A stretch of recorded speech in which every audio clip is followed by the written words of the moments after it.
Mercy versus Jesus Walks. This is like a Final Four matchup.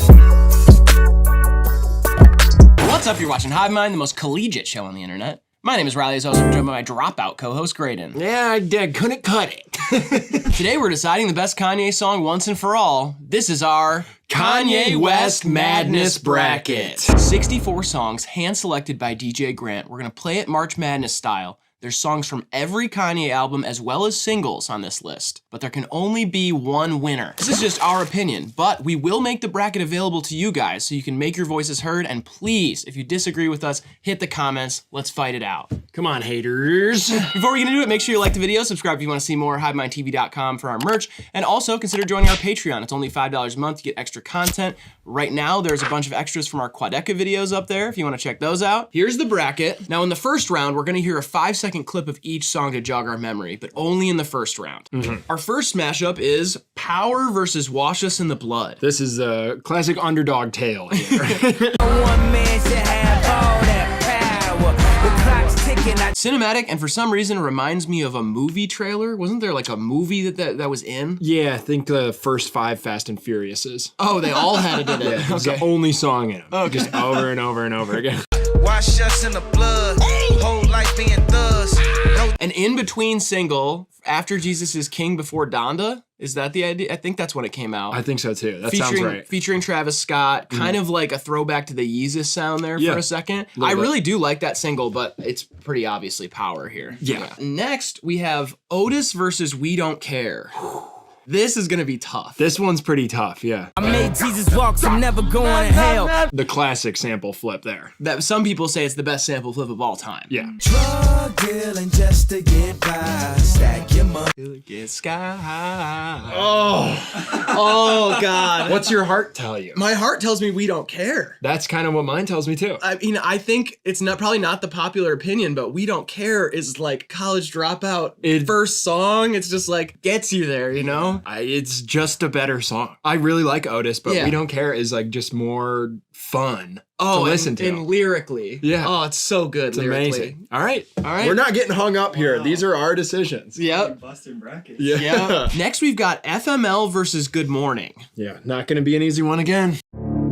I've been waiting. An amazing feature from The Weeknd too on that song. Yeah, Life of Pablo. That's one of the darker songs on there. Till I fuck my life up. Good morning. Oh, man. This one's not as tough as I thought it was gonna be. Really? It's Good Morning. Yeah, okay. This is close for me, though. Yeah. FML is like top 3 or 4 on Life of Pablo for me. Yeah, it's a great song, Yeah. but Good Morning is just... Which we learned in our sample game is sped up Elton John. Absolutely. Or pitched up Elton John, rather. Sped up Elton John is the 80s. Yeah. I'm still standing even after all.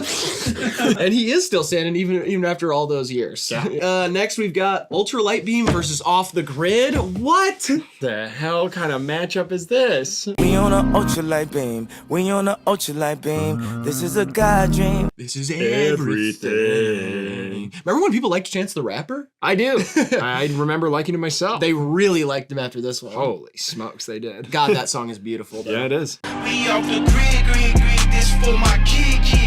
For when my I mean, maybe one of the best Kanye verses on the end of Off the Grid there. Like, Yeah. his verse is insane. And this is like this is a classic battle of like healing music and raging music. Right. Like you listen to Ultralight Beam to like fill yourself back up. Like maybe you can be down and sad and it'll help you out. And then Off the Grid's like you're drinking. Yeah. Yeah. You're drinking a a lot of Casamigos. Ooh, man. I actually don't know about this one. I think for me, I'm leaning Ultralight Beam because I've spent more of my life with it and it's meant more to me over time. But Off the Grid is just like, it's a perfect banger. I don't know. Oh, God. Oh, God.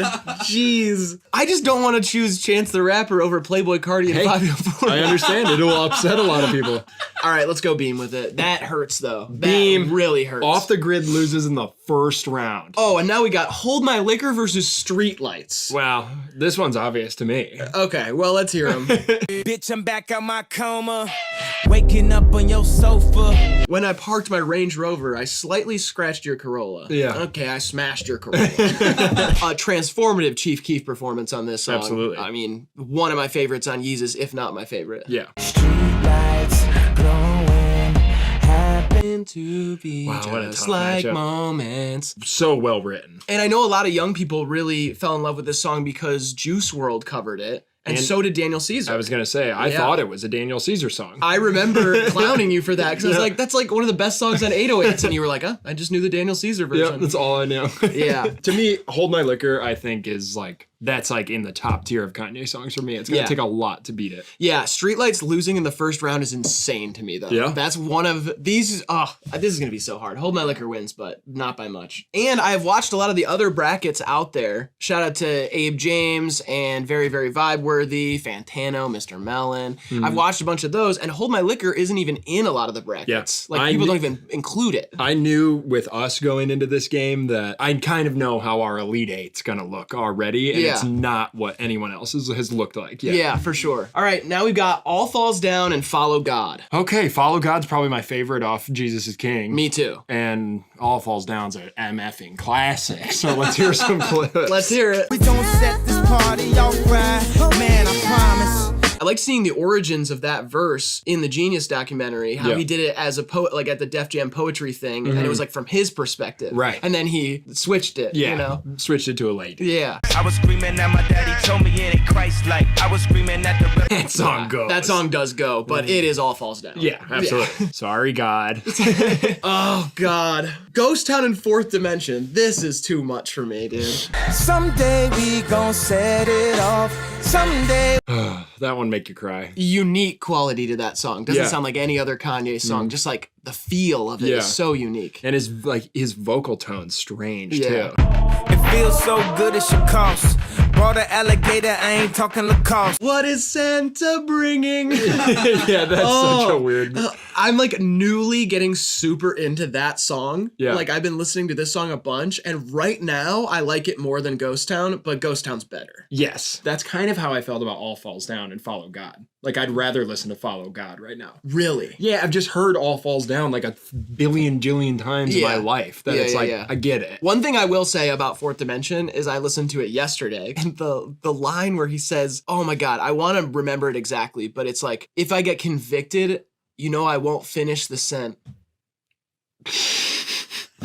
That is fucking hilarious. That's such a good line. That's a classic Kanye bar. All right, we're going Ghost Town. Yep. All right, I'm going to center it so that when you guys do yours. There you go, guys. All right, now we have I Love It versus Gold Digger. Okay, that's easy. This is finally an easy easy one, but let's listen to him. Yeah. You're such a fucking hoe. I love it. So awesome to hear Lil Pump's voice in a Kanye West Madness bracket. Yeah, it is.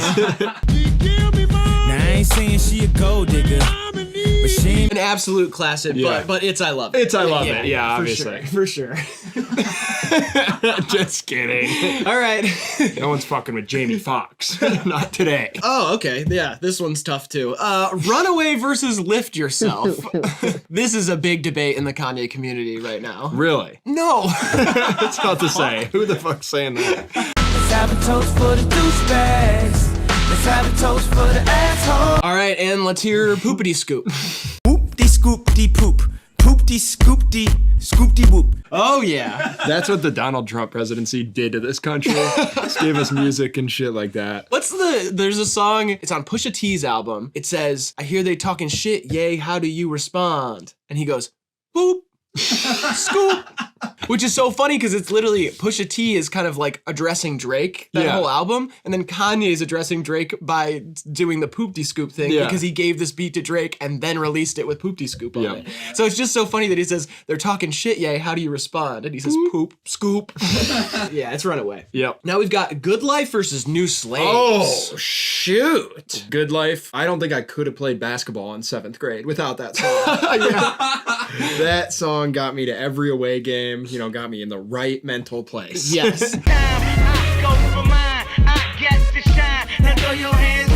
Wow, I thought about this the other day. We need T-Pain and Kanye to do a song. I know they aren't on great terms or Sure. weren't based on some stuff, but like, we need another classic Kanye and T-Pain. Wouldn't it be nice if Kanye was just like a well-mannered streamer? Wouldn't that be a nice world to live in? No. No. We need Kanye to be Kanye. I think we need people like that. Alexander Wang, new slaves. I think some of Kanye's best rapping of all time Yeah. on New Slaves. This one's really hard for me. Yeah, this one's tough. I mean, Good Life is quintessential. I feel like it has to move on here. Yeah, and I was listening to Slow Jams the other Yeah. day, and it's so funny how that hook for Good Life is in there. Like at Yeah. the end, he just kind of randomly is like, I'm on the TV, mama. Yeah. Like he just kind of does that at the end of Slow Yeah. Jams, and then I think it's on Slow Jams. It's on College Dropout, and then that's the hook for this song. Man, I don't know. I feel like it's New Slaves. I think New Slaves is more quintessential to Kanye's discography. There are other hits on Graduation that hit harder. I think it's New Slaves. So that's our first disagreement. How are we going to handle these? I think you take the first one and then we go, and then I'll take the next one. That's fine with me. Okay. Because I think Good Life's really good. If they hate, then let them hate and watch the money pile up. Shout out to 50. Mm-hmm. Speak of the devil, we got Come to Life and Slow Jams. Wow. Did she finally come to life? Ever wish you had an Oh, That one's beautiful too. heart-wrenching. Yeah. Like I felt it in my guts. Uh-huh. No, I don't want to say that. Kanye West in my guts. Never. Nah. Mr. West. I'm gonna give Thank it- you, Mr. West. No. You're in my guts. Kanye's up in my guts. Okay, yeah. Like I said, beautiful song. She wasn't ready for the world, some new edition. Again, no one's fucking with Jamie Foxx. Oh. It wins. Oh no, I disagree. All right, you get the second one. I Come to Life is better. Come to Really? Life is like raising you to the stratosphere. Like it's so emotional. It's the best version of this type of song Kanye's ever done, I think. I kind of agree, but Slow Jams is just Slow Jams. Slow you know? Jams is amazing, but I think All right. Come to Life wins. I'm not going to argue with my co-host and good friend, you. Next we got Hurricane and I Wonder. Come on. All right, well, 80 degrees, warm it up for me. Hate that song.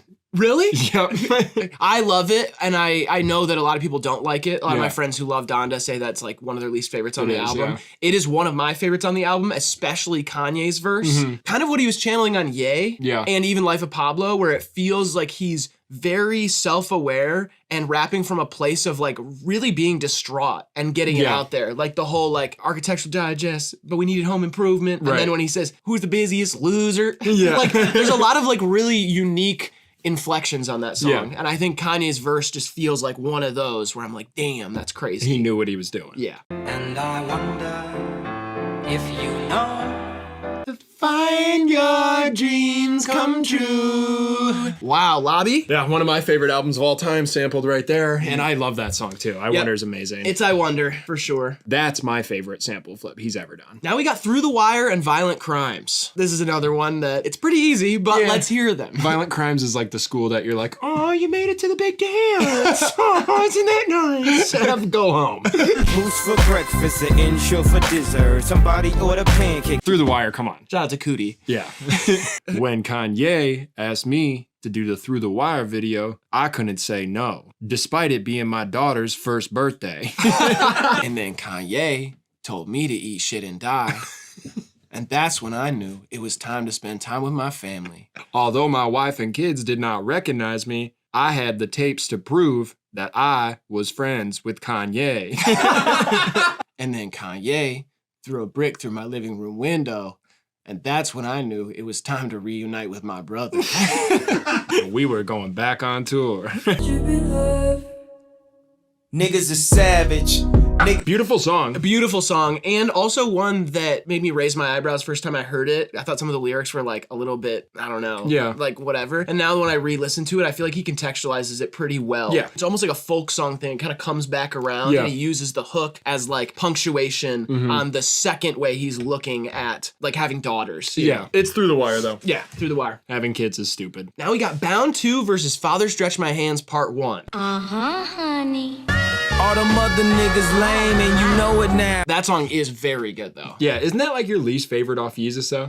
It's in the bottom couple for sure. I love that song. I love it on its own. I think Right. Yeezus I just love so much as a whole piece that I'm like, you know, Yeah. that one just feels like it doesn't fit, and which is good. I like that he did that, but Same. you know, To me, it's like freaky art on like the blank wall. Like you have this album and then it's just this weird thing at the end, and it makes it all work. yeah, for sure.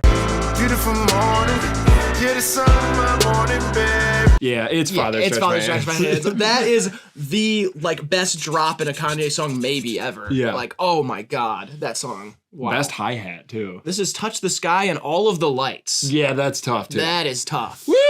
I gotta testify. Come up in the spot looking extra fly. That song is crazy. Screaming horn section. Yeah. Beep, beep. That's What is that sample? Curtis Mayfield. That's Curtis right? Mayfield. Yeah. Okay, yeah. Move on up.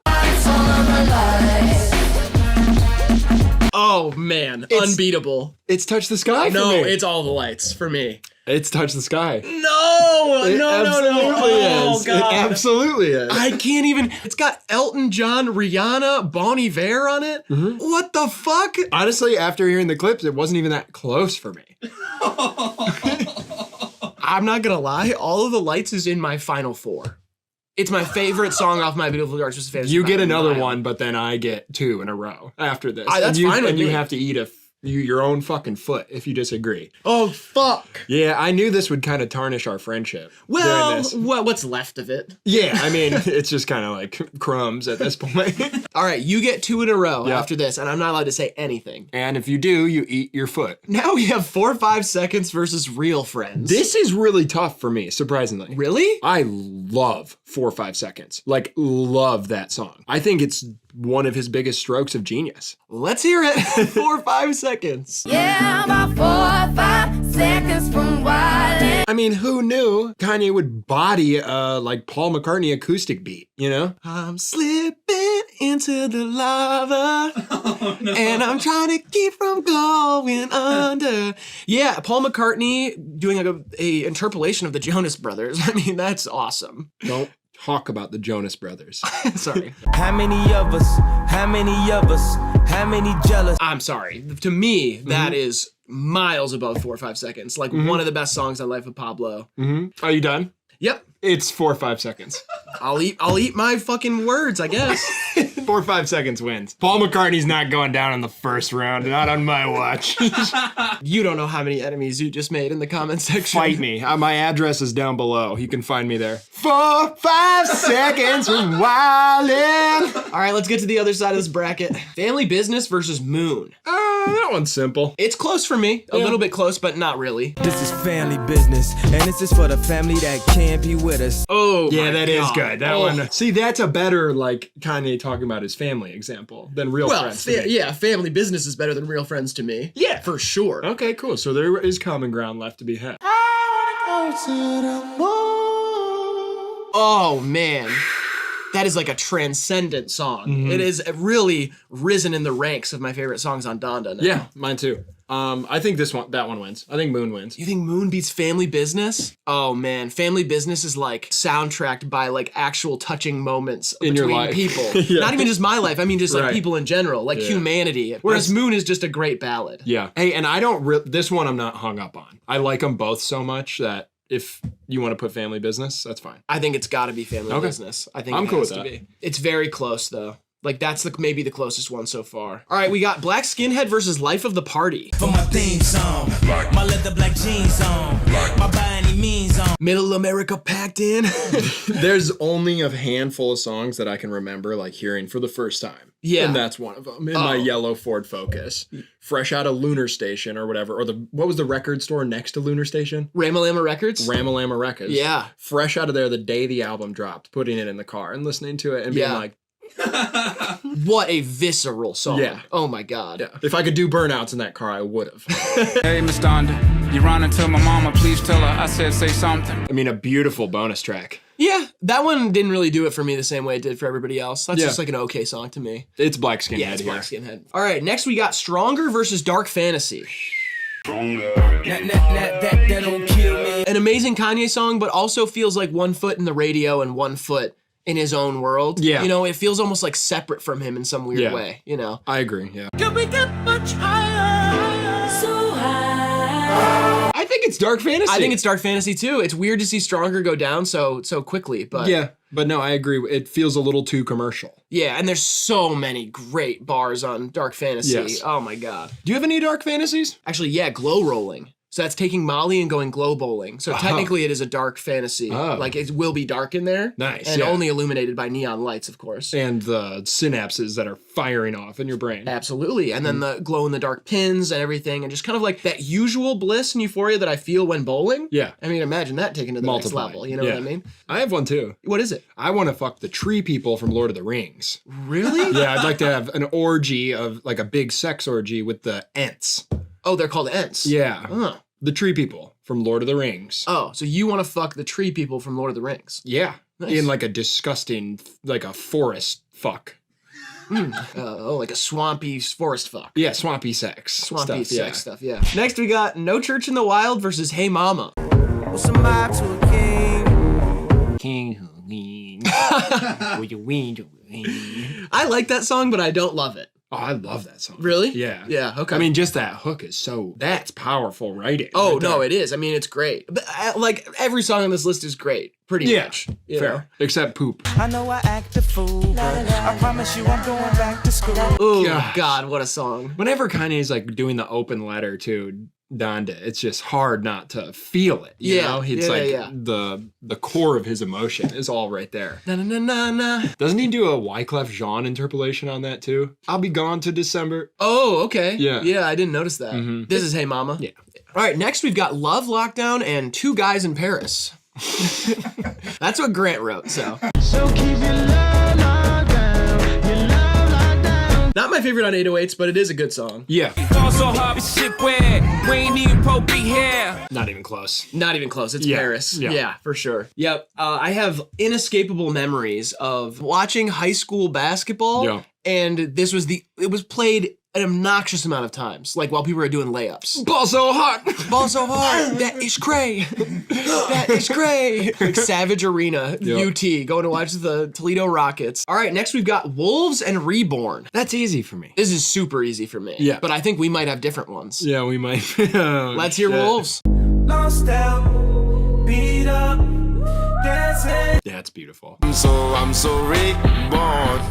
I'm moving forward. I love that one. Yeah. So much. Yeah. It is Reborn for me, Yeah. easily. Okay, cool. Okay, so we're on the the same same page. Yeah. Oh, okay, word. Wolves, it's okay. Yeah. I hate Kanye's last verse on it so Yeah. much. It like I know Kanye can get away with being cringy more than anybody else, but not that verse. Yeah. What if Mary was in the club? Like, no, I'm sorry. I just can't follow the analogy there on that one. Yeah, I don't know. Now we've got Famous and Can't Tell Me Nothing. This should be easy, Yeah. but I don't think it's as easy as you think. Okay, let's hear a clip. Me and Taylor might still have sex. Why? I made that bitch famous. Playing that clip, yeah. Yeah.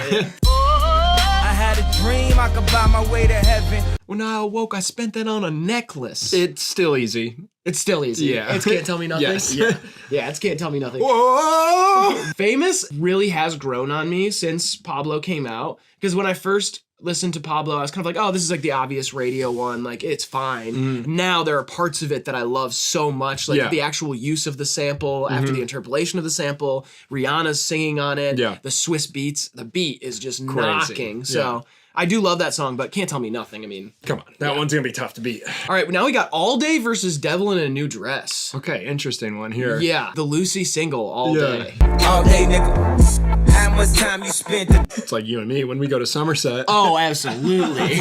Are you free tomorrow, like 11 a.m. to 9 p.m.? Put your hands to the constellations. The way you look should be a sin. You must. I'm so partial to the soul flips too. Oh, this is Devil in a New Dress. Yeah. Easily. Yeah. All Day has amazing production, though. Yeah. Like, it's better than people give it credit for, I think. Yeah. But, I mean, Devil in a New Dress. Come on. Yeah, come on. All right, now we got Flashing Lights versus St. Pablo. Yeah. This one's super easy for Yeah. me, but not the way I think a lot of people would pick.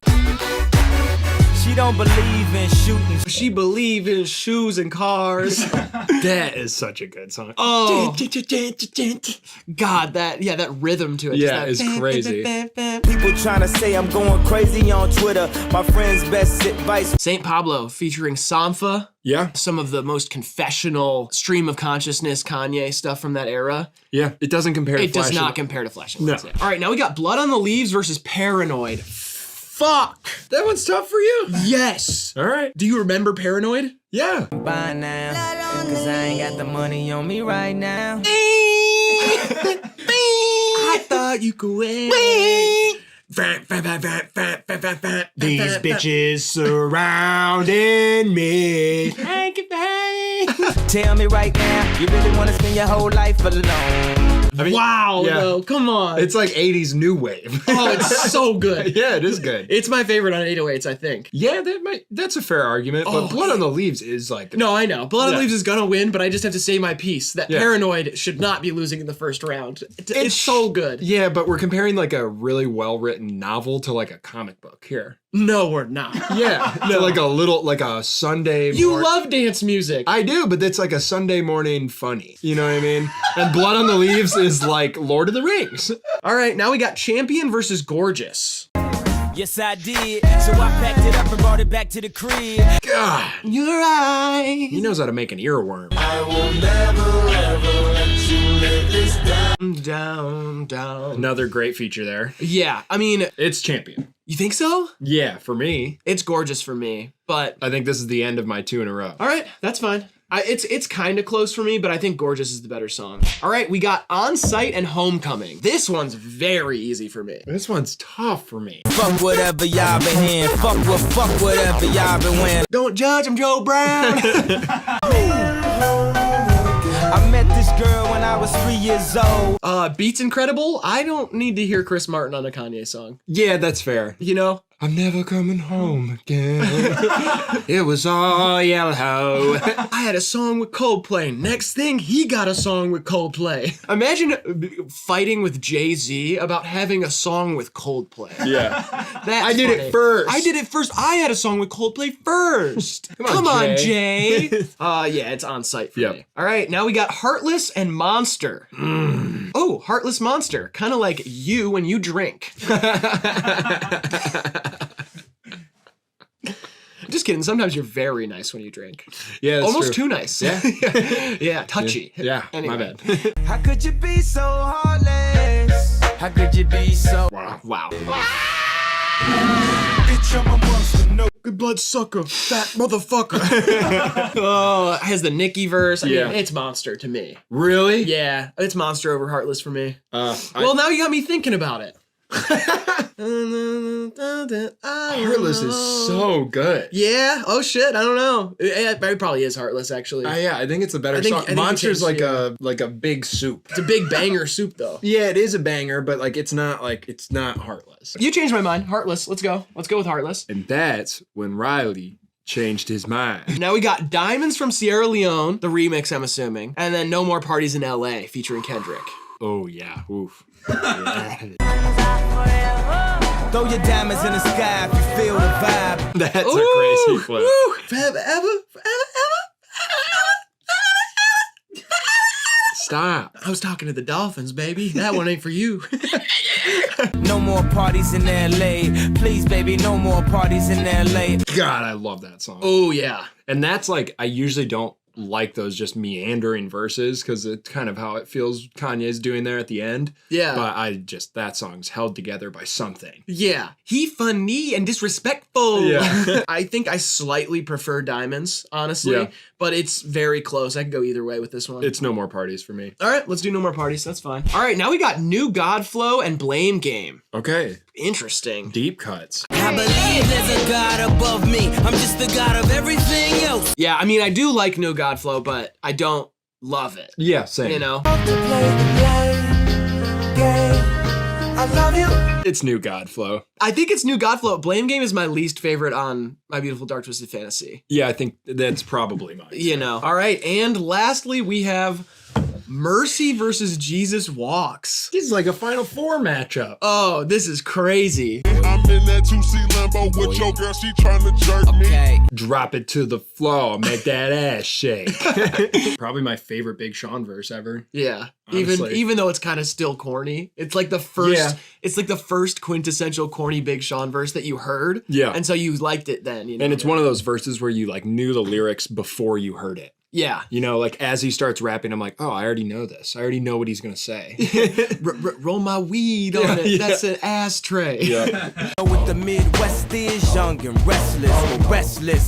Might snatch. I mean, it's Jesus Walks. Yes, it's gotta oh be. my God. We can't offend the Son of God like that. Round 2. Yep. We've got Power versus We Don't Care. For me, this is kind of easy. Which way are you going? We Don't Care. Yeah. I think We Don't Care is a better song than Power. Power is like, obviously, it's cinematic. It's Yeah. a big radio song. It's the high production, bow, bow, bow. But We Don't Care is like, drug dealing just to get high. Like, it's just the hook. Like, it's just so classic. Yeah. All right, let's do it. We Don't Care. And by the way, we don't care what people say in the comment section about that pick. But please say something nice about me.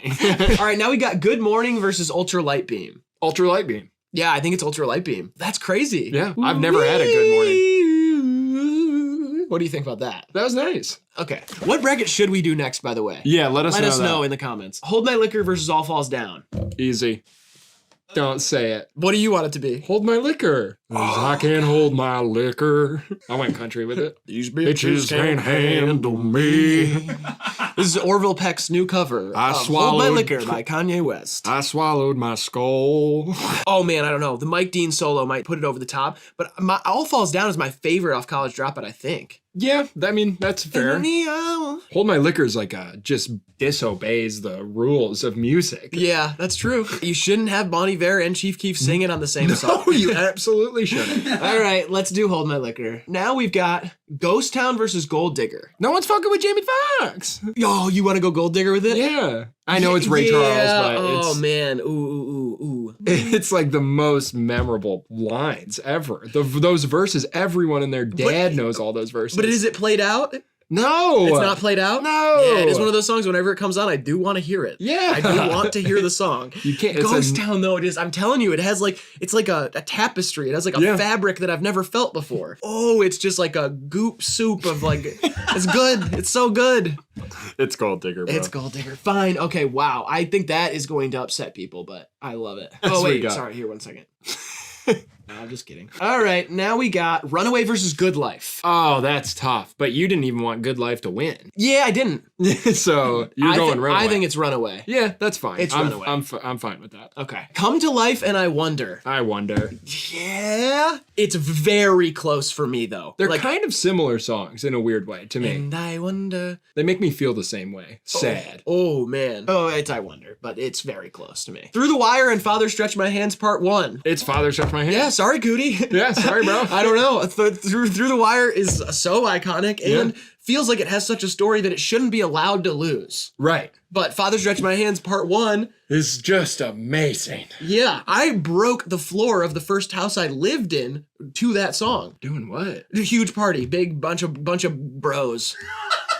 Party full of shirtless bros. You threw a party? Full of shirtless bros, yes. What the fuck? I threw a big party and we listened to that song and we broke the floor. I'm so glad I didn't know you in college. It was like Baby Keem at St. Andrews Hall. All right, Father Stretch My Hands Part 1 beat Through the Wire. You heard that right. All right, all of the lights in 4 or 5 seconds. I am not even no. We're not entertaining. Paul. I refuse to entertain this one. Paul. It is all of the lights. Yeah, all right. I love 4 or 5 seconds, man. I love that song, and I don't care. I don't care what anybody says. Second round on this side, we got Family Business and Black Skinhead. Oh, man. I think it's family business. I think it's Family Business, too. Black Skinhead is an amazing song. It's not my favorite on Yeezus. It's not even like top 3 on Yeezus for me. I don't think so. All right, we got Dark Fantasy and Hey Mama. Hey, mama. Damn, we're going with the two emotional, like family-oriented ones against each other. Oh, yeah. I mean, it is true. I Yeah. think Hey Mama's a better song, but I don't know. Is it? Yeah, it is. Yeah. It's close though. That one's tough. Man, I don't know. Dark Fantasy might be better. Hey Mama's not that fun to listen to. That's true. It's a great song, but like I don't want to put that one on when I get in the car. I Yeah. would put on Dark Fantasy. Okay, it's Dark Fantasy. All right, I agree with you. wow. You convinced me. All right, we got Paris and Reborn. I think This one's actually tough. I think it's Paris. Yeah, I think so too, yeah. but it's closer than I would imagine. And I don't even love that song that much. It's just like Reborn feels a little bit too much like a Cuddy song and like its own thing. It just That's doesn't fair. feel like it should compete against Paris. Yeah. You know? We got Can't Tell Me Nothing and Devil in a New Dress. Can't tell me nothing. Yeah, it's Can't Tell Me Nothing. I wasn't even really thinking about it. I just kind of zoned out and looked at you. Yeah? Yeah. Your eyes, it is easy to get lost in your eyes. People have been saying that to me recently, and I agree. All right, we got Flashing Lights and Blood on the Leaves. Blood on the Leaves. I think it's Blood on the Leaves. Yeah. Hudson Mohawk. Yeah. Oh, that was literally me doing Hudson Mohawk, but Flashing Lights melody by accident. Interesting. I went. Oh, Hudmo.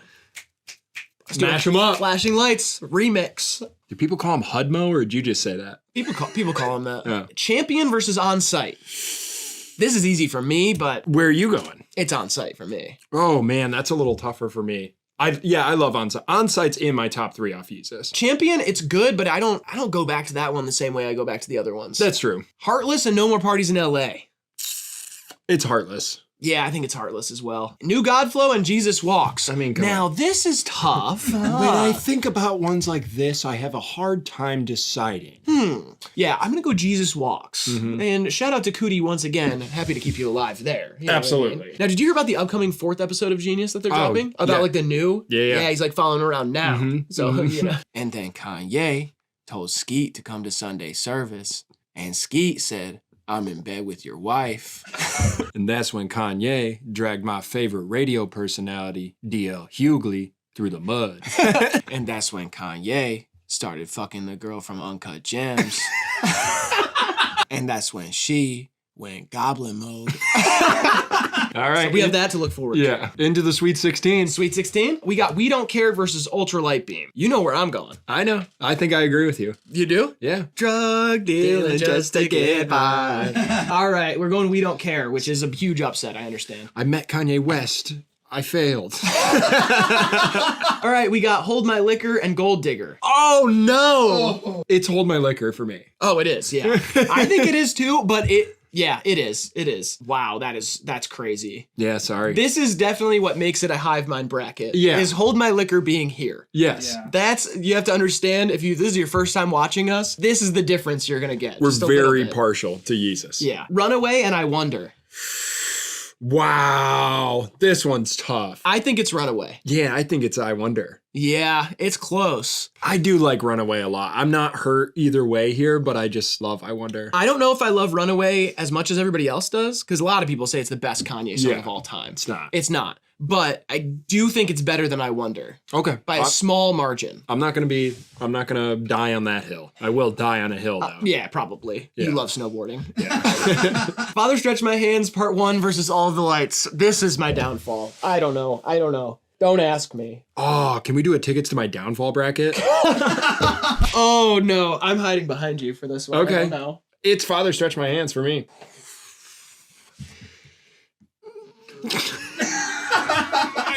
All right, and by the way, Ding this is us on ding. Instagram. This is us on Twitter. Okay. Family Business and Dark Fantasy. Family Biz. It's Family Business. Yeah. Paris and Can't Tell Me Nothing. This one's the easiest one so far for me. Can't Tell Me Nothing? Yeah. Yeah. Oh, man. That might be the best Kanye song. It might be. It's up there. All right, now we Alright. got a Yeezus matchup. I know. I saw this coming last round. We got Blood on the Leaves and On Site. This is not hard for me. It's Blood on the Leaves for me. Yeah, same Okay, here. cool. Yeah, absolutely. It has more going on. There's Yeah. so much there. You know? Sorry, Hunter. We got Heartless and Jesus Walks. That's kind of tough for me. It's not tough for me. You think Jesus walks Washes it. Yeah. walks right over Absolutely. Tramples it, leaves it in the dust. it, washes it in the Yeah. blood of its sins? Yes. Okay, that's fine with me. Yeah. Jesus Walks. I mean, come on. All right, so this is our Elite 8. A very surprising Elite 8. Kind I of, think. yeah. So we got We Don't Care, Hold My Liquor, Runaway, Father Stretch My Hands Part 1, Family Business, Can't Tell Me Nothing, Blood on the Leaves, and Jesus Walks. Who's the Cinderella here? I think Family Business is kind of the sleeper. Yeah, I think Family Business definitely is, and Hold My Liquor is going to surprise a lot of people. Yeah. For sure. Those are the underdog players here. All right, we got We Don't Care and Hold My Liquor.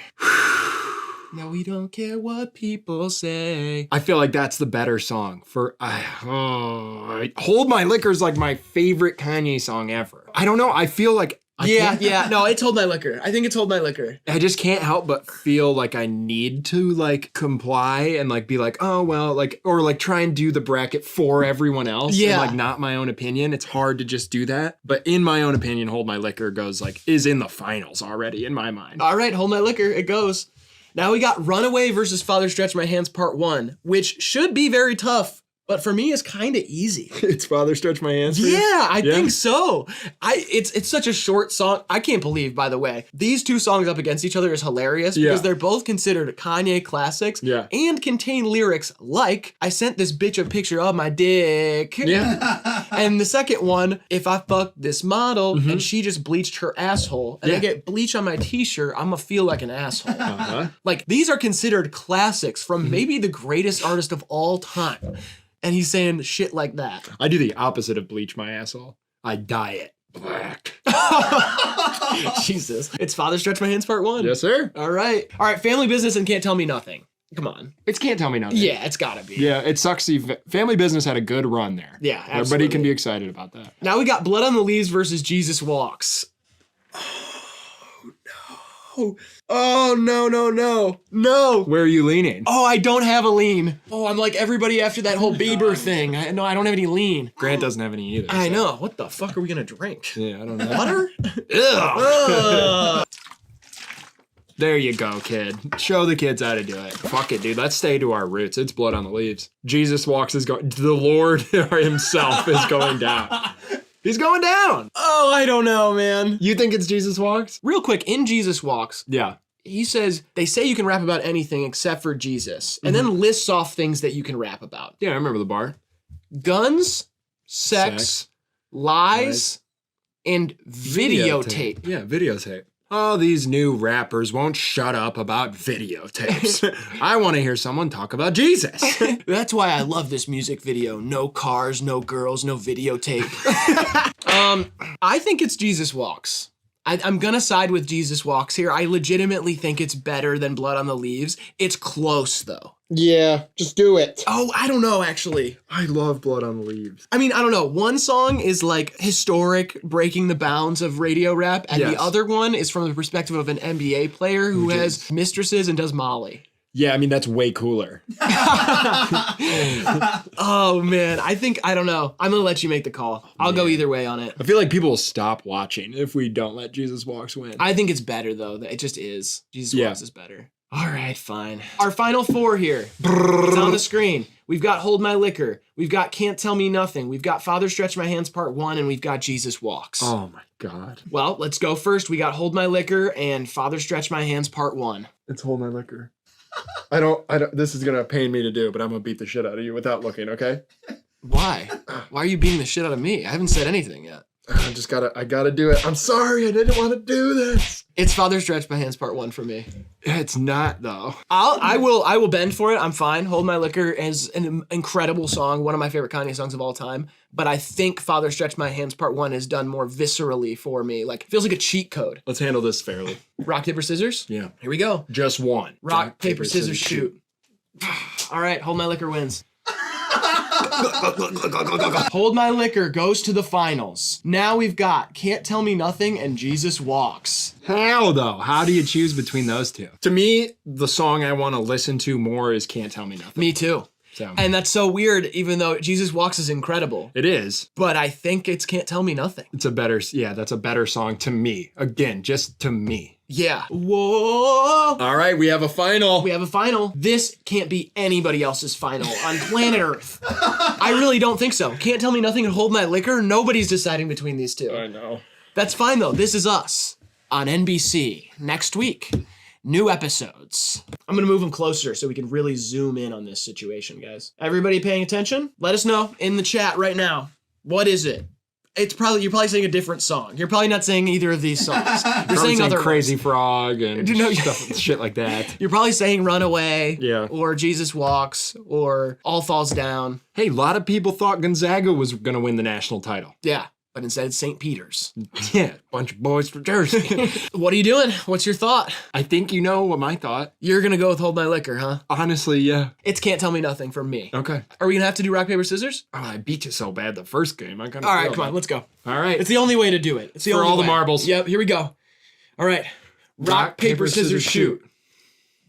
Can't Tell Me Nothing wins the R Kanye bracket right here, okay? What a journey that Holy was. smokes, that was fun. That was super fun. It's definitely not the only bracket we're gonna do. So let us know, first of all, what bracket we should do next. It can be an artist bracket, it can be a type of song, whatever you guys wanna do. Could be mall stores. Whatever you want it to be, we'll do brackets. It'll be fun.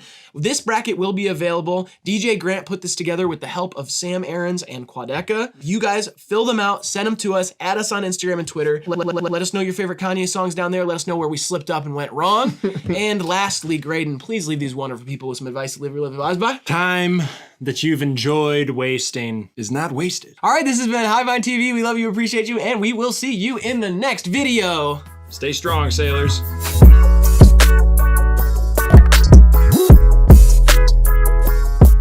Hey, I want a pet wombat. A pet wombat? Those things are so cute. They're like feistier koalas. You know, yesterday I took a long, hard look at myself, and turns out I turned myself on, I guess. Now, we are starting in the... no, we're not going to do regions. The West. The West. The Kanye West side of it, buddy.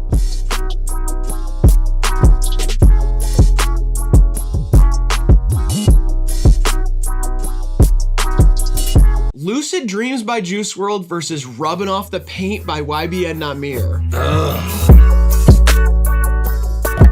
What's up? You're watching HIVEMIND, the only show on the internet. My name is Riley, as always. I'm joined by my deep dish co-host, Graydon. That's right, I'm thick and cheesy. Today we're crowning the best SoundCloud rap song of all time. This is our SoundCloud Rap Classics Bracket. 64 songs from the SoundCloud rap era, hand-selected by DJ Grant. We're gonna play it out March Madness style. Only one can win. Make sure you let us know your favorite SoundCloud rap song down in the comments, and also let us know what we forgot, what was left off this bracket. Before we get into it, make sure you like the video, subscribe if you want to see more, HIVEMINDTV.com for our merch, and consider joining our Patreon. It's only $5 a month. Best way you can support us. You get a bunch of extra content. We got a Grammys vlog up there, and maybe book a cameo with us. You can get us to say any little message you want. That's linked down in the description as well. First round, we hear a clip of the songs to jog our memory. After that, we just play out the bracket. Sounds good to me. Here's the bracket, too small for you to see what songs are there. You're gonna have to stay tuned. Uh-huh. First matchup, we've got a heater. This isn't fair. We've got Woke Up Like This by Playboi Carti versus Betrayed by Lil Xan. Honestly, the first two songs I listen to most mornings. Just to start the day. I woke up like this and I feel betrayed. Yes, exactly. My God. Woke up to niggas sounding like me. I woke up to niggas sounding. God. Sins don't make you, sins gon' take you. Well, this sure is tough. Yeah. Woke up like this? Yes, sir. All right, cool. Sorry, Xan. We still love you. It's just not really a fair matchup. Yeah, not really a fair matchup. All right, now we've got Myself by Nav versus Paris by Suicide Boys. Here's probably where we're gonna upset some people. We're gonna upset some people. We have some inherent biases here. Listen, this is our opinion. Yes. The comment section is for your opinion. Yes, and leave it down there. Roll me up before and I feel like myself again. Roll me up some dope and I feel like myself again. One of my favorite songs of all time. Not gonna lie to you guys. Holy smokes. Tell me what you know.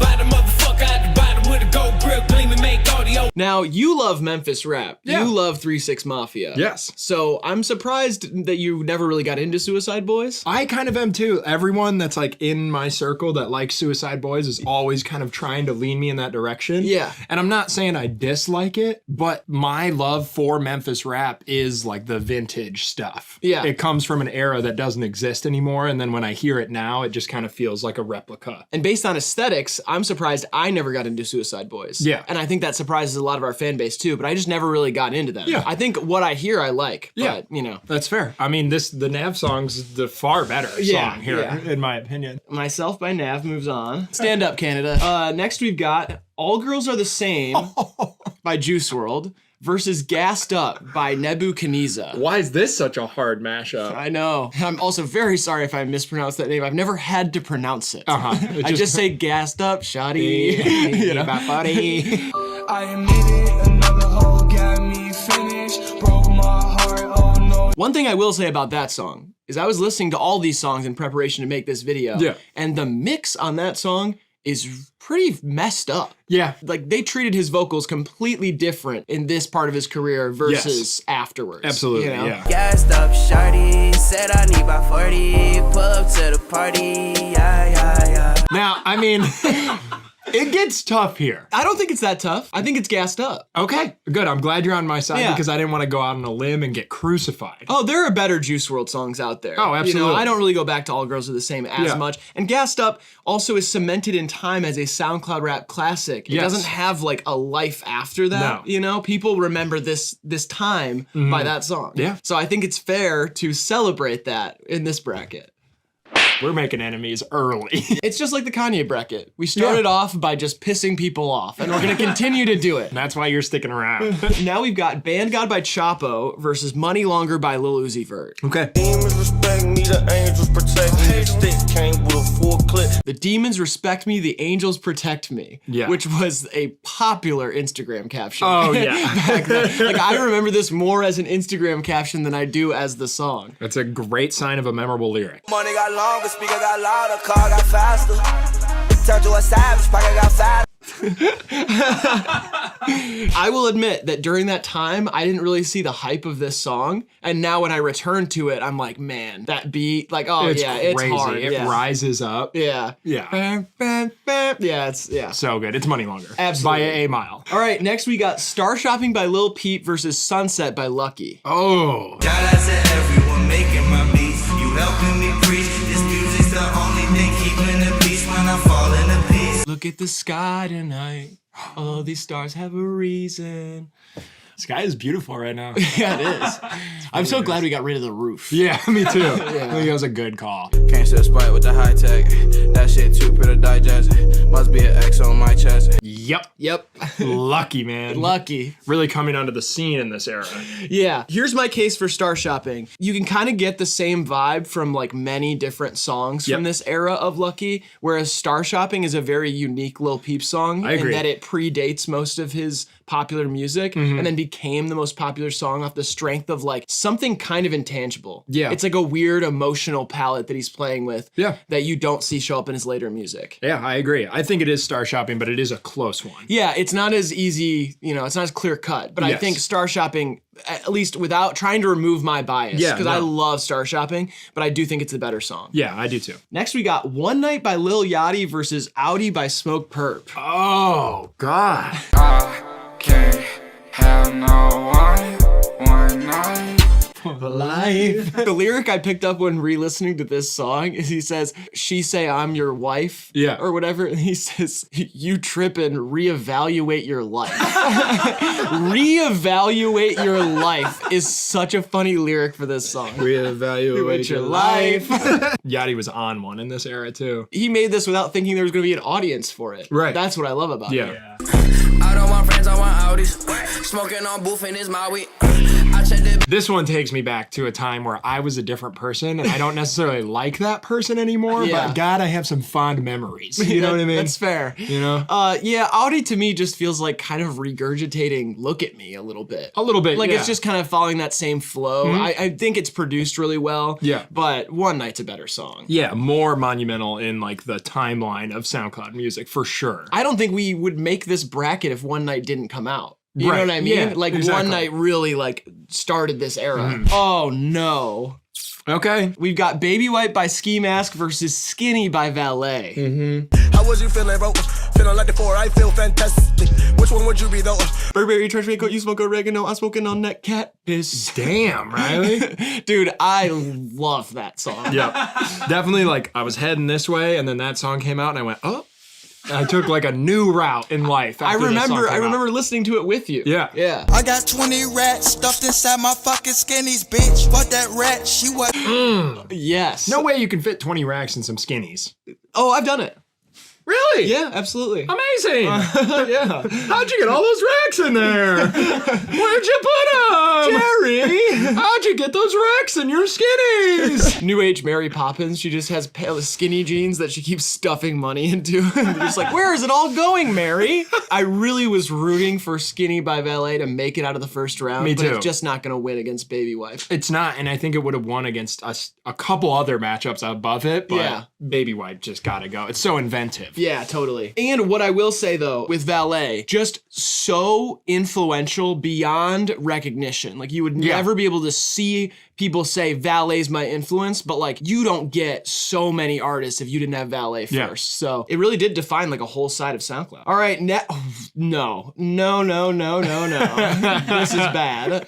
We've got Hacked My Instagram by Pierre Bourne versus You Was Right by Lil Uzi Vert. I got a last second, yeah, in the air. Say she feel like she on an elevator. Oh, that song. I love that song. The beat is incredible. Definitely one of my intros into Pierre's world. Yeah, and I can't help but think of Osquin's burner account where she did a cover of like 6 different songs and covered that within it. Nice. With Ransom and like Yeah. a Lil Peep song. It was and I think Boner by Sebi. Nice. It was ridiculous, but shout out to Quinn. Yeah, hit it from the back, watch a nigga bless you.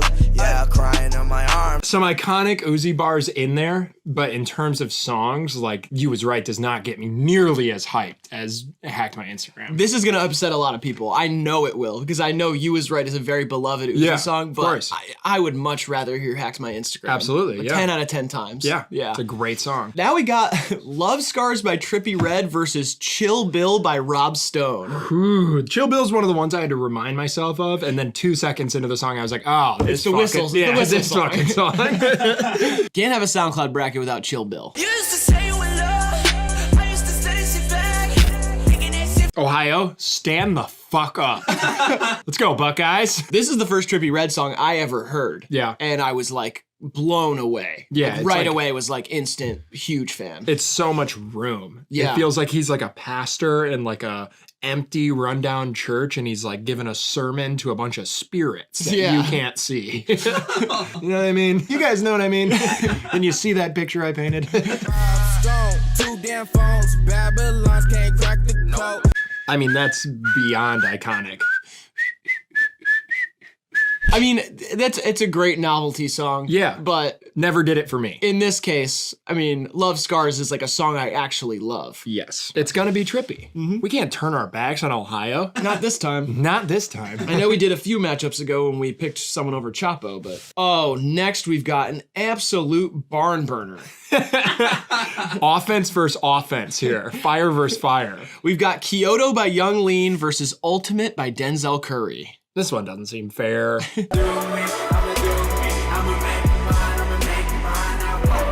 Yeah, I mean, just a classic. There are other Young Lean songs that are bigger from that era, For sure. but like this is the one that always fits in the SoundCloud rap conversation Yeah. for some reason. You It's know? like one of the easy party ones too. Yeah, like I heard this more in public than any Young Yes, Lean song. exactly. I would always hear like Ginseng Strip would be something someone showed me on YouTube. Yeah. and this is a song you would just hear played on a playlist. Yeah. You know. Oh wait, real quick, do you have a water bottle for this next one? Oh, it's empty. That's gonna be a tough one, but we'll try it. It's an empty bottle though. All right. I am the one, no way your son don't need a gun to get respect up on the street. I mean, that song did a lot for a lot of people. Yeah, It absolutely. saved lives. It ended lives. It started trick shot channels. It started trick shot channels. To me, it's Ultimate here, and I feel like this might be our first disagreement. It's very close for me because I Yeah. love Ultimate. I just love other Denzel Curry songs more. This is a very visceral one though. Yes. I'm in between. So we are going to implement our new tiebreaker strategy, which is DJ Grant is the tiebreaker. What do you got to say for yourself, Grant? He's confused, ladies and gentlemen. He's thinking. I can see the numbers adding up. He's not sure. The reason why I'll say Denzel is because I was between Kyoto or Ginseng Strip. Ultimate was guaranteed in Yeah. this video regardless, so that's what I'm gonna go with. Okay. All right, we'll go Ultimate with it. Next we got Gucci Gang by Lil Pump versus Dark Light by Night Lavelle. Wow. Gucci gang, Gucci gang, Gucci gang, Gucci gang, Gucci gang, Gucci gang, Gucci gang. Gas. It's a bit of a shtick now. Sure. It's a gimmick, but I will say when this song came out, that shtick was less defined, and it brought people that I thought at the time had no business like listening to anything in that realm, and it brought them in because it was laughable. but it was like well mixed and well produced and like enjoyable enough that they kind of stuck around. Yeah, it's kind of one of those you do this. You're like, isn't this funny? And then you just go, "What? It's pretty good too. Like, I like low key, I like it. And I come back. Niggas tryna flex. Tell me that I'm not. I mean, amazing sample, very dark song. I know it's in the title, but like just gives you that feeling like, ugh, I'm lost in the woods and something's following me and it's not human. Yeah, it kind of feels like a Clams Casino sort of thing. Like it was a little bit the hangover from that kind of Witch House inspired A$AP Rocky production. Yeah. I really like this song. I was never really into Night Lavelle as much. I kind of feel like it wins though. I feel like it's a better song than Gucci Gang. I kind of agree with you, but I'm worried what people are going to say to us. I don't think anybody in the chat is like, come on, it's got to be Gucci. Like nobody's like, Gucci Gang, I love that song. I can see at least 10 of them right now. Oh, really? Yeah, they love it. Oh, and they're pissed. Hey, a little upset in round one. Next we got Beamer Boy by Lil Peep versus Glock in My Benz by Smoke Perp. I'm a motherfucking schemer boy. I'm a dreamer boy. I know it's a stupid opinion, but that's one of my favorite Lil Peep songs. Oh, I love that song. Yeah, it's a great song. And the microphone sample. I mean. I don't want no friends, I want no friends. Rather buy a Benz, don't want no friends. Oddly enough, their vocals are produced kind of the same. Well, I always thought a Glock in My Benz kind of sounded like he was trying to do a Travis Scott thing. Yeah, a little bit. But not with the writing, just with the production of the vocals. Like all of the super reverb ad-libs in the background. It's just like, that. Smoke Perp was a chameleon of sorts. Yeah, totally. But that's also what made him good. But this isn't even close, right? No, it's Beamer Boy. Yeah, for sure. By a mile. They called the game before the fourth quarter even started. Next, we've got, we've got Lonely by Speaker Knockers versus Ransom by Lil Tecca. Oh, I don't want either of these to lose. I had to make a couple bands by my lonely. I had to make a couple bands by my lonely. Wow, that harsh auto-tune, that catchy melody, like the pavement that Speaker Knockers laid for other people to drive, walk, or form whole careers on is just amazing. No one more influential on this entire list than Speaker Knockers. Yeah, it's crazy. Nothing would exist without Speaker Knockers. Yeah. They try to take my floor, I take their ass for ransom. I know that I'm gone. They see me blowing up. God, what an enjoyable song. It is an enjoyable one. This one is one that feels like the period at the end of the sentence on SoundCloud Rap. Though. Yeah. Like this feels so much more new than everything we're talking about. That's true. You know? That's true. It feels more like a Spotify banger. But it blew up the same way. Like it did blow up SoundCloud Rap style, sure. Cole Bennett video, everything. But it's just like, I don't know. It feels too young. Like when dinosaurs started getting feathers. You know what I mean? I think they actually lost feathers. I'm not so sure about that. I'm pretty sure. They lost feathers? You tell me they had feathers earlier? Dinosaurs had feathers and they lost them? Yeah, I think so. No, that doesn't seem right. Do you know there's a 1,200 year period in history where it was only crocodiles on Earth? Ugh. Right? That was all that was on Earth for 1,200 years. Ugh. That's still kind of all that's in the House of Representatives. Lizard people are real. All right, it's Speaker Knockers. It's Lonely. Yeah. It's the Speaker Knockers. It's the Speaker Knockers. And that's not just because I love knockers. That plays a little part in it. Right. It plays a little part in every decision I make. Yeah. But it's the song that won here. Not because it made me think of knockers. Sure. Yeah. A little bit. It made me think. Yeah. Next, we got No Heart by 21 Savage versus Take a Step Back by Ski Mask the Slump God. Why you got a 12-car garage? Young Savage, why you trapping so hard? A lot of people said that to me. Did they? In my day, people have said that to me. I don't remember you selling pack. Yeah, neither do I. Hell yeah. Could you play that one louder? I mean, this one's not easy. This one's not easy because, Take a Step Back is visceral. Like, will absolutely destroy a place. Yep. Especially in, 2018. Oh, if you're having a house party, R.I.P. to all your mother's fine china. Yeah. But No Heart is it's so unique. The vibe was just not there yet for music like that. And then that is the most defining 21 Savage song for me. Absolutely. Of that era. I like that more than the other songs on Savage Mode 1. I agree. I feel like for just like energy reasons, it's Take a Step Back. I think it's handily No Heart. Okay. DJ Grant for the tiebreaker. I'm gonna say No Heart because I think it was more important for 21's career. Like Take a Step Back, it was a huge song and a very important song for them, but also I don't think that it was like as important as No Heart was for 21. Hey, that's well said. All right, we're going No Heart with that one. Next, we've got Riot by XXXTentacion versus Gosha by Snot. Wow, this is a different kind of X song too, and I'd like this one, so.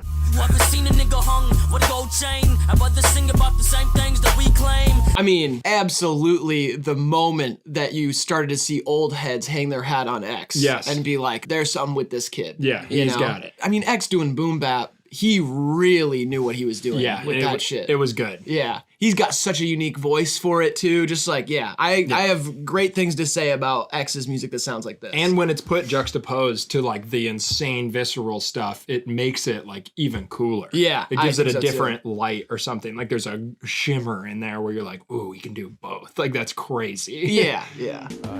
Nice chain, red bone mains. I don't know, dude. Gosha's the song I like more here, Me but too. Riot upon revisit reminded me of like a fonder time or like a more innocent time, I guess, in X's legacy. Yeah. Like when I was listening to that song, it was just like, wow, seeing what he could do next was exciting. Yeah, I'm impressed by Riot, but I want to listen to Gosha more. Yeah. That's not going to make people happy either. Nope. But that's not what we're here for. Next, we got Psychopaths by Xavier Wolf versus Murder on My Mind by YNW Melly. I'm gonna say, you catch the Golden State game the other night? Jordan Poole with that. Ooh, that was a psychopath. That was a psychopath.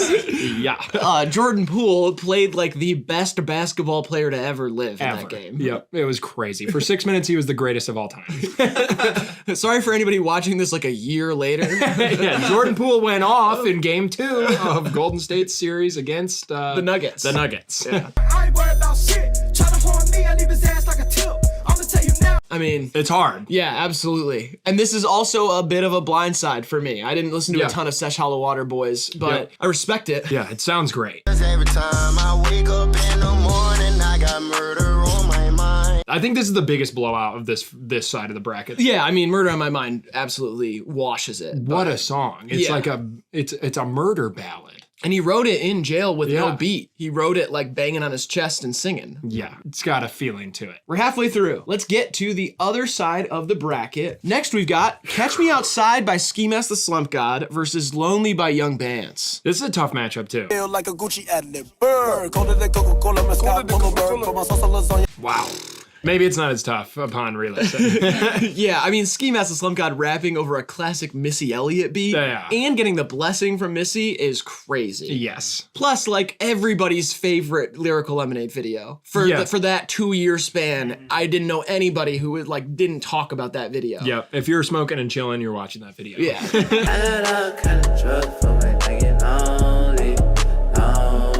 Okay, it is really tough. It is close because Lonely's really good, man. A dreamy song. Yeah. I remember feeling like this had recreated some sort of like alt pop rap thing. Yeah. Like when I first heard it, I was like, do I like this? I don't know. It's pretty ethereal. Yeah, and it's just really, really catchy. Yeah. God, this one's tougher than it should be, but it's gotta be Ski Mask. Yeah, it's Catch Me Outside. But we gotta give our love to Lonely. I mean, this era of bands was really cool. Oh, Young Bands I was a huge Young Bands fan for the next 2 years following this song, so. I was as well. We're agreeing a lot in the first round, and that's nice for a change. I know, we did not agree a lot in the first round of the Kanye bracket. Okay, now we've got D-Rose by Lil Pump versus Witchblades by Lil Peep. Wow. These songs should have, I mean, who would have thought? These songs are going against each other. 100 on my wrist, 80 on my wrist, 100 on my wrist, 80 on my wrist, D-Rose, D-Rose, D-Rose. How much did he have on his wrist? Because he says 100 and then he says 80 directly afterwards, and he says 100 and then he says 80. Maybe one on the other. 100 on one wrist and 80 on the other. Yeah, okay. So that equals 180 on his wrists. 180 on his wrists. I wish he had said that. Does D-Rose wear number 180? Yes. Switchblades, cocaine, got boy quick, make a whole shake. Make a hoe shake. Let's dive into that. She is shaking, thanks to the click of God's voice. Witchblades wins pretty handedly here. Oh yeah, I think so too. I thought there was only one blade. Why is he so confused? We've got Autograph by Juice WRLD versus HDMI by Bones. Someone's gonna get pissed here too. All these fuck niggas on my I mean, an amazing performance vocally. The first Juice WRLD song I ever heard, and I've bragged about this on the channel before, so I'll just say I found it when it had like 12,000 plays on SoundCloud and was like obsessed with Juice WRLD. And then he blew up like a couple months later. Yeah, with I remember. All Girls Are the Same. But Autograph to this day remains my favorite Juice WRLD song of all time, I think. Yeah, it's outstanding. Yeah.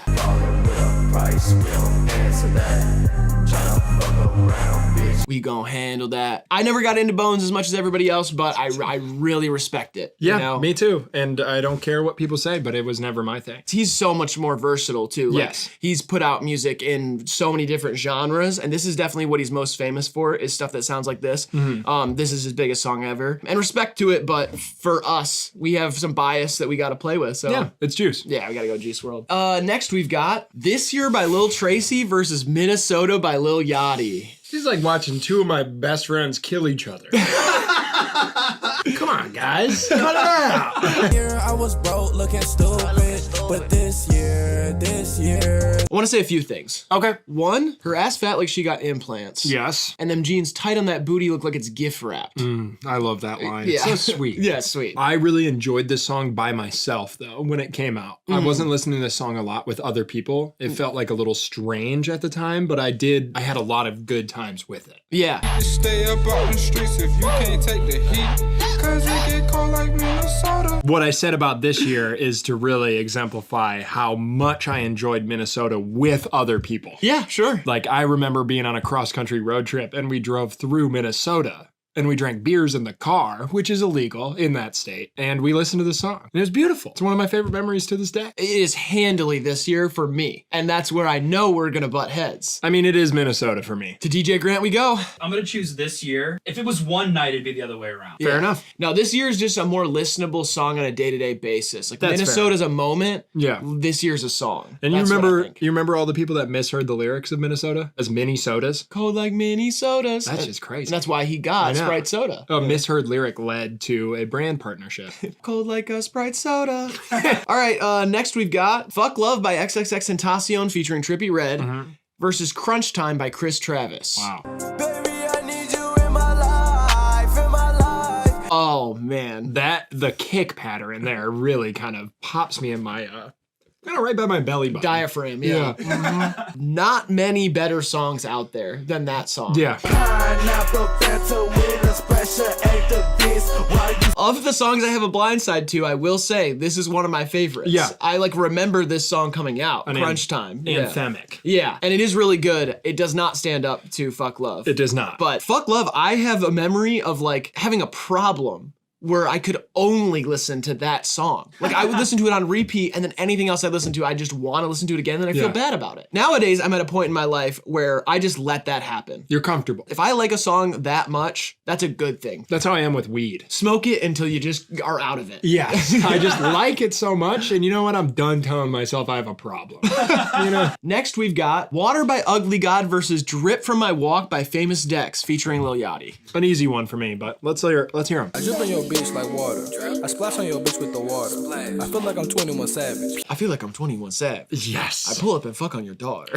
I mean, one of the more synonymous songs with the SoundCloud era for me. Oh, yeah. I get the drip from my wall. A bad bitch love, no. I'm smoking dope sauce. Oh, I love this song. I know. The one key. Yeah. I mean, they're both really good. To me, it's Water, though. It is Water for me as well.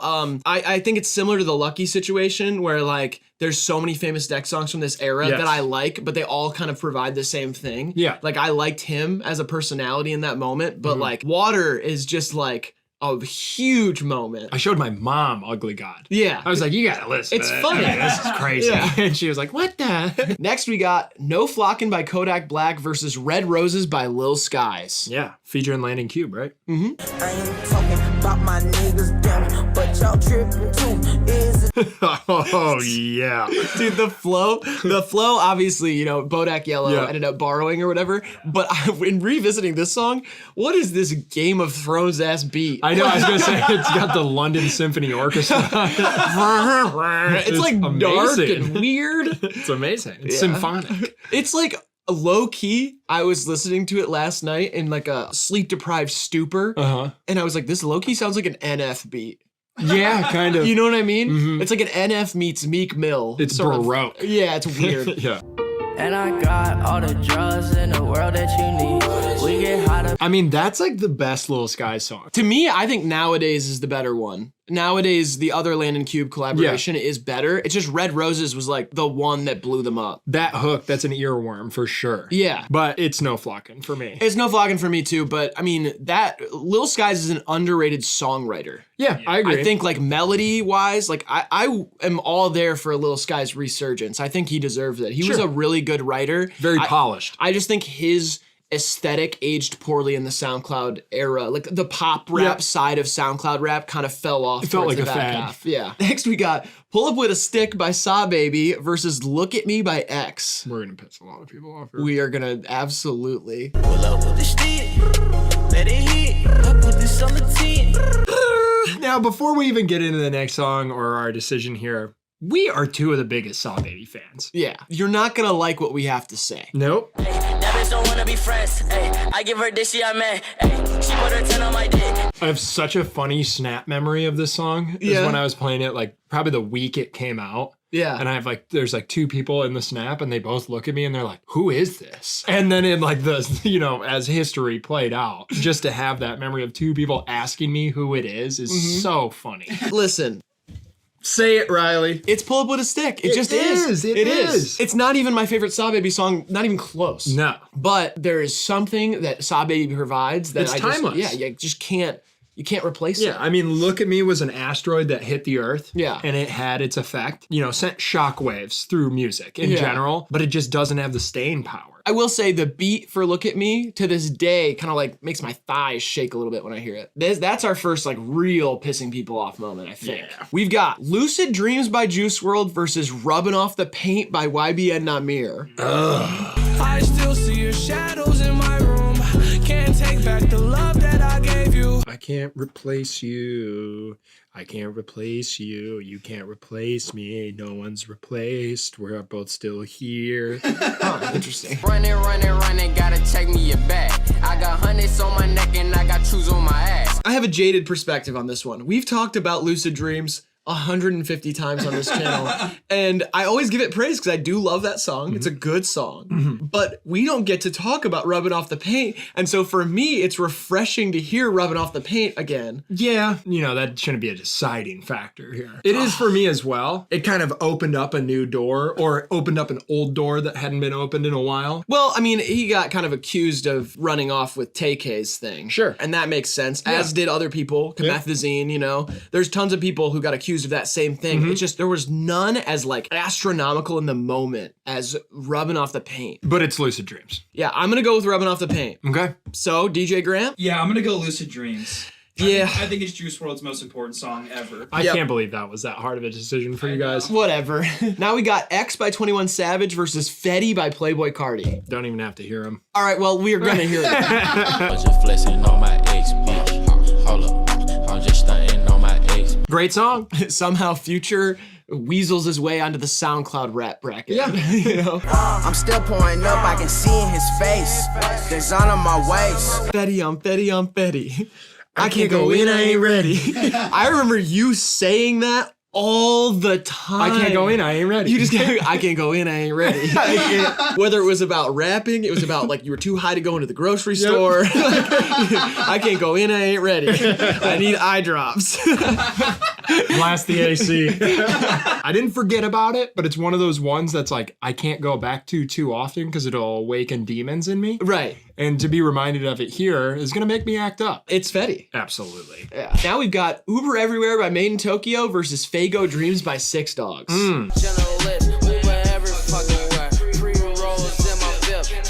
Man, what a moment. What a moment Made in Tokyo had there for a second. I do like the song. I like Uber Everywhere. I like Skateboard P more. Oh, way more. Yeah. Yeah. Is that ever going to get old enough to where it's like Ubers don't exist? People still watch Taxi Driver.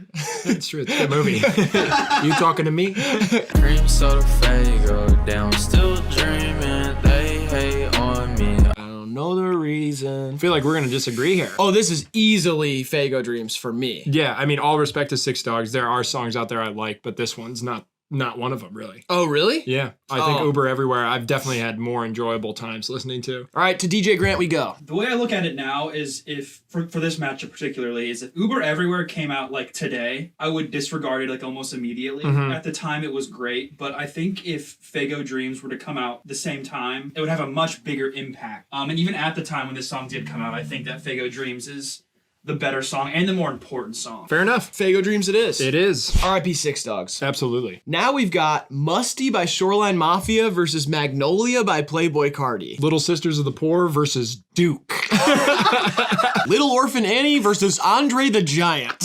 Rage in the Cage. That's me, I'm feeling my nigga, I'm feeling lovely. It must be. Everywhere I go, they wanna fuck me. Everywhere I go, they want to fuck me. Musty. What a crazy bar. That song is so fire. Yeah, it is. It made, like, when I realized this was going to be on this list, though, I was like, 03 Greedo Never Been should be on, like all that West Coast shit, that LA version of the SoundCloud rap shit. Because, like, you know, this Shoreline Mafia feels post SoundCloud rap to me. A little bit, yeah. It feels like a different thing. Yes. But this one is often in the conversation of best SoundCloud rap songs. So.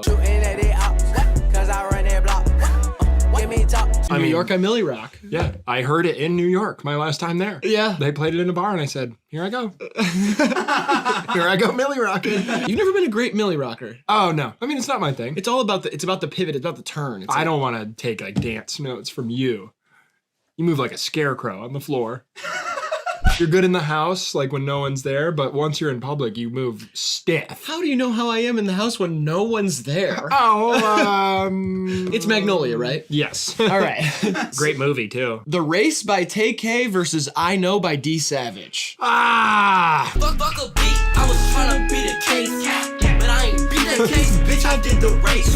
Of maybe every song on this list, on first listen, yeah, I've never had more of a reaction. Yeah, like it's so well enunciated, but in such a good pocket inside of the beat that you almost know the words upon first listen. Yeah. You know what I mean? It's so catchy where you're like, oh, I know what he's about to say. Like the flow is locked in everyone's brain before they even knew it.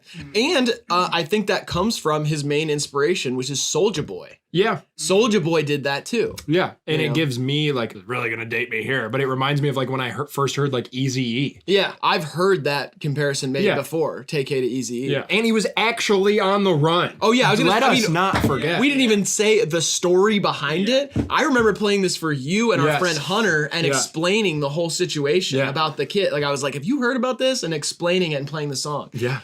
But yeah. I know. All these bitches, they be blowing on my phone. Oh, I love that song. Such too. an underrated song. Oh man. I feel like I rode for D Savage like longer than I needed to. Yeah. But then I was rewarded with the most recent album. Yeah. I thought it was really good and finally showcased a lot of stuff that I believed in. See, D Savage is one of those artists where it would have made sense if he fell off. Yeah. But he just didn't. Like he's just actually made great music and kept up, and everybody recognizes him as super influential. And he was a lot younger than his contemporaries at the time. Yes. So now he fits into what's happening now. Yeah. And people can look at him and Uno and Thousand Band Fawny and be like, they fit into what's happening with the new Slay World shit. Absolutely. If they want to. Yeah. You know, they're influences for it, but they're here. It's an easy pick on the race, but D Savage has so much more to give us, I feel like. Yeah. And, you know, TK gave us the race. Now we've got All the Time 2 by Wintertime versus White Iverson by Post Malone. Holy shit. What a weird matchup this is. Wintertime, all the time, ooh, yeah. Look at the way that I move, swag. Wintertime's so influential. The swag ad-lib, I can only think of him and Lil B. Yep. Swag. Swag. Watch out, oh, watch out, oh, watch out, yeah, smash out. I can't believe this fits in SoundCloud rap, I know. too. It just feels so separate from it, but I didn't want to admit how much I liked this song when it first came out. Yeah. I was like, am I gonna ride for the white guy who's dressing like ASAP Yams? Post can fucking sing, man. Yeah, for sure. And he might be the only big Bob Dylan fan on this list, so you know I gotta ride for him. We're gonna go with Post Malone, regrettably, but shout out to Wintertime, one of the most influential people on this list as well. Now we got Beef by Beef by Playboi Carti versus Mason 97 by Lil Yachty. Wow. These are your two buff uncles just trading blows, like punching each other in the face. No one will go down. Who got beef with me?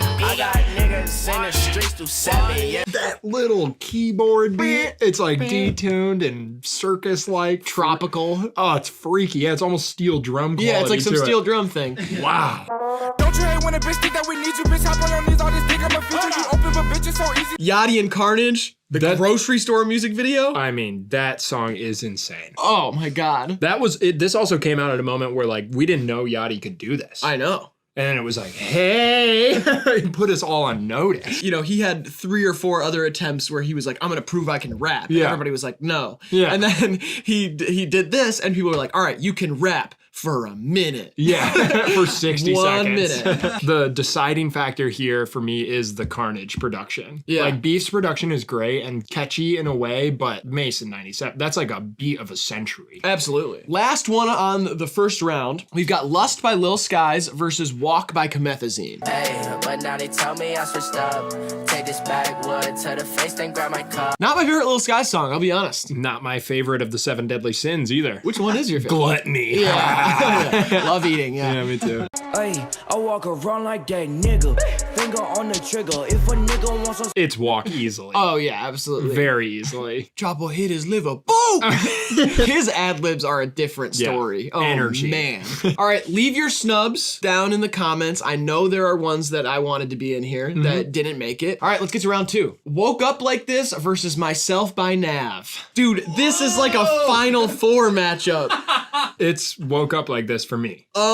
There aren't that many songs that I like more than Myself by Nav. So I'm gonna go with Myself and leave this up to DJ Grant. He's not happy about it. No, he's not. I think I'm gonna go with myself. Congratulations, Nav fans. You guys beat Playboy Cardi. Yeah, that is our second very upsetting people moment, but I feel like Magnolia is more important than Woke Up Like This. And I don't think that's true. Just let me stomach this one. Let's move on. All right, now we got Gassed Up versus Money Longer.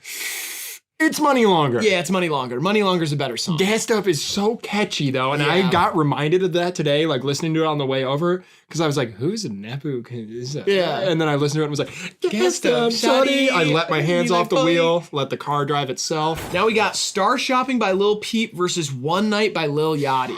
Oh, this is a tough second round. It's not like the Kanye bracket where you're like measuring him against himself and like Yeah. legacy and like, all right, this came out in this time. This was his thought process. These are just separate great songs. These are these are completely different artists. Yeah. Like Lil Peep means something so different than what Lil Yachty means. And it's tough. This is a lot harder than the Kanye bracket. I agree. I'll say that. I agree. For me, it's One Night. I think it's Star Shopping. Grant?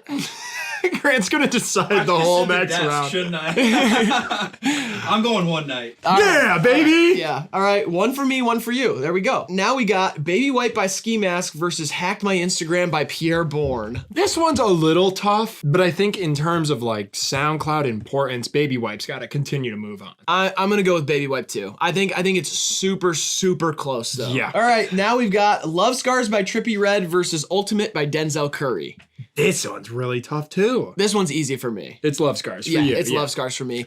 I think it is for me too, but man, Ultimate just had what a strong moment. Yeah. You know, being attached to the meme and the trick shot challenge, like just became so synonymous with shit outside of music. You know? Yeah. But Love Scars is Love Scars. It's Love one of the Scars is greatest. Love Scars. Yeah, it's one of the greatest. Yeah. Now we got Dark Light by Night Lavelle versus Beamer Boy by Lil Peep. Another easy one. Yeah, Beamer Boy. Yeah, it's Beamer Boy. Yeah. All right, now we got Lonely by Speaker Knockers versus No Heart by 21 Savage. Fuck. I understand the impact of Speaker Knockers, and I'm not slighting it at all, but No Heart's like a bigger song in my life. It's played a bigger role. Yeah, I'm kind of in the middle here too, but I think that makes sense. Yeah. I think No Heart makes sense to move on. Yeah, and I think that often happens to like really impactful or influential songs is that they kind of, you know, get overshadowed by what they helped create. Yeah, that's and true. I think that's the case with Lonely. Yeah, I mean, that's fair. You know, you have like A Boogie, Dejlo, Phil Yeah. Tracy, you know, Sofago. Mhm. You have like all the way up till now, you can trace the lineage of Phoebe Speaker Bridgers. Yep. Black Country New Road. Black Country New Road, yeah. Kind of late Coldplay, too, was very influenced by Speaker Knockers. Yeah, Meghan Trainor. Meghan Trainor, exactly. I was going to say that. Took the word right out of my mouth. Dipset. Dipset, exactly, yeah. All right, No Heart moves on. Okay, now we got Gosha versus Murder on My Mind. It is Murder on My Mind. I agree. Murder on My Mind is a different story. It's still something I'm wrapping my head around. Like, that's insane for a song that old and that I've heard so many times. I still have shit to think about. On to the second side of the bracket. Catch Me Outside by Ski Mask the Slump God versus Witchblades by Lil Peep. Fuck me. This is an accessible Peep song to me, but it does have lines that are corny. It's kind of like the Speaker Knocker situation. Yeah. Everybody kind of copied what Peep and Tracy did. Yep. And because of that, it got whittled down to something as like a generic trope, but Yeah. they were before that trope existed. That's fair. Catch Me Outside is too good of a song, though. Yeah, I think Catch Me Outside wins, but I hate to say it. All right, we got Autograph by Juice WRLD versus This Year by Lil Tracy. Tracy walks here. You think Tracy wins? Yeah, I do. I really like Autograph. Ooh, don't make me do it. Oh, don't make me pick. You said it's your favorite Juice WRLD song. It is my favorite Juice WRLD song, and it's one of my favorite Lil Tracy songs. Like, I could listen to This Year again today, and I'd be fine if I didn't hear Autograph. That's kind of the fence I'm standing on. I'm gonna pick Autograph so I can make Grant pick. Yeah, I'm going Autograph. That's fair. All right, next we got Fuck Love by X versus Water by Ugly God. Wow, two very different songs, but it's got to be Fuck Love. Yeah, it's Fuck Love. I mean, Water's great, but it's in this matchup, it really puts a light on the novelty of it. It's a one-trick pony. Yeah, a one-note horse. No Flockin' by Kodak Black versus Pull Up With a Stick by Saw Baby. We know where we're going. It's Pull Up With a Stick. Yeah, come on. Yeah, it's Pull Up With a Stick. No Flockin' is incredible, but Yeah. has aged weird, and Pull Up With a Stick is... Still very, very, very enjoyable to listen to. All right, now we got Lucid Dreams by Juice WRLD versus Fetty by Playboy Cardi. I peeped this in the first round that this would be a second round matchup, and I've been dreading it. We have to lay a favorite to rest here, I think. Yeah, Lucid Dreams gets laid to rest here. Really? Fetty! I'm gonna say something kind of controversial here. I think Rubbing Off the Paint is better than Fetty. Yeah, I completely disagree. Yeah, we've talked about Lucid Dreams too much on this channel. I'm fine. Let's do Fetty. Just shake it up. Let's do Fetty. Fetty was like more transformative for me. Well, you were just doing a bunch of psychedelics around that time, so it's just transformative in general. Mind expanding. You could have been listening to fucking Mumford & Sons, and it would have been transformative. And I did. You run a lot of acid. We've got Faygo Dreams by Six Dogs versus Magnolia by Playboy Cardi, and I see where this is going. People didn't know I was a Cardi stan. We're about to do Cardi versus Cardi in this next round. For that reason, I'm gonna pick Six Dogs and let Grant say Magnolia out loud. Yeah, it's Magnolia. All right. We've got The Race by Tay K versus White Iverson by Post Malone, and I don't even want to talk about it. This one really, the last two were tough. This one makes me really happy. Yeah, me too. Yeah, we don't even have to say it. Just go ahead and put the right one over. All right. Whoa! Just kidding. Just kidding. That's The Race. Okay. And last matchup in the second round, we've got Mason 97 by Lil Yachty versus Walk by Comethazine. Mason 97 easily takes that one. All right, Sweet 16. We've got Myself by Nav versus Money Longer by Lil Uzi Vert. I am firmly on the Myself train for this one. I'll side with you because I think it's a more enjoyable song, but Money Longer feels more important in the grand scheme. Woke Up Like This is better than Money Longer. Yeah. And Myself beat Woke Up Like This. Well said, but the transitive property doesn't exist in sport, but since this is a music bracket, I'll allow it. Okay, next we got One Night by Lil Yachty versus Baby White by Ski Mask. Ooh. I don't really listen to One Night anymore. I listen to Baby White. I don't listen to either of them anymore. Oh, I'm going with Baby White. I'm going with One Night. Okay, DJ Grant. I'm gonna go One Night. Another really pulling One Night ahead. Oh, fuck. We got Love Scars versus Beamer Boy. It's Beamer Boy for me. Like, Trippie Redd has such a catalog, and there are way more songs that I love by him, and Beamer Boy is like one of the Peep songs that I can continuously replay. You know, I'm a huge Lil Peep fan. I love Lil Peep. Love Scars by Trippie Redd is my favorite Trippie Redd song. It's that and Hellboy are my two favorites ever. Mine's Topanga. Topanga, really? Yeah. Is it actually? Yeah. Oh, wow. It makes me want to go for Love Scars here, which is weird. Like, that's where my gut is saying is that it's Love Scars, even though Beamer Boy is an incredible song. Yeah. This is my bracket now. Yep. Yeah, this is Grant's bracket. I'm gonna side with Love Scars. And that's fair. I'm not gonna throw a little fit or anything or like be all pouty. I will say, for someone without a stylist, you do throw a lot of fits. Next, we got No Heart versus Murder on My Mind. YMW is gonna walk. YMW. Yeah, absolutely. Murder on My Mind wins that one. Let's go to the other side here of the Sweet 16. We got Catch Me Outside versus Autograph. Catch Me Outside for me. Autograph for me. This is where I will go Catch Me Outside. Okay. All right, we got Fuck Love versus Pull Up With a Stick. This is where I will set aside my Saw Baby fandom and say Fuck Love is a better song. I was gonna say, Yeah. as much as I want to it's like Saw Baby get to the final four here. If it was Marsupial Superstars, oh, if it was I'd Marsupial, pick it over Fuck Love. I'd pick it over every song, like that and Fetty would be my top two. Now we got our Cardi matchup. We knew it was gonna happen. We got Magnolia versus Fetty.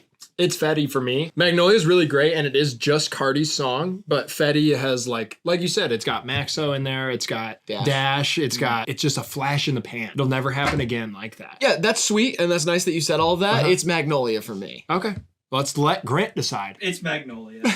It's gotta be Magnolia. Yeah, I mean, come on. No, I'm not. Yeah, no, I'm pissed. I'll let you use a trump card here. No trump cards will be played. We will play this game fair, as they intended in the creation of it in the 1700s. I hate when you use your medieval voice when you get pissed. My lord! Oh, you're moving Fetty anyway. It's almost like you're subconsciously telling me I was right. Sorry. We've got The Race versus Mason 97. Are we gonna disagree again? I think so. It's Mason 97 for me. It's The Race. Yeah, I've been pushing for Yachty a lot. The Race is fine, actually. I'm sorry, I was gonna go with The Race. Yeah, I mean, come on. Quit with the come on. Quit coming on me. Sorry about that. The flute sample. The flute is nice, yeah. Our Elite 8 is Myself by Nav, One Night by Lil Yachty, Love Scars by Trippie Redd, Murder on My Mind by YNW Melly, Catch Me Outside by Ski Mask the Slump God, Fuck Love by XXXTentacion, Magnolia by Playboy Cardi, and The Race by TK. That's good. I think we did a good job. I think so too. Myself versus One Night. You already know what I'm going to say. I know, and I think you already know what I'm gonna say. You've wanted One Night to be out for 3 rounds. I have, and I love myself. Not like that. Fuck, that sounds bad. That doesn't. You're supposed to. I mean, how can you love anyone else before you love yourself? I can't love anyone else yet. I'm waiting until I love myself. Oh, you're still in that phase. Yeah. Give us the decision, Grant. I'm gonna repent my sins, and I'm gonna take One Night.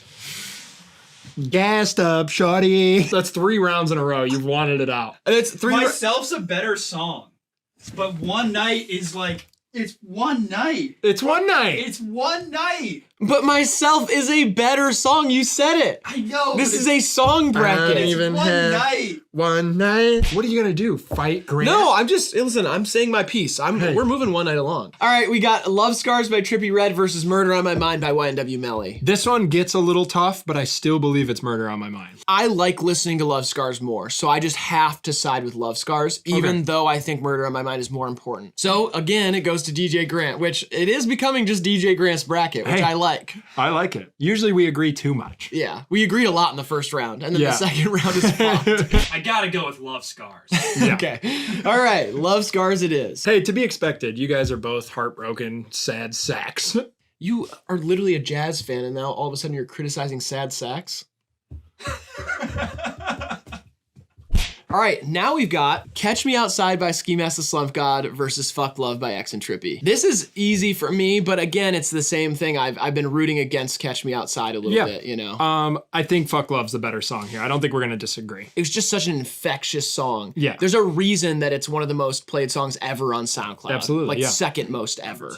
Yeah. And our last matchup to get into the Final Four, we've got The Race versus Magnolia. This is the hardest matchup of the Elite Eight. It's not hard for me. It's The Race for you. It's The Race for me. There's nothing like The Race. Oh no. Grant, you know why I'm looking at you, buddy. In New York, I Millie Rock. It's The Race. I think it has to be.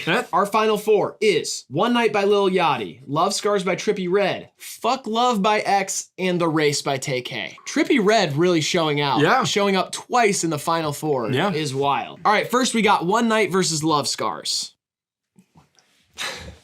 This is crazy. I'm fine with it either way. Like, I understand what's been happening here. It's kind of like when you get ganged up on by your best friends and they just gang up and they just keep kicking you and then... You're the butt of the joke for the night. That's cool with me. One night to the ship. To the ship, baby! Let's go! Who will One Night face off against? That is the question. And we've got Fuck Love versus The Race. Here, I will go with The Race. See? And... Oh no! Listen, okay, this is really 50-50 for me. I'm not gonna lie. Like, I like these songs pretty much equally. Yeah. I think I prefer to listen to Fuck Love more because it has a more diverse palette of things going on. Like you have, it's not as Baby, I Need You in My Life. And then you have X's part, which is I'm nauseous. Like you get two distinct melodies. Musically, it is more complex. Yes. I will agree with that, but the race feels stronger here to me, and I'm sticking with it. It's more visceral. I have to go fuck love. Okay. And I agree with you. Yeah. All right.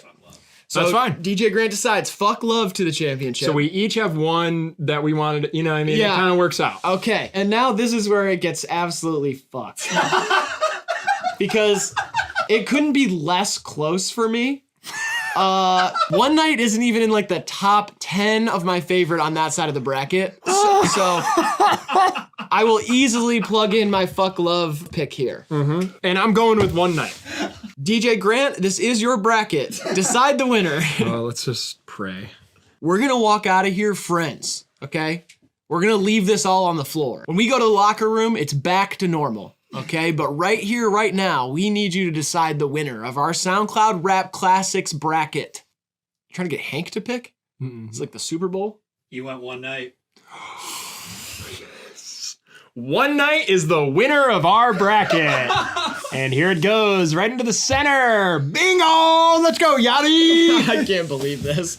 Okay, listen, that's what you sign up for. We don't get to make our own brackets here. We have to make one together. Yes. So the winner of the HIVEMIND official SoundCloud Rap Classics bracket is One Night by Lil Yachty. Once again, please go to the comment section. Let us know your favorite on this list, your favorite SoundCloud rap song of all time, and songs that should have been included on this bracket, as well as other brackets we should do in the future. These are our favorite new videos to do, so we're gonna be pumping these out. Please let us know what we should do next. God, it was fun. God, this was super, super fun.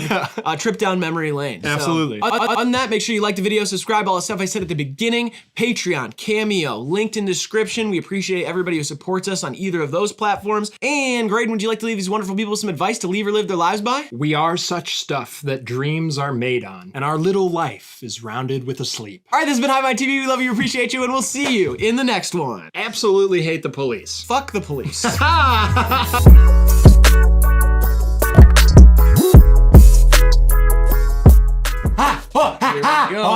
Miss Piggy, pull up to the Bernie. Imagine your time machine malfunctions. You end up there, and you're just like, oh, jeez, it's all Crocs. Back in Croc time.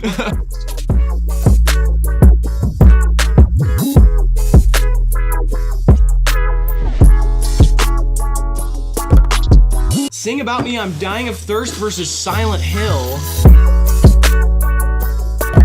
What's up? You're watching HIVEMIND, the most sour show on the internet. My name is Riley Zozo, I'm joined by my tricky co-host, Graydon. What the heck? Got him. Today we're crowning the best Kendrick Lamar song of all time. This is our Kendrick Lamar Song Bracket. It's a March Madness style bracket, 64 Kendrick songs, only one can win. Drop your favorite Kendrick Lamar song down in the comments right now and root for it as we go. Woo, go song! And also let us know what bracket we should do next. Before we get into it, make sure you like the video, subscribe if you want to see more, HIVEMINDTV.com for our merch. Consider joining our Patreon. It's the best way you can support us. You get extra content. It's only $5 a month. And also get a cameo from us. Get a special message. Get us to say whatever you want us to say. And we have a live show this week on Saturday, June 4th in Detroit, Michigan. If you're anywhere near Detroit, please pop out. The lineup is on the screen. We've also got Nick Is Not Green joining us for the show on stage, a live episode of HIVEMIND. It's gonna be insane. All right, let's do this. Come on, baby. All right, this is the bracket. These are the songs. In the first round, we're gonna hear a small clip of each song to refresh our memory, and then just play it out from there. Second round, we won't hear clips. First matchup. All Right versus Opposites Attract. All Right, obviously off to Pimp a Butterfly, one of Kendrick's biggest hits of all time, the rallying cry for the Black Lives Matter movement as well. And then Opposites Attract off of Overly Dedicated. Yeah. An very old Kendrick Lamar mixtape. An ancient relic. Music from the past. But if God got us, then we gon' be alright.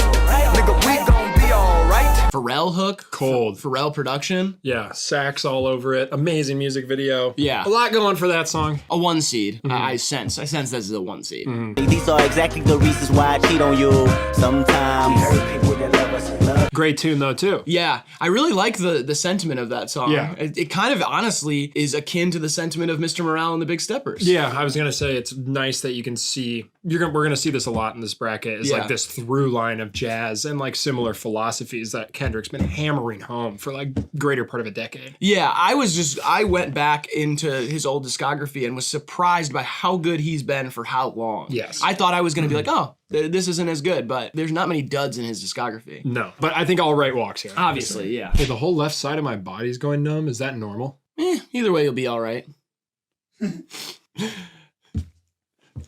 Next, we've got Untitled 7 versus We Cry Together. I think my choice might surprise you here, but Levitate, levitate, levitate. Shut your fucking mouth and get some cash, you bitch, you. One of the better Untitles, for sure. yeah, it's 2 and 7 for me are the best. Levitate, levitate, levitate. Got me fucked up today on You mad, little feelings is shot. Go text that raggedy bitch. I don't know. For me, it's We Cry Together. For me, it's 7. Really? Yeah. Okay, and if you're unfamiliar with how we do brackets, we do have a tiebreaker, and it is DJ Grant, who is sitting off screen right behind the camera. Yes. I think I'm gonna go with We Cry Together. Tie is broken. I lose. That's all right. I'm not salty.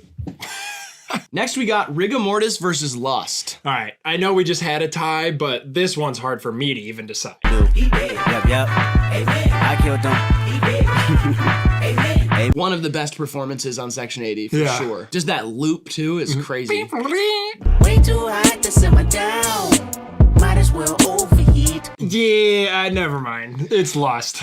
Is Lust for you? Yeah, it's just just better. Like, it just sounds better. I think it's Rigor Mortis, only because from a production standpoint, Lust is much better. I love that beat. I love most of that song. Just like certain tonalities in Kendrick's voice on that song, I can't listen to. See, me and you couldn't be more oppositely aligned with that, because when that's like, I feel like an introduction to some of those singing tones. Yeah. Like you get stuff on Damn where you're like, oh, I've never heard him sing like this. Yeah. And I loved it off rip and have never had a problem with it. But I'm just talking about, I respect the cat. See, I love that. Ugh, like I hate it. Like makes my skin crawl. Oh, I love don't it. like when he does that. All right, it's Lust for me. Grant, where are you going, buddy? I think I'm gonna take Rigor Mortis. Oh my God, can I catch a break? I'm not happy about that. You love Damn though, and that's I'm gonna vote for every Damn song, honestly. Yeah. Now we got Po Man's Dreams, his Vice, versus Father Time. On my instincts, my hands dirty, you worry about mud in your sink. You like to mistake a street nigga. One of the chiller songs on Section 80, this is something that I've noticed about Section 80 in general, is that as I went back and listened to it, I feel like Logic took so much inspiration from Kendrick's Section 80 era. I know people say Under Pressure sounds like Good Kid, Mad City, and it does, but I feel like his style of rapping from the beginning was so inspired by Kendrick's Section 80. Yeah, I can believe it. The issues all across my head. Told me fuck a foul, I'm teary-eyed. Wanna throw my hands. I won't. Can we agree here? Father Time? Thank you. Yeah, for sure. Sunday morning wake up. Yeah, you hate the Sampha I do hate the feature? Sampha feature, but it's a better song. Yeah. And Sampha is growing on me a little bit. That's good. Like the more I listen to that track, like, I don't know, I'm getting used to it, I guess, but he just comes on so Sunday morning wake up. Next, we got DNA versus Keisha's song. 2 very different songs. Royalty got royalty inside my DNA. Cocaine quarter piece. My hot take for Damn is that DNA's just alright. You just heard it too much. I don't know. It's whatever to me. I feel a kind of similar way, but I think it's mostly due to just like oversaturation. Rosa Parks never a factor when she making ends meet. Fancy goes on. Fancy cars. Dusty ass feature. The thing that I find really interesting about Keisha's song is there's these ad-libs on it that almost sound like Travis Scott ad-libs. Yeah. But it's like pre-Travis Scott. It's 2011. Hey, massively influential. Really good storytelling on that song. Yes. I think DNA is probably better, I guess. I'm gonna play it more. Yeah. Okay, that's fine. Yeah. I mean, it's an incredible feat of rapping ability for sure. It's just I don't like listening to DNA that That's much. fair. But I also don't go back to Keisha's songs. So. Never. Mama versus Count Me Out. Ciphers for your reaction. Now I can live in this stadium, pack it the fastest. What a lush beat. Yeah. There is not a weak point on To Pimp a Butterfly. No. Fuck it up, fuck it up, fuck it up, fucking it up. How you gonna wear my shorts when the last run? All right, for me, this is Mama. Yeah, this is so tough. I think it's Count Me Out. Because Count Me Out is one of my favorites on Mr. Morale, and Mama just kind of like falls into the background for me on To Pimp a Butterfly. I know it's a lot of people's favorite on To Pimp a Butterfly too, but maybe it's just because it's fresher. I could go either way on this one. I'm like, it doesn't matter to me. I think Mama's just more like, I don't know, I feel like his emotion is just tighter in there, and like the sentiment of Count Me Out is fine, but it is kind of just like, especially in the scope of Mr. Morale, it feels like one of the less serious songs. Yeah, that's true. Love when they count me out. I'm picking Count Me Out, he's picking Mama, so. Okay. You fucking motherfucker. Don't. It doesn't matter to me. Yeah, it doesn't fucking matter to me either. It's all good. Whatever you think, Grant. Go ahead, Grant. I'm gonna go with Mama. All right. Made a smart choice. Next, we got XXX versus Spiteful Chant. Yes. So for people who don't know, Spiteful Chant is, I believe, a bonus track off of Section 80. Yeah, it's not on Spotify. Schoolboy Q's on it. Chip a nigga a little bit of nothing. I chip a nigga a little bit of nothing. Oh my God. Damn is so good, man. It's all right. It's all right. Well, That's probably my favorite song on Damn, though. It's a really good one. I like that song, but it's not close here. Yeah, it's not close. It's a great Schoolboy Q feature, too. We've got For Sale interlude versus Bitch Don't Kill My Vibe. This is another really tough matchup. This is tough. Yeah. When I get you, I'ma go hit the throttle with you. Smoking, looking, that. Cause I want you. I am a sinner who's probably gonna sin again. Sometimes I need to be alone. You know what's crazy? The original version of that song features Lady Gaga. Oh yeah, I remember that. Singing the hook. Yeah. And it sounds so, you can find it on YouTube. For people who don't know that, look that up on YouTube. Lady Gaga, Bitch Don't Kill My Vibe. It sounds very unnatural. I'm glad he went with the version that he went with, but it's just such a funny historical thing. Like, Lady Gaga was almost on Bitch Don't Kill My Vibe. That would have changed so many parties for me. Yes. You know? And now I'm just stuck listening to A Star Is Born. Romance. Nice. My bad romance. Nice, Riley. One more time. My bad romance. Bang!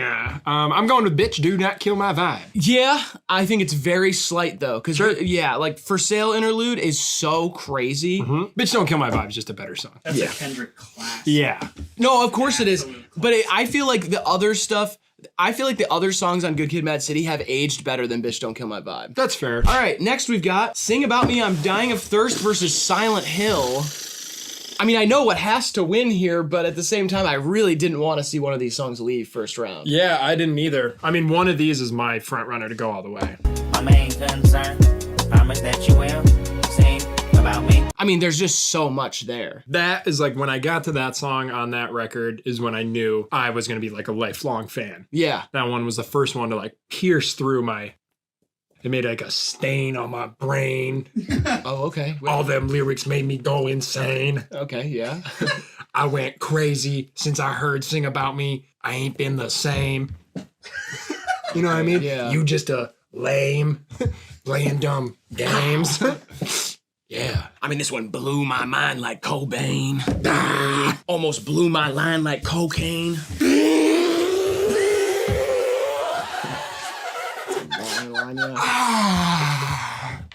Just a little one to keep the video going. Yeah.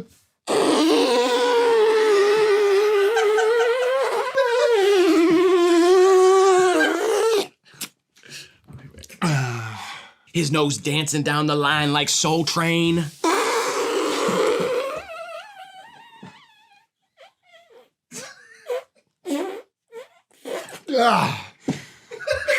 Just a little cocaine mid-episode to keep me even. Hey-o! Get it, Riley? Let's hear the second song of this matchup. Yep. Push these niggas off me like, push these bitches off me like, push these niggas off me like. Yeah, what a great song. It's Sing About Me, I'm Dying of Thirst. It is. It is, man, that sucks. Silent Hill. I know. Silent Hill is such a good song. Yes. It's just so fun. All right, next we got Fuck Your Ethnicity versus Hood Politics. This isn't getting any easier. No, this is gonna be a tough bracket. Let's go.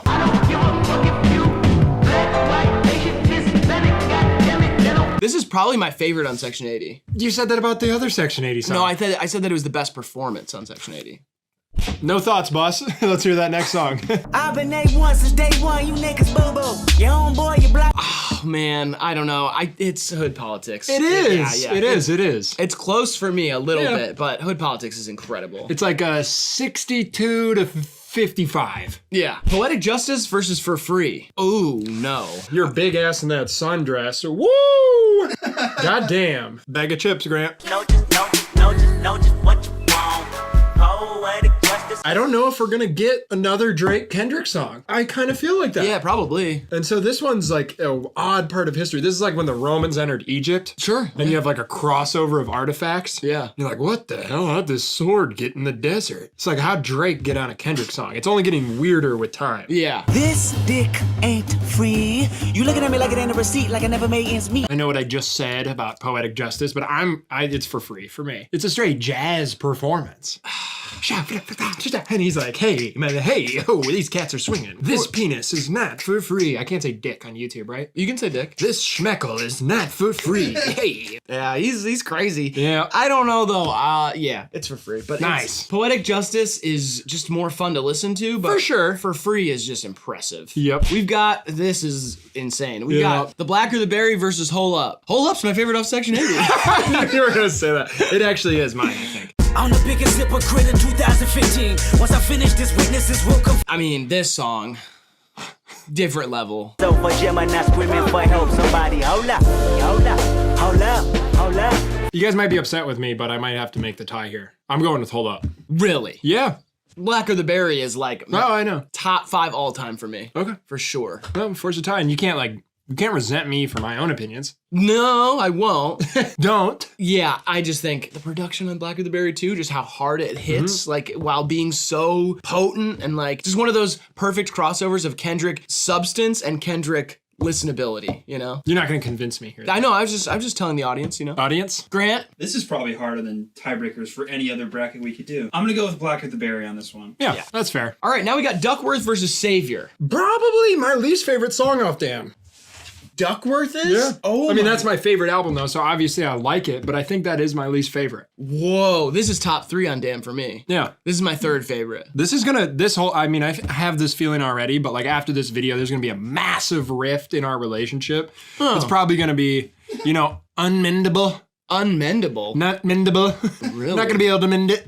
Not gonna be able to mend it. Not gonna be able to mend it. Huh? We got a rift in our friendship, not gonna be able to mend it. Yes, sir. We got a rift in our friendship, not gonna be able to mend it. Never gonna be the same. Had a couple of shooters caught a murder case. Fingerprints on the gun, they assuming, but great song. I think this is Kendrick's most concise and understandable storytelling song of all time. Yeah. The first time I listened to it, I knew what happened. Yeah, this and like Mad City. He usually will take it to like so many different directions where he'll be talking about implications and stuff. This is like a straight through line story about Kendrick Lamar's father and Top meeting all those years ago. Yeah. And like almost having, both having brushes with death or jail time that would have prevented Kendrick from having his career. And then 20 years later being in the studio together because Kendrick's, like, it's just crazy. It is. It's mind-blowing stuff. wait a minute, ben aquí, c'est la vie, I tell the whole truth from A to Z. Love this song. Love this song, but Duckworth walks all over it. Yeah, for sure. With its little duck feet. I love when you do that little dirty duck impression. Yeah. Don't stop now. You're getting me there. Tell me more, you dirty little duck. You want some of this stale bread from my kitchen? I don't even know what's happening in this video. Any Kendrick fan who's watching this is gonna be like, who doesn't know who we are, is gonna be like, what is going on with these guys? Did they just do a sexual duck talk? They just did like a dirty duck joke? Is that what happened? You dirty little duck. What this really proves is freaks like us can be Kendrick fans too. Yeah, we're just like you. Backseat Freestyle versus Complexion. Complexion. Break my dick, get big as the Eiffel Tower, so I can fuck the world for 72 hours. God damn, I feel amazing. My mind is living on cloud 9 and never on vacation. Complexion. Two steps. Complexion don't mean a thing. Here I go pissing people off. It's Complexion for me. Really? Yeah. Oh, it's Backseat Freestyle for me, easily. Complexion is great. It's kind of middle of the road on To Pimp a Butterfly for me, which is my favorite Kendrick album. It's probably like number 2 for me. Yeah, I mean, it's right up your alley. Yeah. It's just so smooth. The Rhapsody verse is insane. Yeah. But Backseat Freestyle is like, you know how many memories I have with that song? I don't remember shit, so. For your own good, too. You should let go of the past. There's a lot of dark stuff back there. Grant, you want to break this tie? Yeah, it's handedly Backseat Freestyle. I'll choke slam both of you. Now we got Mad City versus The Heart Part 4. Well. Man down, where you from, nigga? Oh my. You know what I mean? That song will really be. Jerry status of a hip hop rhyme savior. Travel around the atlas in a spaceship, candy coated my day shift in the. My favorite of the Heart series. Yeah, probably. It's like a sampler platter, but it's not the whole entree, and Mad City is like a delicious 44-ounce T-bone steak. Absolutely. Well done. We've got Shireen, aka Master Splinter's daughter, versus These Walls. Regardless what fuck has to trifling us. It's deep rooted, the music of being young and dumb. It's never banger. I have such a soft spot for that song just because it's the intro to Good Kid, Mad City, and it's such good storytelling. I kind of like regret sometimes skipping this back in the day. Yeah, for sure. You know, because it just has a lot of like skit stuff in it. But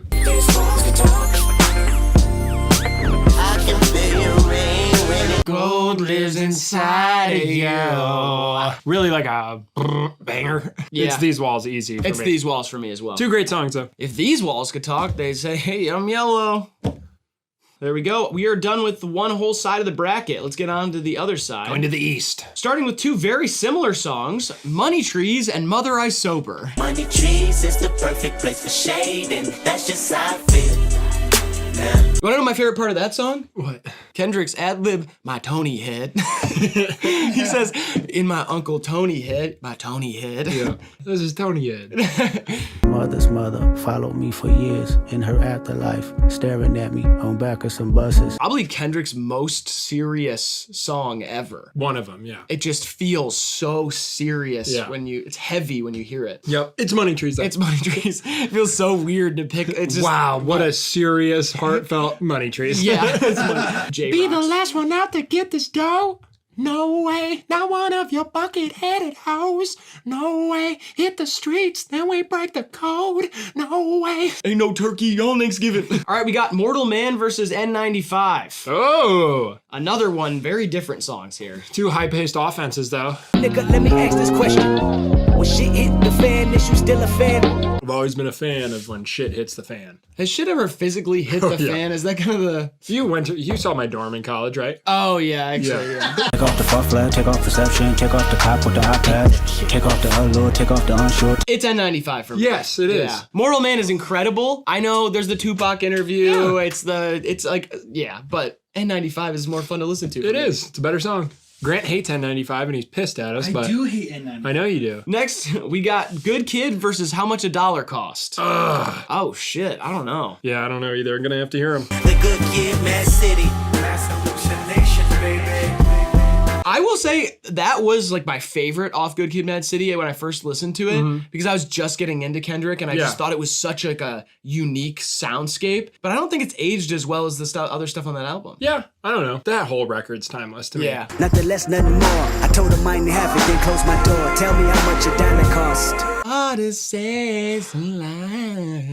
that James Fauntleroy? It is. Wow. Yeah, he's very good. Yes, he is. This one is the toughest for me so far, I think. I really equally like these songs. If I got to throw my hat in the ring here, which I do, that's what I'm here to do.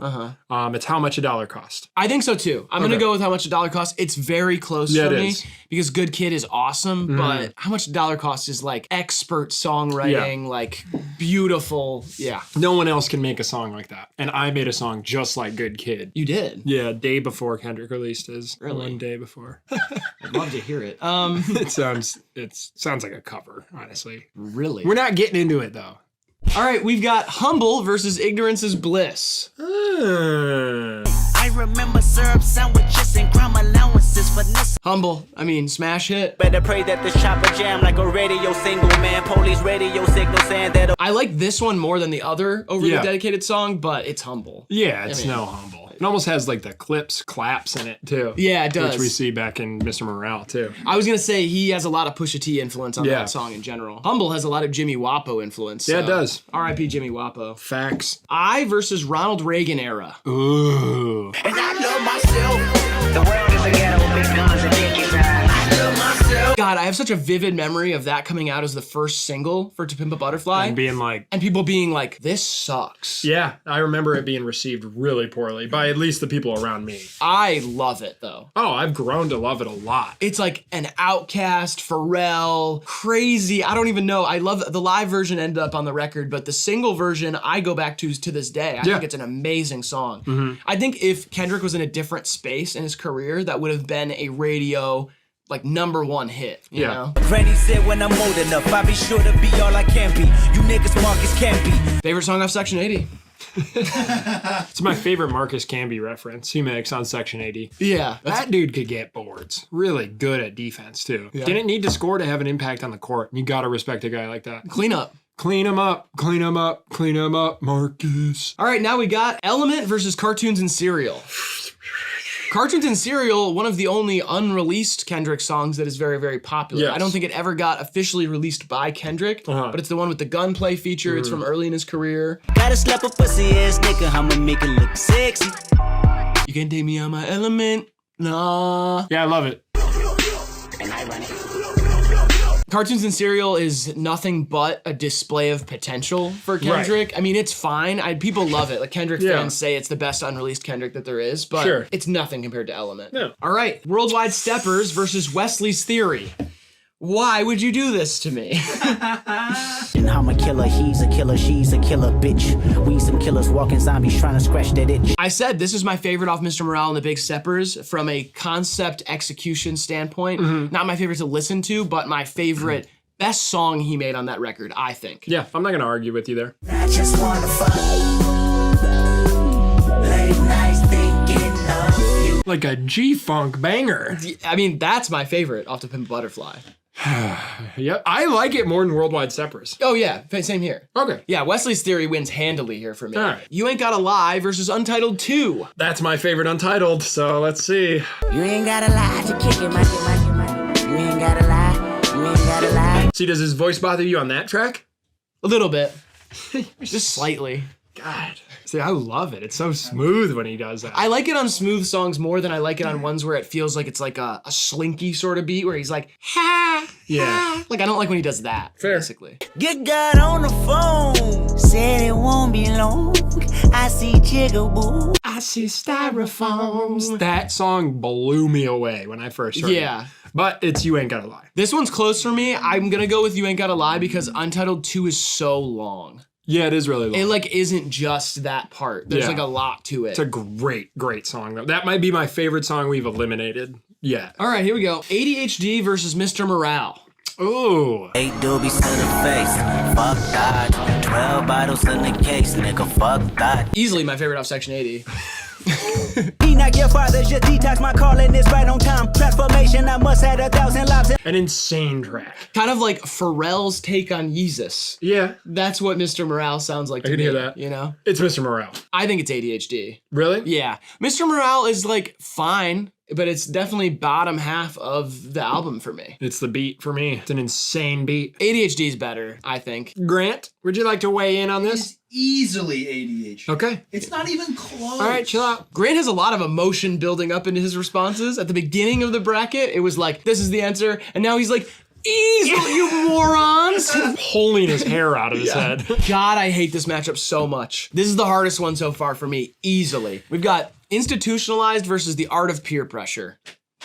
Shit don't change, you get up and wash your ass, nigga. That song makes me want cigarettes. God, that is the sleeper hit on To Pimp a Butterfly. You got the Snoop Dogg verse that Kendrick wrote, stashed it in the mosey wosey. Like, oh, it's so good. That is the one that I play first if I'm just playing one song off of To Pimp a Butterfly. Go quick and then we laugh about it. That's ironic, cause I never been violent until I'm with the homies. Just riding. That's like my favorite story, arguably, that he's ever told. Yeah. I remember like viscerally hearing that one and being like there. I think that is the heart of Good Kid, Yeah, Mad for City. sure. It is like when people say it's cinematic, and they talk about it being a movie. That is the song that comes to mind I can for me. see the van opening and like I can see everything. It's all in this dark street light. The sirens, yeah.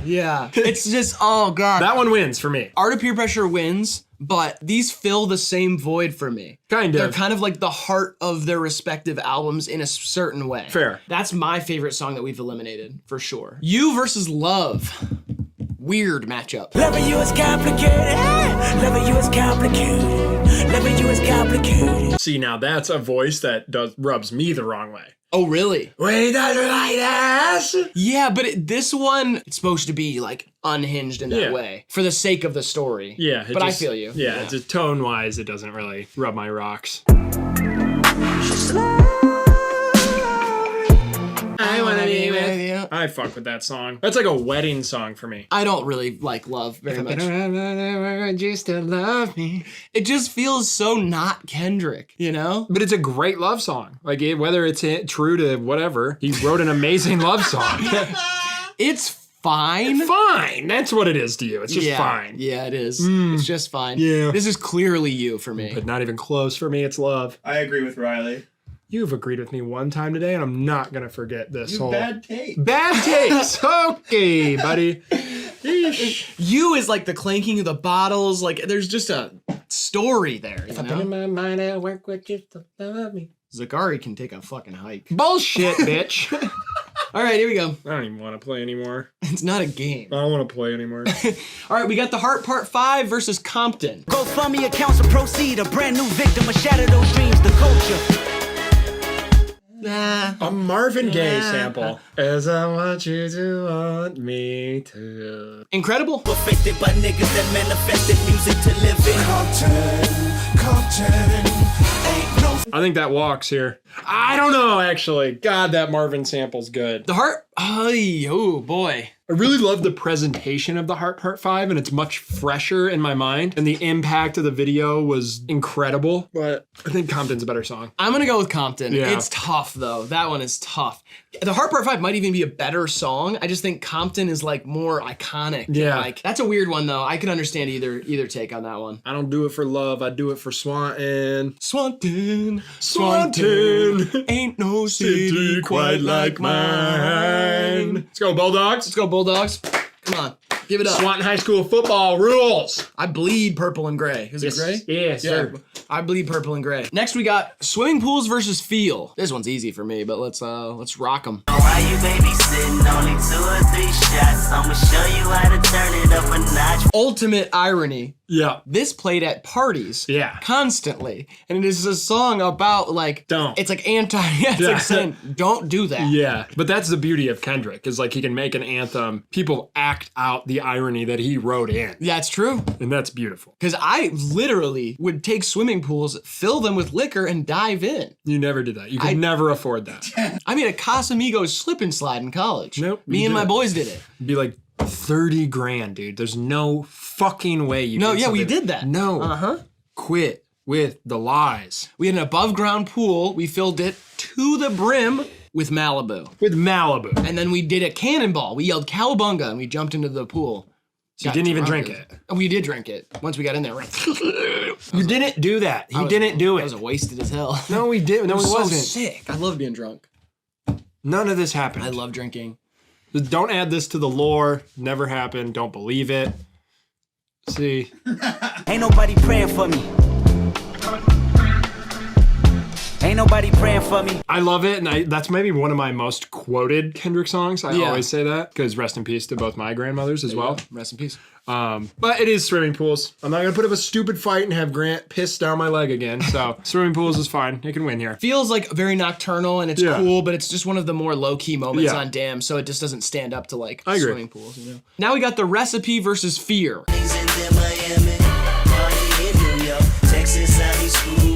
Great sample. Shout out to Mr. Twin Sister. Yeah. Legendary sample, bonus track. I like Dr. Dre's performance on that more than I like it on Compton. Yeah. But I don't know. I love that Compton verse. I think I don't know. If I can smoke fear away, I roll that motherfucker up. It's Fear. Yes. Easily Fear. Yep. I'm not even going to get into how I feel about Fear until the next round. Yeah. Because that matchup's fuckered.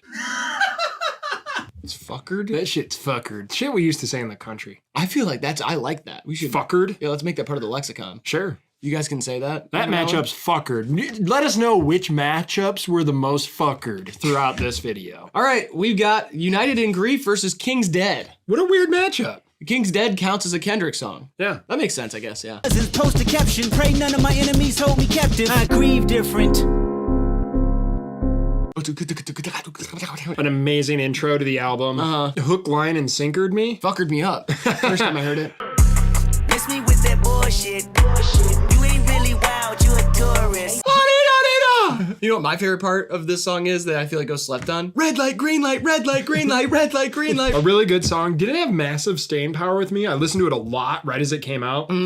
Video really took my eyeballs by the horns. That crazy zooms. Crazy video. Yeah. But it doesn't feel like a Kendrick song to me. It feels like a movie song that Future's on and Kendrick's there. I don't know. It does have a lot of iconic moments because, like I said, it does have Future, la-di-da-di-da, slow me up. And then it has Kendrick doing red light, green light, red light, green light. And then it has J-Rock doing my team go hold up, my name go hold up, my team go hold up, my name go hold up, my team go hold up, my name go hold up. There's so much repetition here that just felt like this crazy melding of things. Yeah. Where I do love this song, and I do think that I will listen to King's Dead more as an individual song, but United in Grief is a better song. Yeah, I agree. That's where it's tough for me. Yeah, it's United in Grief for me. Okay. You can disagree with me if you'd like. You won't like what I'm gonna have to do about it, but simply will not like it. Let's go United in Grief then, because I'm scared of what you... Yeah.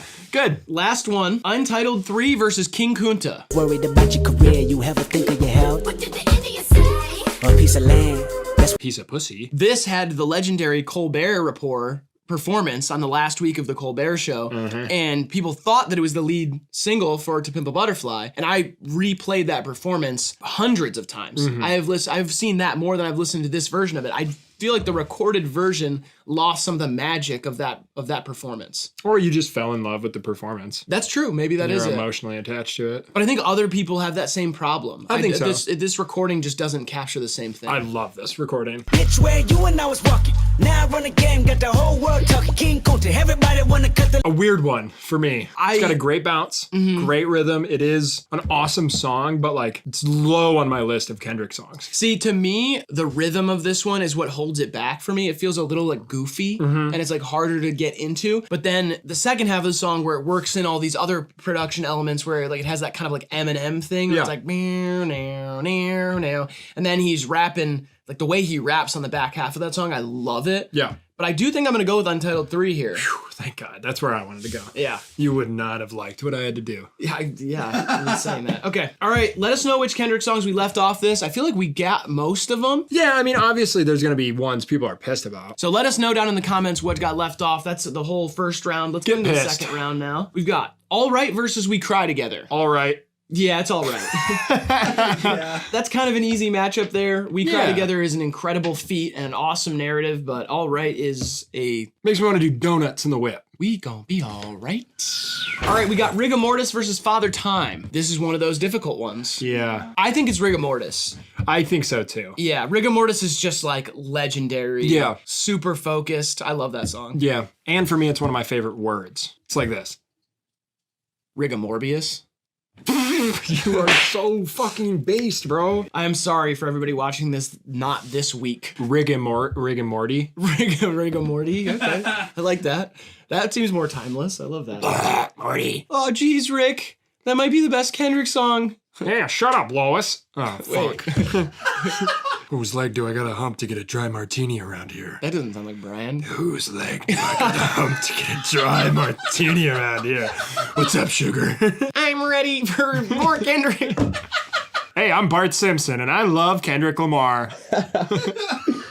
He's grown up. He's grown up. That's what he sounds like. Eat my shorts. Hello, my name is Jimmy Neutron. Got a blast. Zoinks, Scooby. All right, DNA versus Mama. Mama. Yeah, I'm going Mama on this one, for sure.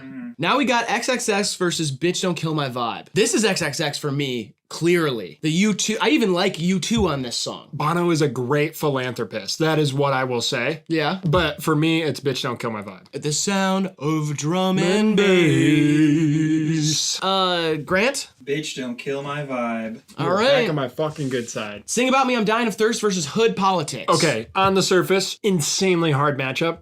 Two very good songs. I don't think this is hard. Sing About Me. Yeah, it's Sing About Me. Okay, we got a To Pimp a Butterfly matchup for Free versus The Black or the Berry. This is The Black or the Berry for me. Yeah, I picked against it in the last round. I know you did, yeah. So that's, I guess, why I'm gritting my grits here. I'm gritting my grits. Yeah, I'm going to agree with you, though. That's fine. Yeah. Duckworth versus Backseat Freestyle. Shit. For me, it's Duckworth. Like in this current state of mind that I'm in. It's so weird that because before you said Duckworth was like your least favorite on Damn. On Damn, yeah. Which is my favorite album, though. Your least favorite on Damn is better than Backseat Freestyle? No. See, that's insane. No. You think every song on Damn is better than Backseat Freestyle?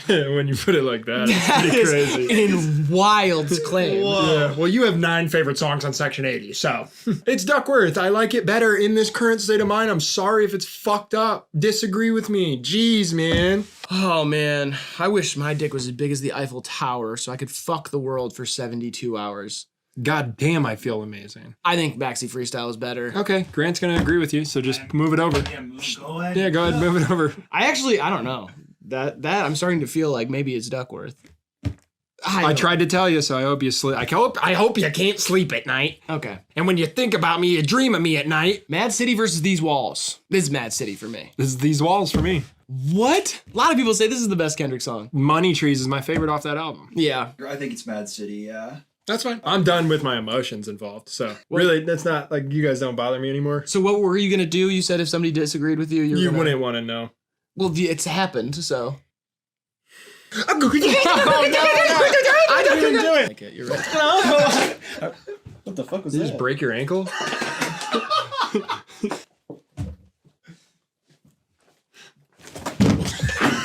I wanted to swat the fuck out of you. Money Trees versus N95. Money Trees! Oh my god, chaotic energy, I agree, obviously. All right, now how much a dollar costs versus Humble. This is how much a dollar costs from me. Yeah. Humble is whatever. I versus Element.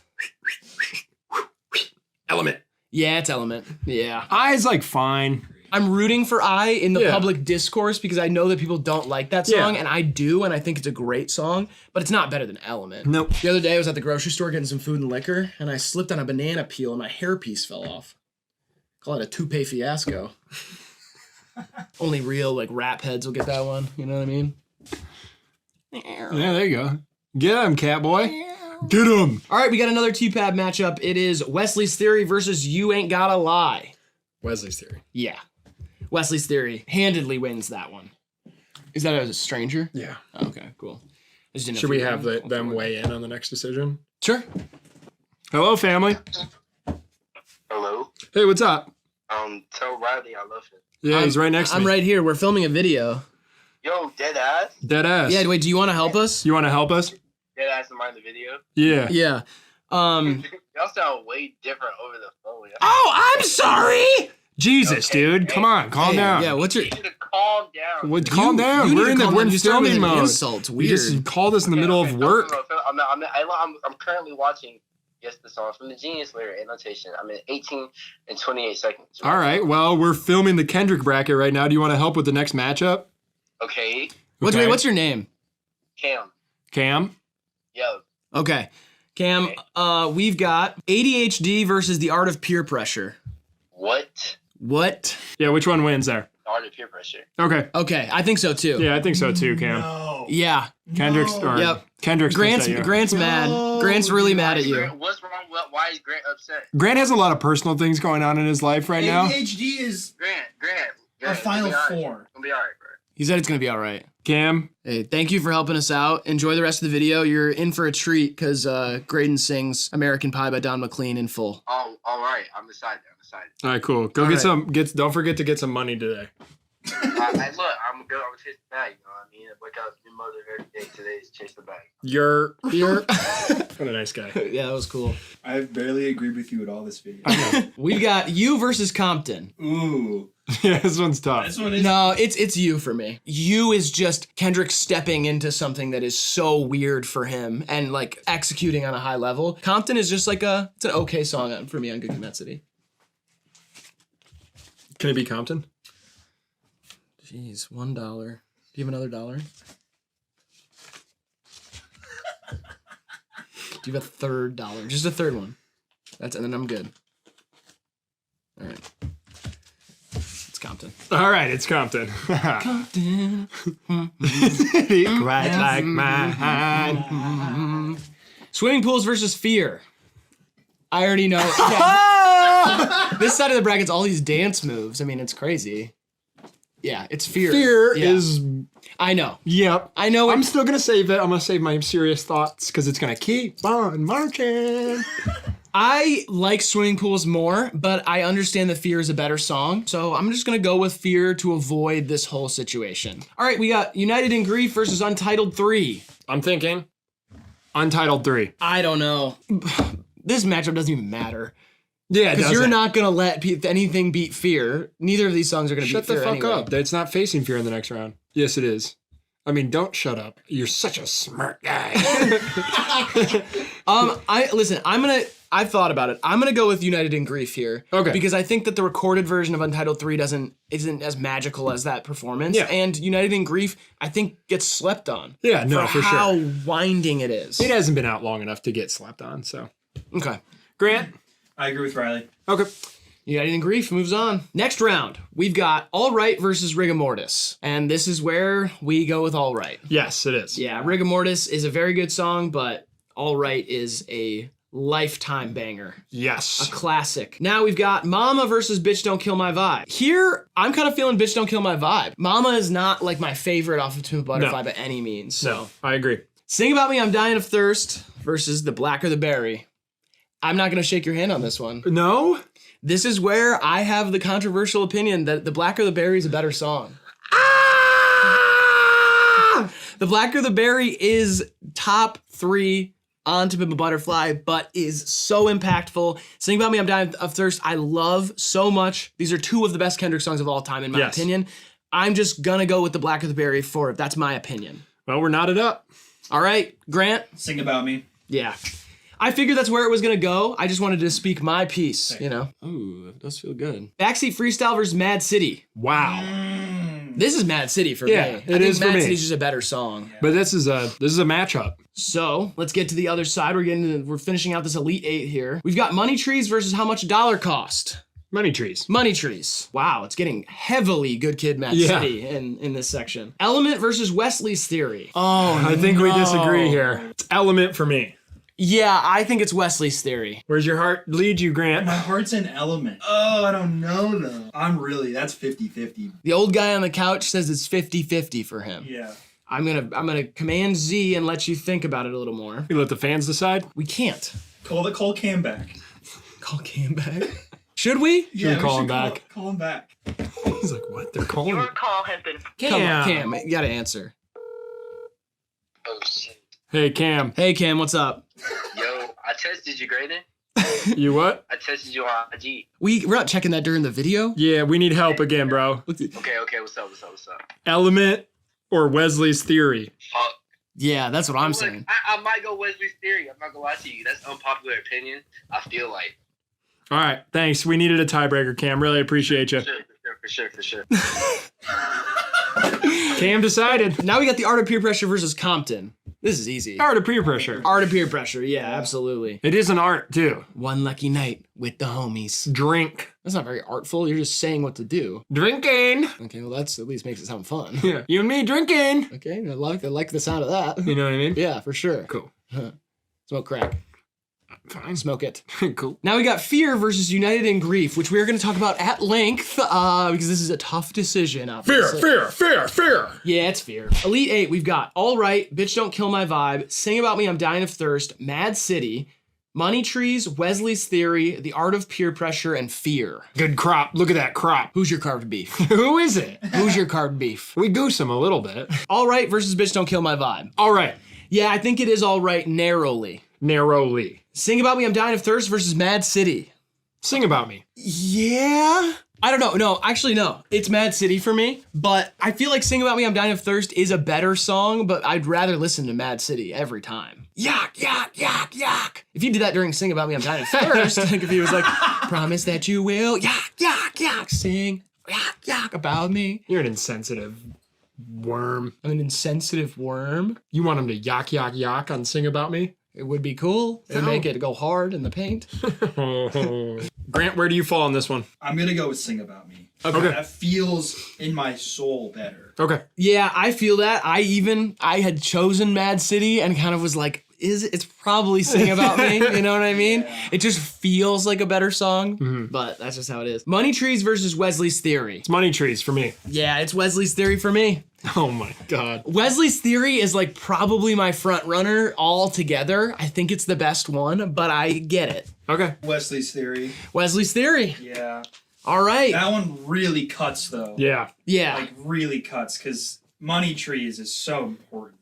Yeah. You know? Art of Peer Pressure versus Fear. I already know. Like, I understand. Do you want to speak your piece about Fear? Fear's my favorite Kendrick song of all time. I don't know. He does something in that song that I feel like exemplifies his whole attitude for the album and like gets across some really heavy emotions. And it struck me at a point in my life where I like truly needed a song like that. And it's still a big part of my life to this day. While it is Art of Peer Pressure for me, I'm going to go with Fear. Because I think that that's important that moves forward. That's a big man move on your part. Fear goes on. We've got our final four here, folks. Blah, blah, blah. Let us know how much you disagree with us down in the comments. We've got All Right, Sing About Me, I'm Dying of Thirst, Wesley's Theory, and Fear. This is a tough final four. It's All Right versus Sing About Me. Here, I'm going with Sing About Me. I am too. Yeah, Sing About Me is just... It's more sprawling, more important. Kendrick showing that he is unlike anybody else. Yep. Now, we've got our two favorites against each other. Only one of them moves on to the final. Yeah. Wesley's Theory versus Fear. I've got Wesley's Theory. I got Fear. Yeah. I think that's clear if you've watched the rest of the video. Pipe up, Grant. I think Wesley's Theory beats Fear. Okay. Personally. You're our tiebreaker, and I respect you as a man. You gotta respect me. What? I'm really doing my best over here, man. That's all I'm gonna say is I'm just doing my best. All right, Wesley's Theory in the final. All right. I think that's gonna shock a lot of people, honestly. Sing About Me, I'm Dying of Thirst versus Wesley's Theory. Wow. Sound off in the chat. I'm sure that you all have a different song that you wish was here. You guys are all saying a different song. Where's King Kunta? Nobody's saying that. The Kendrick fan who thinks King Kunta is the best song ever. Kendrick fan who thinks Crown is the best one. Kendrick fan who thinks All the Stars is the best Kendrick song. That's a SZA song. It's a SZA song, but Kendrick's on it. Do you have a Kendrick feature that feels like a Kendrick song that you wish could be in this? Because I do. I have one. Nostalgia. Pusha T. Mine's Pineapple Now and Later's. Oh. BJ Chicago Kid. Yeah. I feel like it was pretty much a predecessor to Sing About Me. Yeah. In a lot of ways. It has that storytelling and like, you know, going through, it's like a memorial to someone else. Mm-hmm. I love that song so much. Yeah. And Nostalgia, I know, has gotten a lot of hype over that video that somebody made breaking down the kind of the math of that verse and how crazy that is. But even before that, I mean, I'm a big Pusha T fan. People who watch our channel know that. But like the way he enters that, you want to see a dead body? Like that is wild. Yeah. For me, it is Wesley's Theory. I said that's my favorite Kendrick song, so I'm sticking to that. But I get it. I get that that's not the popular opinion here. It's close, especially after re-listening to Wesley's Theory today. The arrangement, the instrumentation, it's an orchestra. Yeah. It's an amazing feat of musicality. And Sing About Me is a little more straightforward. Yeah. But it is like we've said, this magnum opus of Kendrick's storytelling and just ability to speak to the listener. Yeah. And get something across that makes you feel so emotional. Yeah, it's Sing About Me. I'm going to go with Wesley's Theory. And so here we are, letting Grant decide. Grant, who wins your bracket? Sing About Me wins the bracket. Okay. I'm happy with that. I have no qualms. Sing About Me, I'm Dying of Thirst, best Kendrick Lamar song right here. Right after Fear. That is our Kendrick Lamar song bracket. Thanks for playing along with us. Let us know what bracket you want us to do next. Other than that, make sure you like the video, subscribe, all the stuff I said at the beginning. We got tickets for our show down in the description along with our Patreon link. That really helps out. Please join our Patreon. We'll be posting extras on there. Great, and you want to leave these wonderful people some advice to leave or live their lives by? I guess I don't got much on my mind today. Okay. The grass may always be greener on the other side, but sometimes it's good to get down and dirty. All right, this has been HIVEMIND TV. We love you, appreciate you, and we will see you in the next one. So cold. No, it's not. It's so hot. cold in here. It's hot, buddy. Are you dying again? Again.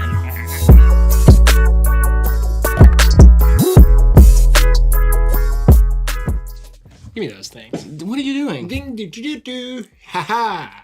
Check it out. I'm like a fighter pilot. I can't even see what you're doing. He's using my thumbs as joysticks.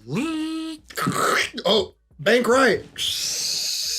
I like to move it. There you go. I like to move it.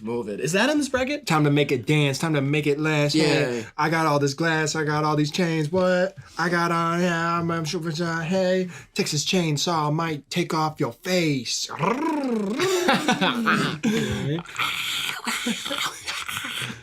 Yeah, dude, I'm just playing into your bit.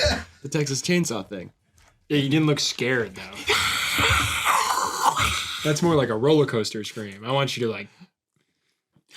There you go. That's better. That's good. Yeah. What? I'll rip your cock off your body, you fucking scoundrel. What the hell?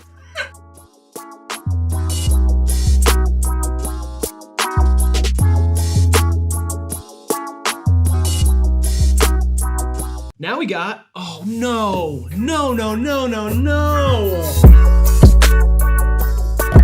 What's up, you're watching HIVEMIND, the most shareable show on the internet. My name is Riley Zodger, and my terrible co-host Graydon. Come on. Today we're deciding the best Tyler, the Creator song. This is our Tyler, the Creator song bracket. March Madness style, 64 Tyler, the Creator songs, only one can win. Drop your favorite Tyler, the Creator song down in the comment section right now and root for it as we go along. Also let us know which Tyler, the Creator songs we left off the bracket down in the comments. Before we get into it, make sure you like the video, subscribe if you want to see more, HIVEMINDTV.com for our merch. We just dropped stuff on there, go check for it, HIVEMINDTV.com. Also consider joining our Patreon, that's linked in the description. $5 a month, you get a bunch of extra content over there, and maybe get a cameo from us, a special message, personalized just for you. All of that is linked in the description. Let's get into these Tyler songs. Come on, baby. All right, here are the songs. In the first round, we are gonna hear a small clip of the songs to refresh our memory, and then we'll just play it out from there. First matchup, we've got New Magic Wand versus Two Seater. I know what the favorite is here, but Two Seater is really good. My brother said I'm on the spectrum.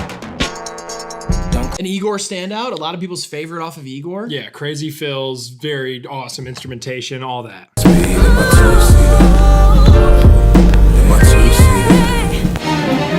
Yeah, I don't know. I might be the unpopular opinion here, but I think Two Seater's better. Two Seater is like the jazziest song on Cherry Bomb. It has tons of stuff going on. Strings, sax, crazy vocal effects, amazing background vocals going on. And I like New Magic Wand, but Two Seater takes this one for me. Oh man, that is not a good foot to start on with our fan base. I do think this is a closer matchup than people would want to admit, but New Magic Wand is just so memorable. I'm not a huge Igor fan, and we'll get into that later, like throughout the video, I'm sure. But New Magic Wand just has so many memorable parts. Like it just feels like such a huge song. Whereas Two Seater, I'm like pleasantly surprised going back to it that I'm like, wow, this is really jazzy and interesting. But New Magic Wand is an important Tyler, the Creator song. That's true. I'll go New Magic Wand. So our tiebreakers go to DJ Grant, who's sitting behind the camera right now. Grant, what do you got? I'm taking New Magic Wand. Okay. All right. Next we've got Forward versus Goblin. Shout out to the girls that I let on for occasional head and always keep in my bed. The opener to Flower Boy, Rex Orange County singing on it, incredible. Yeah, a beautiful intro to a beautiful album.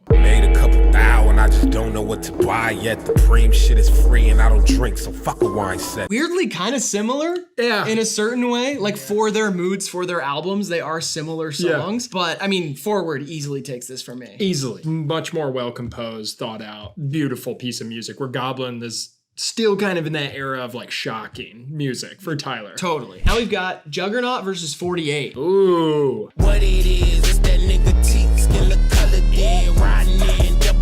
This is is one I can't not see the video in my brain now. Juggernaut just sticks with you from a music video standpoint. 48 states, I get it at. They call me Mr. Treat, you know. It's a standout on Wolf, and I remember he was very proud of making it. I remember he's like, I made 48, I'm great. Yeah. But Juggernaut is better, I think. It's harder. Juggernaut over 48, kind of a surprise. All right, now we got Bastard versus Boredom. What a weird matchup. Yes. Play piano cause I'm so depressed. Somebody called a pastor, this bastard is so possessed. I know a lot of people who say that Bastard to this day is the best Tyler the Creator song. I can see that. Yeah. You can see signs of strings and like wider composition coming. I just mean from a sentiment standpoint too. It's just like, it's like showing that there's a real creative mind behind all of the shock. Yes. Like it's the first really note that you get like, oh, there's something with Tyler the Creator. Boredom, boy, my bedroom flows a serial burial. I'm serious, I ate them all. But this is a classic. Yeah, I was gonna say, it's not even close. Boredom's so good. Yeah. Boredom is like a front runner. Yeah. That song is so good. Yeah. Blows Bastard out of its little pants. Yeah. For all of the potential that you saw with Bastard, this is it like coming to fruition. This might be the first song that I heard by Tyler where I was like, whoa, put this on the radio. Yeah. Like, this is a classic rap song, you know? I think we're gonna have some matchups like that early on where we see signs of what's to come and then the full plate. Speaking of full plates, now we got Potato Salad versus Slater. I hate this matchup. I know who's gonna win in my mind, but I don't like this matchup. We get dollars, give them the bin baller. Exchange for them chains I saw shiny with thick water. Tyler, A$AP Rocky. Yeah. A classic Lucy. Feels like Tyler's stepping into another world just a little bit. Yeah. Because it's less extreme and like experimental. It's like a side quest. Yeah, He's like, I'm gonna have some fun making a rap song. He's like, I'll just do this real quick and then I'll pop back. He even brags about making Garden Shed on this song. Yeah. I mean, it's cool. I like A$AP's verse on it too. It's very fun. It's a great song. It's a really fun listen. Back with a stack of cheese for these rats. The mac and cheese. Ian Slater just hit a curb. I love Slater, and if Slater was just Frank Ocean's part on the end, it would be like a front runner for me. Like the end of Slater is one of my favorite moments in Tyler's entire discography. All Frank's features on Tyler's songs are amazing. Yeah, he does that a bunch on Wolf, where he has like kind of a normal rap song that just transitions, it gets really pretty and adds like strings and chords and stuff, and then has Frank come in and do his like singing thing. But he's just like, I wanna ride my bike. This one's Slater for me. Potato Salad's great, but it doesn't even feel like it has its place in this whole bracket. Yeah, Slater for me too. All right, now we've got Her versus Igor's theme. I know where I'm going. Gullible when I just want to take like a pirate. Oh man. Goblin is a weird album. Yeah. He's coming. I thought I knew where I was going. For all my slander of Igor, I love Igor's theme. I do too. I think I gotta go Igor's theme here. Yeah, it's just such a feat of like production and like feels like the culmination of a bunch of things that Tyler was adding to his music. Like wasn't the core of it, but then like took kind of that side fuzz and made that into one song. Absolutely, you know? yeah. He does that with each new album, I feel like. Yeah. Like he's hinting at what's to come with every project. All right, now we got Find Your Wings versus November. These are two songs that I like wanted to root for out of the first round. I was like, no, these are like slept on as great songs on their respective albums. But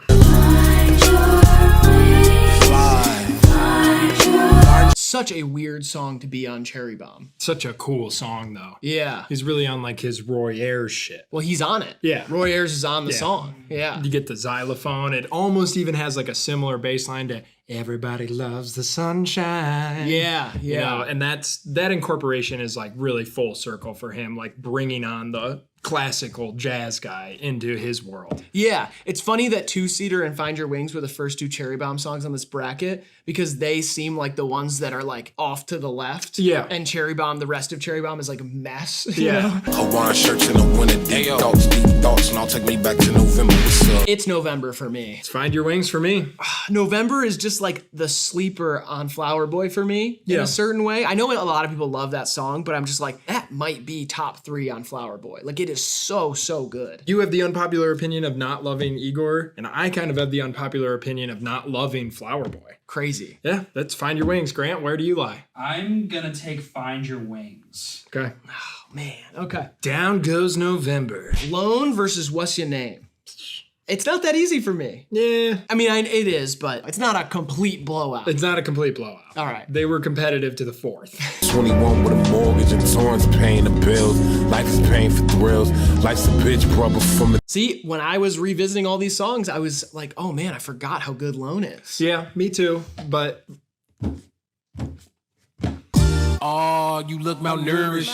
Get some bread, fried an egg. That song's really, really good. No, I know. What is your name? What do you bring? Even a young boy is just, it's crazy. That feature made me get back into his music with a different light in my eyes, you know? Yeah. No, young boy's really talented. Yeah. Like, he has a lot of great music. It's just like, who knew he could fit in this pocket so well? Yeah. You know? Kudos to Tyler, too, for constructing something for him to fit in. That's my favorite thing about Call Me If You Get Lost, is how he recontextualized guys like 4-2 Doug and NBA Youngboy, you know? What's your name? Answer versus Def Camp. Don't like these words next to each other. If I had the chance to ask this nigga and call him, I hope he answered.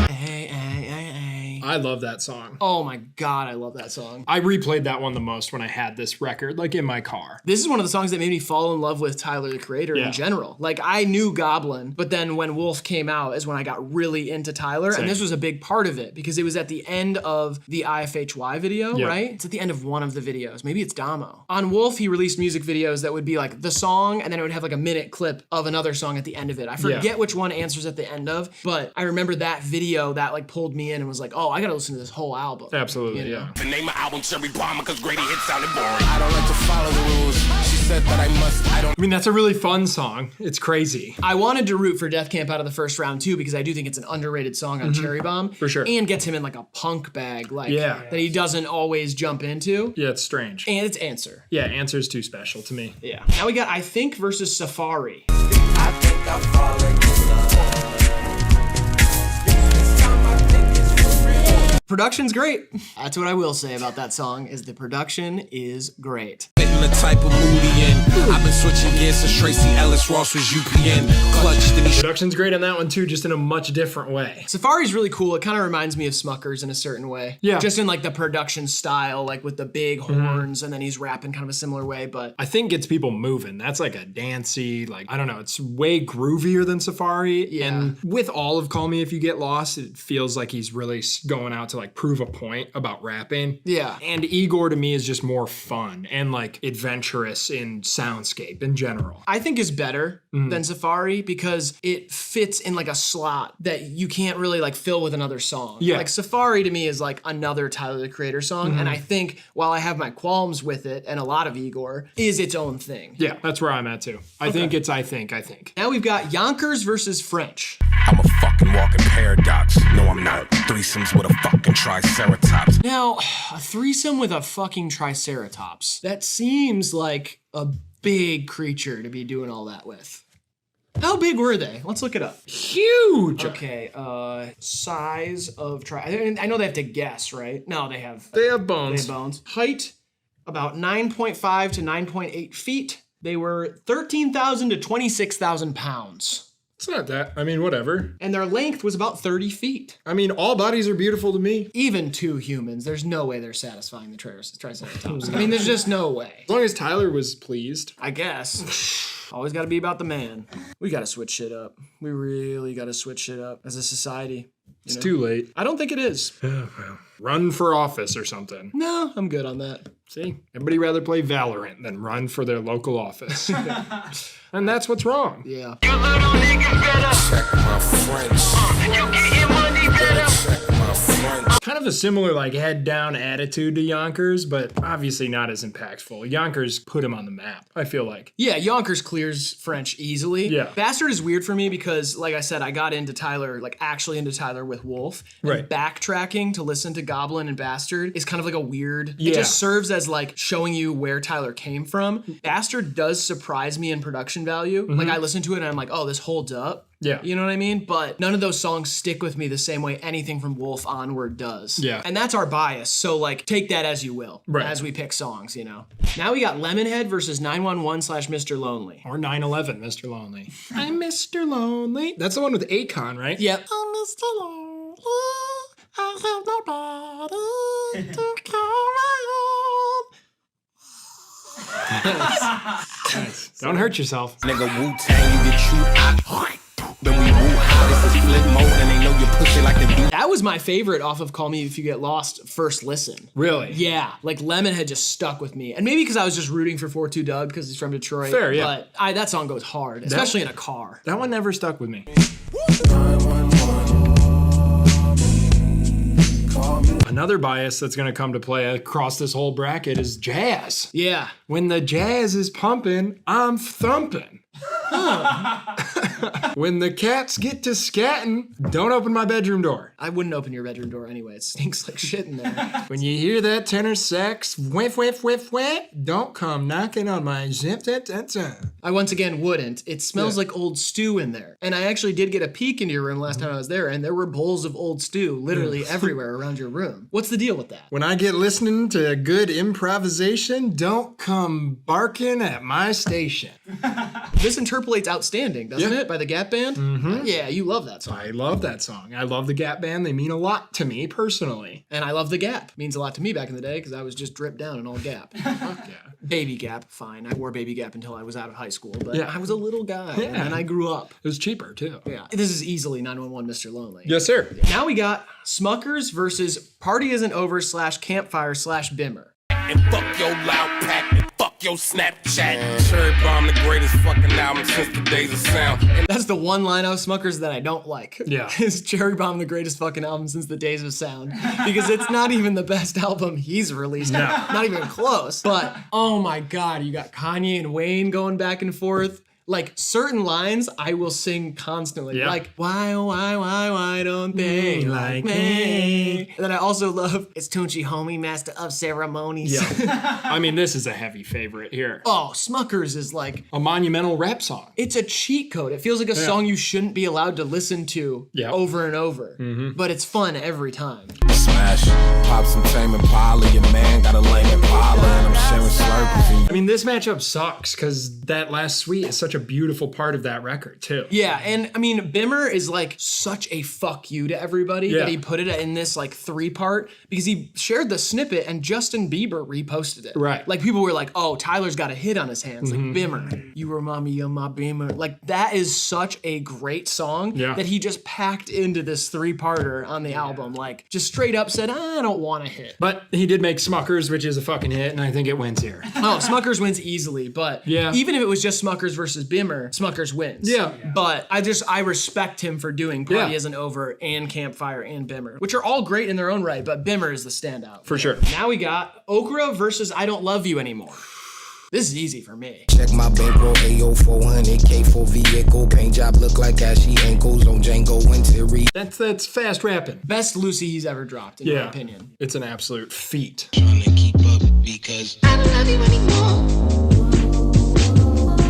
That's a beautiful song too, but it is Okra. Okra's way more re-listenability, but kind of like everything with Igor, when you dissect it, they're strange and weird little songs, but together they all work so great. But to put it up against Okra just doesn't seem fair. It's like one of my least favorite on Igor. Very few have gone to Grant so far. Yeah, it's very decisive so far. Yeah. Now we got Garden Shed versus Buffalo, which I feel bad for my opinion about. Garden shit for the Gaudian. That is why I was IDing. I mean, yeah, it's a beautiful song. It is. Obviously, that song means a lot for Tyler's career and for Tyler personally. It casts a certain light on the first half of his career. People could understand why he was the way he was because that song came out. Yeah, I agree. God, goodness gracious. I can't wait to see the... Oh man, on second listen, Buffalo's mix is kind of weird. Yeah, it's a little empty. I don't know. Garden Shed's a better song. I think so too. When I said I felt bad about my opinion though, I was going to say I thought Buffalo was better. Yeah. But on even just like that little listening we got, I was like, I don't know. Garden Shed's a better song. Yeah, it's more profound. It's just all around better song. Yeah, that's true. Last one on the first side of the bracket, we've got Awkward versus A Boy Is a Gun. You got an ex-friend. You my girlfriend. You my girl. You my girl. Frank doing it again. Now it's awkward in here because our lips locked.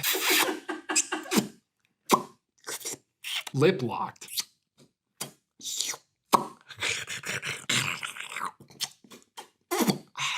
That's how you be kissing? Yeah. I mean, when I'm really into it. What's wrong? Yeah, that's wrong. There's no wrong way to kiss. There's a lot wrong with what you just showed to way too many people. What do you mean? It's subjective. Kissing is like, it's an art form. It's like you have the blue period, you have Die Stil, you have Baroque architecture. I mean, art is different. I mean, you have Gucci Mane songs. There's so much different art out there. Kissing is an art. Allow me to exist within my genre. Just don't show me again. Even hearing it's bad. So what? I'm a little different. Sue me. Dangerous, you got me by my neck. That's why these other niggas lame to us. Cause all these I love that song. This is the closest one on the bracket for me because I absolutely love Awkward, specifically from like the beat. Yeah. Like the production on Awkward is so cool. This one's A Boy Is a Gun for me. A Boy Is a Gun is one of my favorites on Igor. Yeah. And Awkward is probably somewhere in the middle of Wolf for me, but I don't really like Igor that much. Right, that comparison isn't fair for you. Yeah. I'll leave it up to Grant. I'm gonna go with Awkward. Okay. I'm taking A Boy Is a Gun. It's one of the best on Igor for sure.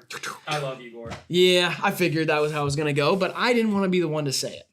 Ow. All right, we're done with the first half. Let's get on to the next region here. Let's go. We've got Puppet versus Radicals. Very different tracks here. Yeah.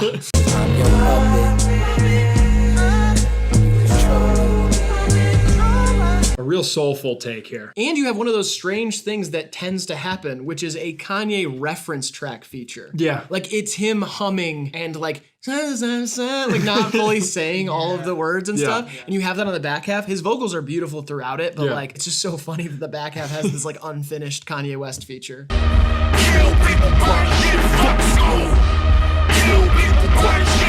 Yeah, Radicals has a real special place in my heart. Yeah, me too. I specifically remember listening to that like in high school and being like, you know what? Fuck off. Fuck off. Fuck off. I hate everything. It's Radicals for me solely on nostalgia, honestly. It's Radicals for me too. I can't help but think of Hannibal Buress's bit about it. Yeah. He was talking about how he listens to Odd Future and he's like, kill people, burn shit, fuck school. And then he like dissects it and he's like, kill people, that's the worst thing on the list. Yeah. And then he's like, burn shit, not great, but whatever. Then he's like, fuck school. A lot of people agree with that. Like something, whatever.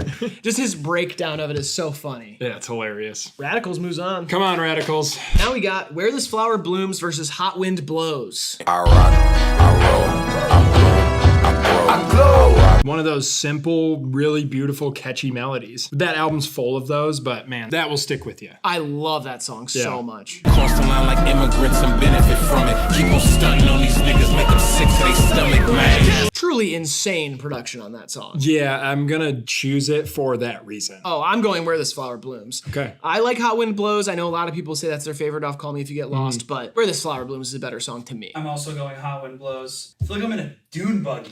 Just like forest jungle. Yeah. It's so sick. It's a chaos song, but I love when Tyler controls that chaos. Like he has a tendency to do that. Like, oh, you bet I couldn't put in the beat, but I'm gonna do it. Now we got Fucking Young / Perfect and Gone Gone / Thank You. Two-parters. Girl, you're perfect, but you're too fucking young. I love his singing on that track. Oh God, it's a song that I just feel gross about. Yeah. Like, even with Tyler's past of using slurs and saying the most fucked up shit you could possibly say, it just felt like the first one that was about a topic and was like kind of earnest and was just wrong. Like, straight up was wrong. I hate the sentiment of that song, but it's fun to listen to. Yeah, melodically and just like how his voice does sound, I like it for those reasons. What a maniac decision to make that the first single off Cherry Bomb. Too. Yeah. Like, oh my God, what is he thinking? Whether it's rain or shine, I know I'm fine for now. That might be like top 2 for me off Igor. It is my least favorite. I love that song. Yeah. I feel like it's a good enough time for me to say, through listening to all these songs to make this bracket, I thought that I was going to listen to Igor more and like it more. And it really did do the opposite. And that is not to like shit on anybody who likes Igor. I know it's like widely considered his best album and all those things. From a production standpoint, I think it's fantastic. I just cannot stand his singing on the album. It's this kind of like thin gossamer approach to the vocal treatment that is akin to like Pharrell or something. But Tyler just doesn't have those pipes. Sure. So it just kind of like shrinks his voice down to this little weird thing. And I understand how you could like it. I just don't. Yeah. And so the more of it that there is on any Igor song, the less I like the song. Even though I respect the production is great, the concept is awesome. It's just like it annoys me to listen For me, to. the voice on that album has always taken me deeper into the concept. Yeah. You know, and made me feel almost like it's alien. Like it's not Tyler. That's fair. I mean, yeah, but that is my bias against Igor is fully from a vocal standpoint. I'm going Gone Gone here. Oh, I'm going Fucking Young. I can't believe I'm picking that song over anything, but I gotta go with Fucking Young. I'm going Gone Gone, thank you. Thank you, Grant. I'm surrounded by Igor fans. I love Igor. Grant's wearing a little wig right now. It's not even the same wig from the album. It's just a different wig. Yeah, but it's cute. I know, he looks great. It's just weird. I don't know. Now we got Damo 23 versus Are We Still Friends? Easy. Easy. Have no hoopty. 4-story home, got to climb 8 set of stairs just to see where my fucking roof be. One of his best bangers of all time to date. Absolutely. Oh There's my 2 of God. them on this record. We'll get to the other one. We'll get to the other one. Yeah. We be friends. Are we still friends? I love that song too. It's beautiful, but it doesn't, I mean, it's not even in the same ballpark as Damo 23. Yeah, okay, thank God. I was really worried for a second. I'm not going to pick, I don't think I'll pick really anything over Damo 23. Banging that in my yellow Ford Focus. Like, I remember showing that to like my country friends that were into rap, but this was just a little bit outside left of it. field, yeah. Yeah, a little off kilter, and them hearing that and being like, what the fuck's going on? And I was like, fuck that, girlfriend. Now we got Sweet / I Thought You Wanted to Dance versus Colossus. Darling, you're the wind under my wings.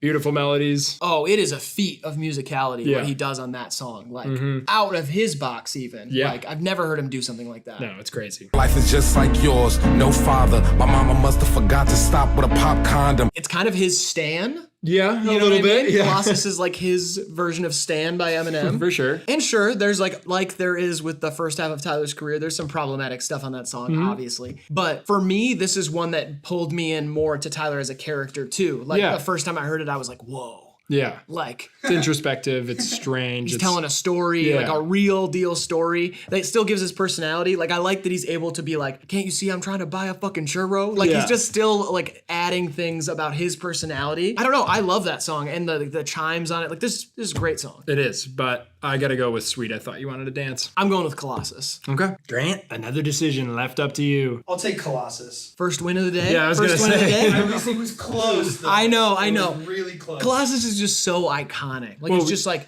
one of those that is Tyler's song, Colossus. You We know? both said Sweet. I Thought You Wanted to Dance was so outside Yeah. of even his world. That's the reason I like it, but I'm fine with Colossus winning. I still love that song. Not gonna put up a fight. You couldn't put up a fight if you wanted to. I mean, I got my hat, but it wasn't really my face or anything. I'll punch your cap off, son. It's fine. I'll just put it back on. Yeah? Yeah. What if I punch your pants off? I'll leave those off.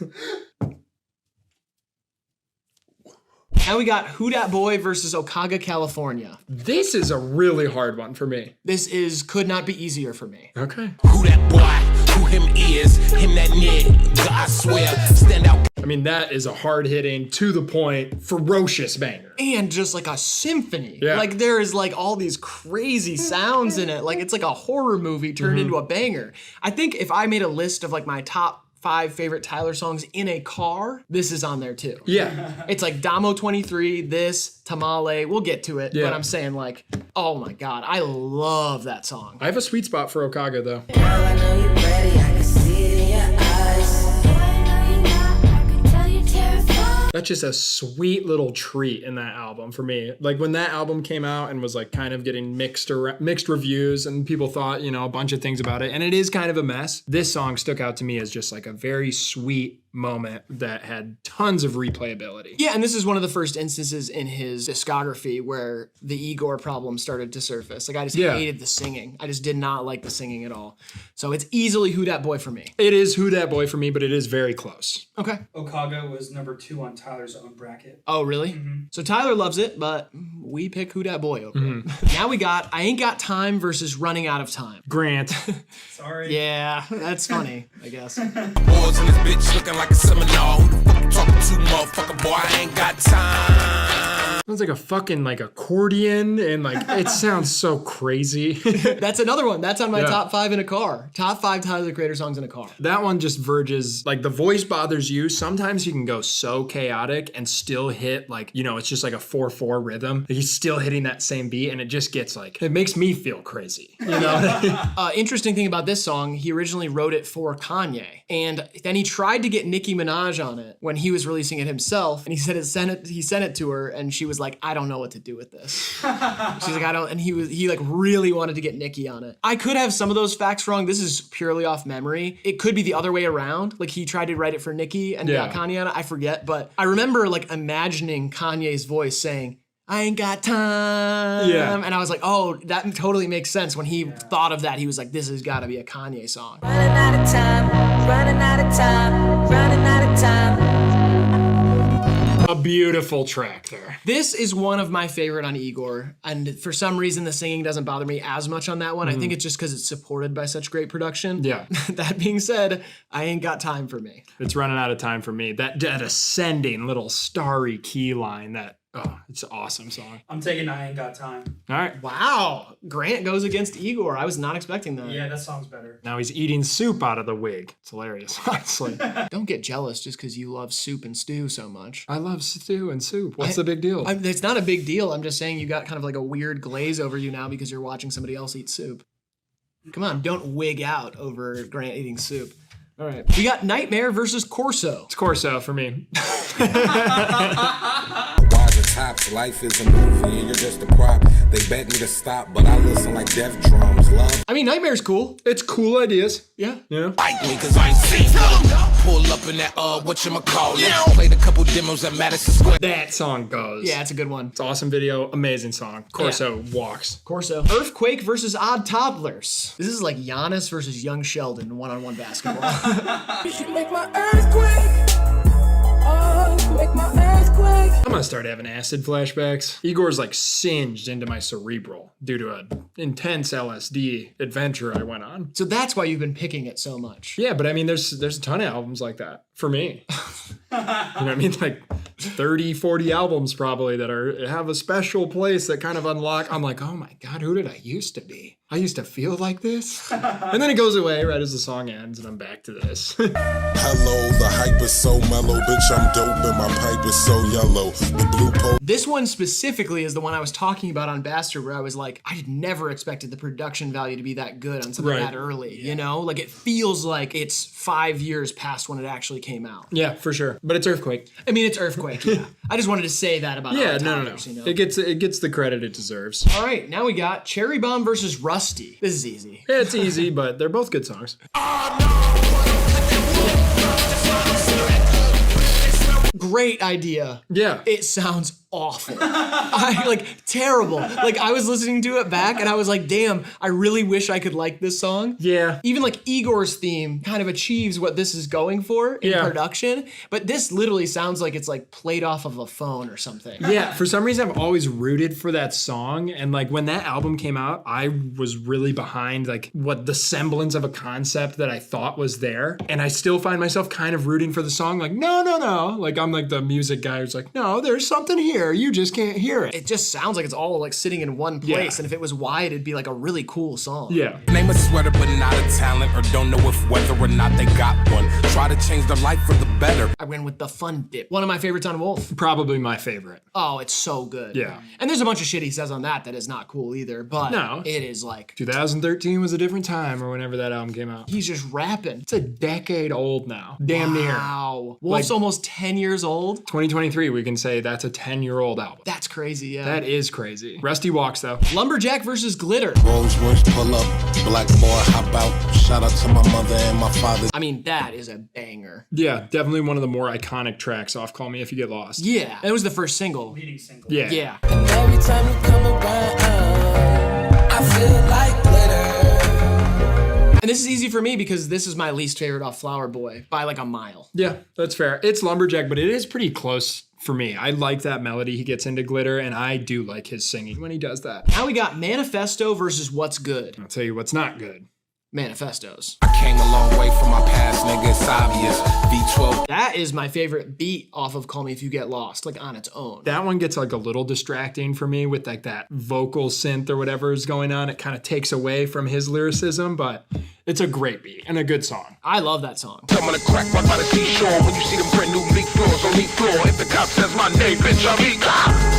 And that's probably my favorite off of Igor. That would make sense. Because there's no, like, it's not as much singing. It's just, like, crazy. Sounds like a car chase scene. Yeah. It's probably what's good for me. It's what's good for me, too. Yeah. But Manifesto, I think, deserves its flowers a little bit, too, because it is a little bit weird, especially within the context of Call Me If You Get Lost. That beat is completely different. And Damo's verse is great, too. Yeah. Now we got, oh, no. Oh, God, Grant. It's like your mother fighting your grandmother. See You Again versus IFHY in the first round? What is wrong with you? Hey. Like, this could be the final two. Yeah. Like, legitimately could be the final two in the entire bracket. I will say IFHY is not one of my favorite tracks off Wolf. I love the video. I like the song, but I feel like in general, it's bottom half of the record for me. Wow. It is like top 3 for me, for sure. I wonder if you look both ways when you cross my mind. Can I get a kiss? Make it last forever. Not yours, though. It's anybody else's. Oh, nice. I fucking hate you, but I love you.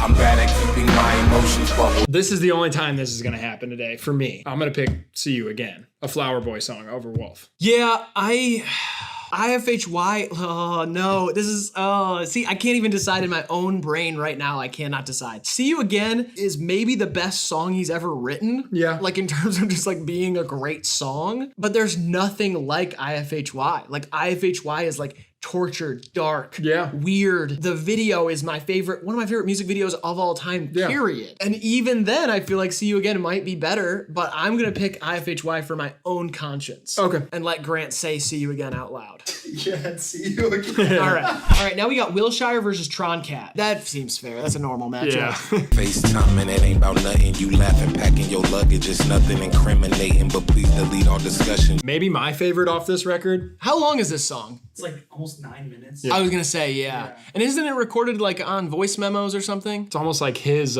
Sing About Me. Yeah, I feel that. Kind of just like a backing track and then him straight talking. You niggas rap about fucking bitches and getting head. Instead, I rap about fucking bitches and getting head.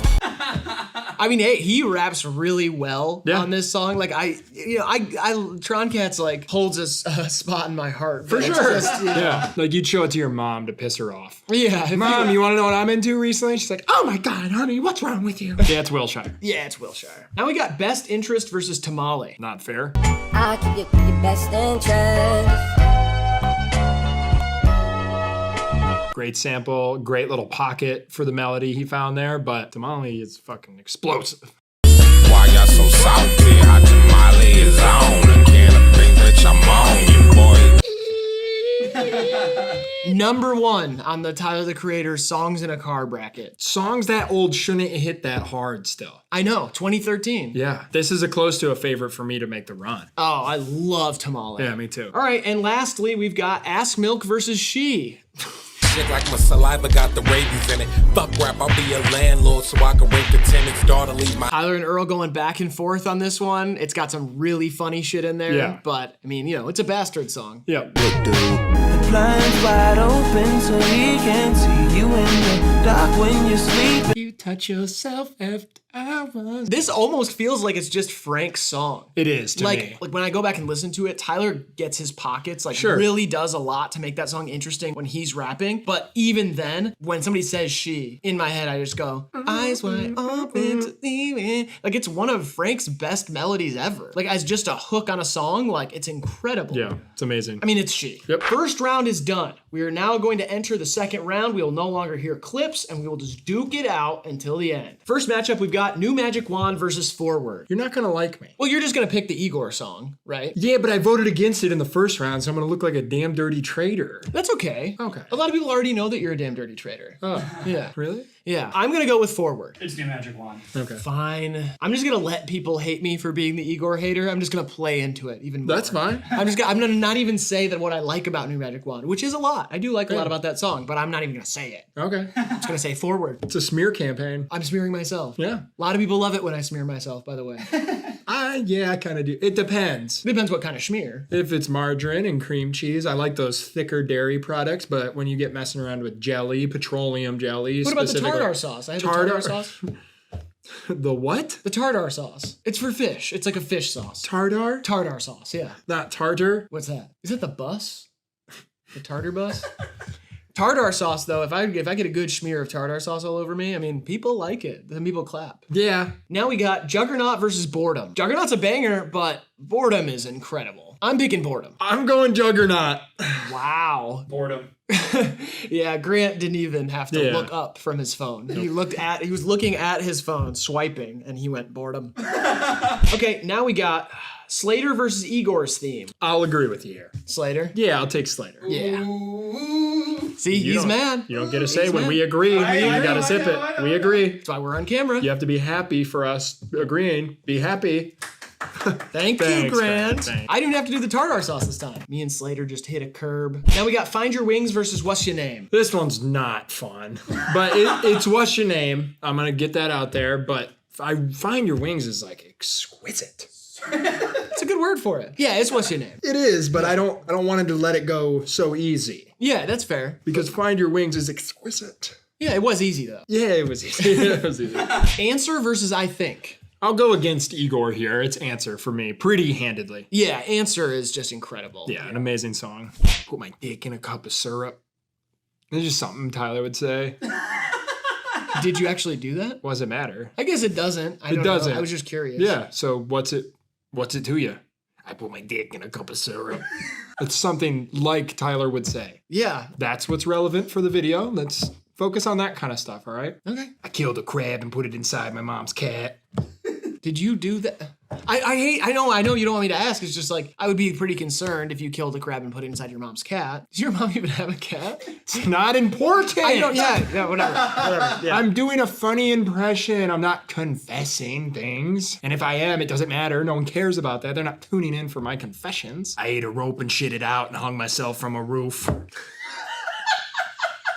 What? All right, it had like a ball on the end, and it was a long rope, and I swallowed the length of the rope, and then the ball kind of got stuck here, and then as it exited, then I tied it, and I could hang upside down, you know what I mean? That one I did do. All right. That one I did. All right, now we got Yonkers versus 911 Mr. Lonely. I didn't even have to think about this twice. What is it? It's 911 Mr. Lonely. Yeah, I really want to vote for Yonkers, but it's not a better song. Yeah, it's a better moment, maybe. Yeah. Like, you could argue that it's a better moment, but like 911 Mr. Lonely is like a great song. And Yonkers is just a one-trick pony a little bit. It is. You know? I agree. We've all eaten plenty of cockroaches. Oh, especially in our sleep. Cockroaches are constantly climbing up your little bodies and crawling right in your mouth, right down your throat, and you're digesting them while you sleep. Now we got Smuckers versus Okra. I mean, two bangers. Yeah, I mean, Okra is cool, but Smuckers is like a different level. 3 words for you. Kanye West. That's just one name. If anything, it's 2 words. It's Smuckers for me. It's Smuckers, yeah. Which is one of my favorite brands of jelly to rub all over me. Not for me. It's too see-through. That's what troubles me about it. If you're gonna get lathered, I want it to look like clothes. And lastly, on this side, we have Garden Shed versus A Boy Is a Gun. It's Garden Shed here. I'll pick against Igor again. I'm picking for Igor this time, I think. Really? I think A Boy Is a Gun is a better song. I know I voted against A Boy Is a Gun in the last round, but Garden Shed is like, it's great, but it's not something that I go back to and listen to that much. It's beautiful, but A Boy Is a Gun is a pretty listenable song off Igor for me. Grant's gonna have to break us up here. I'm taking A Boy Is a Gun. Halfway through the second round, let's get to the other side. Radicals versus Hot Wind Blows. I love Hot Wind Blows. You voted against it in the first round, but nostalgia is still carrying here for me. Yeah, Radicals wins for me. And it's weird because it's like, it's a Goblin song. Yeah. But it's just that hook. It just gets me. It's the hook. It means it's still, those words still ring true to me. Especially burning stuff. Then next we've got Gone Gone / Thank You versus Damo 23. All the shit I've talked about Igor and loving it, I'm really starting to pick against it in these later rounds. Yeah. It's Damo 23. Oh yeah, Damo absolutely washes. Colossus versus Who Dat Boy. This one's not that hard for me. It's Who Dat Boy. I don't know. This might be the hardest matchup other than IFHY versus See You Again, because I like Colossus for such a different reason that I love Who Dat Boy. I kind of feel like it has to be Colossus for me. I'm also gonna take Colossus. Yeah. All right. That is weird though, because Who Dat Boy, I always like talk about how underrated it is from like a composition standpoint for being such a banger. Like it's more than just a banger. It's like expert production. Yeah. Now we got I Ain't Got Time versus Corso. This one's Corso for me. I love Corso, but it's I Ain't Got Time for me. We default back to you, Mr. Grant. I'm taking Corso. I figured that was the case on that one. Keeping it easy. Now we've got Earthquake versus Rusty. Oh, this is gonna get so hard when it gets down to 8 and 4. This is easy for me, but I am the Igor hater. It's Rusty for me. Yeah, it's Rusty. It's Rusty. And I know that a lot of people are gonna be mad. Earthquake, a lot of people say is his best song ever, Yeah. but I mean, it's Rusty. Rusty is crazy. It's so fun to listen to. Now we've got Lumberjack versus What's Good. I'm leaning Lumberjack. Yeah, I think it's Lumberjack. The bracket inevitably makes you contradict yourself. Totally. And that's what I love about it. I've watched back like our other brackets and I'm like, oh man, we really did that. Yeah. But then I'm like, I don't know. When you're sitting here in front of the lights doing the bracket, it's just different than if you're just thinking about it at home. Yeah. It's just something about it. You've been thinking about this for so long. I've listened to so much Tyler the past 4 or 5 days to get ready for this. It's just like my wires are tangled. I don't know. Yeah, I'm going Lumberjack. I am too. All right, See You Again versus Wilshire. See You Again. Yeah, See You Again. Come on. Tamale versus She. Another easy one, but She is great, but it's not because of Tyler, in my opinion. Oh God, but She is like, oh, I don't know. It's Tamale for me. Tamale's insane. But if She didn't exist, like, yeah, I'd be sad. Naked body, fresh out the shower. I don't know, man. I don't know. I love these songs for different reasons. Yeah. If you asked me in my car, I'm picking Tamale. Yep. And if you ask me like at a party, I'd probably say She. Or in the shower. Yeah, if you asked me in the shower, then I'd be like, get out of here. I'm fucking showering. Yeah, I'm about to touch myself after This is my hours. private time. Yeah. It's just like, you shouldn't be in here. Nobody should be in here. Get out! Yep, it's Tamale. Oh God. I'm making Grant pick. I'm going with She. Okay. Oh, he's picking She. Oh, now I'm like, I don't know. That's fine. Because he said that, I'm picking Tamale. I'm erasing his bias from it. Okay. I'm going Tamale. I think it's a better song, even though She has a bunch of nostalgic value for me and Frank's part, I don't know. Yeah, fine. I'm going Tamale. I got killed. I know I shouldn't be playing things out that way, but it's just like I thought you were gonna pick Tamale, you know? All right, Sweet 16. Let's get into it. Boredom versus New Magic Wand. It's handily Boredom for me. Yeah, I think I will vote against Igor again. Boredom. Now we got Slater versus What's Your Name. You might not like me. This is tough for me. This is like right on the edge, you know what I mean? Slater is really, really good, but Yes. What's Your Name is a hit. What's Your Name's a hit, and it's a definitive track for like the new era Tyler. And it's a classy hit at that. Yeah. Like it's also not just like, oh, this is like whatever. It's like it's a really well constructed, great song. Shows NBA Youngboy in a new light. I'll take What's Your Name. Yep. I'll take What's Your Name, but I love Slater like for personal reasons. Like I just have listened to it more. But now we got Answer versus 911 / Mr. Lonely. It's Answer for me, but I feel like you might disagree with me. I think I do. I think 911 is just like, it's a songwriting feat. It just like fits in its own space. Answer is amazing and sentimental, and like I love the guitar beat. Like I love when Tyler is able to incorporate elements like that. Yeah. But I feel like Answer to me off that project is what Slater is to you off that project. That's fair. And so I'm going Answer. He's going 911. Grant. I'm taking Answer. Answer. Okay, interesting. Yeah, I am. I didn't think that was gonna happen. That's my motherfucking dude. All right, Smuckers versus A Boy Is a Gun. Smuckers. Yeah, Smuckers. Smuckers. Smuckers. Smuckers Jelly. Smuckers. Smuckers Kanye West. I feel like Michael Jordan, Scottie Pippen at my wedding. Radicals versus Damo. Damo. Yeah, Damo. Finally. Yeah, the nostalgia's worn off. Damo is like, when I heard Radicals, I could have only hoped that he one day would make a song like Damo. That's fair. Yeah, yeah. I feel like I get beat up when I'm listening to Damo. Like, Yes. It just feels like getting beat up. Yeah. All right, Colossus versus Corso. I will finally now agree with Colossus. Yeah, it's Colossus for me. Yes. Now we've got Rusty versus Lumberjack. The Rust Man. It's Rusty. This entire side is Wolf song so far. Well, we knew that bias would come to play. Like, that's the one thing we agree on in terms of the discography. Yeah. Is that Wolf is our favorite. Yeah. Wolf is my favorite, but Flower Boy is now what I think is the best. Yeah, I no, think know. Flower Boy is the best album, and Wolf is my favorite. See, I think Wolf is my favorite, and Igor's the best. Yeah, interesting. See You Again versus Tamale. Now, I love Tamale, but outside of like the thumping factor, I think See You Again is a much better song. Yeah. You know? It's weird because I feel like Tamale might be better than some of the other Wolf songs that we just moved forward, but Sure. it doesn't stand up to See You Again. Right. Which is weird because Yeah. See You Again is like, It's a victim to the part of the bracket it fell in, you know? It's See You Again. yeah, See You Again. Here's our Elite 8. We've got Boredom, What's Your Name, Answer, Smuckers, Damo 23, Colossus, Rusty, and See You Again. Boredom versus What's Your Name. I'm going Boredom like handedly here. Yeah, I think it's a better song, but I hate to see What's Your Name lose because that song grew on me really late too. When I first heard it, I wasn't like, this is amazing. And then I saw it live. It came back into rotation. And then in the last couple of days, re-listening to these, I'm like, man, that song is awesome. But I do think Boredom's better. Boredom moves on. Now we've got Answer versus Smuckers. I mean, it's Smuckers. Yeah, it's Smuckers for me. I mean, come on. I really hate to see Answer lose, though. I love that song. Yeah, Answer's a great song, but Smuckers is like an event. Yes. It's like the Super Bowl. Mhm. You know what I mean?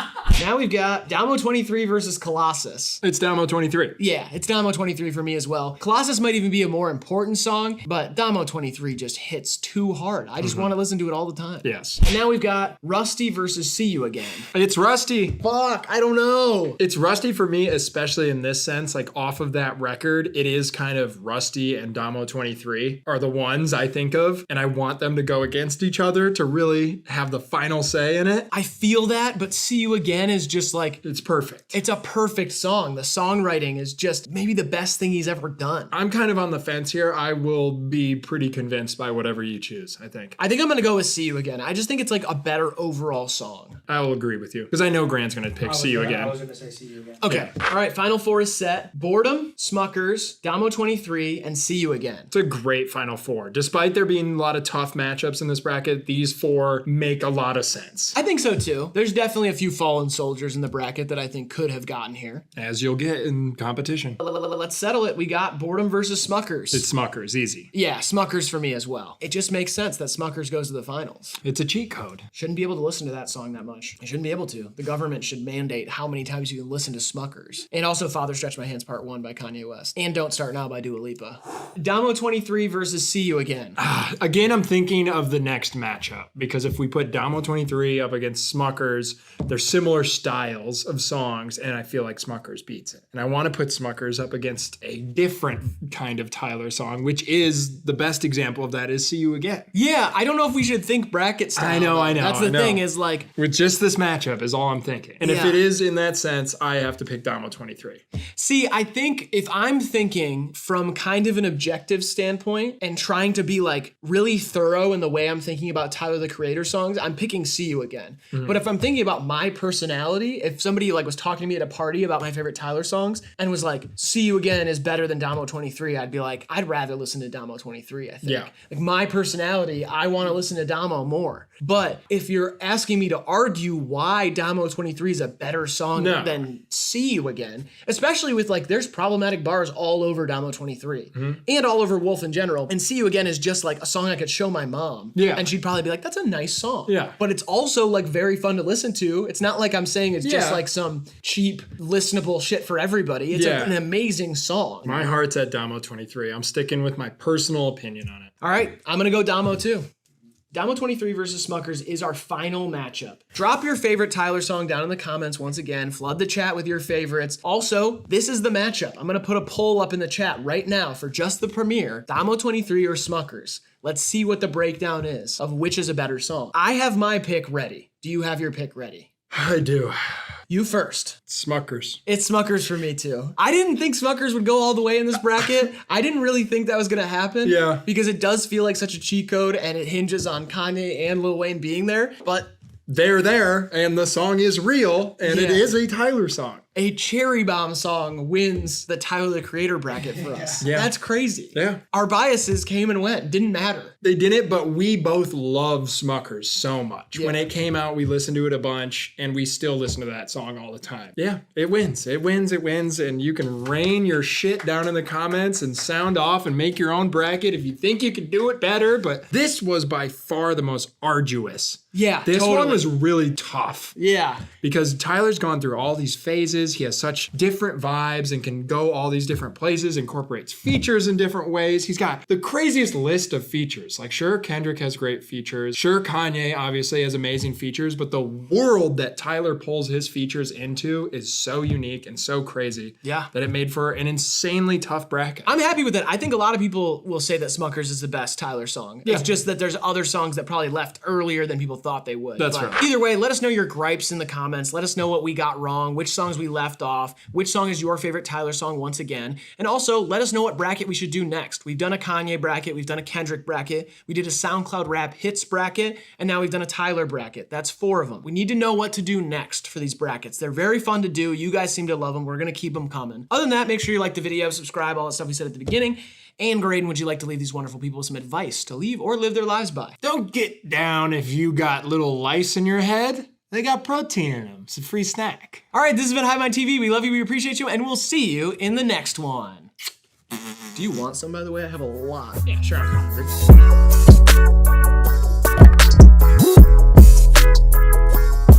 Kill people, fuck shit, burn school. Don't do that.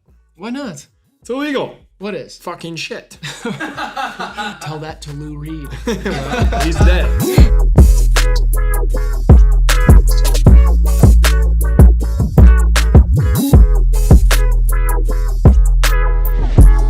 Oh, and now we got super rich kids versus knights. This is like a Final Four matchup for me.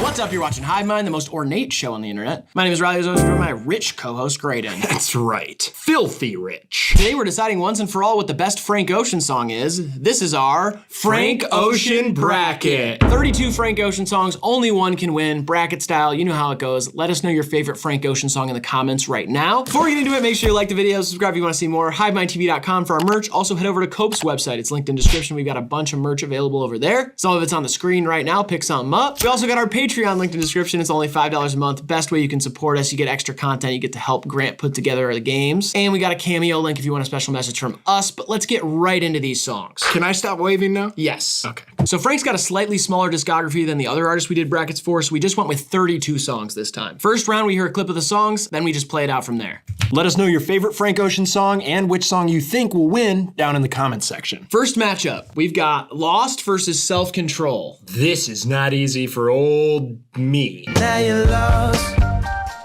lost in the heat of it all. Smash hit from Channel Orange. 'Cause I made you use your self-control. One of his best like singing exhibitions. I mean, it's just crazy. It's so raw. The runs are beautiful. Keep a place for me. This is tough for me because I feel like Lost is the favorite, but I like Self-Control more, but I'm also aware that I have a big blonde bias. I do too. This might be an interesting bracket for that reason. Usually we have different biases. Oh, I didn't mean by the album. I'm going Self-Control here. I am too. All right, Self-Control moves on. Grant's gonna piss his pants by the end of this. I'm so mad already. Yeah. Next we got Wither versus Biking. See me with Wither off of Endless. Yes. There's a few Endless songs on this bracket, and I know a lot of people didn't listen to that as much as Frank's other work. Right. There's some good songs on there. Wither is not one of my favorites. No, it's not. Everything kind of has that live recording feel to it. Yeah, you feel the room. Give you what you can handle. I got the grip like a handle. And I'm biking with me in my tank. Fire track. Featuring Jay-Z and Tyler, the Creator. Yeah. It's a different vibe from other Frank Ocean songs. For sure. Like, I remember when it came out, I almost felt cheap for liking it so much. I don't know, it felt like a stark contrast from what he had just done with Blonde. Absolutely. But I love Biking. Yeah, Biking's fire. I think Biking walks here. Biking walks. That's funny. You'd think it would ride. That's not funny though. There are rules to comedy. Rule number 1, It's gotta be funny. Rule number 2, don't follow the rules. Well, that's confusing. That's just straight up confusing. Like, well, the rule is to not follow the rules. I mean, oh my gosh. Talk about a brain teaser.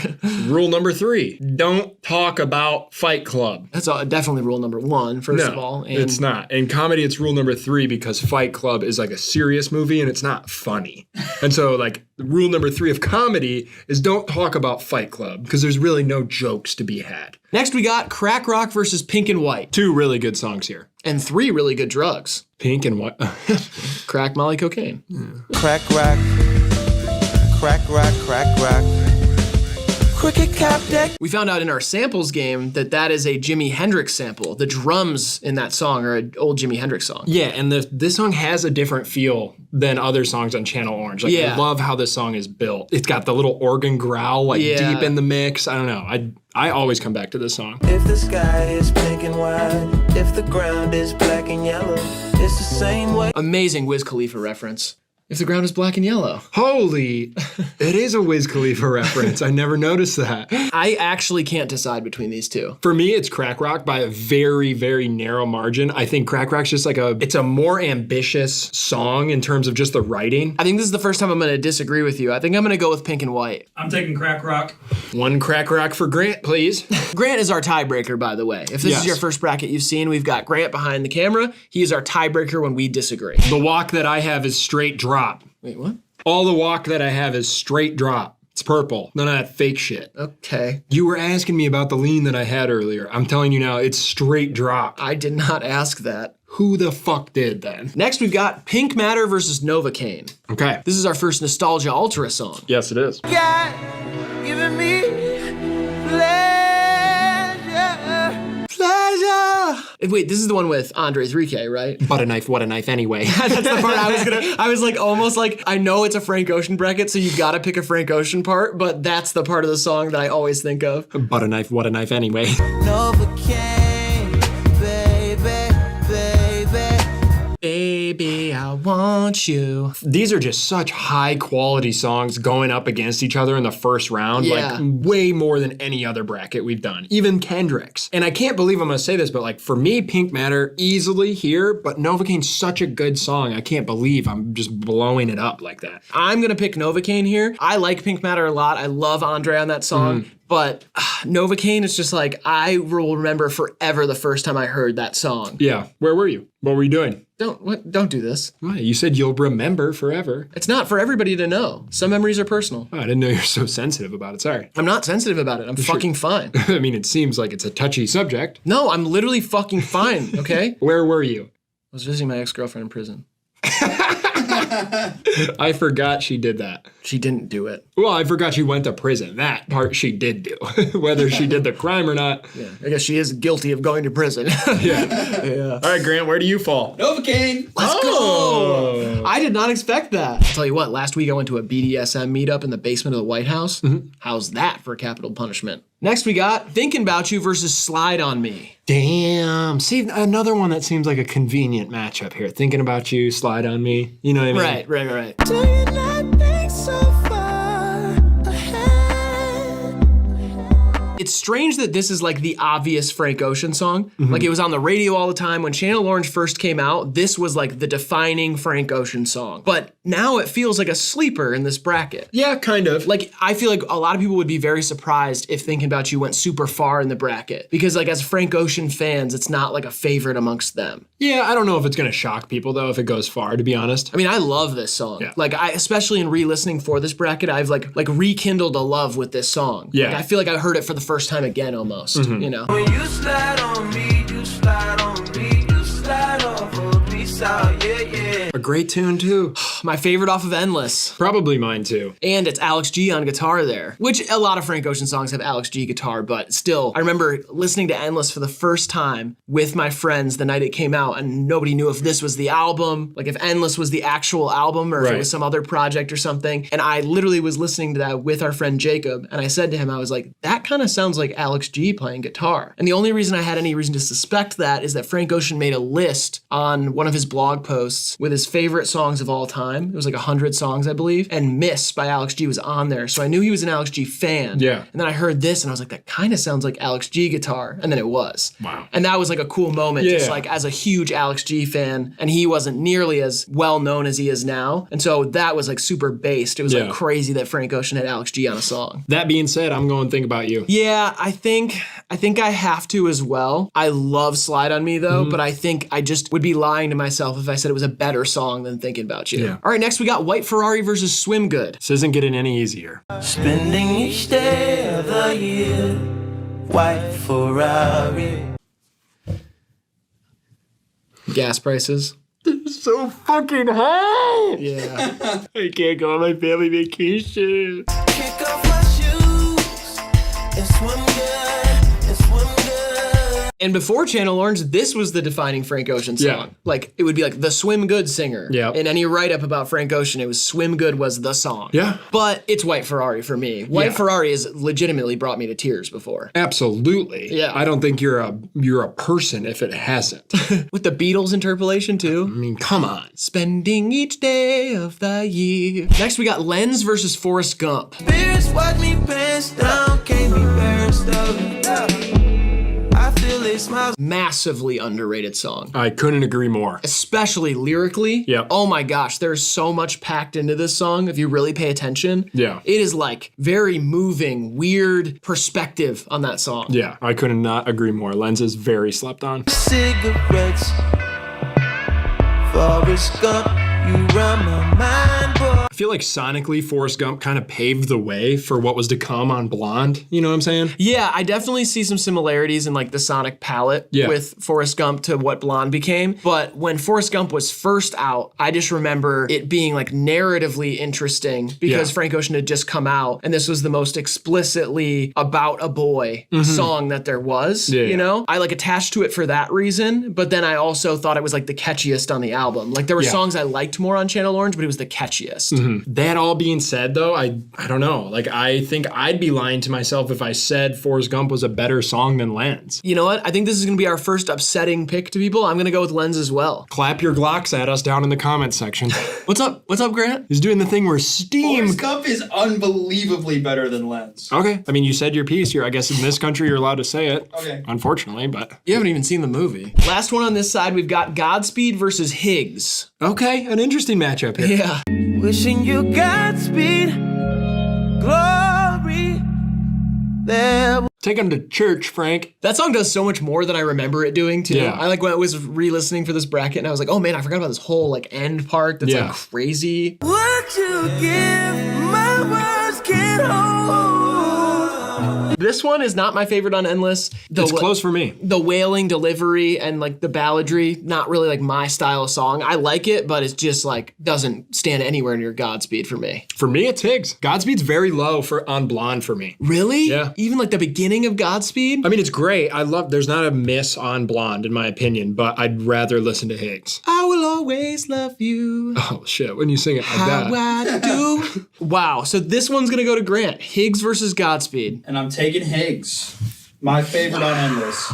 What? Higgs beats Godspeed? Oh yeah. This is a crazy one. Yeah. I don't think you guys are ready for the onslaught. Yeah. I got plenty of ammo. I'm letting you guys know that like I had Godspeed going far in this bracket. If it were just me, I'm letting you know that right now. But hey, I'm outnumbered. And you know what? I'll be frank. The rising ocean levels are a bit concerning. Global warming is a mountain, and I think we ought to climb it. Other side of the bracket, we got Chanel versus Sierra Leone. Kind of an easy one. Yeah. Need both sides of the 12, need both sides of the L. Free smoke rings. That's one of those tracks that I feel like I shouldn't be able to listen to every day. Oh my gosh. Even just the clever hook, just see on both sides like Chanel. Yeah, it's awesome. Just that, like if a rapper came up with that, you would be like, whew. And it is his most successful single outside of albums ever. Knew what I know.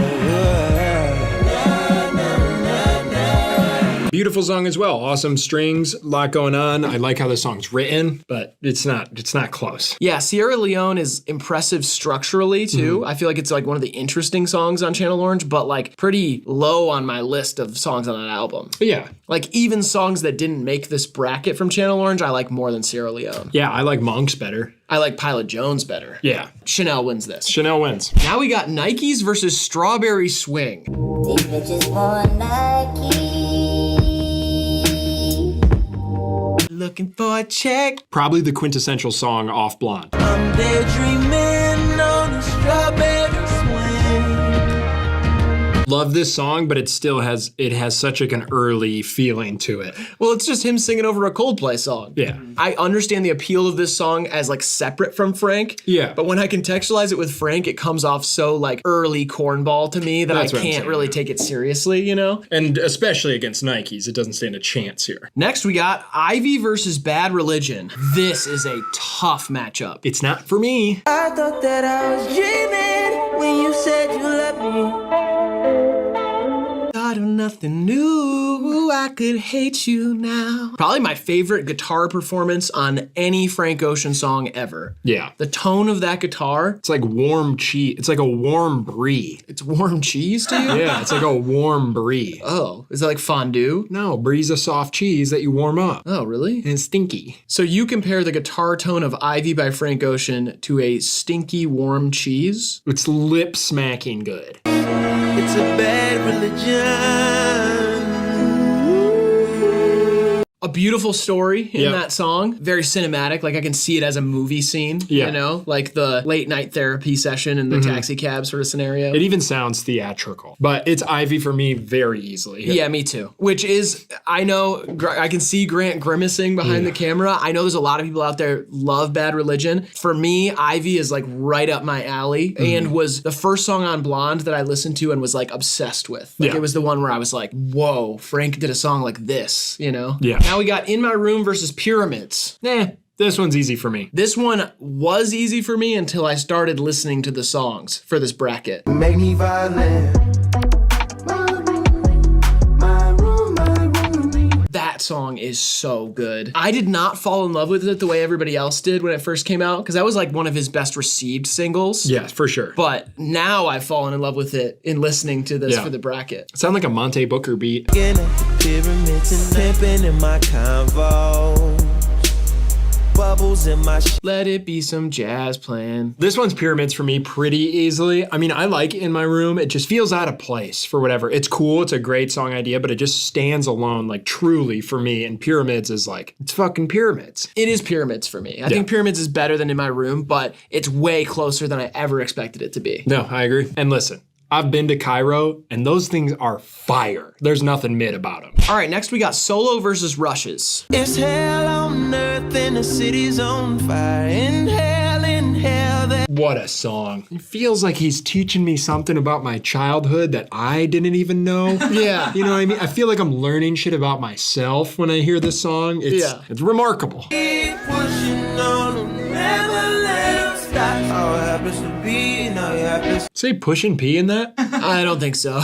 Frank said Pushin' P first? In 2016? What? Solo, easy as shit, really, but Rush is a cool song. Oh, and now we got Super Rich Kids versus Knights. This is like a Final Four matchup for me. Too many bottles of this wine we can't pronounce. Too many bowls of that. Start my day up on the roof. Daddy's Jaggy used the shit for batting practice. Amazing Earl verse. I mean, Super Rich Kids has a lot going on in it, and I see why people really love it. Earl's verse is very short, though, and the song has not aged that well for me. I remember loving it. Yeah. But just like, of all the Channel Orange songs, it's just like, it's okay for me. Every night fucks every day up. Every day patches the night up.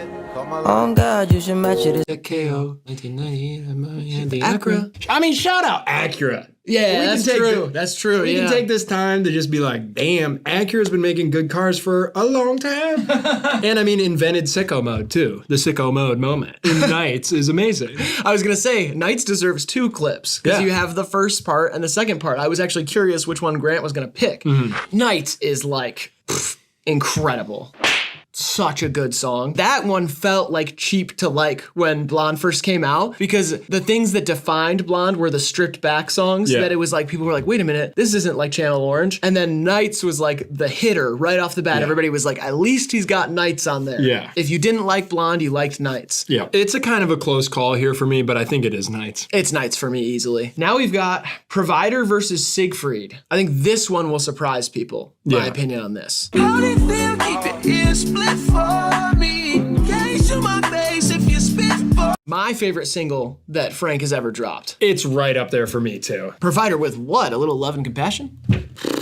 Provider with what? Companionship till the very end? Provider with what? A helping hand and an ear to listen? Provider with what? Pure MDMA for a birthday party? rather live outside, rather go to jail. Great song. Yeah. Love it. Beautiful atmosphere. Yep. It's Provider for me. Yep. You said it, buddy. Tell you what, I got a couple friends who are Siegfried. I'm actually Siegfried. I quit. And I'm Siegfried. I won a lifetime supply of Marlboros in a radio contest. A radio contest. Yep. It was who could throw a radio the farthest. What the fuck? Yeah, it was a radio contest. We had to take a radio, throw it as far as you can, and I threw it the furthest. You threw it the furthest. Yeah. I find that so hard to believe. My competition was a bunch of 15-year-olds. Oh, what? Why? You know what? Never mind. Let's go on to the next matchup. It was at the county fair. What the fuck, man? It was fun, man. I don't know. I'll tell you what. Listen, you can call me old all you want, but you can't have a Spotify throwing contest. Yeah, I guess. Can't win a lifetime supply of vape juice from a Spotify throwing contest. This isn't even like an archetype of challenges. Hey, call me old-fashioned. You can't have an Apple Music throwing. I guess you could have an Apple throwing contest, yeah. What the hell, dude? You could. Apple throwing contest. That's a good idea. Let's finish this side of the bracket. You are insane. Whatever, man. Do you want a cig? Sure. I have a lot of cigarettes. I heard. UNITY versus Sweet Life. UNITY. Shout out Queen Latifah. Both nuts weigh 2 pounds, all on your bitch like futons. My crew saved your crew like niggas came through. My second favorite on Endless. Yeah, this is a hard ass song. And I like the clip that Grant picked. My balls weigh 2 pounds? Both nuts weigh 2 pounds. Damn. Yeah, that's so 4 pound. A 4-pounder sack. That's a 4-pound scrotum we're talking about. Yeah, that's fucking heavy. It's a lot of baggage to carry for one man. Let's hear Sweet Life, featuring Zach and Cody. Nah, I don't know. No, it's not.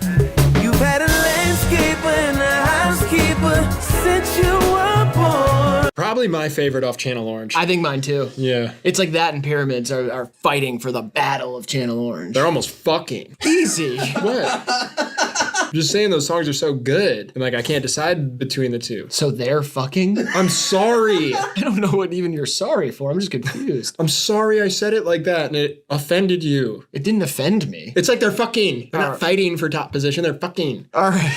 This is a fuck contest? I love contests. You threw a radio. I can't have a fuck contest for my favorite song on Channel Orange. You're out here chucking radios around at the county fair for cigarettes. I wasn't chucking them around. I was chucking them forward. Very far, mind you. You would too for cigarettes. I'm sorry. It's Sweet Life. Yeah, it's Sweet Life for me too, but I'm sorry about how I acted. And I'm sorry I said the songs were fucking. It's all right. All right, round 2. We got self-control versus biking. Oh shit, I honestly don't know. I'm going self-control. Here's why. Biking is fun. Self-control is like good. I mean, without getting like terribly emotional, it is really hard. But like on the surface, we got a song about riding bikes and another song about losing your self-control because you're like so in love with someone. I'm gonna take the more serious one here. I have to speak my piece about 2 things on biking before it leaves the bracket. Wristwatch got a Russian face like an oligarch. Love that. I think it's hilarious. Thanks, Jay. And secondly, Rosemary. Brand new brakes. Thank you, T. Thank you, Tyler. No, just that flow is so cool. It gets stuck in my head so much. It's an awesome song. And a song you can play at a party. And obviously, if you play Self-Control at a party, you're a nut job. Yeah, that's true. But I love Self-Control more, so. Now we got Crack Rock versus Novocaine. Yeah, we're probably gonna... Yeah, I'm going Novocaine. That was a tough call for me. I really love Crack Rock, but Novocaine's a little more enjoyable. I think I'm going to go Novocaine as well, but it's very close, even though I didn't root for Crack Rock out of the first round. Sure. Nostalgia's got a hold on me. I guess that's why they call it Nostalgia Ultra. It's got that ultra grip. It's got a gorilla grip on me. Novocaine, baby, I want you. Now we got Thinking About You versus White Ferrari. I hope I piss someone off here. It's White Ferrari for me. Yeah, I think it's White Ferrari for me as well. On a day-to-day, I might rather listen to Thinking About You. Sure. Just because it's like a more palatable everyday song. But White Ferrari is like just beautiful. Yeah, it's like a filet mignon. I don't want it every day, but when I get it, I go crazy. One thing I'll say about Thinking About You before it's gone, I just want to remind everyone, you remember the potato flew around my room? Oh yeah, there was a little meme about that, huh? That was so fun. A potato flew around my room before you came. And people would tie potatoes to their ceiling fans. Yeah, this was on Vine, right? Yeah. It was like a Vine thing. It was kind of like a TikTok meme moment for a song that really didn't, like, it's not a funny song. There's nothing funny about it. It was just like a little misheard lyric that everyone ran with. And I thought that was cool. I just wish people would stop having fun. Just stop joking around about music. There's nothing funny about it. It's like Fight Club. It's not funny. Good job, Riley. Thank you. And lastly, on this side, we've got Lenz versus Higgs. Higgs had its moment. It got its upset win, but now it's getting blown out. Yeah, Lenz wins easily for me here. But I never wanted Higgs to be here in the first place. I cannot tell a lie. I'm like George Washington in that way. Was he the one that was honest, or did he cut down a tree? Who cut down a... Wait, no, he had the kite. What the fuck? He had a key kite. He had a kite with a key. Oh, no, that was Albert Einstein. You have like a terrible understanding of like what happened in the past. Wait, is he the one who died in a bathtub? Do you want to like learn history all over again? Ugh, no, so boring. Okay, well then just don't try and piece it together in your head because it's bad for the camera. People don't want to see a full-grown man not know who cut down a tree. Oh, wait, no. He invented the light bulb. Next, we've got Chanel versus Nikes. Battle of the brands. Child labor should not be used to mass produce sneakers. Fuck you, Phil Knight. That's the name of the CEO of Nike. See, how do you know that and you don't know who invented the fucking light bulb? Wait, he invented the light bulb? Jesus. I'm going Nikes here. It is very close. I love both these songs. And if you asked me on a different day, I might tell you a different answer. But today, right now, right here, right in this little vicinity, I'm going Nikes. Yeah, to me, it's not even that close. It's like 108 to 91. That's final score. Yeah, and they kind of got close at the end. Yeah, a little bit. Yeah, they made a little run. They had to put the starters back in. Yeah. I'll tell you that much. Yeah. But yeah, it's Nikes for me. Okay. No, we're not going to kiss. Quit asking. We might. No. Dude, it's a will they or won't they moment. Or Gain's a little hot. Oh. Sorry. I was just trying to... Yeah, me too. I was trying to change the mic thing. Yeah, it's fine. Next, we got Ivy versus Pyramids. Hey, listen, they're going to want to sue me after this one. Say it. It's Ivy for me. It is for me too. I'm so blonde heavy, my pants are falling off. In this matchup specifically, Pyramids is just like a little noisy. And Ivy is just like that stripped back, everything I love about Blonde. It's raw. It's a raw dog type of song. Right, yeah. You know? I feel like that's a big upset win for I think Ivy. so too. Like, I think people would be expecting Pyramids to go further than Ivy. Mm-hmm. Next, we've got Solo versus Knights. This is like my top two on Blonde, I think. Yeah, it's gonna get really hard when it gets down to Blonde versus Blonde. Blonde on Blonde, great Bob Dylan album. That's true. I mean, a really good one. A lot of people sleep on it. Yeah. But it's got some really memorable tracks. And I'm going Solo. I don't know. Because like my rationale for a second is like that Knights is like two great songs and Solo is just one. Sure. But then I'm like, Solo is just such an expedition. Yes. And such like I'm still like blown away by Solo. Yeah, me too. You know what? I'm going to go with what I'd rather listen to in the moment. So I'm going to go with Knights. Okay. And let Grant decide. I'm going Solo. Solo. Okay. He's flying solo. I'm cool with it either way. These are two of my favorite Frank songs of all time. So, all right, now we've got Provider versus Sweet Life. Oh, this is actually hard. Yeah, Provider, like you said, might be the best single, but Sweet Life easily wins here. Not for me. Sweet Life is incredible. I love it so much, but I don't know. Provider is just like, it's one of my go-to Frank Ocean songs. Like I feel like it is top 4 Frank Ocean for me. Yeah, I'm gonna go with Provider. I'm going Sweet Life. Yeah, Okay. I figured he was gonna go Sweet Life, but Provider with what? A lawyer for her upcoming court case for her DUI? I know a guy. Elite 8 is set. Let's run through them real quick, okay? Self-Control, Novocaine, White Ferrari, Lens, Nikes, Ivy, Solo, and Sweet Life. Interesting. Yeah. Very blonde heavy like I expected, but this is not the Elite 8 that I expected at all. No. Self-Control versus Novocaine. I mean, come on. What? It's self-control. Novocaine's run ends here. Your nostalgia, little acid trip, whatever you're on, the past. It's self-control. Yeah, it's self-control for me. I thought we were gonna lose our self-control there for a second and start making out on set, you and me. No, see, it's not a heat. It's tough to hold back. It's not a will they, won't they thing. It's just not gonna happen. Sometimes I look at you and I think, well, we could. I have wretched scurvy in my mouth, and you know that, because I was at sea for 12 months. What is scurvy?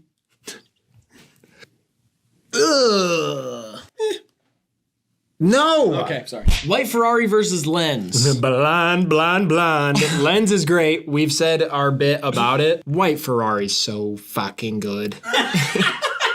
Yeah, it's White Ferrari pretty handily in this Yeah. matchup. All right, now we got Nikes versus Ivy. Nikes has that quality, that squeaky voice. It brings us into the album. It's not a better song than Ivy, though. Nah, it's not. It kind of exists on that novelty. Not to say that it's like a bad song. The atmosphere is awesome. Ivy's just better. It's heavier. It's denser. Like it feels like it's a decorated plate of food, you know? It's got meat, it's got potatoes, it's got vegetables, it's got garnishes, everything's seasoned to perfection. Whipped cream. And Nikes are shoes. Yeah. And what are you gonna do, eat shoes? No. No. Unless they're Crocs. And now we got Solo versus Sweet Life. It's Solo! Well, yeah, it's Solo. Oh my god, we are just wretched little beasts, aren't we? Yeah, Solo moves on. It is a Final Four comprised completely of Blonde songs. Yep, we've pissed people off, we've disappointed the crowd. Blonde was my favorite album of the last decade, so it only makes sense that this is how it ends up, but wow. All right, now we got Self-Control versus White Ferrari.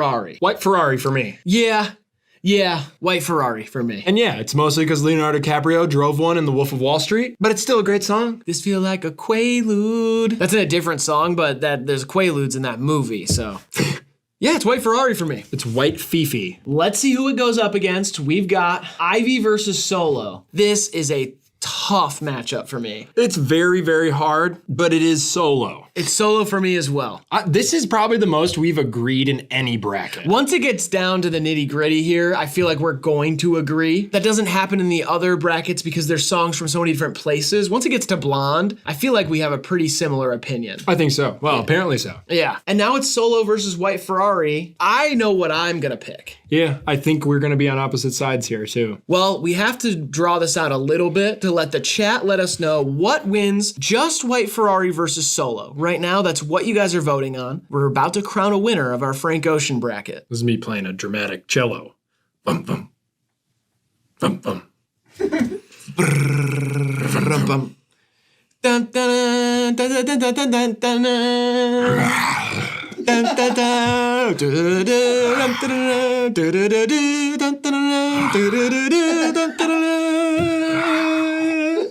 MGM lion, more like the MCM lion. I've got a huge crush on that big beast.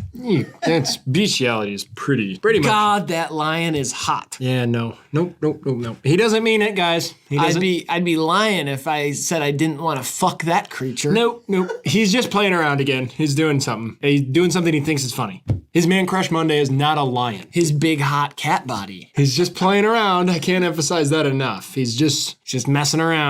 My pick to win is Solo because of the acrobatic melody, the atmosphere it creates. Love that song. White Ferrari is great. It's a tearjerker, but I think Solo is possibly his best written song of all time. And that was put very eloquently. It was beautiful what you had to say. And I'm going White Ferrari for and Leonardo DiCaprio.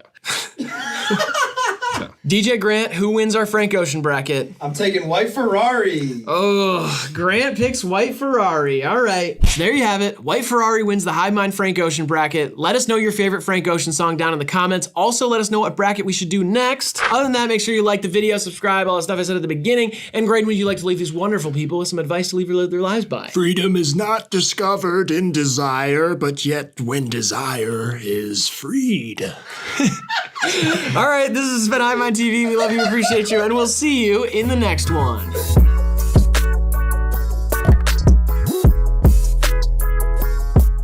Come and drink pee for once. Come and drink pee for once. You don't ever drink my pee. You don't ever drink my pee. There are no rules to comedy, remember that. I mean, there's got to be some. No. Okay. There's no rules, and if there are, I'll break them. If there's a rule book of comedy, I'd rip it to shreds. If I could physically. I don't know how big the book is, but I would try to rip it. Maybe I'd go page by page. I don't know. Yeah. Ripping a book, I mean. It's tough. Yeah, I'm not that, No. I mean, you're strong. I'm not built like that. Yeah, no. You know, nobody is. Well, I don't know. I don't know how thick the rule book is for comedy. It could just be like 2 rules, in which case I have an easy time ripping a book like that apart. Yeah. What pages you cutting yourself off at? 30? I could rip a 60-pager, like The Giver, maybe. Paperback, obviously. And the 5th and final rule is the reason I drink is my nagging ex-wife. Okay.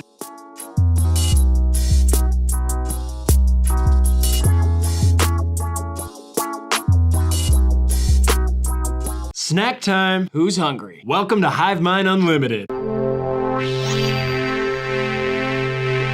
We've all done it. We've stumbled into the gas station. We're looking around. We want to know what's the best snack to get there. So here's our gas station snack bracket. Booyah. Here's the whole bracket, 64, March Madness style. Over in the Northwest bracket, we got Cheez-Its versus Sun Chips. This is a no contest. Cheez-Its, they got cheese and salt combo. Yep. One of the best you can get. They are one of the best classic crackers. Sun Chips are an abomination and a crime. Let's move past this as quickly as possible. Yeah, they taste like little pieces of cardboard, and they tricked us with some packaging that made it seem like it was a healthy snack when it's just like all the other ones, but it tastes worse. The packaging makes it seem like you can grow them in your garden. Yeah, might as well be wood chips. Yeah, it was like a scam to get it in schools, I feel like. Kind of a Michelle Obama vending machine snack. Yeah, well said. Now we got Slim Jims versus Cool Ranch Doritos. These are both disgusting, but I honestly, at this point in my life, I'm probably gonna have a few Cool Ranch Doritos. Oh, I'm going Slim Jim on this guy. Slim Jims are disturbing. I still get them sometimes. I know. It's like... They are, like, think about it. No, you don't even have to think about it. Read the ingredients. Yeah. It's mechanically separated chicken. Yeah. And that's how they make them. I'm just picturing like a cute little bird going into the machine. It's like...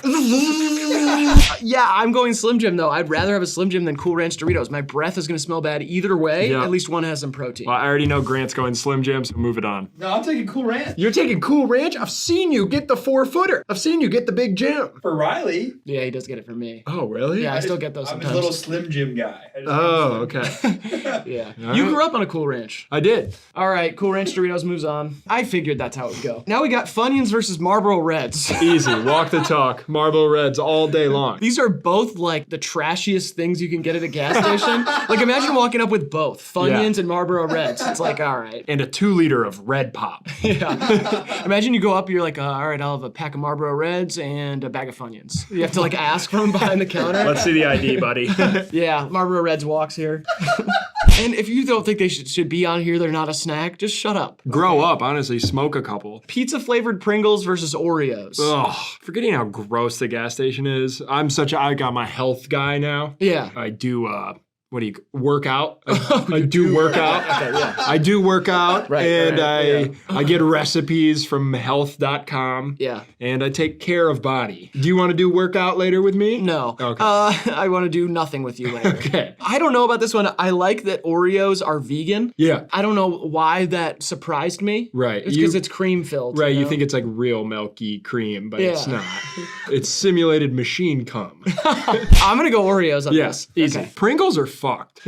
How so? I mean, it's like a low-tier chip. It's not It good. exists on a novelty. Woohoo, you can stack them. Woohoo! You can make a duck beak out of them if you put 2 in your mouth, and it's hilarious. That's about it. Yeah. The fun stops there for Pringles. Okay, Rice Krispie Treats versus cheddar and sour cream Ruffles. Kind of tough here, but I'm gonna go cheddar and sour cream. Me too. I think that it's like a good trashy snack to have, Yeah. like a stoner snack. But those ones have a good weird taste to them. You can't get that in every other chip. No, you know? they're smackable, and Rice Krispie Treats, although it's good, it's better when they're homemade. Yeah. You know what I mean? Like when you go to a cookout or something, or a baby's graduation party, Yep. and then they got them cut up there, and someone's grandma made them in their Pyrex. Yep, THC in them. Yep. THC in them, Johns. Infused, yep. Yeah, absolutely. The toddlers running around like, oh my God, look at the lights. Yep. Yeah, cheddar and sour cream. Now we got Twinkies versus Flavor Blasted Goldfish. Flavor blast me to the fucking moon. Twinkies are disturbing. Yeah, that's true. I don't like Twinkies very Horror much. movie shit. Yeah.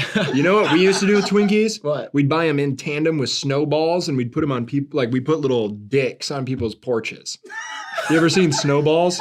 No. You know what I'm talking about? It's a Hostess makes a 2-ball pack, and they're big, fluffy, like it's like a marshmallow, chocolatey filled thing, and they like put little sprinkles on them and stuff. They're snowballs. Yeah, I've never seen those. And you buy those and Twinkies. You get the 2 balls. You put the Twinkie in there. You knock on someone's door. They come out. Oh, Hostess cock. All right, yeah, flavor blasted. Yeah. I don't even like those, but they're better than Twinkies. I'll tell you that. I don't even know if I've ever had a Twinkie. I have. They're gross. Yeah. I'd rather have a ho-ho. I'd probably rather just reach my hand into the garbage can and find something and eat that. Banana versus Chips Ahoy. I'm going to be controversial here. It's the banana. Gas station banana is never good. Chips Ahoy are like the ghost of a cookie. Yeah, that's true. It's like the decomposed carcass. Even the chewy ones that are supposed to be chewy are rock hard. They are a rotten example of a cookie. If that's the only cookie they have and I'm really craving a cookie, I'll get them. Yeah. But I don't like it. Or they're good if you're trying to blow them because they crush up easy. Gas station banana wins. Gas station banana wins, and no one saw that coming. Shout out to Circle K. We got Skittles versus Classic Lay's. Skittles walk this all day. No, Classic Lay's are an amazing chip. Like, they are like the New York Yankees of snacks. Like, it's obvious at this point, and it's like, oh, you're a Yankees fan? I guess. That's like being a baseball fan. Skittles are one of the candies that have transcended into my adulthood. I haven't eaten Skittles since I was like 12. Oh, they're fire. I'm going Skittles here. Grant, where do you go? I'm taking Lay's. Yeah, Lay's are so good. Fuck both of you. We got Pop-Tart s'mores flavor and Bugles. I'm going s'mores. Bugles for the physical comedy. That's it? You could be a witch. Yeah, I get it. You know? But like, they're not that good. Yeah, I don't know. They're like a corn snack. Yeah, it's a weird... I kind of like them. It's like a weird Midwest corn cone. Yeah. A corn cone. Yeah. See, I don't know. I feel like Bugles are good because I could share them with my grandmother. Like, I don't know. Every other snack is too salty for her in her old age. Like, if I eat a Bugles with her, she'd be like, I could have a few Bugles. That won't take me out. I'm going s'mores here. Yeah, no, Pop-Tart s'mores are better. Let's just go. Okay. Mamba Sour Fruit Chews versus Fritos. Mamba's easiest win of the day. Mambas and Reds are my favorites to win this bracket. Marlboro Reds? Yeah. Okay. Oh, dude, I don't know. Mambas are whatever to me. I think they're better than Starburst. I like them. But Fritos, here's why I'm gonna go Mambas. So you can like calm down a little bit. I'm gonna go Mambas, but Fritos are amazing, but they hurt my lips. Yes. Like if you eat a full bag, all over now. Yeah. Like, and I have gotten, maybe it's just because I'm getting a little bit older. Like, I used to love Fritos, and now if I get them, I'm paying the price. Yep. And that's crazy. It's another corn snack. It's a classic, and I like it when they're in the absolutely tiny bag. Oh, yeah. That's not enough salt to hurt me. And you can do the walking taco. Walking tacos which is crazy. amazing. Oh, shit. But you're not getting that at a gas station. That's a tailgate food, and I appreciate the utility that Fritos offers to such settings. Yeah. But if I'm just at the gas station, I'm buying Mamba Sours. Like, I bought Mamba Sours this week. I haven't bought a bag of Fritos from the gas station since 97. Okay, yeah. Now we got honey barbecue flavor twist Fritos and Tijuana Mama. And for those who don't know the Tijuana Mama, it is a pickled vacuum sealed sausage. Yeah. It is that mystery meat that hangs out in the jerky aisle, but it's like fresh. Yeah, there's something wrong with it. No, there's something wrong with the people that get them. Sausage is a cured meat. Yeah. And pickling something also retains it. Like, that thing will last 6 decades. Yeah. Like, you could buy it, and in 2060, it'll taste the same as tomorrow. You give it to your grandkids. I'm going flavor twists. Yeah, me too. Yeah. Flavor twists are like a much better version of the Fritos, and also one that I can't indulge in anymore because it's just like gross. Yeah, they you are feel gross. nasty after you eat them, but it's a great gamer snack, great stoner snack. Like, and it's good to have a bag around your house in case you run out of screws. right. Now we got Lorna Doone shortbread cookies versus Munchos. Okay, we're gonna get in an argument here. Well, I've got a hot take about Munchos, and this is something you can think about next time you get a bag of Munchos. First of all, real quick, you guys might not even know what Munchos are. I'm pretty sure they're regional. Red bag of chips, whatever. When you get them, they're potato chips. But they taste exactly like cornflakes. Exactly. But next they're not time, corn. Doesn't matter. Next time you eat one, think about it, and you will not be able to get it out of your head. That doesn't like scare me. I'm not scared of cornflakes. Cornflakes didn't kill my family. Okay, but when you go to get a bag of chips from the gas station, are you looking for a bag of dry cereal? Munchos are delicious. I love it. They're airy. It's like they make it with a potato puree. So it's kind of like fried mashed potatoes. What, did you fucking work at the factory? No, I've read the millions of bags I've bought in over time. Okay, bought. I'm going Munchos. I'm easily going Lorna Doone shortbread cookies. I'm also going Lorna Doone. Okay. Thank you, Grant. I will say I had a pretty crazy Munchos phase with Suicide Rascal, but my new phase is Lorna Doone. Okay.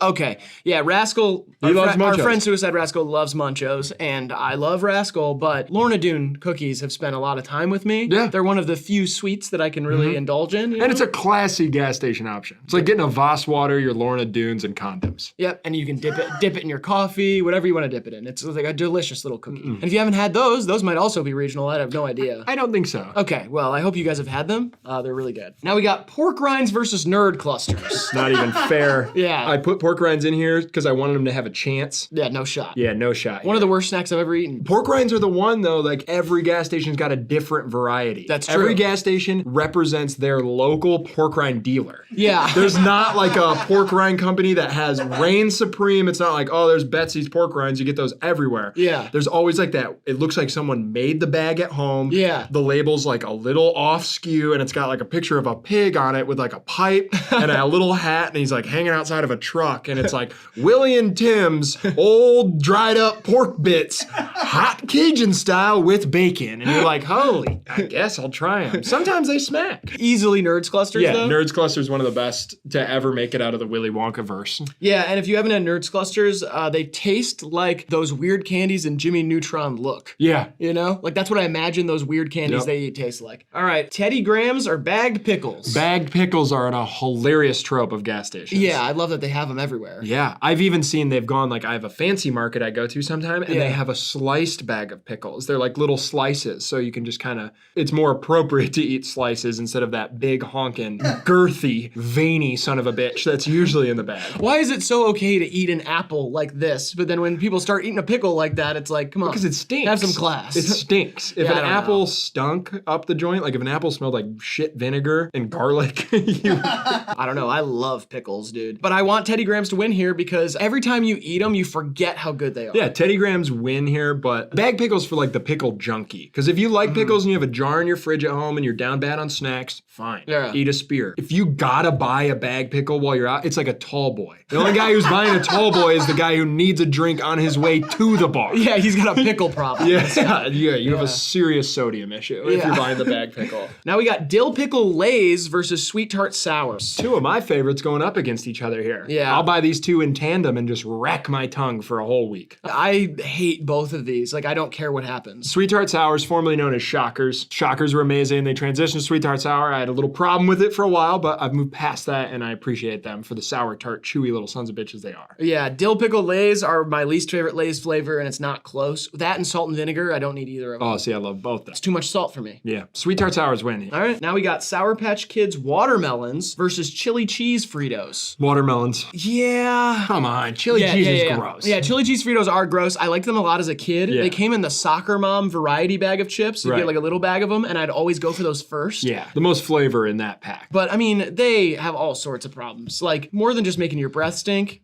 Something about them, they poison your farts. Yeah, it's like dog food. It's like insane. It's like eating dog like food. I know if somebody around me has been eating those. You're like, oh yeah, god, yeah. dude, go Get home. your diet. you need like some bed rest. All right, Sour Patch watermelons. We got rolled gold pretzels versus spicy nacho Doritos. Classic pretzels walk here. We're talking like our first president versus like the head of the CIA. What a weird analogy. Well, that's like this matchup. Rolled gold's like George Washington and spicy nacho Doritos are like J. Edgar Hoover.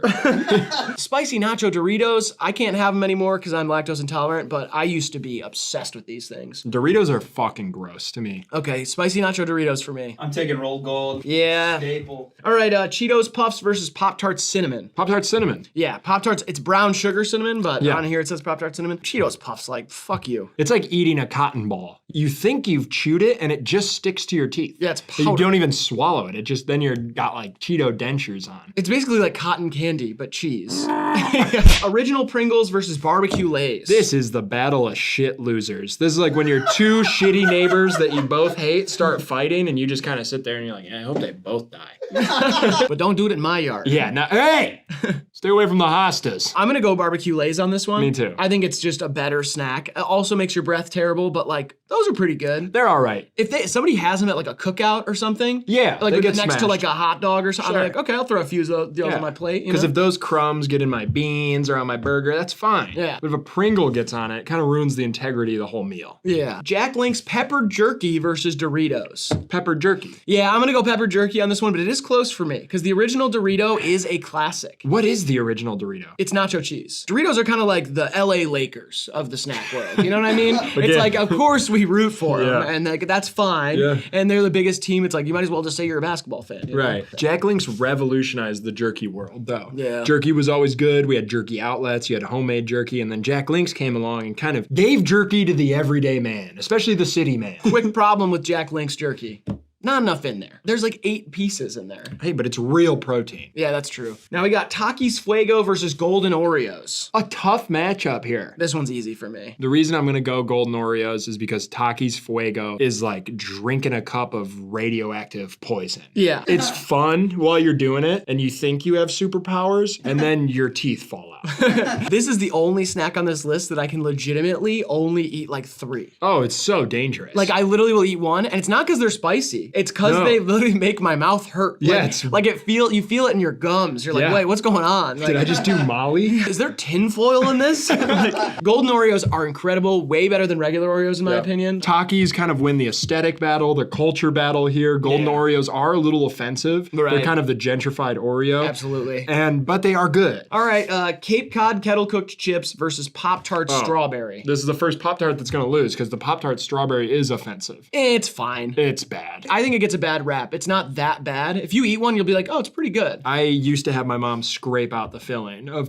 strawberry Pop-Tarts for me. I mean, Cape Cod kettle cooked chips, this is like, oh my God. They the are packaging gas alone, pack. it's like nostalgic. Yep. It reminds me of being with like at a family reunion. That I've never even been to. These are the Sperry's of the snack world. Absolutely. Next, we got Little Debbie Cosmic Brownies versus Pizza Combos. What do they make those cosmic brownies out of? I have no idea. I think it's like chocolate fudge. It's like mortar. Yeah. It's like what you'd seal a house with. And if you don't know what combos are, because I have heard they're regional, because Quadeka didn't even know what they were. Well, he is an idiot. Fine, but they're basically a pretzel filled with a filling, usually cheese. These ones have cheese and then pizza flavoring. Yeah. They also have the abhorrent flavor of like wing and blue cheese. It's like how you get the chocolate and vanilla ice cream flavors. This is like buffalo sauce and blue cheese spun together inside of a combo. These are a trashy ass snack. Combos are not good. Honestly, they beat Cosmic Brownie though. Cosmic Brownie is fucking fucked up to me. I don't know. I'm gonna go Cosmic Brownie on this one. I would never eat one, but I wouldn't eat either of these. These are like 2 of my least favorite on the bracket. I'm taking Cosmic Brownies. Okay. Yeah, it feels like a little bit of a classic. Feels like something Grant would eat. We got Goldfish versus Sour Gummy Worms. Goldfish, the snack that smiles back. Oh my gosh, a beautiful snack.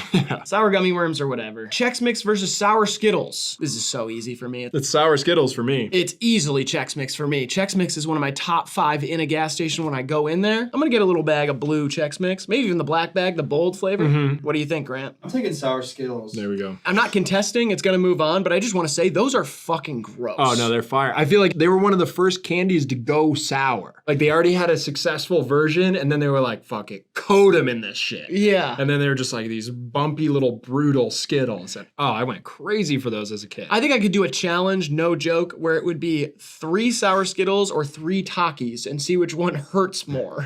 Like those are both putrid snacks to me. Hostess powdered donuts versus sour cream and onion Lays. These also both stink.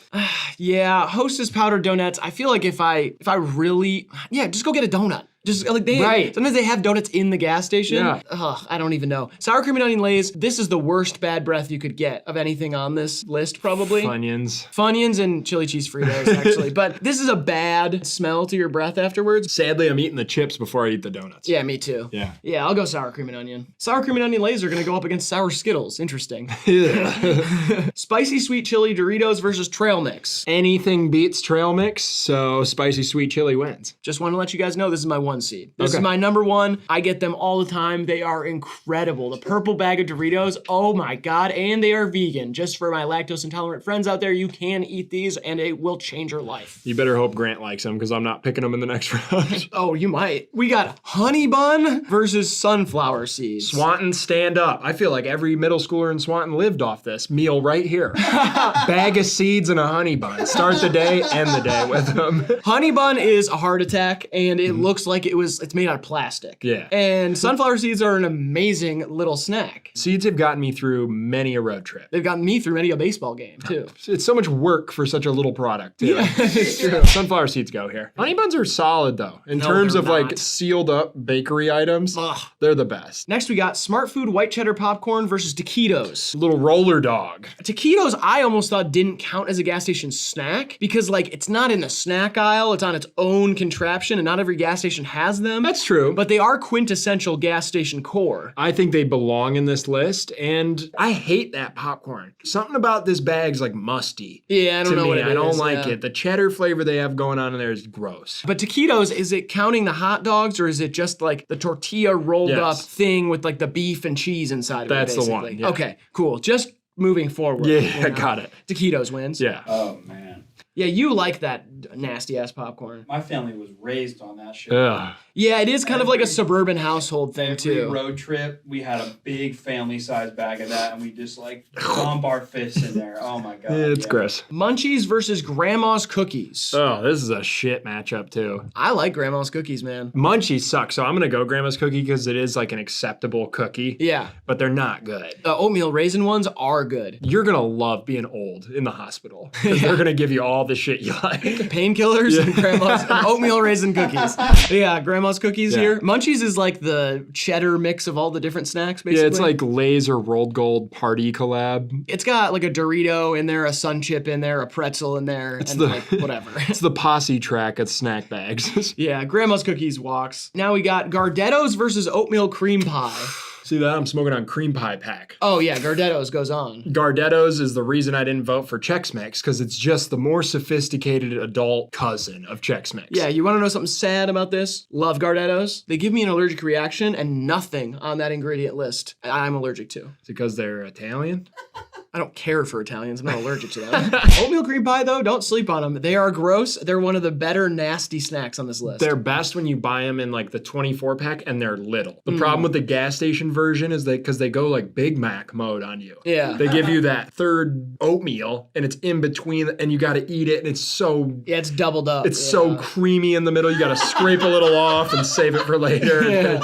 When you get just the little like home ones. Yeah, the dollar ones. I'll smack those all day. Yeah. Now we got Sprees versus Flamin' Hot Cheetos. What the fuck, man? These got to be on opposite sides. This is my identity right here. Yeah. Sprees win for me if they're the hard ones, not the chewy ones. You don't even have to talk much more. Flamin' Hot Cheetos walks so easily, it's not even funny. Sprees are disgusting. No, hard Sprees are top tier candy. No, they're not. Yes, they are. They're like the puck from an air hockey table. They're nice. They're not good. A green Sprees flavor has never been touched again. No one's ever gotten near that flavor. I don't know what the flavor is of a green Spree. It's not lime. It's not melon. It's not green apple. Green Spree is the best flavor in the candy world. I'll die on that hill. All right, we'll die on it. It's Flamin' Hot Cheetos. I'm taking Flamin' Hot Cheetos, yeah.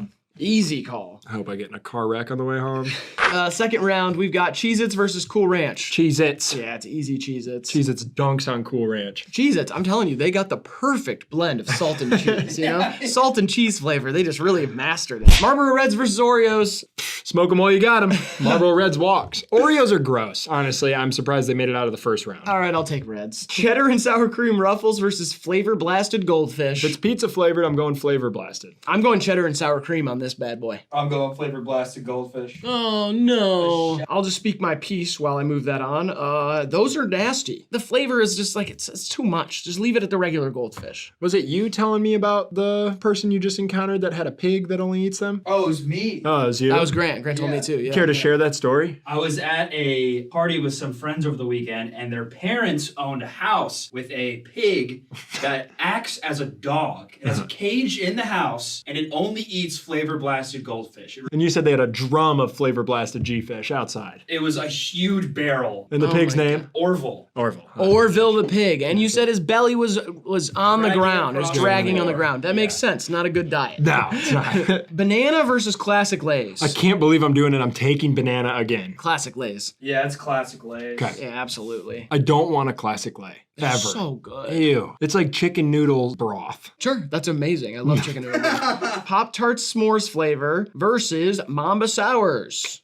Mamba Sours. I'm going Pop-Tart S'mores here. I don't like Mamba Sours that much. I'm taking Mamba, baby. All right. Don't you want that Mamba? Flavor Twists versus Lorna Doones. Lorna Doones. Yeah, it's Lorna Doones for me. I mean, Flavor Twists are incredible, but I've grown out of that phase. I don't smash the controller anymore. Lorna Doones leave no trace. They leave nothing on your fingers. Comes in a nice box. It has a plaid on it. It's named after a nice lady. You know, everything about Lorna Doones shortbread cookies is classy. Yeah, it feels like there should be like a cute little cartoon on a kid's channel about Lorna Doones. Hello, cookies. I'm Lorna Doone, and I'm here to solve today's mystery. Yeah, something like that. It's like the strung out detectives are like, you're looking at a triple homicide, Lorna. I don't know. It's the third one this week. There's brain matter on the walls, and they painted pictures with the children's blood in the other room. Come on, kids. Does anybody spot a clue?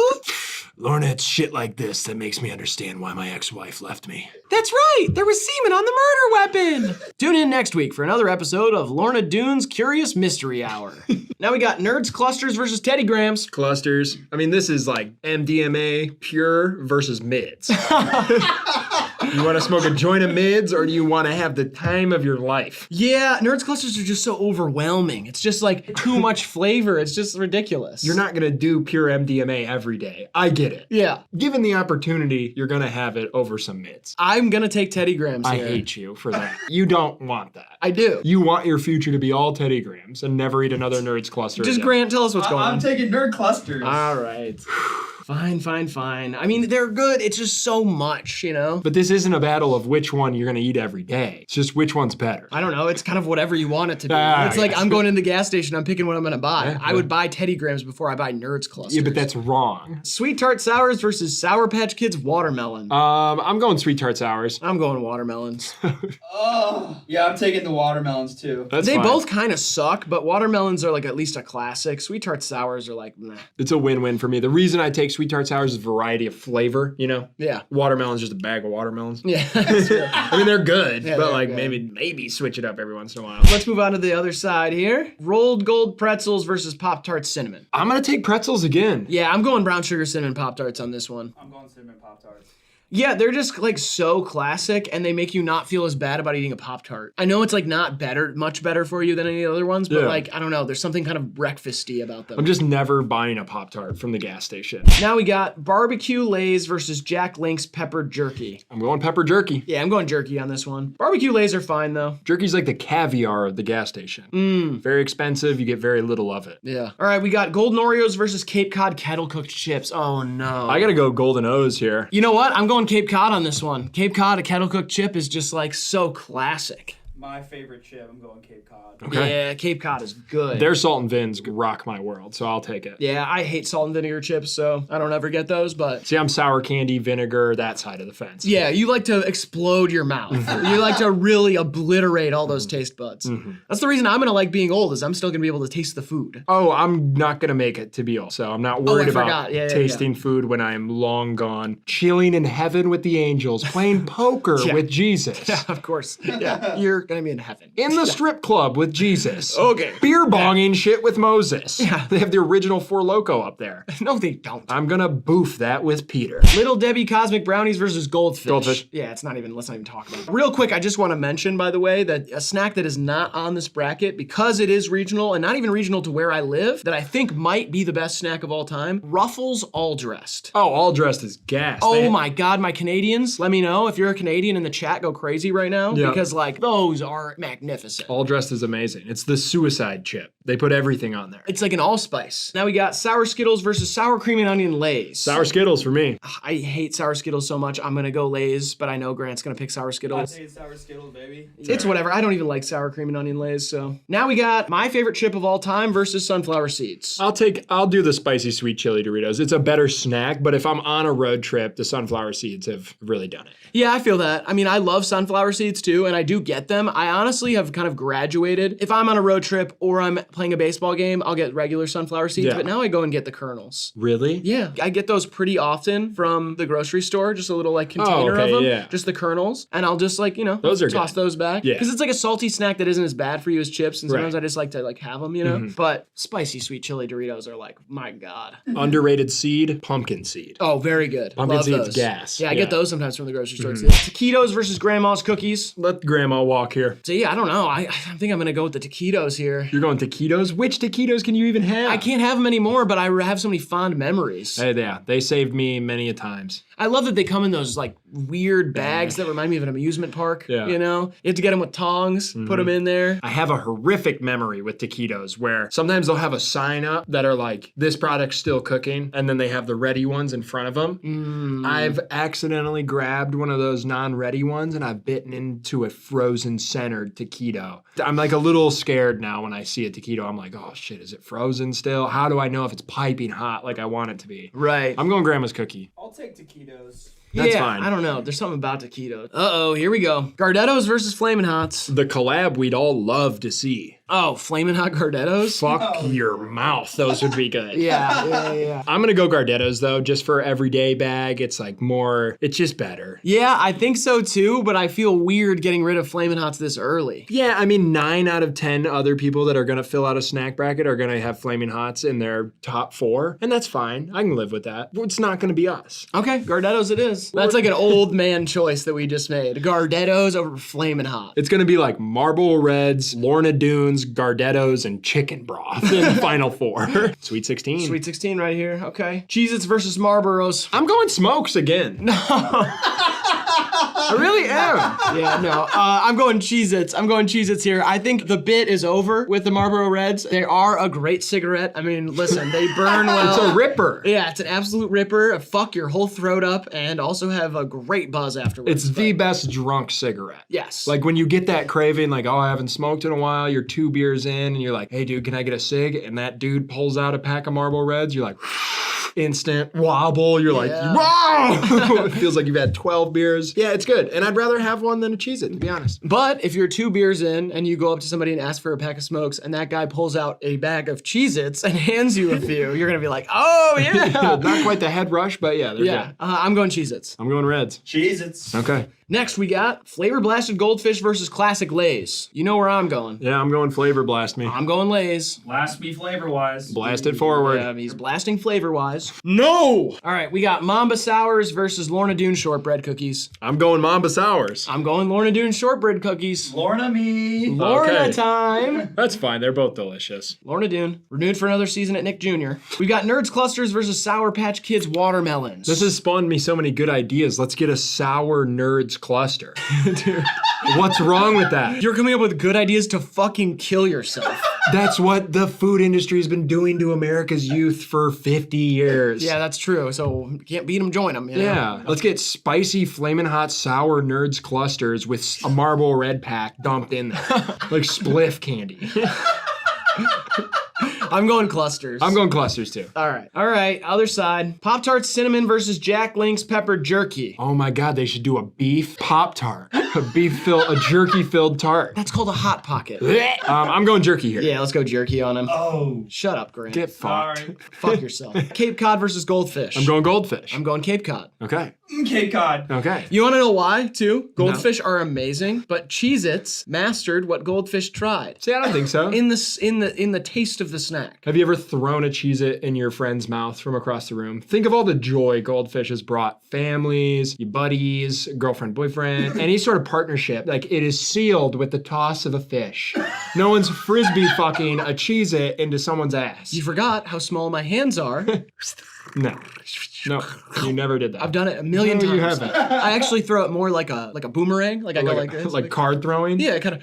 And then it goes straight into the back of Grant's throat. Yeah, it does. Grant does it all the time. Grant, back me up. No, he's lying. The white cheddar ones too. Gross. And the pepper jack ones. The spicy Cheez-Its are supreme. Those are really good. They're really good. And Goldfish never went spicy on them, but I'm just saying, think about it. Sour Skittles versus spicy sweet chili Doritos. I gotta take the Skittles. I'm sorry to go so hard against you here. Purple bag, baby. It's that purple bag. That beautiful purple bag of Doritos. Grant, I know you're ready about to say Sour Skittles. No, I'm not. I'm going per bag chili. Oh, thank God. I was so nervous. I'm actually rooting for these. That's right. My real Skittle heads are out there with me. Now we got Taquitos versus Gardettos. Gardettos. Yeah, it's Gardettis. Got a Gardet on them. Since Reds are out of the race, I'm rooting for Gardettos. Ooh, I have an idea. Kevin Garnettos. And it's And it's just Kevin Garnett on the bag of Gardettos. I mean, he's a Hall of Famer, I guess, but he's been retired for like 7 years, 6 years. I don't know. I think he's got a pull. Is he in a suit or is he in his playing uniform on this bag? Timberwolves probably. T-Wolves. T-Wolves. You're going all the way back. Yep, T-Wolves uniform. Garnettos. Let me know. All right, we got our Elite 8 here, and they are as follows. We've got Cheez-Its, Flavor Blasted Goldfish, Lorna Doone Shortbread Cookies, Nerds Clusters, Jack Link's Peppered Jerky, Cape Cod Kettle Cooked Chips, Spicy Sweet Chili Doritos, and Gardettos. Cheez-Its versus Flavor Blast. I'll go Cheez-Its. Yeah, it's Cheez-Its here, handedly. That is a supreme snack we've got. All right, Lorna Doone versus Nerds Clusters. I gotta go Clusters. I'm going Lorna Doone on him.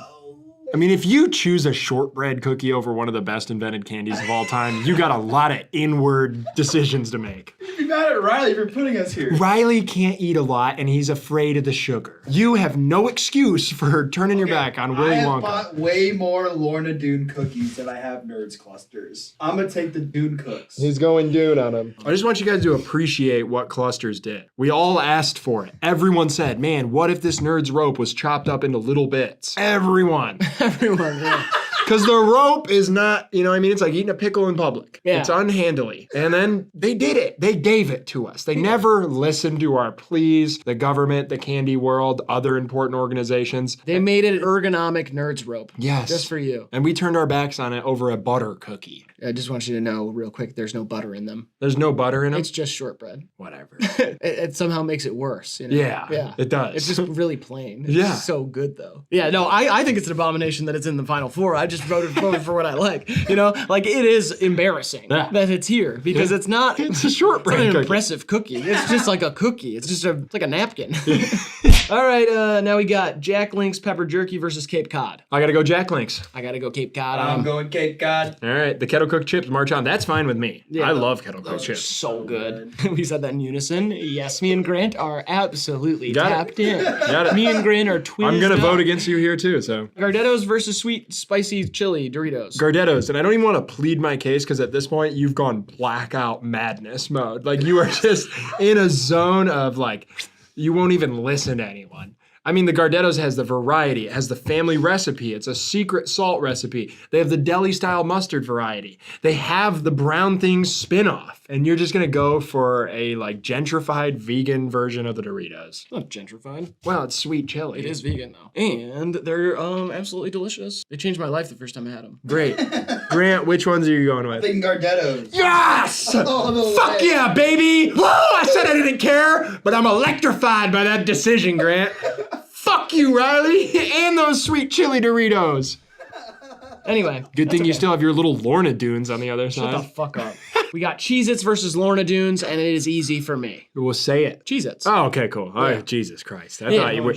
Yeah, Cheez-Its are, I don't know. It's like Lorna Doone, like I said. It's like eating communion. Yeah. It's good. I love it. I'm just saying, like, it's Flesh of Christ. it's because I have a sensitivity to sweets. Like, Yeah. I don't like things that are overblown sweet. I like things that are just casually sweet and easy to eat. Cheez-Its to the finals. And then we got Cape Cod versus Gardettos, and I have a feeling we are going to disagree here. Yeah, I mean, I'm going Gardettis. I am going Cape Cod here. Oh, that's so hard, actually. This is our representative for kettle cooked chips on this bracket, and it is the best kind. I don't know about all that. I think it is. I think the only thing that competes with it is like one of those brands that's niche that does a salt and pepper version. Yes. Because the pepper version Great of kettle, Lakes. oh my gosh, of kettle cooked are crazy. Gardettos are the best, man. You got a bag of Gardettos around, you're always snacking. I feel like I am going to take the Gardettos. I feel like Gardettos is way more versatile. Yeah. It's like the class party bag. It's barely a mix though. You're barely a mix.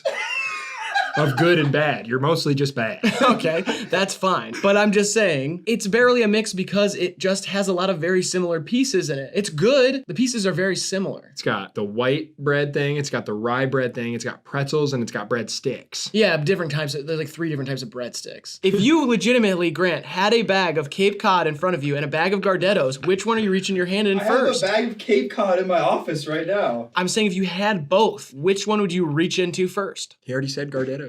I'm asking him a new question. What are we doing right now? All right, it can be Gardettos. I'm going Gardettos. Okay, me too. Gardettos. Yeah, I'm on you. Yeah, I picked Gardettos from the beginning. Don't do this shit. Yes. Gardettos made it. Finally, my favorites there. Okay, now we got our final two, which is Cheez-Its versus Gardettos. You know where I'm going. You're going Cheez-Its. I'm going Deados. Cheez-Its. It's one thing. It's a perfect snack. It doesn't need to be more than that. You said it yourself. When it was mixed in with other shit, you didn't like that shit. That's Munchies. Cheez-Its are in Munchies. It doesn't need to be with a pretzel and a Sun Chip and a Dorito to lessen and bring it down. A Cheez-It on its own is a perfect snack. The Cheez-It doesn't have the family history of like Italian immigrants written in cursive on the back. I don't read the back of that shit. I read the ingredients. Well, you should. Maybe you'd feel a little more American about yourself. What about the Cheez-Its family? Fuck the Cheez-Its family. I heard they were sympathizers. Whatever. I'm going Cheez-Its. I'm going Cheez-Its, dude. Yeah. Cheez-Its wins. That's great. Wow. It's great. All right, Cheez-Its is our winner for our gas station snack bracket. And it's the last bracket we'll ever do. No, it's not. It was too divisive. We're going to do plenty of brackets. Obviously, we've done a bunch of song brackets on our main channel, HiveMind. If you aren't subscribed to that one, subscribe to that one. If you're not subscribed to this one, subscribe to this one. We're going to be posting on this one a bunch. And comment some other brackets for us to do, preferably outside of music for this channel. Absolutely. We'll do the music brackets over on the main channel. Other than that, let us know your favorite gas station snack down in the comments. Make sure you like the video, subscribe, all the stuff I said did not say at the beginning of the video. And Graydon, would you like to leave these wonderful people with some advice to live or leave their lives by? Drive fast and smoke grass. All right, this has been HiveMind Unlimited. We love you, we appreciate you, and we'll see you in the next video. Doses. Cheez-Its, baby. Get yourself some.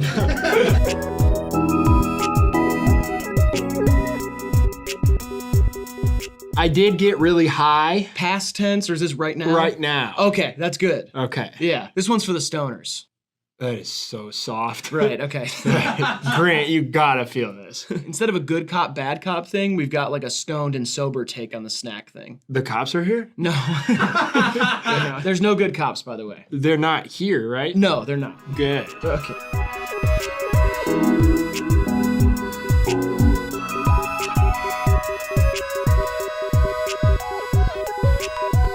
In My Feelings versus Furthest Thing. This one's really not easy for me. Oh, come on.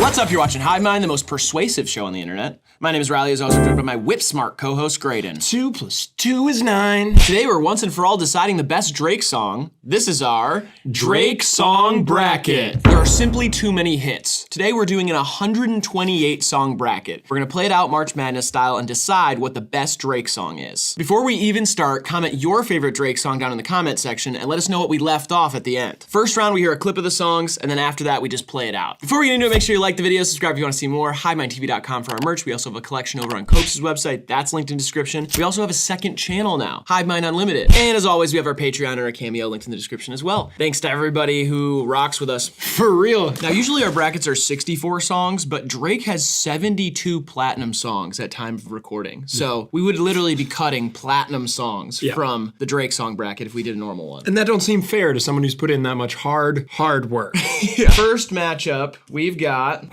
oh, a fair one. I love when we start with a fair one. Marvin's Room versus Way Too Sexy. Way Too Sexy doesn't even belong in this like universe. I hate that song with a burning passion. Fuck that nigga that you love so bad. Hold back your tears, fellas.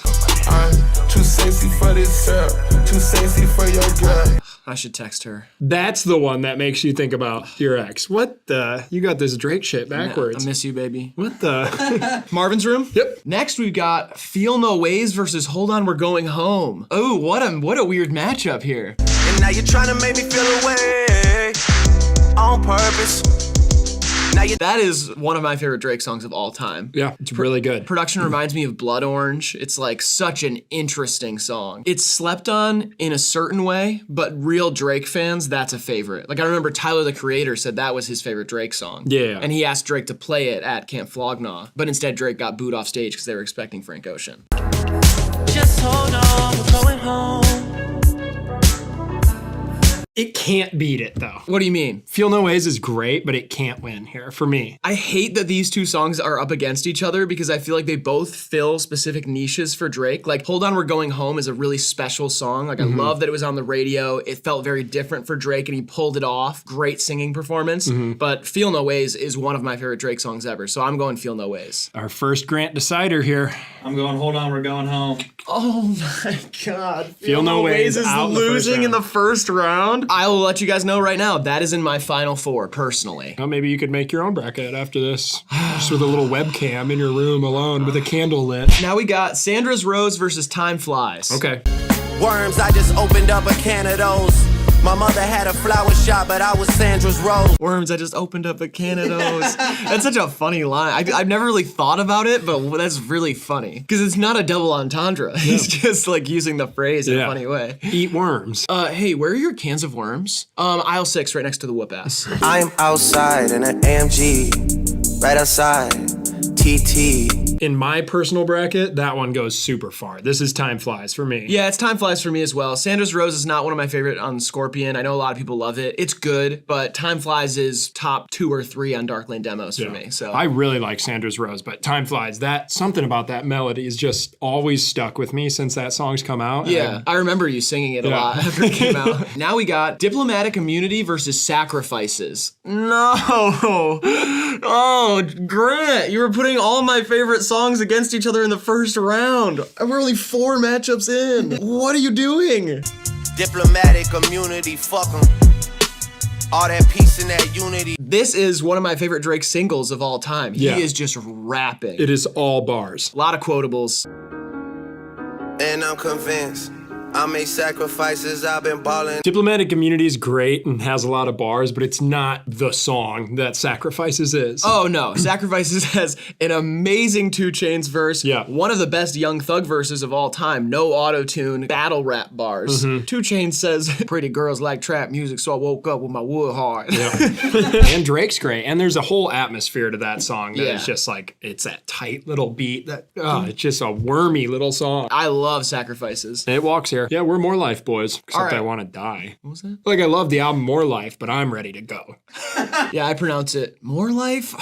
Sad DJ Khaled. Another one? All right, now we got Tuscan Leather versus You and the Six. I hate this matchup, but it's obvious. Yeah. Heard from you lately, really relieve some pressure. Like, AB, I got your CD, you get an E for effort. One of the best Drake rapping performances of all time. Yeah, the beat is insane. He says he could go in for an hour on it. Really hate using this tone with you, mama. I really hate getting aggressive on this phone with you, mama. I don't need that. I love You and the Six, though. You and the Six is so good. It's just a phone call with his mom. He's so like, and the beat is so good that it's fine. It's not one of my favorites on If You're Reading This, It's Too Late, because that project is near flawless to me. But yeah, Tuscan Leather walks here. Now we got Diamonds Dancing versus Knife Talk. Can they both lose? For real. We just cut some of my favorite Drake songs of all time, and now I could do without either of these. Yeah, a draw. Both of them missed the playoffs. Saw me dancing. Ooh. Ow. What a harsh melody. Got this shit and had these pussies dropping like some motherfucking flies. Type of nigga that can't look me in. I hate Knife Talk, though. Me too. That's like my least favorite CLB song, one of them. I don't know what it is. I'm not convinced by it. Like him doing the Memphis thing. Yeah. Like it works on Jimmy Cooks, but on this song, I'm just like, I don't know. It doesn't do it for me. Yeah, it just takes less risks, I think, than Diamonds Dancing did. Or Diamonds Dancing just like goes in a direction where I'm not there for it. I mean, I'm going to take Diamonds Dancing. You're going to take Knife Talk? Yeah. Okay. I'll probably take Diamonds Dancing too. Even though it's not that great of a song, it is sort of a classic. I can't wait for it to lose. Now we got Sticky versus Unforgettable. An interesting new old matchup here, but I know where I'm going to lie. All that pumping up your chest, all that talk about the best, you know how sticky it gets. One of my favorite Drake songs in a while. Yeah, it reminds me of making my first $1 million. When was that? 2 days ago. You made $1 million 2 days ago. Yeah, I was in Manhattan, made some money moves, and bow bow, I'm up. Daddy's up. Santa, I got something for these bad bitches too. I mean paparazzi on me, trying not to get caught out. That shit hits different for me. Yeah. And I just haven't had enough time with Sticky yet. I love the song. It's really good, but I can't choose it here. That's fair. I'm going to pick Sticky. I just really like that song right now, and Unforgettable, I don't come back to that often. Fair. I'm going to take Unforgettable. Grant is 15 years older than us, and that bias is going to come to play today. He loves Young Money, but that's old money right there. Absolutely. Now we got Free Smoke versus Pound Cake. This is, it's not hard, but it's a bad matchup.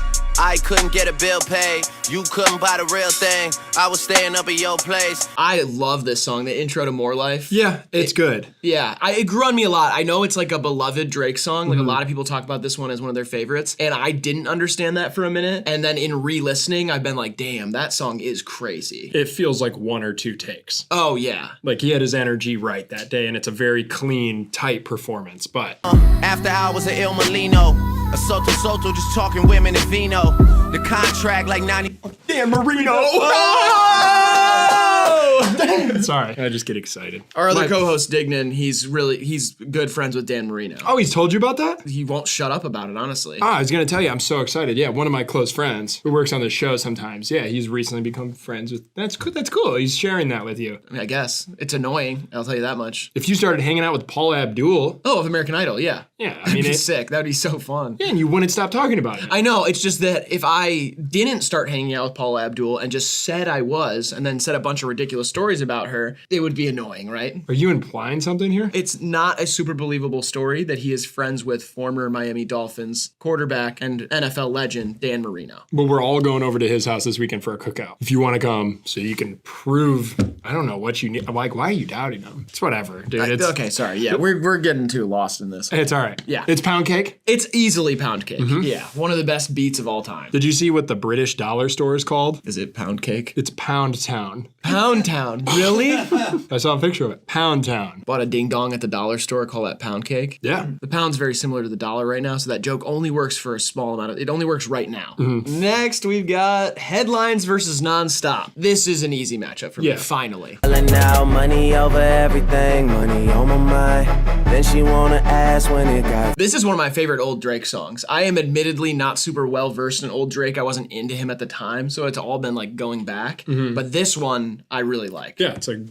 absolute classic. This a rolling, not a stop. Watch shit don't never stop. This the flow that got the block hot. Shit got super. Love the production on this one, but I cannot get over his delivery. Yeah, it sounds like he's asleep. This is a rolling, not a stop. Watch shit don't never stop. I feel like he's going for like a gritted teeth kind of like Molly jaw delivery, and it just doesn't. I'm not buying it. Yeah. And Headlines has a lot of nostalgia for me. Yeah, Headlines wins here. I do like when Nonstop plays on ESPN. TSU versus What's Next. This is an interesting matchup here. Business. Her daddy is not around. Her mama is not around. I watch her climb on the Her mama is definitely not around. Her daddy is definitely not around. No one's home. It's just her. Creepy fucking hook. Amazing beat. And like the flow and the melody of it all is just, it's a really, really good song. It's just fucking sketchy. Yeah, it's so creepy. And there's like an R. Kelly sample in it too. It's okay, and Valentine's Day I had sex, okay? We'll see what's about to happen next, okay? Okay. Yeah, what's next here for me? Oh man, it's so close. I'm actually kind of like 50-50 on it. It's strictly the creepiness of TSU that holds it back for me. The package, everything on the outside looks nice, and then you open it up and it's like a nasty road-killed squirrel with like a dress on that someone put googly eyes on. Okay. Well, and they're like, do you like it? And I'm like, no, you're fucking insane. I don't want that as a gift. That's a mutilated little animal with a dress and googly eyes on it. It's disgusting. It's demented. I'm gonna go with TSU here. I'm taking What's Next. Fuck TSU. Yeah. I'm playing Roblox right now. I'm wearing wet socks right now. My beer got some hops right now. I'm calling the cops right now. I'm stuck in a box right now. I'm sitting on docks right now. I'm eating on locks right now. I'm checking my stocks right now. That's where I was going. I'm playing with rocks right now. I feel like a fox right now. Aww. Next one, we got How About Now versus From Time. Flipping myself off. You ain't really fuck with me way back then, but how about now? Cause I'm up right now.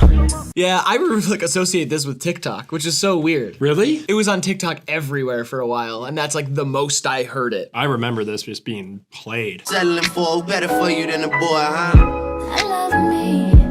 For the both of us. I have such a big Nothing Was the Same bias. Yeah. It's clean, it's airy, it's beautiful, it's sexy. Uh-huh. Yeah, it's From Time for me. Yeah, it's From Time for me as well. One thing that I will say that I've learned from listening to these 128 Drake songs so many times is that album has climbed to, it's my second favorite of all time now. Like, it is so good. Even a few days ago when I was with you, I said it was my top 3 and it wasn't in your top 3. Yeah, but I've just realized the genius of that album. And what I will say is that From Time is kind of bottom half for me. Yeah. Like, it's not my favorite on there. I love it, but it's just like, it's okay compared to the other songs there, but it easily beats How About Now. Yeah. Now we got 6 Man versus Liability. This is hard for you, I know. But I'm getting every single motherfucking thing I'm owed. You gotta know I'm here to fuck. This is another example. This is on the bottom half of If You're Reading This Is Too Late for me, but it's a banger. You twist on my head, I'm changing for you, changing for you. Whoa. Oh, why does this song get me like this? I don't know, dude. It literally gets me like this. You low-key get gelatinous. Yeah, Like, it's hard. My legs go out. Yeah. It's such a new song, but I feel like he needed his whole career to make this song like what it is. I guess. It's an amazing piece of slowed down, beautiful sex music. It's Liability for me, and I know the other one's gonna win, but that's just whatever. It's 6 Man for me. Yeah, I'm taking 6 Man. That's fine. You lie and a piece of me dies. Race My Mind versus I'm Upset. Love this as a matchup. Wanted you to raise my mind.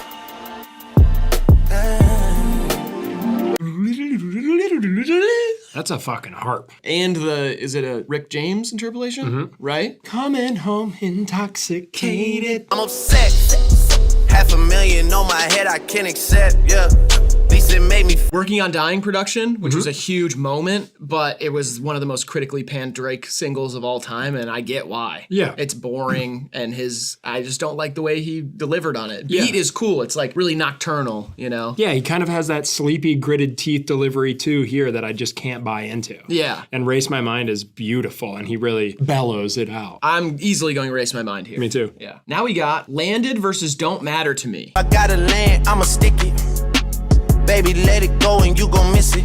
Wrote this with. That song didn't really do it for me. I like that song a lot. Don't matter to me what you say.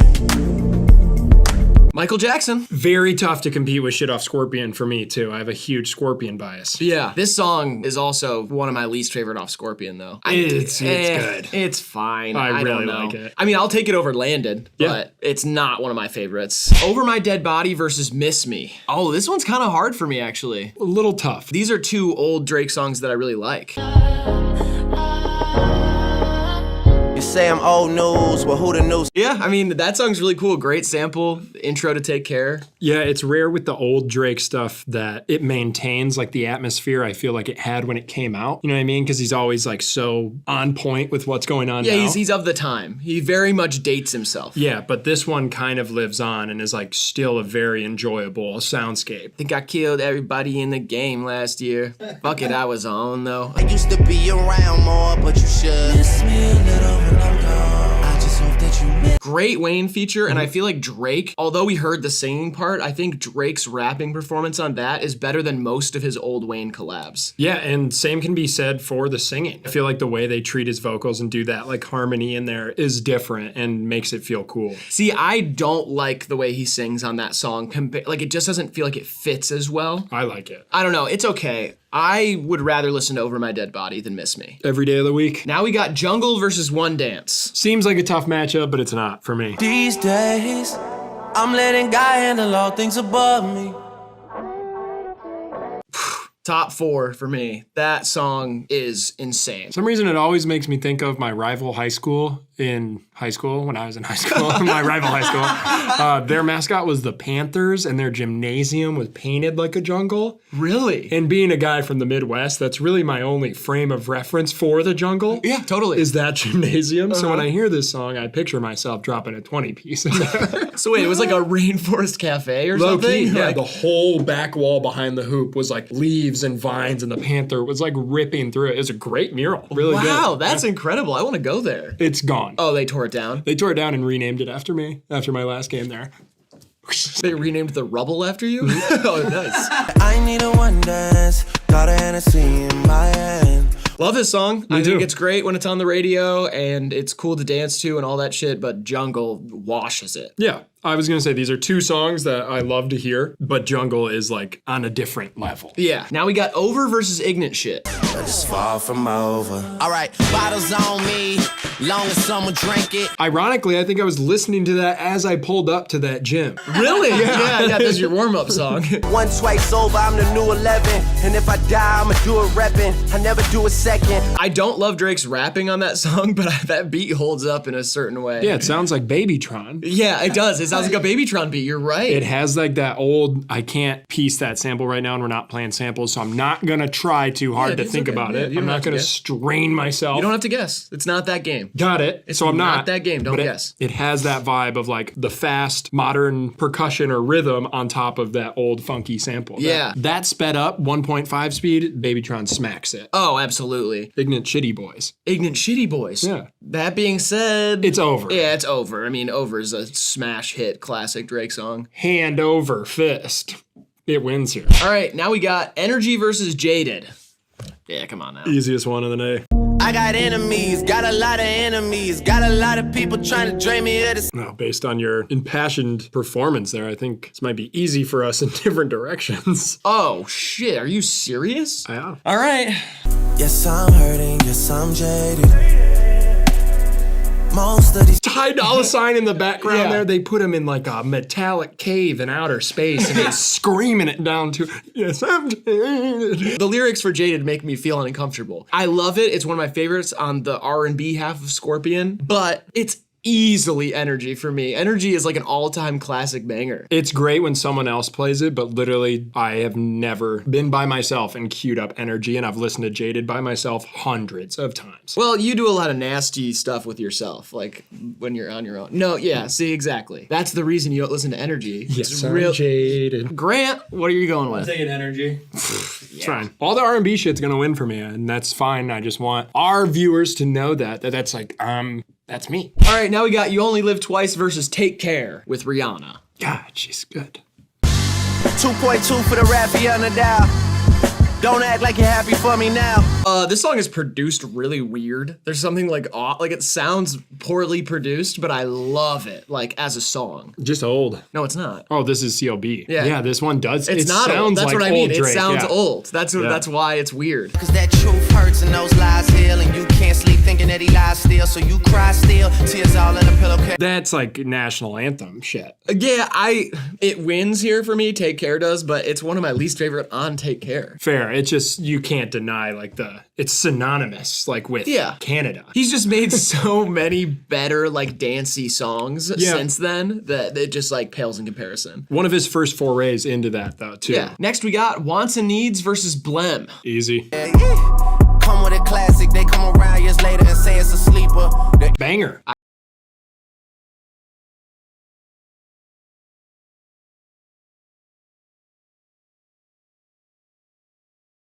It just throws me around. Yeah, no, it's cool. I like Wants and Needs more than this song. It's Blem, super easy for me. I'm taking Wants and Needs. Yikes! I almost feel bad for you. Like, I don't care. Yeah, it just seems like it seems like you got a lot of like an angry lion inside of you. You know. They know I like Blem more. They know. I'm Blem for real. Now we got Back to Back versus Ratchet Happy Birthday. We're gonna disagree again here. Back to back. I don't wanna hear about the Sever again. Oh my god, this song is fucking ruthless. In re-listening to this, it just like brought up that whole era. I just remembered what was happening. Just like, is that a world tour or your girls tour? Like, oh gosh. Serious. Like, you guys finally started rapping again? Like, oh my god. I like remember where I was when I heard this song. Yeah. Like 9/11 shit. Wait, you were at 9/11 Memorial when you heard that song? It's a weird fucking place to listen to Drake, bro. They hit the towers back to back. It's your fucking birthday. I love that song. I really do. I like that song. It doesn't beat back to back, but Ratchet Happy Birthday gets too much hate. I'm kind of a similar opinion. Like, I think it's fun. Yeah. And it's very stupid and kind of like cheesy. But I mean, I don't know. It's better than like the one they sing at Applebee's. We're literally talking about Drake here too. Like, it's hard to be like, oh, he's too cheesy. Like, he can do that and pull it off. Like, that's his beauty, I feel like. I don't think he pulled it off. It's cheeky and guys like us might be able to enjoy it. But I think other people heard it and were like, what the fuck is he doing? I like that song. It's your fucking birthday. It's fire. I think he wanted it to be like, you know what he wanted. Of course. He wanted this to be the birthday song. It is for me, Drizzy. For me, it's the one with 2 Chainz and Kanye. Juicy Slide versus Live from the Gutter. Here we go. It go right foot up, left foot slide, left foot up, right foot slide. My hottest Drake take of all time. That song is not only good, I think it's phenomenal. I really liked Juicy Slide when it came out, but it hasn't aged that well for me. I still love listening to this song. Yeah. The production is so cool. I think that hook is well written and it's got some bars on it. Like, I don't know. I get why people hated it because it felt like a plea to be on TikTok and be like, have a TikTok song for Drake. But at the same time, I like it. Reporting live from the gutter, I will buy this motherfucker, it's not even a discussion. Woo! It's better than that song. I mean, What a Time to Be Alive, I admittedly didn't like the same way other people did, and that's not one of my favorites on it either. Same. Tussi's going all the way. Now we got Hell Yeah Fucking Right versus Can I? And I say hell yeah, hell yeah, hell yeah, fucking right. Can you imagine Lil Wayne being sexy with someone? Yeah, I think so. You know what I mean though? Like, you got, like, Drake's easy, like, I can picture him in a dark room, like, sup ma, like, doing some moves, but like, to picture Lil Wayne in an intimate setting is kind of hard. Yeah, it's a little weird. Yeah, it's a little strange. Imagine Wayne leaning in on a smooch for you. My second biggest hot take of this whole bracket is that this song isn't good. Drake's verse is literally like offbeat and terrible. Like, I don't like listening to this song at all. I think my hot take is that it's not good or bad. It's a very middle of the road Drake song, and it's treated as either or. Well, I feel like a lot of people consider it a classic and one of the best Drake songs of all time. Lil Wayne's part's great, but Drake is so bad on this song that it makes it unlistenable for me. Can I? Getting nonsense from you right now, baby. Cause all we ever talk about is me. Can I? I mean, that's like orgasm stuff. Yeah. Can I? Baby. Like, this, the pacing there is like... I think it's Can I. It's Can I. Wow. I feel like that's gonna upset people. I hope so. They tuned in to get upset. Say What's Real versus Fake Love. Los Angeles Cabanas or Atlanta South, watching whole show, embarrassed to pull my camera out. Great beat here too. Yeah, it's a Kanye beat, right? It's like an 808s Kanye beat. I got fake people showing fake love to me, straight up to my face. One that's aged with me really well. Yeah. For whatever reason. His singing, the way he like fits it into his rap cadence is so cool in this song. Yeah, I feel like he took what he was doing on If You're Reading This It's Too Late, where he has that kind of big like that type of voice, and then did it singing over a Hotline Bling type of instrumental. So I remember when it came out, people were like, oh, he's trying to make Hotline Bling Part 2. He's trying to have another hit in that vein. Sure. But as time has gone on, they're very different songs, and this one it's a hit, you know? But I think Say What's Real is a better song. It's Fake Love for me. I'm taking Fake Love, yeah. Okay. Now we got Shot For Me versus No Tellin'. You always getting faded, take a shot for me. Oh. I mean, this is really good for me off Take Care. Really? Oh, God, yeah. I hate that hook so much. Whoa. Whoa. I don't know. It's always been so awkward to me. There's things I like about that song. I don't just hate it, but I'm saying like the hook is rough. I remember stealing my mom's Michelob Ultras and like listening to that song, being like, here I go, I got you, Drizzy. She invite me to the telly, keep the blade with me when I go to check a bitch, ain't no telling. Yeah, police. Nostalgia wants me to choose Shot For Me, but I like No Tellin' better. Yeah, No Tellin' is crazy. That beat. Charged Up versus Too Good. Very different songs here. Yeah. Niggas ain't about to starve us. I'm charged up. This one got a lot of hate, but oh man, that beat is like murderous. It's stuff. creepy. Oh God. It's creepy, but he doesn't match it. I think he does. I do wish I had heard Pusha T on that beat. Yeah. Because it is like grimy. It just doesn't fit what he does, in my opinion. I hope you can take it all. I'm too good to you. I'm way too good to you. That song's fun. I love that song. It wins here pretty easily for me. Oh yeah, same here. When I hear this one in Spotlight, they work this into the mixes. Oh my gosh, I'm too good for you. Such a groove. Now we got Girls Want Girls versus Teenage Fever. Yeah, say that you a lesbian, girl, me too. Hey, girls want girls where I'm from. I have so little to say about this song, and I'll say it. Bad. You wouldn't have Central C if you didn't have Girls Want Girls, you know? Great. So we have Drake to blame for that, too.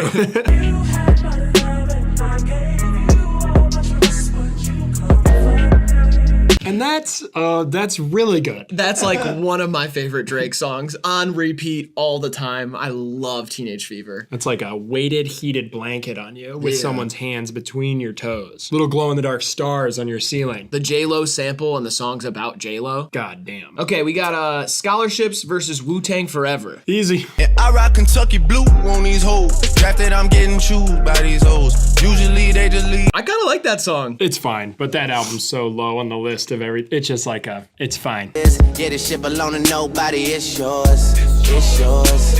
It's yours. It's yours. I love Wu-Tang Forever, but it's another one. I just do not like the hook on this song at all. I love Wu-Tang Forever. It's yours. I just like he should, I don't know, he raps so hard at the other parts that it just makes it feel so weird. He's saying his love is for you. Yeah, all of his love. Yeah, I mean, Wu-Tang Forever wins here easily. Yeah, it's just a more sophisticated tune. Now we got Still Here versus November 18th. Blew up and I'm in the city still. I'm still here, dawg. How did I finesse all of this shit from? Kind of a classic there. That flow is like undefeated. Telling you I'm coldest when I'm down in the winter, and I be riding rims with my ties. One of my least favorite songs on this list, easily. I can't believe that song. And I know I oozed and goozed for the slowed and reverbed in Liability, but I'm not oozing nor goozing for this one. I was gonna say, he had to do that all the way back then to get Liability. So I'm saying Liability is the accumulation of an entire career here. Because November 18th, he's doing like specifically the DJ Screwed thing. Like he's trying to do not slowed and reverbed, but chopped and screwed. Right. And then he literally is like, girl from H-Town. And he's like, I say I'm Drizzy and I'm the realist. I'm still here. Easy. Now we got Summer 16 versus Show Me a Good Time. I'm out here looking for revenge. All summer 16. Playing Dirty Not Clean. Amongst Drake fans, I feel like this one is still a classic, too. It's a classic to me. Yeah. I remember listening to this one all the time. All Summer 16. All Summer 16, I was listening to this one. And Looking for Revenge, the brand. Like X was wearing it, so I just kind of wanted to, you know. Show me a good time. Oh yeah, show me a good time. I feel like that personifies what you hate about old Drake. Yep. Yeah, I don't like this song. Yeah. I love Summer 16. Yeah, it's Summer 16, easy here. Okay. Show me a good time. Oh, yeah. All right, now we got Mob Ties versus Money in the Grave. Okay, this is a good matchup. This is a good matchup. Yeah. I fuck with a mob and I got ties. Knock you off to pay the ties. They want me gone, but don't know why. A quick one. Oh my gosh, this song is crazy. Some velocity on that bit. It's like a fucked up Young Thug Gunna type beat thing, but he is just on a different timing on that song. Yeah. The stuff that he says, and I know it's been torn apart because people think that it's like a conspiracy theory that song's about XXXTentacion's death. There's a lot of stuff tied to it, but just as a song to listen to, it's my favorite off Scorpion. Aside from maybe one or two of the singles that I think are like it's classics. Bottom half for me, but it's still very good. When I die, put my money in the grave. When I die, put my money in the grave. I really like this song too. It's not one of my favorites. It's the gritty teeth delivery Drake thing that I don't really like, but it does have a good bounce to it. And it's got Rick Ross on it. Yeah, it's Mob Ties though. Now, last one on this side, we got All Me versus Legend. That's all me for I real. Touched down in 86. Knew I was a man by age of 6. That one's fun. Oh my God, if I die, I'm a legend. Oh my God. Maybe my favorite off that. Oh yeah, I mean, Legend's really good. Legend walks here. All Me's great, but Legend just, the pace in there is so cool. And not to mention the sample, So Anxious. Oh, you said not to mention. I thought you weren't going to mention it. I thought we were going to bond over this. Yeah. So Anxious, Genuine. I love So Anxious. But you said not to mention. You could see how that was misleading. I love the way you're talking dirty, said I'm. It's one of the best songs of all time, honestly. I love that song. Okay, we're on the other half now. We've got Know Yourself versus Practice. Know Yourself. God, I mean, it's a tough matchup here. I was running through the 6 with my woes. You know how that shit go. Probably my second favorite off this after Legend. Okay, yeah. Oh, I remember this coming out and being like, what the fuck is he on? Who gave Drake steroids? Who's the 6? Yeah. Did a lot for my city too, that song. Really? Yeah, Toledo, Ohio. That's the 6. It did a lot for us, for the city. It really turned the city up. So thank you, Drake. Thanks, Drake. They will practice Yeah, for me, for me. Know yourself. Yep. Not gonna say much about that song. I almost dozed off. All right, now we got, oh man, this is actually kind of tough. We got 8 out of 10 versus Text Go Green. This is kind of tough. If shit was at an 8, we like to make it 10. 1 to send it sin, I'm going up all the your wifey. This is a classic. It has only grown in popularity since the album came out. Like, it is just one that everybody talks about being the best on Scorpion. Too rich for who? Y'all just got rich again. Who grips the mic and likes to kill their friends? Yeah. The opening of that song is just so electric. Yeah. When you miss it, Tesco Green is a little different, though. I'm gonna be honest right now. Yeah. I don't know what that means. What? Does that mean you're blocked? Text Go Green? Yeah. Well, Text Go Green for you all the time because you have an Android. Well, that's what I mean. Yeah. So what happens is if you have an iPhone and you're texting somebody and it's all blue and then they block you, when you send a text, it would turn green because it got sent as a text message and not an iMessage. Ah. Text Go Green, so it's a little different. I mean, that's what I assumed, but I just wanted to make it clear. I'm not gonna lie. I don't have iPhone. I know like Steve Jobs. Buying an Android, that's kind of a cell phone. You know what I mean? Cell phone. 8 out of 10 for me. It's close though. Yeah, 8 out of Text Go 10. Green's great. It just hasn't. You know, I need a few more summers with it. Next we got Madonna versus Too Much. Super easy for me. You could be big as Madonna, just get in the car and then let's touch the roads. Don't make other Bottom 3 on this project for me. Oh no, Madonna's so good, dude. No way, that's bottom 3. She's so old. It doesn't matter. Done saying I'm done playing. Last time is on the outro. Come on. Don't think about it too much, too much, too much. I mean, that introduced us to Samph. Well, not me. Subtract introduced me to Sampha. I'm saying the greater us. Yeah, no, I understand. You know what I mean? It's Too Much for me, by the way. Okay, good. Yeah. Too Much is an amazing song. I'm not picking Madonna over it, but I think Madonna is slept on. I love that song. Make Me Proud versus Lemon Pepper Freestyle. Next. I'm so proud of you. I'm so proud of you. I mean, this is like, I don't know. It's just the case of so of the time. Because I admittedly listened to this song a lot back in the day. But like, if you're out here still bumping that, Make Me Proud. Listen to some new music. We evolved way past Make Me Proud. Music doesn't sound like this anymore. Because it doesn't need to. We got better at it. Let me get a lemon pepper order, please. You gotta have a link before you order these. Gas Pack. Oh, that song is so good. It has only gotten better. You're right. It has only gotten better. First day of school, big day for my little man. Now we got After Dark versus The Motion. What a weird matchup here. In a whip solo, no one's gotta know. After Dark. I have visceral memories listening to this song. I remember you saying after Scorpion came out, you're like, After Dark might be my favorite Drake song ever. Yeah, this is, if not top 4, this is final 8 for me. Still holds up? Big time. Okay. After Dark! Him and Ty Dolla $ign linking up is better than him and Future. That's my hot take. Yeah. But I guess that's just emotion. Yeah. Then that phone doesn't. He's got his dad on bass there. Oh my God. Yeah, his uncle. Yeah. Larry Graham. Yeah. The bass is amazing on that song, but it's kind of a sleeper. It's a snoozer for me. Yeah, After Dark wins here and hopefully keeps going for me. Now we got No Friends in the Industry versus Ice Melts. Oh, I don't know. No friends in the industry. My brothers been my brothers, man. You niggas ain't no kin to me. One of the better tracks off that album, I will say. The song title is a lie. Yeah. It's just, look at the track list. Yeah. He's got Future and Young Thug and 21 Savage. He's got a ton of people on there. Those are his friends in the industry. Yeah. Like, he's got friends in the industry. I still need some satisfaction. A little less talk and a little more action. It's Ice Melts here, but No Friends in the Industry goes hard. I love personally that on More Life, Drake has Young Thug on Sacrifices doing the no auto-tune rap, like gritty rap thing, and then on Ice Melts has him doing like acrobatic melodic thing that Young Thug does. Ice Melts is fire. Yeah. Now we got Sneak In versus Fair Trade. This one's pretty easy. 21 Savage versus Travis Scott. But if the devil's in the details, then I'm satanic. About to take over your city and you can't. That's a great song. A lot of memorables from that one. And the video for it is done by Gabe from Uzi. That sound like a fair trade to me. Look, don't invite me over if you throw another pity party. A little tougher than I'd like to admit, but it is sneaking. Oh man, it's really close for me. Fair Trade is one of my favorites off CLB. I don't love Travis Scott's part on it, but I do love Drake's hook. I think I'm gonna go Fair Trade. Really? Yeah, I think I like Fair Trade more. I'm taking Sneakin'. That's one of those that like either way I'm fine with. It's like a 50-50 split. Now we got Chicago Freestyle versus Massive. That's a weird matchup, but fuck. Dirty baby, won't you make me buy me? Early, maybe. Later you could show me things. What do you want to see? I don't wanna go, I don't wanna.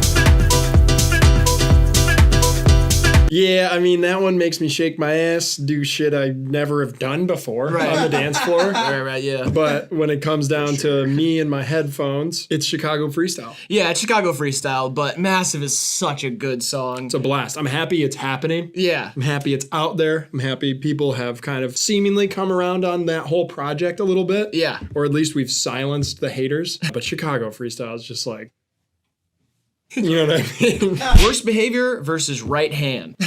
Oh no. Oh, shoot. What am I gonna do? Motherfucker never loved us. I'm on my worst behavior. Don't you ever get it fucked up. Unbelievable track. Motherfuckers never loved us. But you're my right hand. You're my go-to.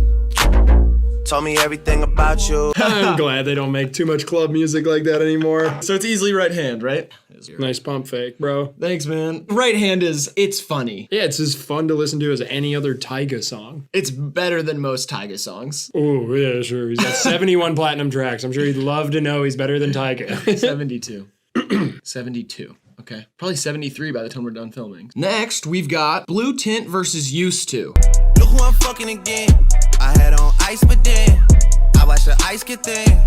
Such a solid melody there. My only gripe, honestly, I really love that song and I love Future's feature, but he is recorded so poorly. Yeah. Either his preset is wrong or he like had a sore throat that day or something. He's like, "Ooh, that was Blue Tint. Yeah." Smoked a cigar right before he recorded. They don't love you like they used to, man. Way more gully than buddy. Never needed your accept. That one goes too. This one's really tough. They're kind of similar tunes for me. Yeah, they're close for me. I'm gonna go slight edge to Used To. Yeah, it is a slight edge. Next, we got War versus Gloucester. There, nailed it. Sorry if I mispronounced that. I don't know how. No pretentious thing when I know this road gets bumpy. Word to the broski J, he got different names in different countries. Oh man, I love the beat for War. I really like it too. I know he's just doing an impression of UK rap stuff, but he does it so well. Yeah, he's a wonderful actor. Hermes Link, Ice Blue Mink. Tat on my ribs like I do not know what. It's Gloucester here. It's close for me, but I think slight edge to Gloucester. Yeah. War is like cool, and if I could remove the imposter type syndrome thing from it, I think I might like it more, but it's just that holding it back for me. Sebi's War remix though would wash it. Yeah. You know? And if you don't know what I'm talking about, just look up Sebi War on YouTube. It'll blow your mind. Now, In My Feelings versus Furthest Thing. This one's really not easy for me. Oh, come on. Oh, no. That sounded like I was making fun of myself. Like, that's true. That's like, that was my actual emotion. Kiki, do you love me? Are you riding? Say you never ever leave from beside me. I don't know why everybody perceived this as so cheap. Yeah, I don't get it either. Like, I guess I sort of get it, but to me, it's like when I first listened to Scorpion, because In My Feelings wasn't a single before Scorpion. When I first listened through, I was like, oh man, he's got one. Like, this is crazy. I think it was just like the immediate memification of it that like made it perceived that way. Yeah. Nobody remembers that dance either. Remember the whole like, yeah. The ghost ride in the whip. Yeah, the whip thing, but it's funny, like the song has outlived the dance. For sure. The farthest thing from perfect, like everyone I know. Drinking on low. Great song there, but In My Feelings is a powerhouse. I think it wins here. Oh, I don't know. This is so tough. That's such a classic. Like, I feel like a lot of people would consider Furthest Thing one of the best couple Drake songs. Yeah, it's lower half on that project for me, and that's one of my favorite projects. But In My Feelings is just like it's a bigger song. It's a bigger man that walks into the room. Yeah, In My Feelings. Okay. Kiki. Did you say no? Yeah, I mean, I think most people will disagree Yeah. with us. I just think it wouldn't be a HIVEMIND bracket if In My Right. Feelings didn't win this one. It's a great track. I'm sorry. Hit the comment section with it. You're valid. I'm looking at you. You're valid. I understand why you're angry. Laugh Now, Cry Later versus KMT. This is a simple walk, nice summer breeze, easy choice for me. Where did these niggas be at when they say they doing all this and all that? I'm in the trenches, relax. Can you not pay that? Without the Dirk feature, though, what is this song? Still an amazing banger #1 type song. It's good. When I hear that out in public, every word, everyone knows every word. How long I been on the street? Dream about work in my sleep. Okay. KMT's hard. Yeah, KMT's really hard, but I think he just has other songs that are like this. Specifically on If You're Reading This, It's Too Late. I think he did this way better than KMT. I agree. So it's Laugh Now, Cry Later for me. It is. Champagne Poetry versus Finesse. Easy one for me, honestly. Yeah, same. Trust in my brothers is as strong as I know it should be. Future sign of contracts, he don't even show it to me. Masego flip of the Beatles song, awesome. Yeah. That's where it ends with that song. It takes some finesse. It's like a slow panning shot of candles where a little bit of wax is just going down one of them, you know what I mean? It is sexy. Silk clothes are just falling off your body. It reminds me of John Stamos. Fuck yeah, it does. King Finesse himself. Champagne Poetry has no replay value. I think it's a cool song. Like, I'm glad he did it. And on CLB, it's one of the better songs, but it's Finesse here. Yeah. Forever versus The Motto. Jesus. Why are these two against each other? I'm glad they are. Want this shit forever mine, ever mine, ever mine. I'm shutting shit down in the mall. What's he say? He shouldn't shit down in the mall? Yeah, he shouldn't shit down in the mall. But he's got to? He has to shit down in the mall, yeah. Little hack for everyone who's got to shit down at the mall. Yeah. Go into one of the major department stores. They'll have little bathrooms in there, like a Macy's or Dillard's or Saks Fifth or something, and they're better and more private. Or the Wishing Fountain. Now she want a photo, you already know though. You only live once, that's the motto, nigga. YOLO, and we bout it every day. I hate that song. I mean, they are both. Fucking hate it. Oh my god, it's bad. I don't like either of these. I like Forever. It's fine. I like the motto more. I'll take Forever for the legendary status of it. I got a gripe with you, Grant. How did Feel No Ways have to go up against Hold On, We're Going Home, and you can put Forever versus the motto? Couldn't we just split that up? Like, what is the deal here? Feel No Ways, top 4 Drake song of all time, loses first round. And then we got Forever versus the motto, which if they'd never existed, I'd be a happier person. Yeah, probably. Find Your Love versus God's Plan. Oh, damn, this is tough. I better find your heart. I better find your loving. Great old school melody there. One that kind of lives on, but Bad things. It's a lot of bad things that they wish and they wish and they wish. God's plan's God's plan. Yeah, that's true. It is one of the better hit Drake songs, too. One of the best hit songs of our life. And people really shit on us for liking God's Plan, like in every other video. Get over it. Yeah, it's a great song. It's really good. We're men of God. God's Plan. Hotline Bling versus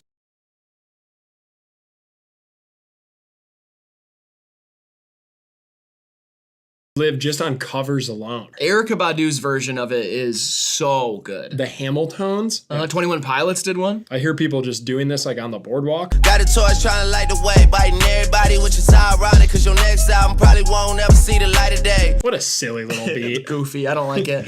It's like when the DaBaby thing that happened where Right. like he records over Flying Dutchman ass beats. This is that. It's a fine song. I get why it was a hit, but like, ugh. It's goofy. Now we got Pain 1993 versus Preach. Niggas ain't gotta respect, niggas just gotta accept. I put that top left, I love my Cardi to death. Codeine! I love Cardi's verse. That melody he picked is just so cool for that beat. But obviously Cardi's gonna sound good over a Pierre beat. I think it's funny when I was listening to these, I would just put the playlist on shuffle and then just hearing Pierre's tag, I'd be like, oh, did something else? And they're like, oh no, I forgot. Drake has that song. Still in Miami, most of these girls are too messy. That song's crazy though. Yeah, Drake living in Miami is just so cool. It seems like he's doing like so much cool shit every time he's in Miami. Yeah, I get. Yeah, Drake's like made for Miami, man. Like if it wasn't Toronto, I could see him living in Miami, buying real estate and stuff. Sure. I'm sure he already has. Sure. It's preach for me. Yeah, it's preach for me too. All right, now we got Best I Ever Had versus Fancy. Wow. Okay. Iggy Azalea and Charlie XCX's classic pop smash versus Best I Ever Had. Man, I say the same thing every single time. I say you the fucking best. You the fucking best. Sadly, that's gonna play at my wedding. Not the reception? It's gonna play during the ceremony? Probably when my dad gives me away. Really? Yeah, I think that'd be nice. He's sending me away. I'm the best son he's ever had. That's facts. You're the only son he's ever had. Damn right. That he knows of. What? Oh, you fancy, huh? Oh, you fancy, huh? Nail done, hair done, everything did. I love that fancy little track. Yeah, and it walks here for me. Fancy beats it. I'd put Best I Ever Had over Fancy. I'm thinking Best I Ever Had. Yeah, I mean, it's not my favorite Drake hit. It's actually probably one of my least favorite Drake hits, but it's better than Fancy. They're similar to me. All right, Controlla versus Up All Night. Do things when you want me to, like controller. God, what a rhythm he jumps into on that song. Also gonna play at my wedding. This is what I'm about, whatever, man. Fuck what they be talking about. Their opinion doesn't count. I kind of like that song. It's like a guilty pleasure for me. Yeah, it's like watching the Jersey Shore, though. Yeah, I guess. You know, you're like, this trash is funny. Yeah, it's Controlla. Absolutely. That's an adult song. Elevate versus Started from the Bottom. Kind of a fitting matchup here. I think so too. Thinking how'd I make all this happen for myself and my family. Such an underrated song. How is that not a hit? First time I listened to Scorpion, I was like, damn, this is the one. There's only 30 tracks on Scorpion though, so it's tough, you know, to kind of pull they can only out. pick a few. I like when Nonstop became a hit, I was like, come on, it should have been Elevate. Started from the bottom, now the whole team here. Nigga started from the bottom, now we here. Least favorite on that album, probably. Yeah, I'm not like smart enough to articulate it, but that song started something, and it deserves the credit for that. I agree with that. You know? Yeah. There's something he does with his voice on that song that also kind of like predates If You're Reading This Is Too Late, where he gets into a certain bag that was like the new Drake bag. Yeah. But I just didn't like the song itself, you know? That's fair. These are two of my favorite projects going against each other, so it's kind of tough, but I lean Started from the Bottom here. I lean Elevate. You want to take Started from the Bottom. All right. I mean, it's a more iconic song by a lot, so I get it, but it just, I would prefer to listen to Elevate. With You versus Successful. I like both of these quite a bit. Right now, girl, where are you going? I'm with you. That is the only Drake song that sounds like that. Yeah, it sounds like The Lion King. Yeah, I was gonna say the same thing. Yeah, you can hear the jungle creatures existing in harmony, kind of helping each other out. Yeah. The little mice are even riding on the lion's back. Oh, They're not yeah. afraid of them no longer, because God has restored that peaceful synergy. Yeah, it's a utopia. Oh, I just wanna be successful. Ooh, these ones up against each other make sense, but Successful is like another like turning point in Drake's career. yeah. After that song, he became successful. You know what I mean? It's like the Lion's Gate was open for him. It's With You for me, like by a lot. I think we disagree. I figured we would. Yeah, it's Successful. I'm gonna take With You. That's fine. Wow, he hesitated a lot. It just doesn't feel like a Drake song really to me. With You? Yeah. Yeah, we talked about that because Yeah. that almost wasn't going to be in the bracket. But I've been asking everybody in my life their favorite Drake song in preparation for this. We've been preparing for this for like a month. And I asked my friend Anna Luna, I was like, what's your favorite Drake song? She's like, oh, With You. And I was like, oh, I don't think that's on our bracket. And then I listened to it in my car and was like, man, I forgot how great this song is. That happened with like 50 songs for me on this. Yeah. Jumpman versus Jimmy Cooks. Jimmy Cooks. Yeah, Jimmy Cooks. Yeah. We'll listen to him, but then we're not gonna talk about it. No. Jumpman, them boys up to something. I think I need some Robitussin. So annoying, that flow. I hate that song ever even got made. Fuck a pigeonhole, I'm a night owl, it's a different mode. I'ma have to make a paint of 6 on a... Ooh! I'm already kind of sick of Jimmy Cooks, but anything on this bracket beats Jumpman for me. Yeah, I mean, we're existing in a time where Honestly Nevermind has only been out a few months, and Jimmy Cooks went #1, and Massive is on the radio a lot. So, you know, there's a little bit of that fatigue, but Jimmy Cooks is a good song. It is a good song, and Jumpman's not a good song. And 21 Savage goes crazy on Jimmy Cooks. Star 67 versus Passion Fruit. Oh, shit. Fuck! No, this is like on par with Feel No Ways versus Hold On, We're Going Home for me. Blowing up. Line blowing up, they need the whole thing. Blowing up. Awesome track. It's a two-parter. Yeah. And the beginning is so hard, then the second half is, the phone ringing, the calls in it. Like, that song is otherworldly. Yeah. Ambitious for the time, too. Passionate from miles away. Passive with the things you say. But it can't really hold a tooth to that. I love both these songs. These are both like Elite 8 type songs for me, to be That honest. snare, though. No, I'm gonna go Passion Fruit. Hype versus Lord Knows. Me, I'm just done in a hype.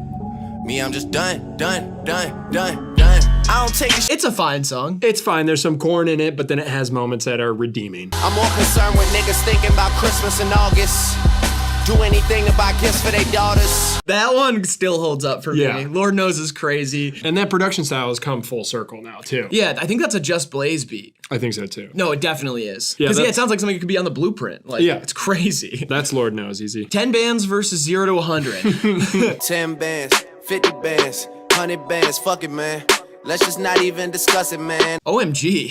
0 to 100, nigga, real quick. Real quick. Whole squad on the real shit. That one feels very timeless. I was kind of a Drake doubter when that song came out, and I didn't like that one either. Like, that run of singles didn't do much for me. I much prefer 10 bands. I'm on 0 to 100. I'll take 10 bands, I guess. Grant, very hesitant on the last couple tie breaks. Yeah. That song's low on my list for that album. Digital Dash versus Fire and Desire. I never noticed how much we align on hating What a Time to Be Alive. And the weird thing is when it came out, I loved it. I guess it was just the excitement for like such superstars to be collabing on an album. And Yeah. I'm always a fan of big collaborations. And I just wanted to like it, that carried me for about 6 months. And then I was Yeah. like, wait a minute. Half this shit sucks. I just don't feel like Drake and Future are that good together. Their best song is one where they rap on different beats. Yeah. Like Life is Good is like really good separate Drake and Future. Mike can fit you in on Wednesday. I'm not here for no pretend shit. Just walked in with a girl that's making triple what I'm making. Yeah.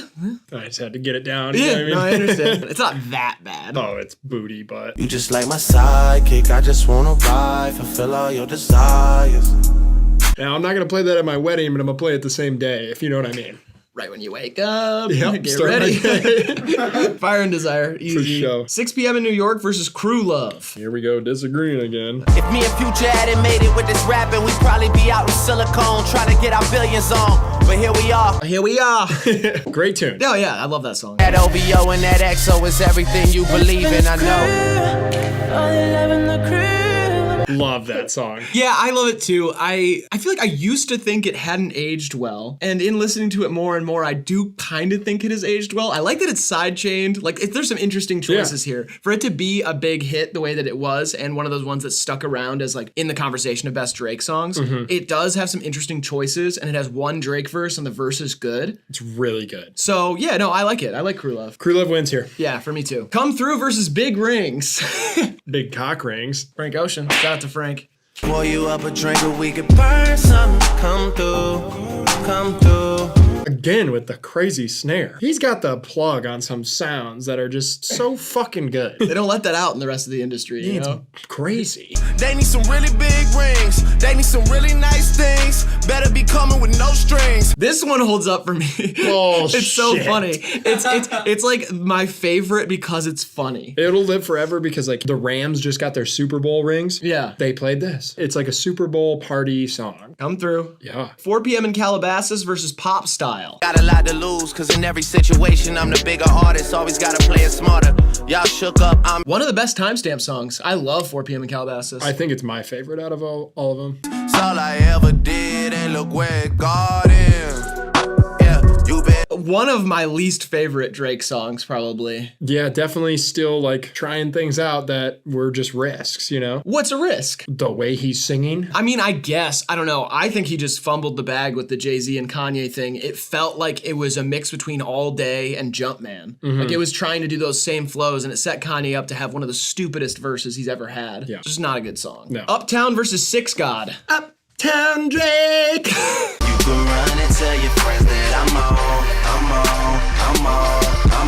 With Bun B and Lil Wayne, right? Yeah. Yeah. That's a good song. It's an okay. It's the old Drake where like I'll listen for the features. Yeah, I feel that. He feels like a little boy on that song next to those two. I'll admit it. Rolling switches, hitting switches. Maybe the hardest off if you're reading this for me. Oh my gosh. And we learned in the samples game Donkey Kong sample. That shit goes crazy. Yeah. I love Six God. Yeah, it's a really, really good song. Six God? Yep. Last one in the first round, we've got Child's Play versus Nice for What? Nice for what? Come on. Well, we gotta listen to him. I know. Let's We hear a gotta little. listen to him. Girl, that's just some child's play. Bounce that shit like, whoa. That song gets flipped a lot. Yeah. I don't know. That's got a fun rhythm to it, but Jesus Christ. This is like a second grader versus the high school bully. Everybody get your motherfucking roll on. I know shorty and she doesn't want no slow song. Oh, the Lauryn Hill flip, Murder on the Beat. Yeah, I mean, Nice for What deserves like a first round bye. Yeah. It should just show up in a later round. It's so good. Yeah. Oh my gosh. That was 128 Drake songs, apparently. We did it. First round is done. No more track playing. This is straight down to business now. Marvin's Room versus Hold On, We're Going Home. Marvin's Room can go to bed. Go back to your room, Marvin. Sleep tight. Have a good time. Yeah, I don't like Marvin's Room that much. I understand why it's a classic, but it's like an okay song to me. It's Yeah. just, I don't get in that mood like that. Yeah, I wasn't an adult when it came out either. Yeah, Hold On, We're Going Home is a better song to me. I feel like a lot of people are gonna hate that pick, but Fuck them. Screw them. fuck you. Go fuck yourself, honestly. Honestly, screw yourself. Yeah, seriously, do it. Screw yourself in the comments. All right, we got Time Flies versus Sacrifices. Sacrifices. Sacrifices, so easy. It's one of our favorites. That one's gonna fuck some shit up. I'm talking wood like them clowns. I'm gonna swear a lot for the rest of the bracket. That's cool with me. It's right. late in the video. Susan stopped paying attention. This is kind of your warning right now. If you're sensitive to curse words, get the fuck out of here. Next, we got Tuscan Leather versus Diamonds Dancing. Now let's think about this. This is a tough one. Diamonds can dance their way right out of here. I'm wearing Tom Ford. Smell like a brick. Unforgettable versus Pound Cake. Oh! Cake, cake, cake, cake. 200 cakes. I got a ton of cakes. Headlines versus What's Next. This is the first truly kind of difficult matchup. I'm actually having to think about this. I think it's Headlines. I think so too. Yeah. On Valentine's Day, I had sex, okay? I get it. I believe you. We'll You're- see what happens next, but on Valentine's Day, I had sex. You're Drake. I'm sure you did. You don't have to. Jesus. We'll see what's about to happen. From Time versus Six Man. Are we gonna disagree here? Because it's not Six Man for me. I figured it wouldn't be. Yeah. From Time is still just okay to me, but I'll take it over Six Man. It's a close one though. These are two not really my favorites on their respective albums. So. Fair. Race My Mind versus Don't Matter to Me. It's Don't Matter to Me, but I know you love Race My Mind. I like Race My Mind too, but Don't Matter to Me. It's the Dead MJ feature. He died and then he got the feature and he put him on an album. It's amazing. I love the what happened there. It's Race My Mind easily for me. I'm taking Race My Mind. Oh, cool. All right, Over My Dead Body versus Jungle. Jungle. Over versus Energy. Energy. Yeah, it's Energy for me, and I know Over's a classic, and a lot of people consider that one of the best Drake songs, but I mean... Energy's sweet. Didn't you say you don't like Energy in the first round? I mean, it's still a sweet song. You like Jaded more than Energy, but you like Energy more than Over. Yes. Okay, that's fair. Take Care versus Wants and Needs. Controversial Take Care for me. Yeah, I know you're not gonna pick Take Care. No, I don't like that song very much. I think I have to, though. I'm sorry. That's okay. I got Wants and Needs. I'll take Wants and Needs. Okay. He is getting really worked up, and it's starting to scare me a little bit, but shout out, little baby. We've got Back to Back versus 2C Slide. Now, here we go. 2C Slide's gonna walk here. Oh, yeah. 2C Slide is better than Back to Back. Yeah. Back to Back is vicious. It's produced by Nav, and Nav is the GOAT. Maybe the greatest to ever touch a microphone. Probably. But 2C Slide is so fun. It is good. And I mentioned it in a bunch of old videos, so if you're a new HIVEMIND watcher, it blew my mind when I realized that in 2C Slide, he's not only demonstrating the new dance, the 2C Slide, but also it works if you're describing how to moonwalk. Right foot up, left foot slide, left foot up, right foot slide. And then he has all the Michael Jackson bars. And you guys have a ton of respect for Michael Jackson, obviously. So yeah, that makes sense. Yeah, the way that we just shat on the song with his posthumous feature and took Race My Mind over it. Yeah. People are going to be like, how is 2C Slide this far in your guys' bracket? Can I versus Fake Love? Oh, it's Can I for me. Even matchup for me. I'm going very slight edge to Fake Love. Okay. I think I'd rather listen to Fake Love than Can I. Fake Love. That's fine. I like both those songs. Can I is just way more sexy. No Tellin' versus Too Good. Suitcase! I've been living out of suitcase! I think I'm leaning Too Good, but this one I can kind of go go either way. Too Good ranks higher in like the melodic dancehall Drake songs than No Tellin' does in that type of song in Drake's catalog. Yeah. But I think I'd rather listen to No Tellin'. Yeah, No Tellin'. Yeah. Yeah.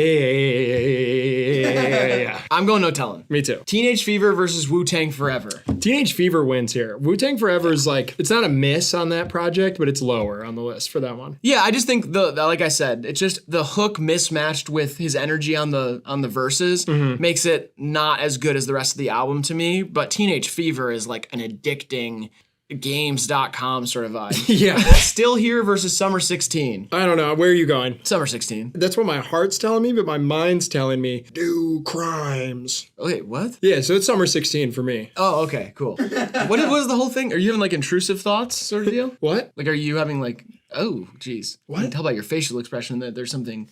No, nothing's really. It's like you're happy about it being evil. No, everything's fine. Are you aware that you're doing Everything's adding up. What are you talking about? Doing what? I don't know. Like you're talking to me normal, kind of like straight face sort of thing. And then all of a sudden you turn the other way and you do like an evil smile and you started even doing like kind of like villain character thing. I've been looking at you this whole time. None of them know our plan's coming together. Yeah, no, it's definitely Summer 16, but it's a close call. Are you plotting something? Is there anything you're working on? Like a plot? What? Scheme? No, I'm just... Evil plan? Finally, all our hard work shall come to fruition.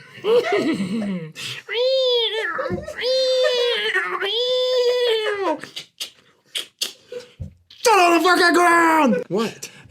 I don't know. You're just acting a little weird today. That's all. Yeah. All right, Mob Ties versus Legend. I love Mob Ties, but it's Legend. Yeah. I mean, yeah. I do love Mob Ties, though. If I die, do you think I'm a motherfucking legend? That's not really for me to decide. I know you two personally. Like, I can't be like, my best bud's a legend. Like, it's weird. Last week when we were playing beer pong, you're like, dude, you're a fucking legend, bro. Yeah, you won me $20. Bro, you're a fucking legend, bro. And you butt chugged half a case, so that's normal for me. No, that's legendary shit. Other side, let's get it. Know Yourself versus 8 out of 10.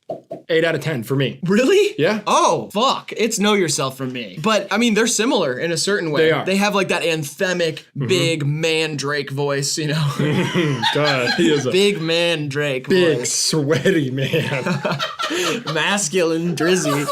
Fucking beard on that guy. I'm taking woes, baby. Okay, yeah, Know Yourself. I already knew that based on Grant's upbringing. What? I just remember you saying that you and your friends played that song like 30 times on repeat when the album came out. We threw a party. My parents were gone. Yep. Everyone should know that. Mama is not around. Daddy is not around. Too Much versus Lemon Pepper Freestyle. Rick Ross. Bing. Are you shooting Rick Ross dead? Just with like a ping pong gun, though. Oh, okay. He'll be all right. Yeah, that's why I said bing. Oh, okay. It's just kind of like... this is a controversial take. I would rather listen to Lemon Pepper Freestyle. Too Much is an amazing song, but I would rather listen to Lemon Pepper Freestyle. I'm taking Too Much. Yeah, I figured. Drake raps his ass off on Lemon Pepper Freestyle, and he doesn't even pick it up off the ground. It fell to the ground and he left it there. He left his whole ass on the floor on that song. After Dark versus Ice Melts. Let's keep it adult here. It's After Dark. I would rather listen to Ice Melts, but I recognize that After Dark is a better song. It's unbelievable. Yeah, it's like a smoking section at an old Arby's. Oh, yeah. That's how the beef gets the flavor. Sig beef.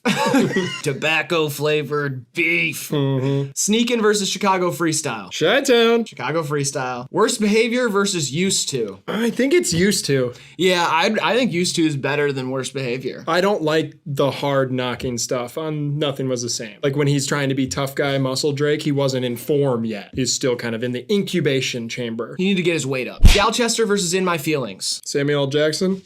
Bing. In My Feelings. Yeah, it's Kiki, Do You Love Me? Laugh Now, Cry Later versus Finesse. We are going to disagree here. Yeah, it's Finesse. It's Laugh Now, Cry Later for me. Big, triumphant banger. I'm fine with both these songs, and if Laugh Now wins, it's cool. But it's Finesse for me. I'm taking Laugh Now, Cry Later. You guys aren't common sex havers, so. You're not a common sense haver, so. It's all coming together. All right, let's get on to the next matchup. Forever versus God's Plan. God's Plan. Yeah, I think we should go with God's Plan. But let's not tell them what's going on. I think God's Plan should probably move on for sure. Better song than Forever, right? Yeah, but they don't have to know that. Okay. Just move it, and maybe they won't notice. God's Plan. Hotline Bling versus Preach. I'm taking Hotline Bling here. Me too. Yeah, I think Hotline Bling is categorically a better song than Preach. Hotline Bling. Best I Ever Had versus Controlla. Controller. Yeah. That is not the best I've ever had. Smash the controller. Raging. Started from the bottom versus With You. It's With You for me. It started from the bottom for me. I'm taking Started from the Bottom. Oh, man. And I know I just said I don't really like the hard songs on that, but this is the exception. Jimmy Cooks versus Passion Fruit. I'm really excited to eliminate Jimmy Cooks here. Are you? Yeah, because I'm choosing Passion Fruit, and I hope you are. Yeah, I'm gonna pick Passion Fruit, but I do want to leave you guys with this, which is Spun the Block twice, like there ain't nowhere to park. Nice. Stuff like that. Yeah. Really gets me going. It's a great bar. Yeah. Lord Knows versus 10 Bands. I really don't like 10 bands, man. Well, you know me, I used to go to hardcore shows, so I always like 10 bands. Yeah, it's true. I'm gonna go Lord Knows. 10 Bands. I'm going Lord Knows.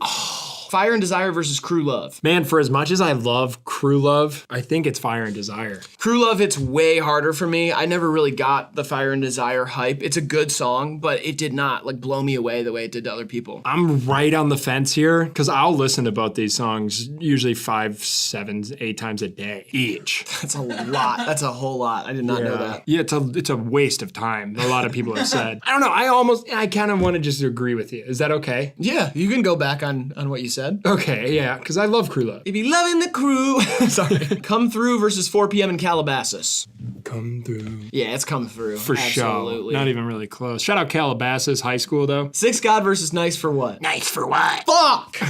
Fuck the Six God. That song's not as good as Nice for What. Nice for What could win this son of a bitch, like I said earlier about that other song. It's Nice for What because, like, there is objective truth in the world and all that sort of shit, but Six God is so good, I'm sad to see it go. So now we're on to the third round. Hold On, We're Going Home versus Sacrifices. Sacrifices takes this, I think, here, just on feature strength, too. I love Hold On, We're Going Home, but... Just hold on, we're going home. Going home! This is like a Drake song you can show to your mom, and she's gonna like it. My mom fucks with Drake's whole catalog. Really? Yeah. I didn't know that. She's a total Draker. Is that what they call them? Drakers? That's what she calls herself. I'm not gonna correct her. She's my fucking mom. Personal bias, I'm going Sacrifices, but it's a close one for me. Tuscan Leather versus Pound Cake. This is like a final matchup. This is like two of the best Drake songs of all time. This one's really easy for me. Yeah? Pound Cake. And it's easy for me the other way. Yeah. Tuscan Leather is a better song than Pound Cake to me for this reason. It's like the beat on Pound Cake is incredible. Drake holds his own. Jay-Z has a funny verse. Ain't nothing funny about it. Cake, cake, cake, cake. That's a pound cake. That's funny to you? Carrot cake. It is funny. Ha ha ha. It's Tuscan Leather for me. 6 minutes of rapping. Yeah, it's a great song. I'm taking Cakey Cake Cake. Really? Whoa, I'm surprised by that. Cake Boss. You and me. We're the Cake Boss now. Headlines versus From Time. From Time. Yeah, I'll go From Time on this one. We got to get all the take care shit out of here. It's close though. It is close for me. I will say that. I like Headlines quite a bit. Race My Mind versus Jungle. Not close.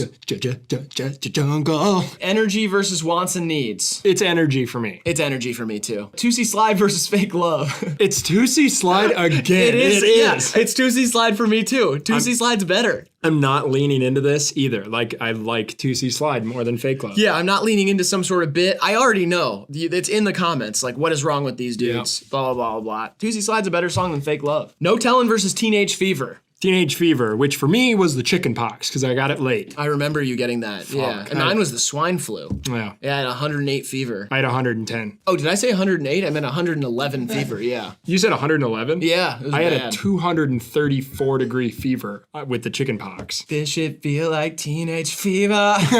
Summer 16 versus Legend. It goes to Legend here. I don't know why I wasn't expecting that, but yeah, it's Legend. Know Yourself versus Too Much. It's Know Yourself for me by a lot. Grant's not gonna agree with you. It's definitely Know Yourself. Fuck! Yeah, it's better than Too Much. No, it's not. After Dark versus Chicago Freestyle. These deserve to go up against each other. It's After Dark though. It's Chicago Freestyle for me. After Dark. Really? Yeah. I'm surprised by that. I don't know. I feel like Chicago Freestyle is such a classy banger. Used To versus In My Feelings. Inside of My Feelings. Shit. I think I'm gonna go In My Feelings. I think it's too undeniable, but Used To is I love that, so I don't know. Yeah. I'm just gonna go In My Feelings. I think it is In My Feelings. Laugh Now, Cry Later versus God's Plan. These deserve to go up against each other as well. Yeah, these make sense together. It's Laugh Now, Cry Later. It is for me too. Yeah. It's weird. I think that was the first time I voted for Laugh Now, Cry Later, but up against God's Plan, like, these are two that you're always gonna hear out. They're two that people are gonna chant and sing, and like God's Plan, I don't know if it's just worn on me too much. Yeah. It's not as enjoyable of a listen as Laugh Now, Cry Later. I get more excited when Laugh Now, Cry Later plays out in public. Hotline Bling versus Controlla. Yeah, it's Controlla. Controlla is better than Hotline Bling. I think it really is. I do too. All right, started from the bottom versus Passion Fruit. Passion fruit. Thank God. We haven't talked about the fruit enough either. God, is that thing good? I've never had a passion fruit. It's fruit floats in a little sack. I think I've already described this before. Yeah. It's a floating sack. Yeah, floating fruit sack. And it is a natural aphrodisiac, unlike oysters, which a lot of people think are. That's a myth, yeah. Lord Knows versus Crew Love. We got a Take Care matchup here. I'm loving the Crew. Yeah, it's Crew Love, but barely, honestly. Those are two of my favorites off of Take Care. I barely love the Crew. That's what I will say. Come Through versus Nice for What? This is the hardest matchup in this section of the bracket for me. I don't want to go until you do. I'm literally still thinking. It's Nice for What for me. Explosive banger, soundtrack of a generation. Come Through is an awesome song, but I think Nice for What is just better. I agree. Oh, he is losing it. I agree. That's part of my brain trying to stop me. Yeah. That's the part of my brain. I'll come through. On to the next round. I think we're at 16 now. Sacrifices versus Pound Cake. I got all the love for Sacrifices, and I know you're probably going to choose it here, but I'm going with the PC. This one is super close for me, but personal bias takes Sacrifices for me, but I know that Pound Cake should win. Yeah. I am taking Pound Cakey. Grant, you have such a way with words. We've said all these song titles so many times, we just have to start kind of changing them. Putting a little twist on We're gonna have each one. fun. Yeah. From Time versus Jungle. Jungie. Yeah, it's jungle time, baby. Now we got Energy versus 2C Slide.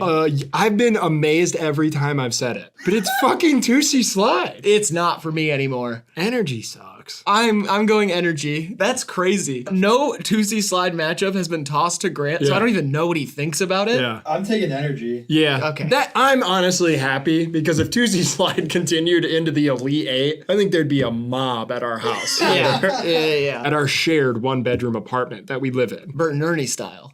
I'm Bert. No, I want to be Bert. Sorry.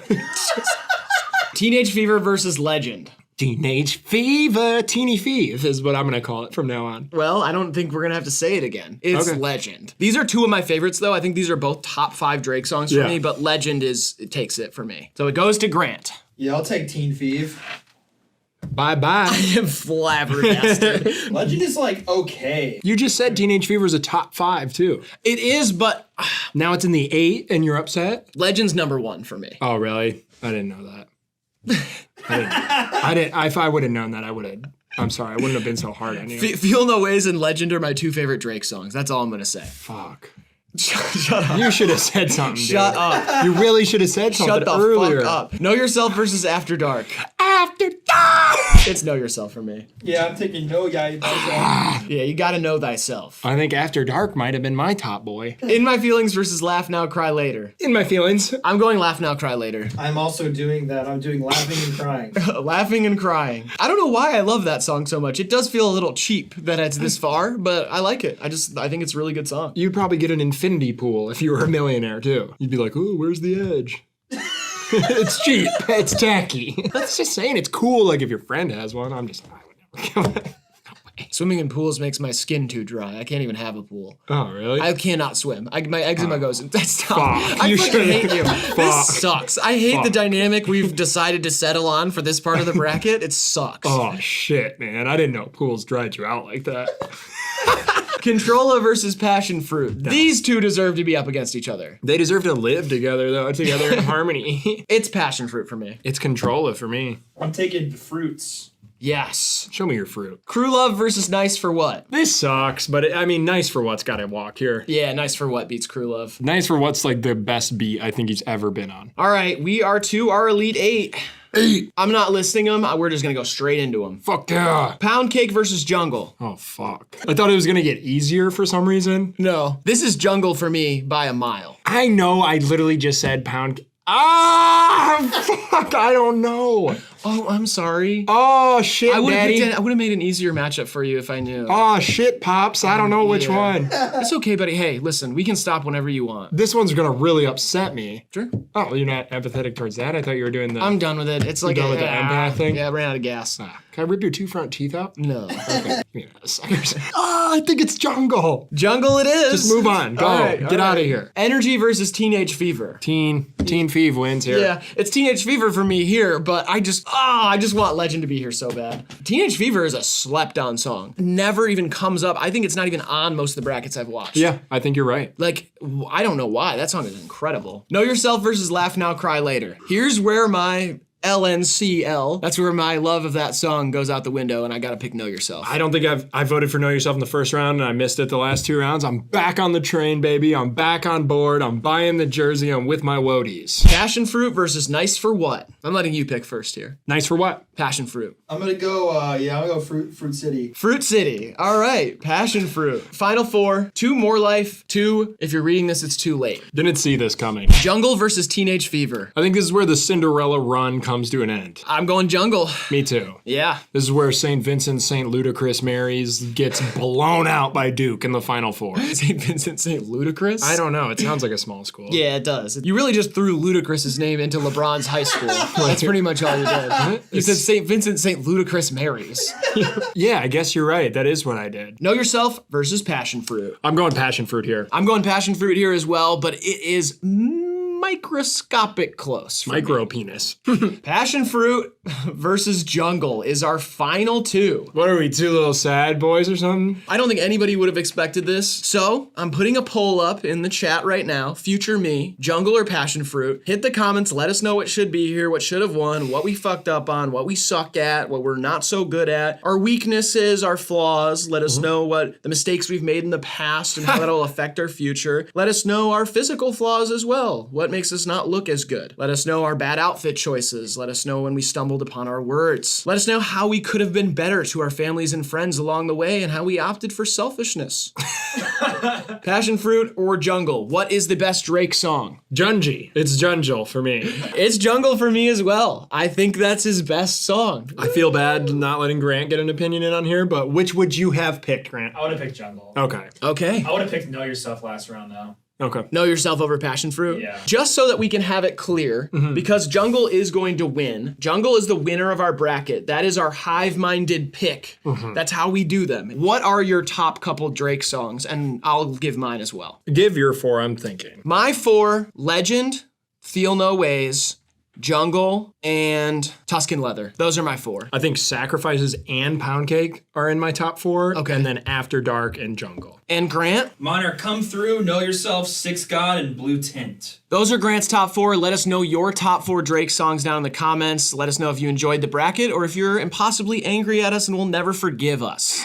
Other than that, make sure you like the video, subscribe, all that stuff I said at the beginning. Also subscribe to our second channel, HiveMind Unlimited. It is linked in the description. We've got a bracket out over there right now of gas station snacks. Check that out. And comment which bracket we should do next. Graydon, please leave these people with some advice to live their lives by. To find yourself, think for yourself. All right, this has been HiveMind TV. We appreciate you. We'll see you in the next one. Bye, Mom. I know you love Drizzy. I'm sorry for all the bad picks I made.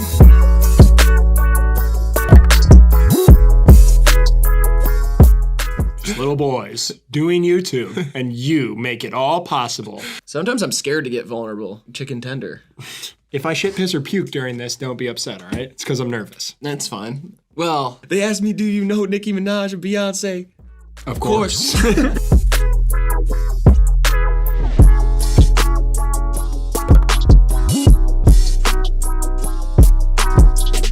One thing about me is that I'm random. Welcome back to HiveMind Unlimited. So you've seen our brackets. We had our friends make us a bracket of random things. Really what happened is our friends wanted to make a bracket of random things and have us do it. And so now we're gonna do it. I don't know what's gonna be on here at all, but we're gonna do it March Madness style. Play along with us. Let us know what picks we make that are good. So random. Random things bracket, let's go. Pew. We got Mort from Madagascar versus Trebuchet. A trebuchet? Is this kind of like a slingshot? It's that thing, whatever that thing is. Oh, look at that. What does a trebuchet do? It's a siege weapon. Yeah, like a Medieval catapult. time siege weapon. They would shoot like flaming rocks at castles. The flaming rock thing. Grab the trebuchet. Mort from Madagascar is cute. He's cute, but did he help tear down the walls of Jericho? Yeah, we gotta go trebuchet. I think so. It's a feat of engineering. Next we got Axe body spray versus a Cookie Monster flat bill. Now this is weird seeing these two go against each other because usually they go in tandem. Yeah, like a 2005 guy who goes to Spencer's and he is lathered in Axe body spray. His hair is self-greased. If you lift that Cookie Monster hat up, the amount of dandruff you're gonna find is going to be alarming. When he's walking into Spencer's to get the Cookie Monster flat bill, you can smell the Axe body spray from Hollister. Woo, they're in the back. The hats are in the back. I'm gonna take body spray here because it's flammable. That's like the best reason to have an Axe can around your house. Yeah, you could turn it into a flamethrower. Yeah, kill bugs, maybe an intruder. Yeah, maybe if you're on stage for like a rock concert, you pull one of those out and you just kind of... Sadly, I'm gonna disagree with you here. I'm gonna go with the Cookie Monster flat bill because I think it's a pinnacle of fashion, and where would we be without it? Grant, break this tie. We might to do this. I'm gonna take the flat bill. Okay, great. Thank you. Thank you so much. That's important. If it was an Elmo flat bill, I'm banging Bloods. Whippets versus Mr. Beast Burger. Wow. Again, something that goes great in tandem. It's on DoorDash. I mean, you don't have to leave your house. Can you pick me up a case of Whippets after you grab that Mr. Beast Burger for me? Mr. Beast Burger is like one of my favorite things to say of all time. Just the fact that it exists, you know, Mr. Beast Burger on my wrist. Yeah. I'm gonna go with Mr. Beast Burger. I've never tried it, and I've tried Whippets a few thousand times, and I've enjoyed it most of the time. So I'm gonna stick with the Whippets here. Okay, Grant. I haven't had either, but I think Whippets are funnier. Okay. Whippets are funnier than a Mr. Beast Burger? They make your voice all low. So could a Mr. Beast Burger for all you know. You haven't had one. Yes, but it'd be crazy. I'm excited to try this. Damn, that is fucking good. Next we got shuffleboarding versus Barstool Sports. Famous gambling blog website turned podcast tycoons. Yeah. Dave Portnoy and boys. Call her daddy. I'm taking Barstool Sports here because they supply the app that I use to sports gamble. And the interface is pretty user-friendly. It's nice. They give you good odds, teasers, you know, live lines, stuff like that. Yeah, I hate those people over there. I'm gonna go with shuffleboard. Okay. I'm gonna take shuffleboard. That's fair. I mean, yeah. Barstool Sports shouldn't go far in our bracket. Michael Bay versus Bidet. Michael Bay, famous action movie director of movies such as Transformers, I think Independence Day, and Bambi was his first movie, I think. Bambi, really? Yeah, he was a real deer freak. Deer freak, really? Oh, yeah. Yeah, okay. He used to go to Hollywood parties in a diaper with little spots on him and little horns, and he'd say, "I'm just a little fawn," and he'd prance around. Really? Yeah, he got a really bad reputation in Hollywood early on, but he has since corrected his character and no longer dresses up as a little fawn. Yeah, okay. That's good for him, but are you sure he directed Bambi? Yeah. Okay. Oh yeah, sure. Well, I mean, there's no other explanation for him to dress up like a little deer in a diaper. Okay, yeah. And a bidet is like a little urinal that squirts your asshole with water. Yeah. Have you had any experience using a bidet? We had a bidet in our house. I never used it though. Oh, I did. I was too scared. I know you liked it. Yeah. I blasted my ass with that shit. Yeah. Well, I blasted the shit off my ass with that thing. Yeah, that's what it's for. That's what the contraption is for. Yep. I'm gonna go with a bidet. I will too.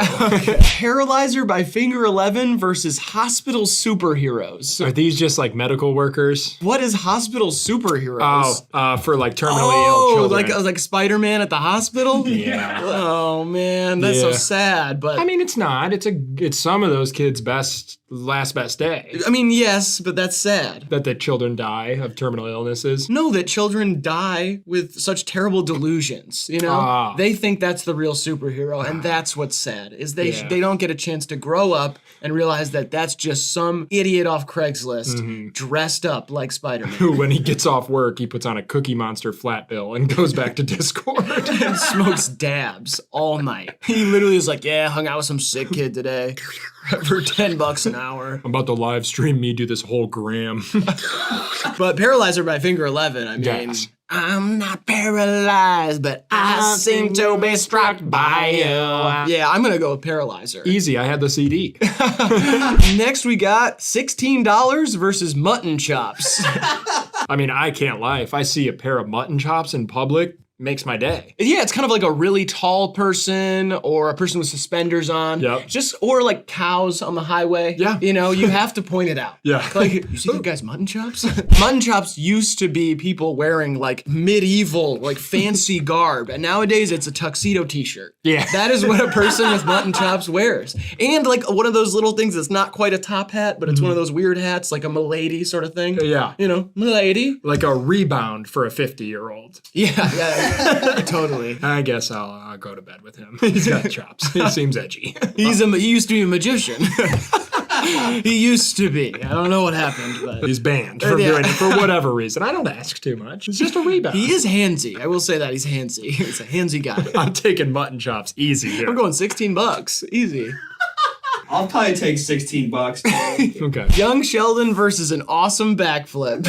It really freaks me out when someone can whip out a backflip. Oh, I love it. Oh, I love it too, but it's like, it boggles my mind. Yeah. Because I picture my long, lanky, uncoordinated ass trying to do it. Yeah. And I just don't get how people pull it off. I feel like you would collapse into like a pile of clothes. I'd probably break my neck. That's what I mean. Yeah. The problem about Young Sheldon, like the reason I want to go with Young Sheldon here is that the lore is just a bottomless pit. Yeah. It is like so important to be able to reference Young Sheldon the way I can reference the Minions, the way I can reference the Big Bang Theory proper. Yeah, it is an important prequel to one of our generation's best stories. Yes, you know? Exactly. But I am going to take an awesome backflip. Yeah, I'm gonna take an awesome backflip too. I just wanted to say, Young Sheldon is important to me because when somebody posts like Young Sheldon shot dead in Baltimore, hilarious, love it. I get a good laugh out of that. But if somebody does a backflip in front of me, I might give them the $16 I won in the first question. I'm going, oh shit. Next, Going Bananas versus Arson. Now, describe Going Bananas to me. It can be many things. Okay. One of them is like absolutely losing your shit. Psychotic break. Like, I don't know, you went bananas. Remember Scott from high school? Yeah. I heard he went bananas, man. Oh, no. Yeah, fully lost it. Jeez, he had 2 kids, right? Yeah, he's living with his parents now. He like doesn't leave his room. He's obsessed with trinkets. Dang. I hate to hear that, but I love trinkets too. Going Bananas in its second form is somebody with crazy dance moves. Ah, yeah. Like, oh my God, that dude's going bananas. And he's like, whoa, whoa, whoa. He didn't have to go bananas, honestly. Yeah, dude, you went bananas on the dance floor. And he's like, thank you. Yeah. For its vagueness and like it's not a crime, I'm gonna go with Going Bananas. Arson is a little scary here. Yeah, that's true. And for the second time here, I think we're gonna abandon Arson. Yeah. You know what I mean? Next we've got Nav by Nav off of Nav. Or Romanticizing Your Melancholic Solitude. Okay, so the song Nav by Nav off of the album Nav. Or Romanticizing Your Melancholic Solitude. I mean, I love the latter. And I don't really love Nav by Nav off of Nav. It's better than Marc Jacobs by Marc Jacobs for Marc Jacobs. Or whatever that picture is with the tag that's like Marc Jacobs 30 times. Yeah. It's better than that. And Sure. Nav is one of my favorite artists of all time, obviously. But Romanticizing Your Melancholic Solitude, there is really nothing like that. Alone in your room. Someone asks you, hey, what are you doing? I'm like, I don't know. I'm like, what do you mean? Just everything. It's nothing in particular. It's just one of those days. It's just one of those days. Yeah, I'm choosing that. That's awesome. Putting on a great outfit to be sad at home. If somebody took a picture of me right now, that would be cool, but no one's here. I'm gonna go with Romanticizing Your Melancholic Solitude. Yeah, it's fun. Next, Smallpox versus Getting 3 Fire Reacts in the GC. You know what's weird? I think 3 Fire Reacts a few years ago is awesome, Yeah, and man, nowadays it feels like K. Yeah, it really does. Yeah, it's like really lost its meaning. There's so many other emojis. The salute would be awesome. Handshake, awesome. The Twiz one. We're a little more laced in like irony and sarcasm now. Like the fire emojis is too like, oh dude, that's fine. Like this is the response you get when you're like in a group chat with your record label and you send a snippet and like the A&R who didn't even listen to it is just like fire emojis, yeah. We'll let you drop that in like 4 or 5 years. It's fire. I mean, it's still better than getting smallpox. I don't know. It's a pretty brilliant disease. in like a, in a disease sense. It did a good job at eradicating a lot of people. Interesting take. I don't like it. Okay, get it, yeah. I'm saying it's a good disease. Yeah. Not a good disease, but like it was effective. Super effective. It's like Steph Curry. Yeah, I don't like him. I don't root for him. No. I don't like him. I hate when he wins. Hell of a player, though. Generational talent. He eliminated millions from getting their chance at a ring. Grant, what are you picking? I don't even know. You got to pick one, buddy. I don't know. I think Graydon kind of convinced me. I'm going to take smallpox.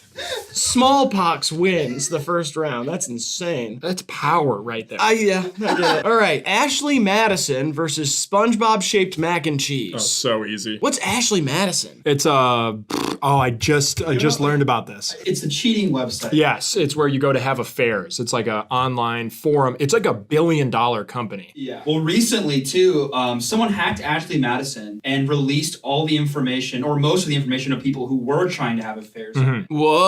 He was explaining it to me and it was like, oh, it's a place where you go to cheat. And I'm like, oh, you probably, you create an alias and it's all this sneak. No, it's just like your name. You go on there and you're like, and people are like, well, yeah, it's like going to the porn store. Yeah, it's like if you run into somebody at the porn store, you're both at the porn store. There's nothing. But listen, you can't be like, you shouldn't be here. Like they're like, you're here. What do you mean? There's no confidentiality to it though, which is surprising. SpongeBob-shaped mac and cheese is awesome. There's something about the little, like the porousness of it. You can kind of like, you can squeeze the cheese through the holes with your tongue while it's in the mouth. Yeah, it's like porous is he. That's part of the theme song. It's like a different sensation. Yeah. It's amazing. Yeah. Yeah, I'm gonna go with SpongeBob mac and cheese. Easy. Ashley Madison though, I've gotta hit her up.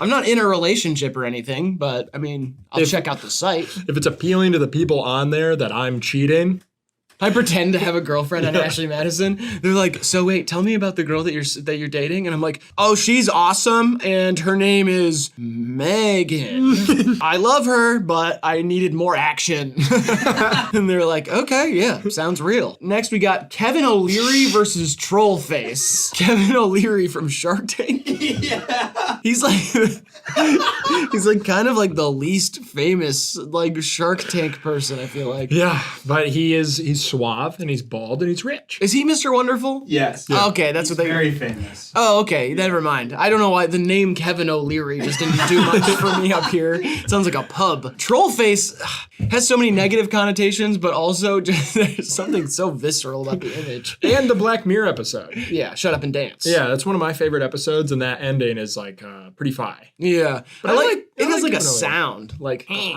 Yeah. Yeah, Trollface has got to do it for me. Yeah, I think so too. It has a more important role in our culture. Yeah, than Mr. Wonderful. Calling yourself Mr. Wonderful, your name's Kevin O'Leary. Next one, natural selection versus trapezoid. That's pretty easy for me. Yeah, trapezoid's one of my favorite shapes of all time. Yeah, trapezoid's sick. And natural selection, like, fuck it. Like, I'd rather just be able to, like, we choose. We choose? Well, not us two specifically, but like science people. So you want them to do the whole like gene manufacturing thing? Sure. Why not? Yeah, I'm not the CRISPR thing. That's not for me. I think it's stupid. I think we just let it go how it goes. So natural selection I do like. It's just trapezoid. It's just a powerhouse. I mean, one of my favorite shapes. The fact that it's called that. Think about this. Square, rectangle, circle, trapezoid. The fuck? Like on rare insults when somebody's like, this dude built like a trapezoid. Yeah, that's hilarious. Love it. Yeah. Next, we got Kakuna versus a firm handshake. Ooh. Kakuna it's like isn't it like it's Weedle to Kakuna to Beedrill? Yeah. Oh, yeah. okay. So it's the middle stage Pokemon, and then Metapod is the other one. It goes Caterpie, Metapod, Butterfree. Yeah. And I'm assuming Kakuna can only shield. It's Harden, yeah. Yeah. I mean, I hate Pokemon like that. Like when you have what's Gyarados' Goldiecarp or whatever? Magikarp. Magikarp can only splash around. Yeah, just splash. Yeah. It pays off when you get there, but in that state, it sucks. And a firm handshake fucking rocks. I'm thinking of like 4 people in my life that I can just count on every time I see him. Hey, Fred, how we doing? And he goes, grits the shit out of me, and it like humbles me. It makes me want to be a better man. You know? Yeah. Like what a firm handshake can do for you is important, and Kakuna is not. Kakuna's bricked up though. That's the whole thing. He just keeps bricking up.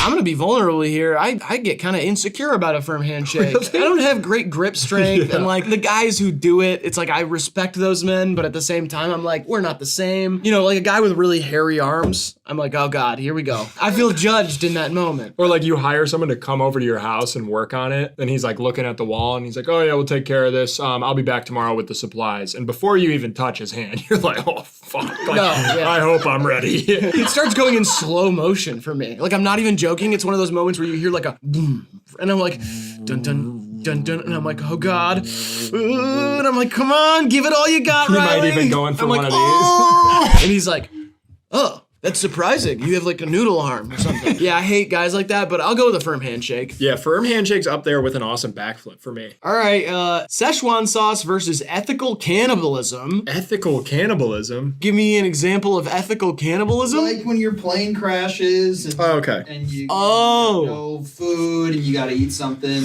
Yeah. So like the soccer team in the mountains or whatever. Yeah, alive, yeah. Yeah, so you get trapped and you have to eat somebody. I would never eat anybody. I would just die. Oh, I'd eat the shit out of you. That's and cool. And then I'd eat your legs. That's fine with me. Yeah. Oh, that's gross. I would jump off the mountain, honestly, or wherever. Yeah, I'm not gonna ever eat anybody, so I'm gonna go with the Szechuan sauce. I'd eat my whole family. And what are you gonna go with here? Probably Szechuan sauce, though. It's awesome. I haven't had it. Oh, it's fine. But I've seen Rick and Morty. Show me what you got. Yeah, you know. All right, on to the second side. The feminization of the modern man versus BTS meal. What's the difference, am I right? BTS meal off the minion plate. That's an important moment for me. Feminization of the modern man, I don't really believe in. Oh, really? I mean, like, I just think it's like, it's such like a stupid concept to be mad about, you know? Oh, no, yeah, I'm not mad about it. I'm happy about it. I think it's a good thing. But I also think it's like, depends on where you're paying attention that you think that that's really happening. Sure. You know, I think it's just men expressing themselves a little bit more because they found internet communities and real life social groups that kind of support them and the people that they are. Yeah, the use of feminization is just kind of the problematic term in there itself. I'm gonna go with BTS meal. Yeah, let's go BTS meal. It was actually really tasty. Good for the gang. Next we've got Chupacabra versus Dinner with Jay-Z. That's so easy. I love a mythological creature. Oh, I have such a storied history with chupacabras. When I was a kid, I watched one of those TV documentaries about chupacabras and was terrified to the point where I had to sleep in my parents' room for a week and had nightmares all the time about them. I couldn't go in the woods anymore because I grew up kind of like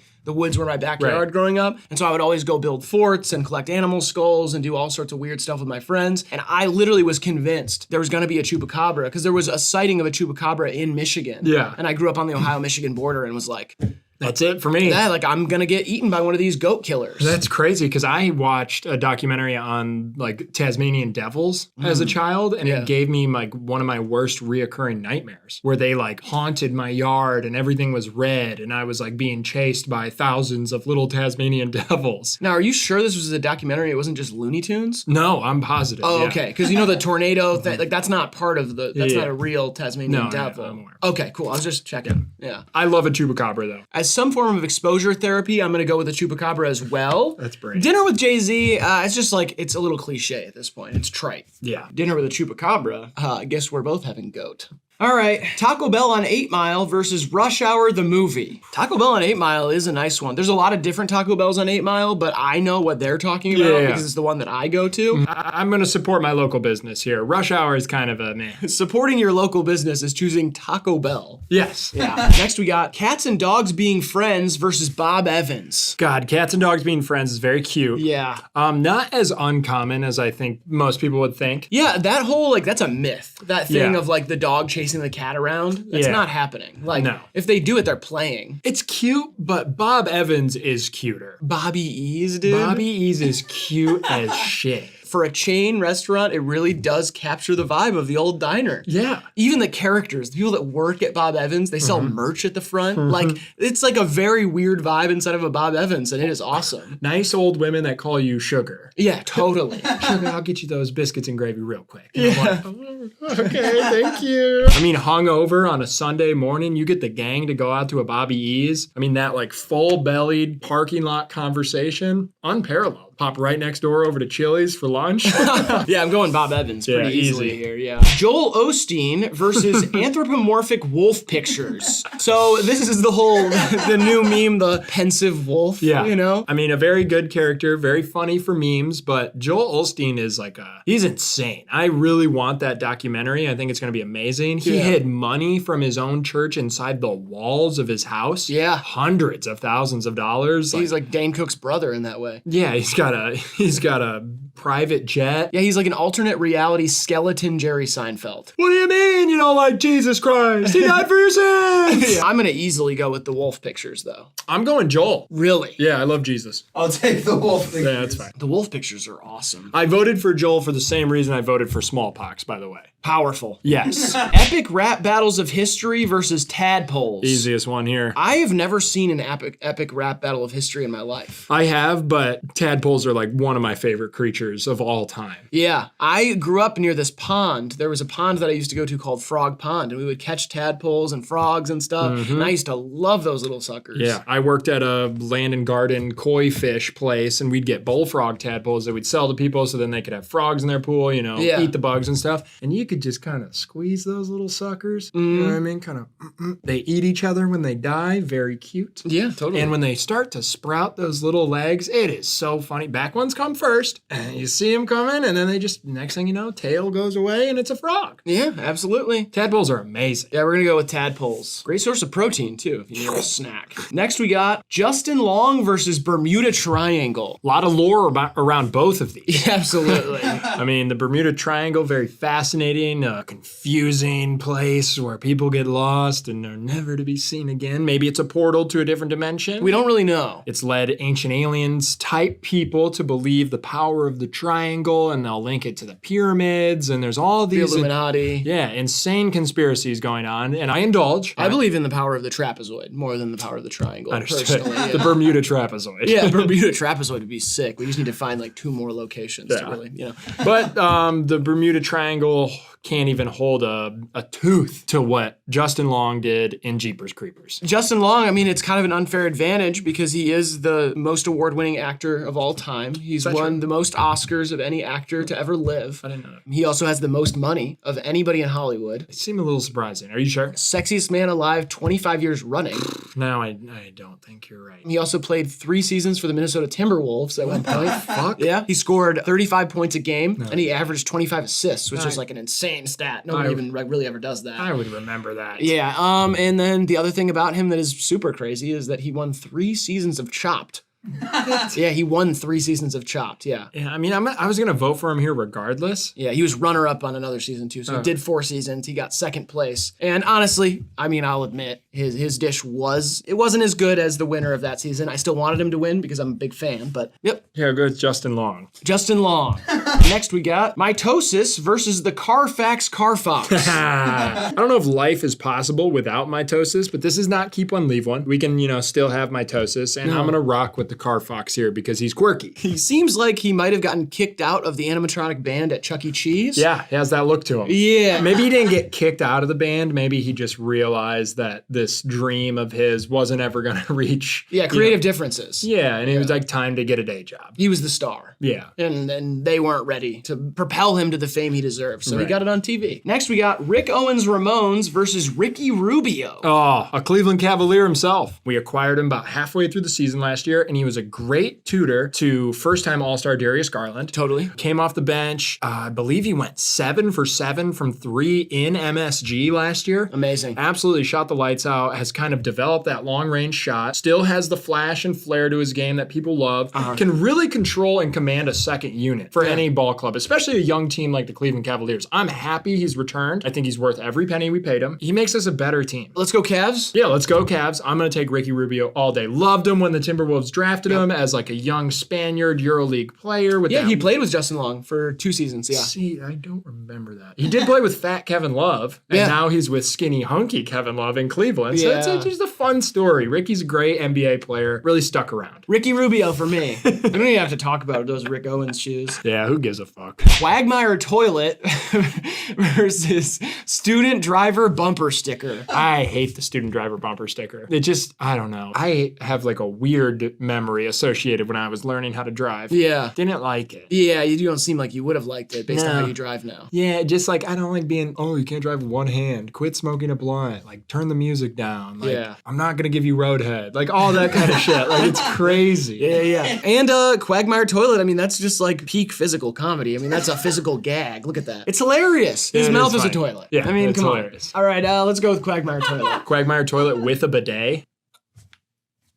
All right, next we got Mom's New Boyfriend versus Squatter's Rights. Let's go squatter's rights. It's fine. If it's like an abandoned house or something. Yeah, I guess so. I'm gonna go Squatter's Rights, I guess. Absolutely, But yeah. Mom's New Boyfriend is cool though, and he buys me stuff. Yeah, and he likes video games. Well, at least he buys me video games. Yeah. Like, I don't know. I would miss Dad, obviously. I miss Dad, but like, it could have been worse. You know what I Yeah, mean? for Like, sure. he's just like a cool guy. Yeah. All right, spaghetti dinner versus the trolley problem. Spaghetti dinner's kind of low on my list. Like, it's got to be really fucking good spaghetti. And like, it takes some guts to order a spaghetti dinner while you're out. Spaghetti dinner, here's the thing about it. So tasty. I kind of disagree. With you. Like, Yeah. it doesn't have to be that good. Spaghetti is like good. Like, oh man. Sometimes I'm just like, wow, shoveling that shit down. But as I get older, like, it makes my stomach hurt a lot. Yeah. Like what the fuck was spaghetti? How did I eat spaghetti when I was a kid? A lot of it. Like, too. I would eat like a ton of it and be like, ha ha ha, I'm gonna go run around now. And now I eat spaghetti and I'm like, God damn.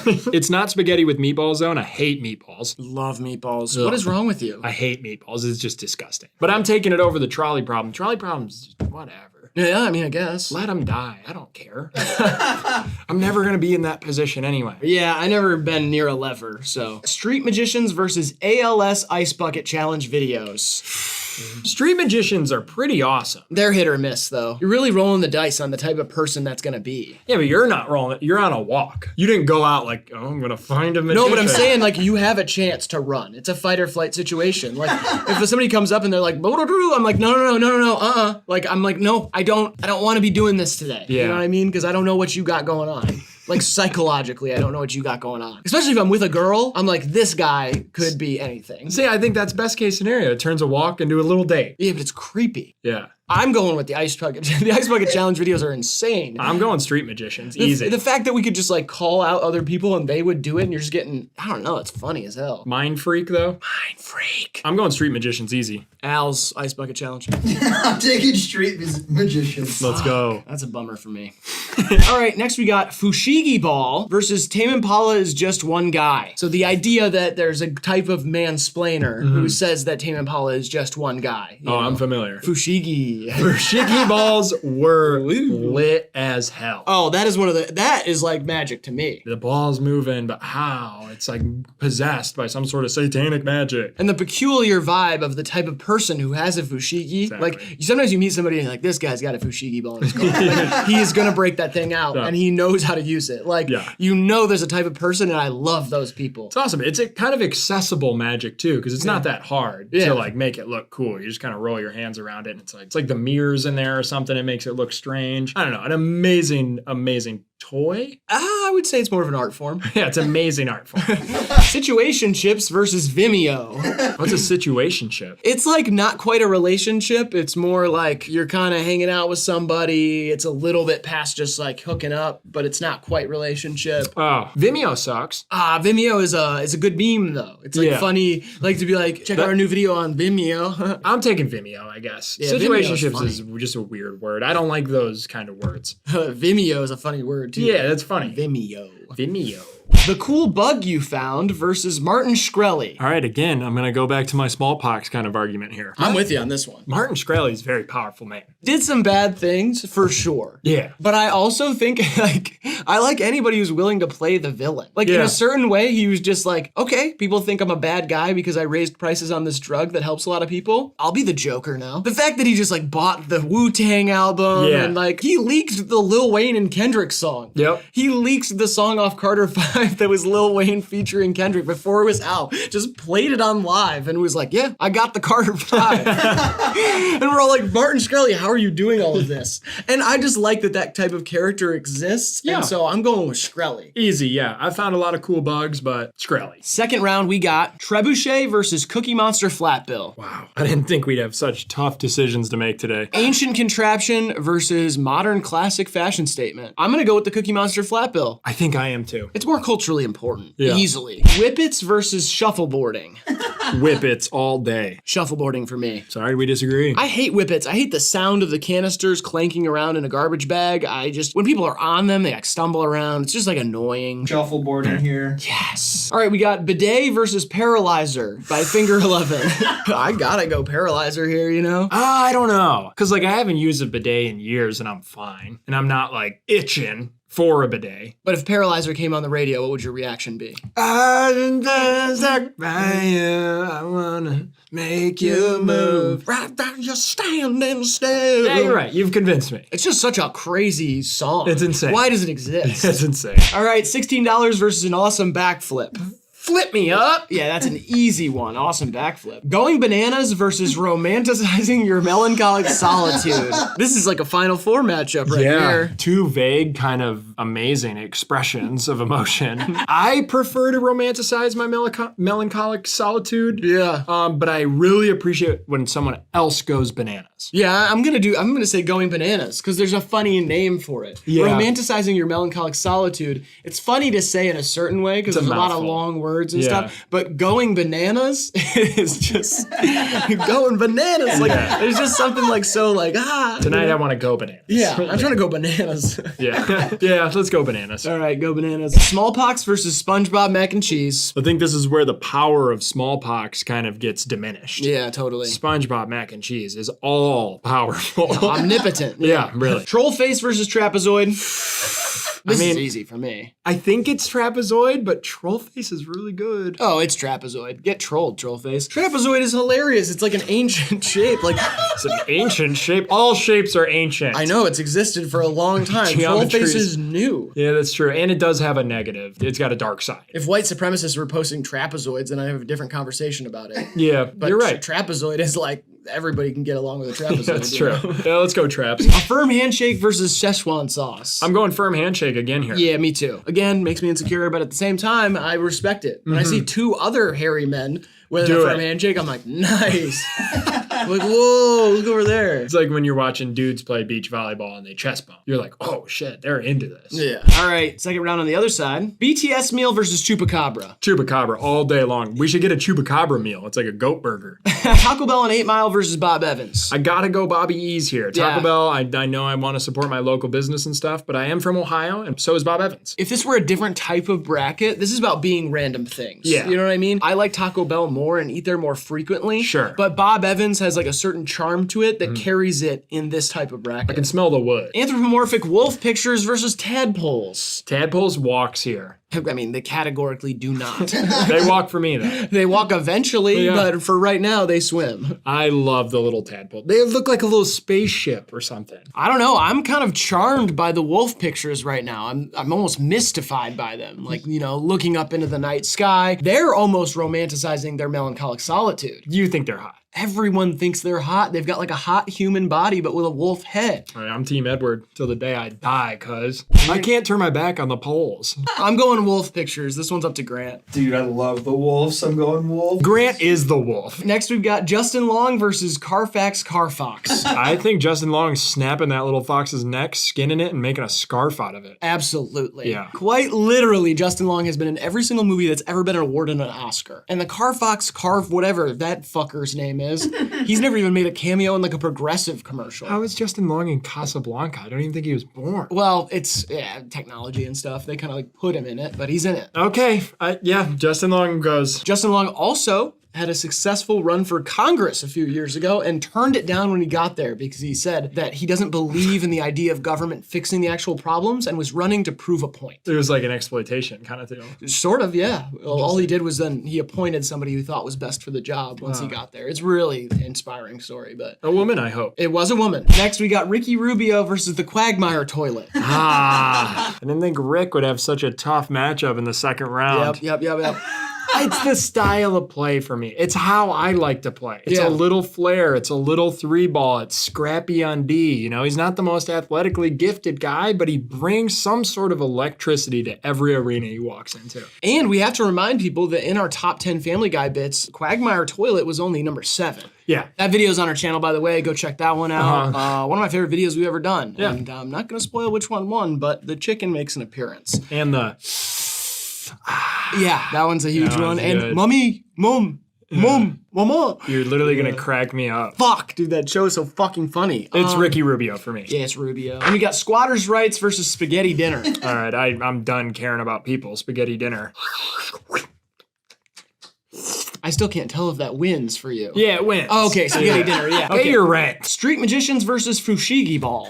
Fushigi. I'd picture the person on the street with the fushigi. I'm stopping. Yeah, I'm watching it for a little bit with my loved one. Oh, look at that. It's mystifying. Honey, why did you call the waiter at the restaurant a disgusting pig? Shut up and watch the fushigi. Fushigi Ball? Yeah. Or Fushigi? No, it's fushigi ball. You have to say the ball part? Yeah, you're not going to call a basketball a basket. It's a basketball. When you put it that way. It's a fushigi ball. Yeah, it's hard to argue with that. Vimeo versus Martin Shkreli. Shkreli. Yeah, it's Shkrel, man. A lot of the people are doing well in this Well, one. because they're people. They're random things, but they're people. Sweet 16 time. We've got Cookie Monster Flatbill versus Shuffleboarding. Can shuffleboarding lose already? Yes, absolutely. Okay, good. Cookie Monster Flatbill is amazing. It's becoming a fan favorite. It is a fan favorite. All right, let me know if you're a Cookie Monster Flatbill freak in the comments. Next, we got Paralyzer versus an awesome backflip. Finger 11's gotta lose here. Oh, God, oh, fuck.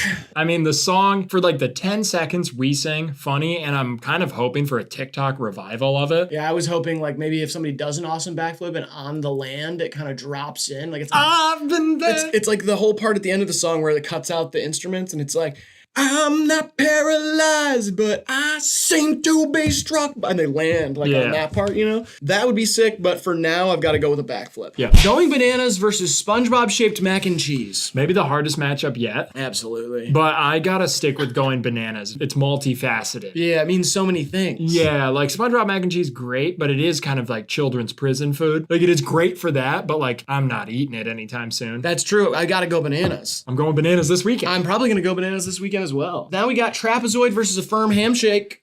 It's a firm handshake, but a handshake is cool too. Yeah. Trapezoid for me. Yeah, Trapezoid. I'm sick of these masculine men. Now we got on the other side, Chupacabra versus Bob Evans. God.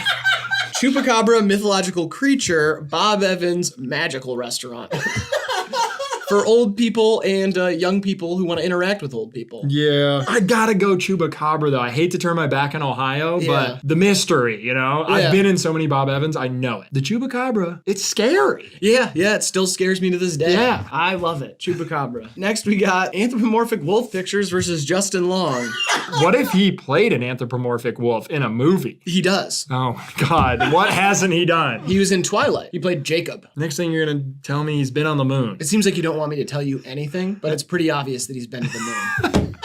He's Justin Long. How is that obvious? If Pete Davidson's gonna take that shuttle ride into space and back down or whatever, Justin Long has definitely been to the fucking moon. Oh, that's a shuttlecock. Justin Long. I'm going Wolves. I'm taking the Wolves. Let's go! Justin Long loses, yes! Eat shit and die. Justin Long, he's only been in B movies, never been in a good one, never nominated once for an Oscar, can't even rap. Can't even dance. I don't even know if he wears pants. Well, this is an invalid bracket, so it doesn't really matter what happens from here on out.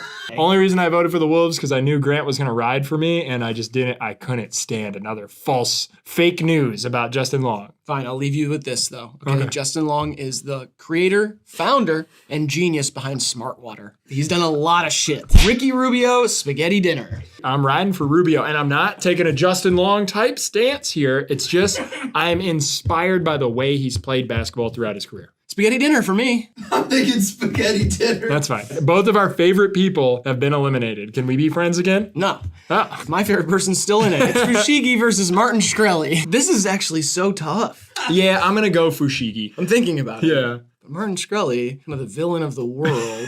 Justin Long could play him maybe in the upcoming biopic. He is playing him in the upcoming biopic. Jesus Christ. He's gonna do a great job. Don't believe everything you hear, guys. I'm gonna go Shkreli. I think I'm gonna take the Fushigi ball. Okay, Fushigi wins. Elite 8, we've got Cookie Monster Flat Bill versus an awesome backflip. I'm gonna ride with the flat bill. It's like a backflip's better if I see it in a day. Like if I just see the flat bill, it's whatever. But it means more to society, I'm afraid. It's played out. That's what I think. The backflip's a little played out. A lot of people can do backflips. Not a lot of people can successfully rock a Cookie Monster Flat Bill. You gotta have some balls. Next we got Going Bananas versus Trapezoid.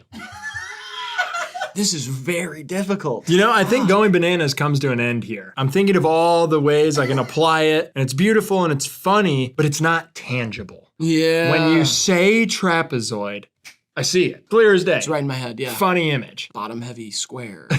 Yeah. Going bananas, though. There's so many ways you can go bananas. I understand. Go bananas on the dance floor. Psych word go bananas. Yeah. The song goes bananas. That sex with you went bananas. No, you could say that to a person. you don't want to say that. You could. Like, this sex goes bananas, babe. Yeah, that's just... During sex, you just go, this goes bananas. I gotta say. You're still single, right? I am single, correct. Yeah. I'm going trapezoid. You're going trapezoid? I'm going bananas, and I'm gonna let Grant choose. I'll take trapezoid. Okay. Yeah. It's cool. Yeah. Chupacabra versus anthropomorphic wolf pictures. The matchup we've all wanted. Yeah, it seems like it makes a lot of sense for them to be It does. I think I'm gonna side with the wolves here. It's more artistic. It is. It's still mythological. Yes. But it has... It has a mood. If it's a pensive Chupacabra, then I'm on board. Because then I'm like, wow, I didn't know a Chupacabra could have a vibe. Yeah. But here, I see the vibe the whole time. Yeah. Anthropomorphic wolf pictures. Yeah. I don't think it's going to age well, because I think that's kind of like... It's definitely going to like phase out and be a corny. For sure. But right now, It's hot. when we're filming this, it is a hot image. Yeah. I'm going wolf pictures. I'm going wolves.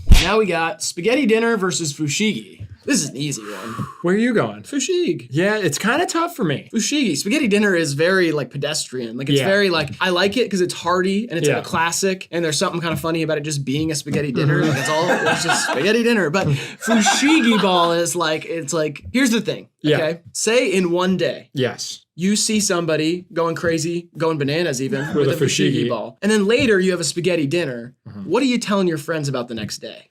Yeah, probably the fushigi. You're probably gonna be like, yesterday I saw a guy with a fushigi and he was going bananas. They're like, what'd you have for dinner? And I'm like, it's not important. It doesn't fucking matter what I had for dinner. Let's focus on the fushigi. Yeah, fushigi. Final four, we have Cookie Monster Flat Bill, Trapezoid, Anthropomorphic Wolf Pictures, and Fushigi. First matchup, Cookie Monster Flat Bill versus Trapezoid. Here, I'm going Trapezoid. I am too. Yeah. It's just better. It's just a cool shape. It's less stinky. Honestly, the Flat Bill is good for like one picture on Instagram, or if you are an oil brain and have that lifestyle of playing video games all day, being on Discord, drinking Monster and Mountain Dew, then yeah, that's perfect for you, and I love that for your everyday outfit. For me, I'd take one funny picture in it, and then it's probably just sitting in my closet. Yeah, it's done. But a Trapezoid... That lives forever. Now we got Wolf Pictures versus Fushigi. Now, Fushigi has outlived its time, but it's still powerful when you see it. I fear post-meme life of the anthropomorphic wolf. Yeah. In 10 years, if I see that wolf, I might not even think about it. But it's so potent right now that I really can't imagine a finals without it. The part I'm worried about is how, like, aroused you seem by the wolf. I think the world collectively is aroused by the wolves. I think I'm kind of like, I'm like middle of the pack, no pun intended, on like arousal from the wolves. Yeah. You know what I mean? Like everybody is getting off to these things in one way or another. I'm not saying like getting off like but you said full it. on coming. Like I'm not saying like literally climaxing to the wolves. I'm saying getting off mentally to the wolves. Yeah. Like they're hot because not only are their bodies sexy like men, but they are also, it's their mood. Yeah. It's the fact that they're wondering about the world. Well, it's the lone wolf mentality. A man sitting on the side of a mountain thinking is hot, but when Yeah. you give him a wolf head, Yeah, it's hotter. It's hotter. He's out in the wilderness staring up at the sky and thinking about solving the world's problems. I guess my final argument for the fushigi is I can interact with it. I can be a fushigi master. I will never be a wolf man. God, if I could interact with one of those wolves, though. Yeah, we know. I think I know what you do. You don't know the half of what I do. I'm gonna go wolf pictures. I'm going fushigi. I'm taking the wolf, baby. Yes. Oh, yeah. So that's our final. Our final is a trapezoid versus the wolf pictures. I'm gonna put up a poll on YouTube in the chat. Vote. Trapezoid versus the anthropomorphic wolf pictures. I need you guys to cast your votes. Also, in the chat and in the comments, let us know what you think got snubbed. Okay? Not only stuff that's on this bracket, like what would you have liked to see make a run, but also what should have been on here. Yeah. We can always do this one again. Oh, we are going to. There are lots of random things out there. That's how the world works. Yeah. So, would you like to cast your vote? I'm convinced the sex appeal is really, really something. The wolves win. It isn't that easy for me. I know a lot of people think that it would be, but the trapezoid really holds a special place in my heart. Yeah. Something about that goddamn trapezoid. It's the name of it combined with the shape of how it looks and also just how simple yet complex it seems to be. You know what? No, I'm going trapezoid. Grant, decide our winner, please. This feels really important. Yes, it is. It is. It's super important. I'm gonna go with trapezoid, I think.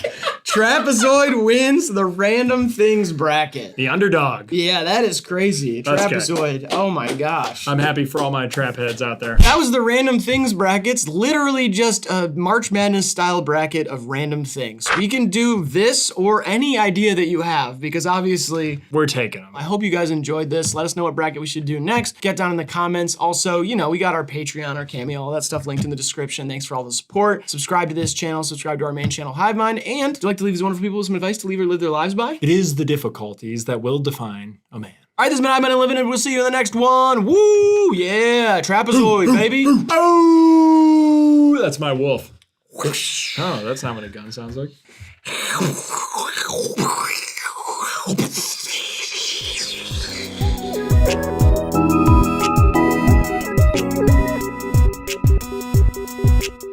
What's wrong with you? Don't do that face at me. Don't. Right, I'll do the HIVEMIND Unlimited. I am begging you to take this seriously. Oh, I'm gonna take it serious. Today is all about. So help me God, if you don't take this seriously, I will leave you on the street with nothing. Today is all about being serious. Dude, I'm gonna be serious. Due to COVID, I thought when they said hospital superheroes is just gonna be like regular nurses. Our heroes. Oh God, this is dirty. Oh God. Egad. Take out a life insurance policy on anybody who says egad. Yeah, because they're gonna get shot. Well, no, it's just they're too old to be Oh, alive. Like, yeah. it's coming up, is what I'm saying.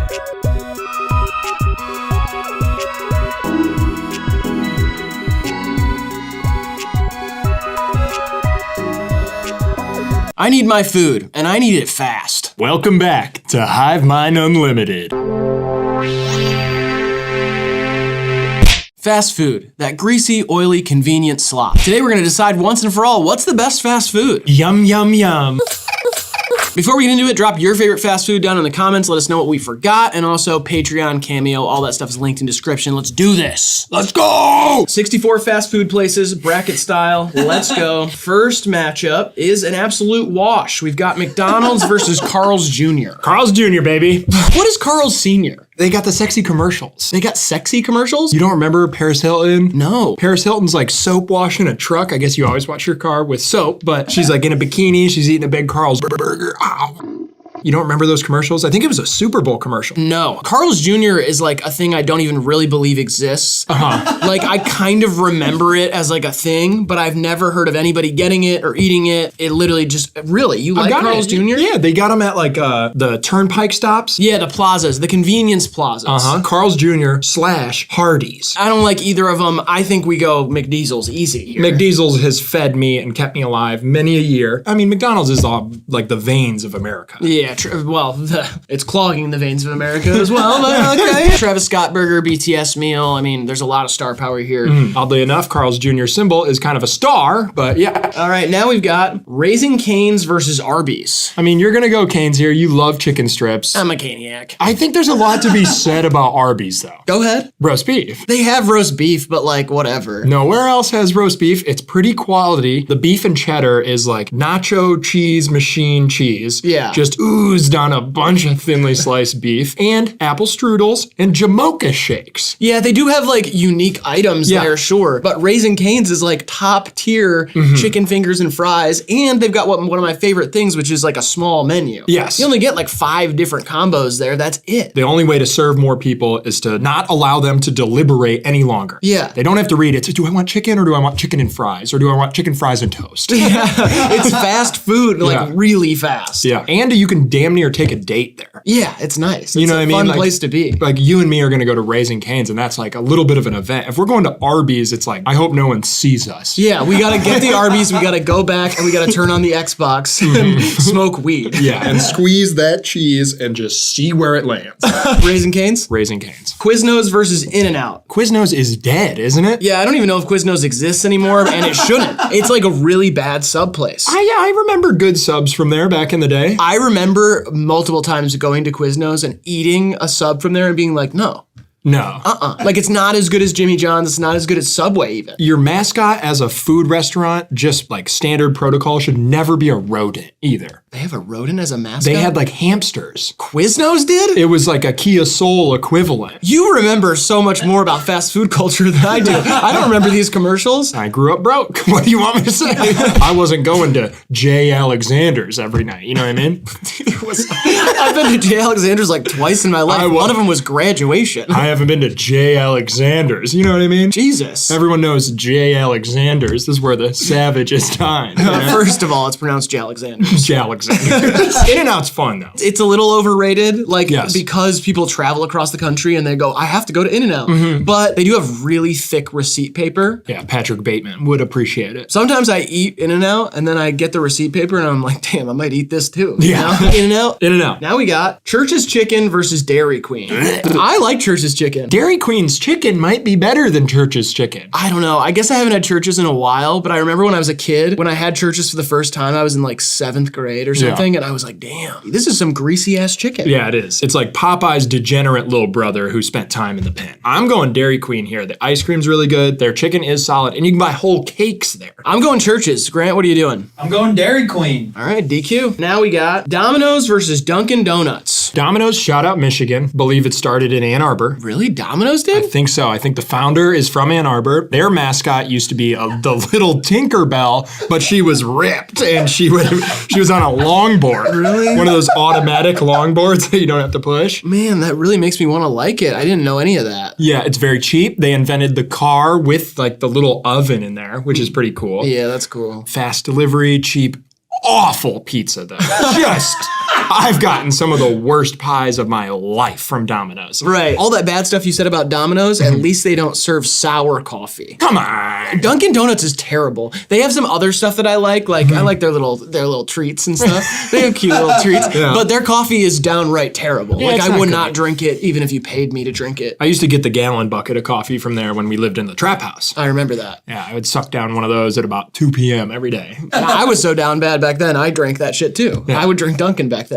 But I'm going Domino's. I'm going Dunkin' Donuts. You can't even eat pizza. I can't eat pizza. There's gonna be a lot of stuff on here I can't eat. I just gotta go with what I like. I'm going with double D's. I'm taking double D's as well. All right, Dunkin' Donuts. Now we got Piata versus Hardee's. Okay. People might not know what Piata is, so let me explain. Piata is like Italian Chipotle. Yeah, it's fast casual. You go in, you pick your noodle, and then you pick your toppings and stuff, and they'll fry up little bruschetta, little beef, little pork, whatever you want, and then all the veggies you want in there. But the main thing is like the wrap, the Piata. Yeah, you can get like a spaghetti burrito there. Well, that's what that is. That's the main. That's what the Piata is called. Yeah. You go in and like, oh, I want this Piata, and you get like a little flatbread thing that's like a wrap, and there's like pasta and stuff in it. But it's not like terribly unhealthy. Like it sounds like it's gonna be very unhealthy, but it kind of has like its shtick is that it's supposed to be kind of classy. And Hardee's is like Carl's Jr. on steroids. It's like 2 patty melts squished together and like 4 Paris Hiltons spitting in your mouth. I'm gonna go Piata here. I'm going Piata too. Now we got Jolly Jollibee versus KFC. Okay, I love the Jollibee mascot here. I've never had it myself. I believe it's Filipino fast casual. It is, yeah. It's West Coast mostly. Yeah, it's West Coast. I've never had Jollibee either, so it's gonna be tough for me to pick that.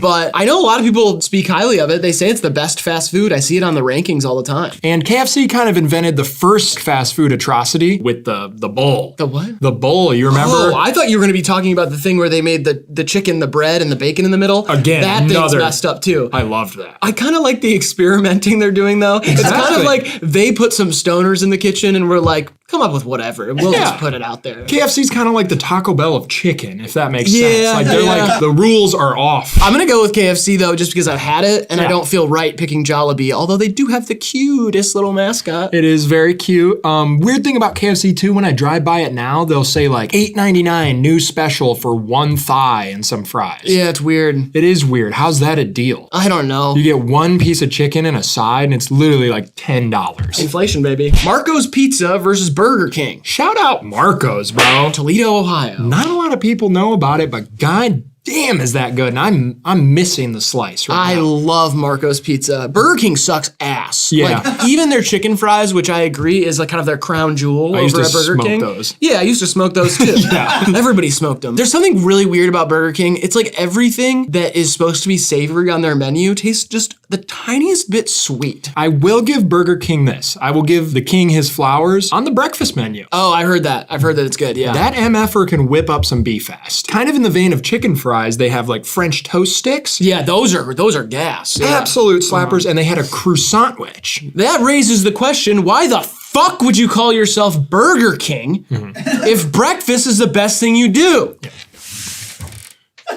I don't know, but this is... I'm the king of burgers? If French toast sticks are your special, then don't call yourself the fucking Burger King. Take a breath, buddy. It's just stupid. A fast food bracket. It's just like bullshit. I know, we're going with Marco's though, it's fine. Taco Bell versus Steak Escape. Taco Bell.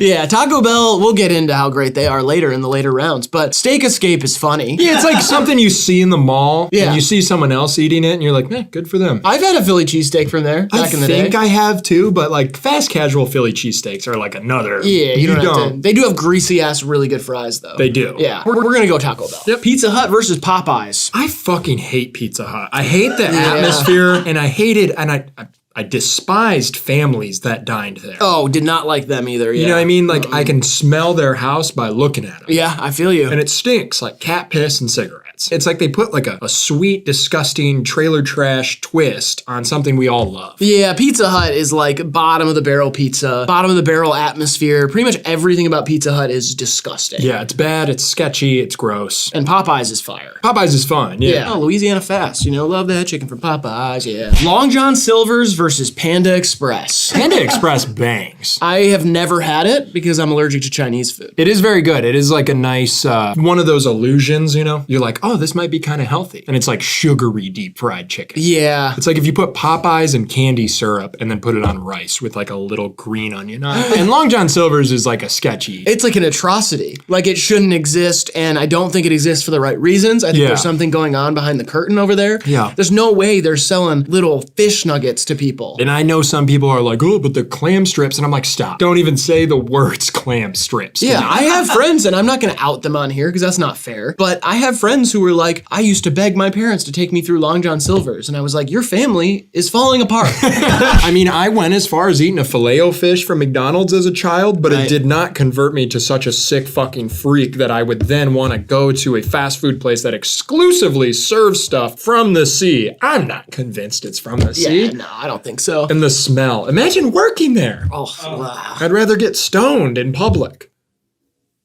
With rocks, I mean, not like hot. Oh, okay, right. Now we got yes, Schlotzsky's versus El Pollo Loco. Shout out Schlotzsky's. No one's gonna really know that one. It's like a Polish kind of chain, maybe. I literally don't even know. I just know the name's funny. Every bite lots better.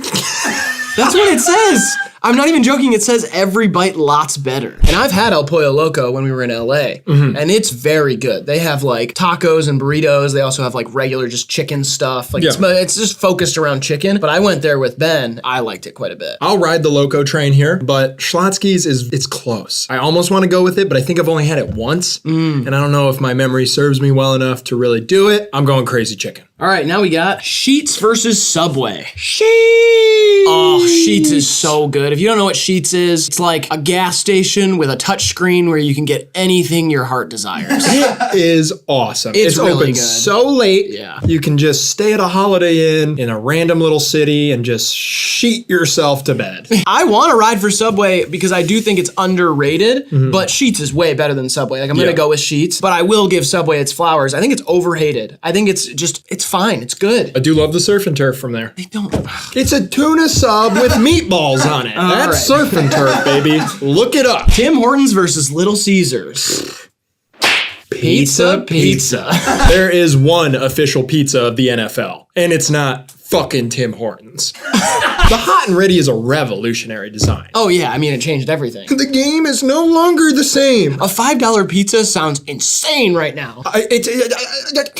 Not only is it $5, it's ready right now. Like the pizza you want that you're envisioning, they already cooked it. It's sitting there waiting for you. Also, though, I will say, Tim Hortons, Canada, gotta give respect. It's named after like an old NHL player or something. Yeah. Timmy Hose. Timmy Hose is fun. It's amazing to go into Timmy Hose. I like their coffee, kind of. It's all right, but they have the little Timbits. They have Timbits. They have Crullers. Yeah. They have some decent stuff. They do have some really good breakfast stuff. And you know what? Their lunch menu is kind of slept on too. Yeah. You can get like a grilled panini, turkey club, kind of fast deli sandwich there. Yeah, Tim Hortons is versatile and good, but Little Caesars is just culturally too important. Now we got Wingstop versus Bojangles. Bojay's versus Rick Ross's joint? Yeah. Wow. You know where I'm going. I mean, Bojay's is funny, and I wanted the sponsorship from Bojay's for a long time. Obviously, like, I would still take it. Yeah. And hopefully they don't see this video. Yeah. But Wingstop, I regularly eat. I think they have great wings, much better than B-dubs. I love the Louisiana rub. I love the lemon pepper. And their fries are really good. Their atomic sauce is crazy. It's like actually a really good super hot sauce. I'm gonna go Wingstop too, but Bojay's is like my favorite logo like of all time. I love how it looks. It literally could be like a carnival store. Yeah, it looks so fun. Yeah. Like it just draws you in. You're like, oh shit, what's gonna happen? Yeah. Now we got Boston Market versus Culver's. Boston? Culver's is my favorite thing that's ever happened to this country. Personally, I remember my first time going. I pretty much remember every time I've been to Culver's is like ingrained in my mind as like some of my top memories ever. Can you describe what Culver's is? Because there's no way people here, everybody watching knows what Culver's is. I believe it started in Wisconsin. Think of Chick-fil-A as it was a burger joint. It's polite, it's clean. The burgers are fresh, they are buttery, they are delicious. They have a concrete mixer, which is like a hard, old-fashioned kind of malt ice cream drink. It's amazing. The quality of burgers there, like the Burger King should go take notes from Culver's. But cheese curds. Don't forget cheese curds. That's like their main thing. I can't not get a big old bag of curds. Oh my God. I can't even have cheese anymore, and I have broken edge to eat cheese curds from Culver's. They have the nicest little pop bite cheese curd, boom, boom, boom. You go and eat to school. You go and get a double butter burger, a large cheese curd. They have crinkle fries for fuck's sake. Yeah, that's true. With a smile. You get that and you get a fucking root beer. And if you got the fucking guts, you get a concrete mixer to wash it all down. Boston Market, get fucked. Yeah. Who am I gonna go get like a rotisserie chicken from a fast food place? Boiled chicken with like oversteamed broccoli and like canned corn. I could shoot myself in the leg and get a better meal at the hospital than I could pay for at Boston fucking Market. Chick-fil-A versus Firehouse Subs. Is everyone gonna know what Firehouse Subs is? I don't know. it is what it sounds like. It's a sub place that they make all of the restaurants, the brick and mortars, look like fire stations. Yeah, it's a fireman themed sub shop. Yeah, it sucks. And I believe like It doesn't suck. It sucks. They give a portion of their money to fire departments. I don't give a shit about that. I think the world would be a better place if we burned down all the Firehouse subs. Their subs are pretty good. No, their subs are bland. There's no flavor. It's zero seasoning. It's literally like you could go to the grocery store and get a pack of turkey and eat that plain, and it'd be better than eating a sub from that. It is kind of like a slow Jimmy John's. All right, now we got Sbarro versus Jimmy John's. I got a real beef with Sbarro. What's your deal? I don't know. It's just weird and it's gross. I mean, it's weird and gross like the places that it exists, like the mall food court and those travel plazas we were talking about. Yeah, I've never seen a standalone Sbarro. Honestly, they should spend more on packaging. Their packaging is made out of like thin paper. Yeah. It's like, and it's triangle shaped. Like they've got like, you get the greasiest pizza of all time inside a triangle box, and the box is flimsier than the pizza itself. It's like, doesn't make any sense. It often falls right through. That's what I mean. Like I've seen more people drop Sbarro pieces of pizza than eat them. And I like some things from Jimmy John's. Yeah, Jimmy John's is great. Their Beach Club was fire back in the day. The Beach Club, bro.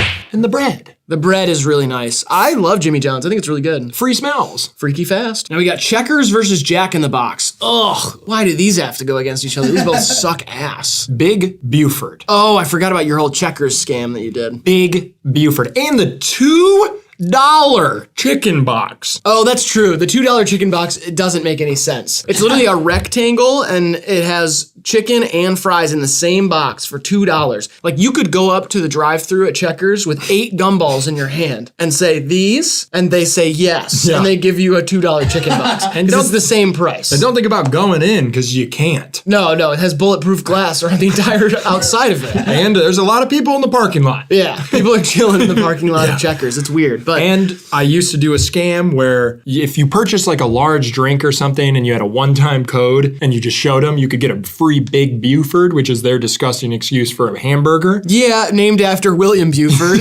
a Toledo, Ohio native and Ohio State basketball star William Buford, everybody. But you could just show that same text to the, the careless employees at a Checker and they'd go, okay, give him a burger. You used to take it there every day and when you were really down bad, you would get a Big Buford every day for free. I'd have 87 cents in my account and I'd eat like a fucking king. Jack in the Box is one of the worst places I've ever been in my entire life. I do like their deranged mascot. Me too. He's awesome. He, no joke, does like terrorism in their ads. It's super crazy. He blows up offices of CEOs. Yeah, it's pretty awesome. Which is awesome and rebellious and against the system, which is stuff that I like. But their food is so nasty. They should not serve like 2 tacos in a combo with chicken fingers and a burger. Like, it's like they're trying to kill their audience. Like they're trying to kill their customers. I think they're saying something with the mascot. Yeah, I'm gonna go with Checkers. Let's go Checks. Now we got Sonic versus Shake Shack. So we got Sonic, which is the one with the rollerblades and the drive up. It's kind of like supposed to be like a 70s and 80s situation over there. And then they also Shake Shack, which is like the new sleek burger place that is like good, but not good enough to justify the whole like fancy restaurant neon sign vibe they're going for. Culver's does it better. Yeah, Culver's has better food than Shake Shack. And it plays into like the history of fast food. It's not trying to, we're sexy and we're in the bottom of like a bank building and like in a downtown. Shake Shack. Like Shake Shack is pretentious. It should get fucked. And Sonic is cool and retro. Yeah, but I feel like we're going with vibe here over food. Sonic has tater tots that are good. Tater tots and they have big slushies, but their food is really bad. Like today, if I'm sitting on my phone, okay, and I'm looking at food to order, and the only 2 options were Sonic and Shake Shack, I'm getting Shake Shack. Yeah, but Shake Shack's like $40. Money ain't a thing to me. Oh, swag. I like the vibe of Sonic more, but the food is better at Shake Shack, and I have to go with them for that reason. I'm riding Sonic here for the slushies in the past that I've spiked. Experience is a big thing with you. It's huge. Grant? I have a hit out for Shake Shack right now. Last time I went, I got a chicken sandwich for like $10, and it was like a nugget between 2 buns, and I was like, "This is ridiculous." I'm going with Sonic. Okay, Sonic it is. Don't fuck with them for that reason. You don't mess with my guy Grant like that. Yeah, you just don't. Now we got Mr. Beast Burger versus Zaxby's. Really surprised. Like you get reminded of how many variations of chicken joints there are. Yeah, Zaxby's is really solid. I don't know if I've had Zaxby's. I'm trying to remember. It's like Raising Cane's. For those out there that don't know, it's a Raising Cane's equivalent. I think it might have a bit of a wider menu. And Mr. Beast Burger, I don't know, in 5 years, Mr. Beast is going to be in jail. So I'm going with Zaxby's, classic, harmless. I'm gonna go with Mr. Beast Burger big time because I've had it and it was better than I expected it to be. That's fair. I'm going Zaxby's. I'm taking Mr. BB, baby. Mr. Beast Burger. You guys are just afraid to speak out. What if he gives us like 100 grand? See what I mean? You're just afraid. I'm not afraid. I'm hopeful. I'm optimistic. Yellow-bellied. Yeah, it's a phrase I'm gonna bring back. Yellow-bellied. All right, well, thank you for everything you do, Jimmy. Fuck off, Jimmy. Big fan of you and your videos. Qdoba versus White Castle. Qdoba, kind of like a Chipotle knockoff, but I think it's been around for about the same time, and their whole shtick now is kind of against Chipotle, saying the guac isn't extra. But I will say, it is comparable food, not as tight of a menu, but I rock with some of the food that I've had at Qdoba and some of not. Like, it's like a hit or miss situation over there. White Castle is a miss all the way through. It's an abomination. That place sucks. It's kind of so bad that it's funny now, though. Oh, it's hilarious. Like, it's funny that they do the Valentine's Day shit. They make, like, you can make reservations for Valentine's Day at White Castle. Like, they put out tablecloths and shit. You're eating, like, uncooked onion and raw beef mixed together on, like, a little biscuit. It is, like, weird that they even are allowed to call them burgers. Like, it's not allowed. They do have a movie. Well, it's not bad, but like, yeah, I guess. They do have their own movie. Right. That's Okay, cool. it's Harold and Kumar and go to White Castle. You can get a Crave case there, which is a cardboard suitcase filled with 75 burgers. Yeah, that's true. A hilarious party gag. Yeah, they have chicken rings, which is funny. Like, why would you serve chicken in ring form? How does that make any sense? I don't know. You can put them on your fingers. It's kind of like bugles, but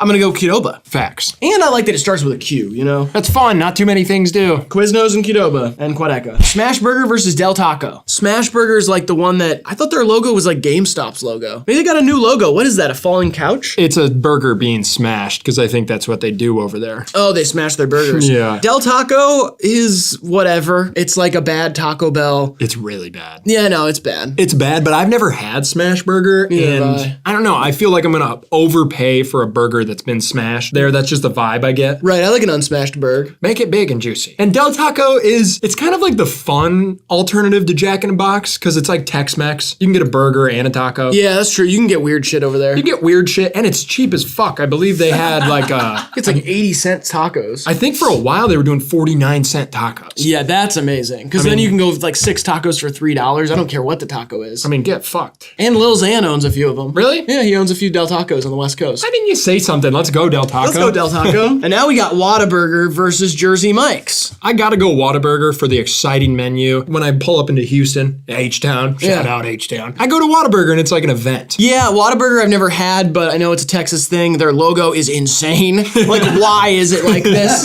It's crazy. There's like, it's just so weird. Like, no logo looks even close to like this. It's almost trippy. Yeah, there's something odd about it. But Jersey Mike's sucks, dude. It's like the weird kind of... He almost popped out of his chair over there. Jersey Mike's is fucking terrible. I like Jersey Mike's. I don't like it. I've had like 6 subs from there. Every single one of them mediocre at best. I like their wet subs. You know how they'll wet them up with the oil and stuff? Yeah. Ugh. It is a little overpriced too, and it's just a sub. Whataburger is like an exciting ice cream burger, everything there, kind of open late. It's a better In-N-Out, honestly. Yeah, I mean, hey, I've never had it, but I'm gonna rock with Whataburger for the logo, and because I've never had it, and I have had Jersey Mike's, and it's not good. Grant's really mad because he loves Jersey Mike's for He's whatever steaming and cracking his knuckles and loading his guns. It's the best sub place in America. Chipotle versus Cookout. Fuck, this is actually so tough. Why does Cookout have to go against Chipotle? Chipotle makes my poop into a faucet. Cookout is amazing. Cookout is awesome, but it's just like not... You can get quesadilla as a side, homie. Chipotle is like a staple. Like, I will have Chipotle. Like, I had Chipotle 2 days ago. If there was a Cookout next to Chipotle, you would have had Cookout yesterday. No, Cookout is not healthy enough to have all the time. Like, Chipotle is actually very consistently good, and yes, it does do some things to your stomach sometimes, but like, it's not like Cookout's gonna make your stomach feel great. I don't know, you wash it down with a side of quesadilla, it might solidify things down there. I don't know, dude. I'm gonna go Chipotle. I know that Cookout's great, but... Peach cobbler. They got a peach cobbler shake there. It's so fun. I've only been to Cookout a few times, but I've had great times there, and Chipotle has just ransacked my innards over the years. I'm going Chipotle, he's going Cookout. Grant, what are you doing? I'm taking Chipotle. Yeah, you have to. Next we got California Pizza Kitchen versus Skyline. Oddly enough, a huge Cincy matchup here for me. Not that California Pizza Kitchen is from Cincy. That would be weird to call it California Pizza Kitchen if if they were from Cincinnati.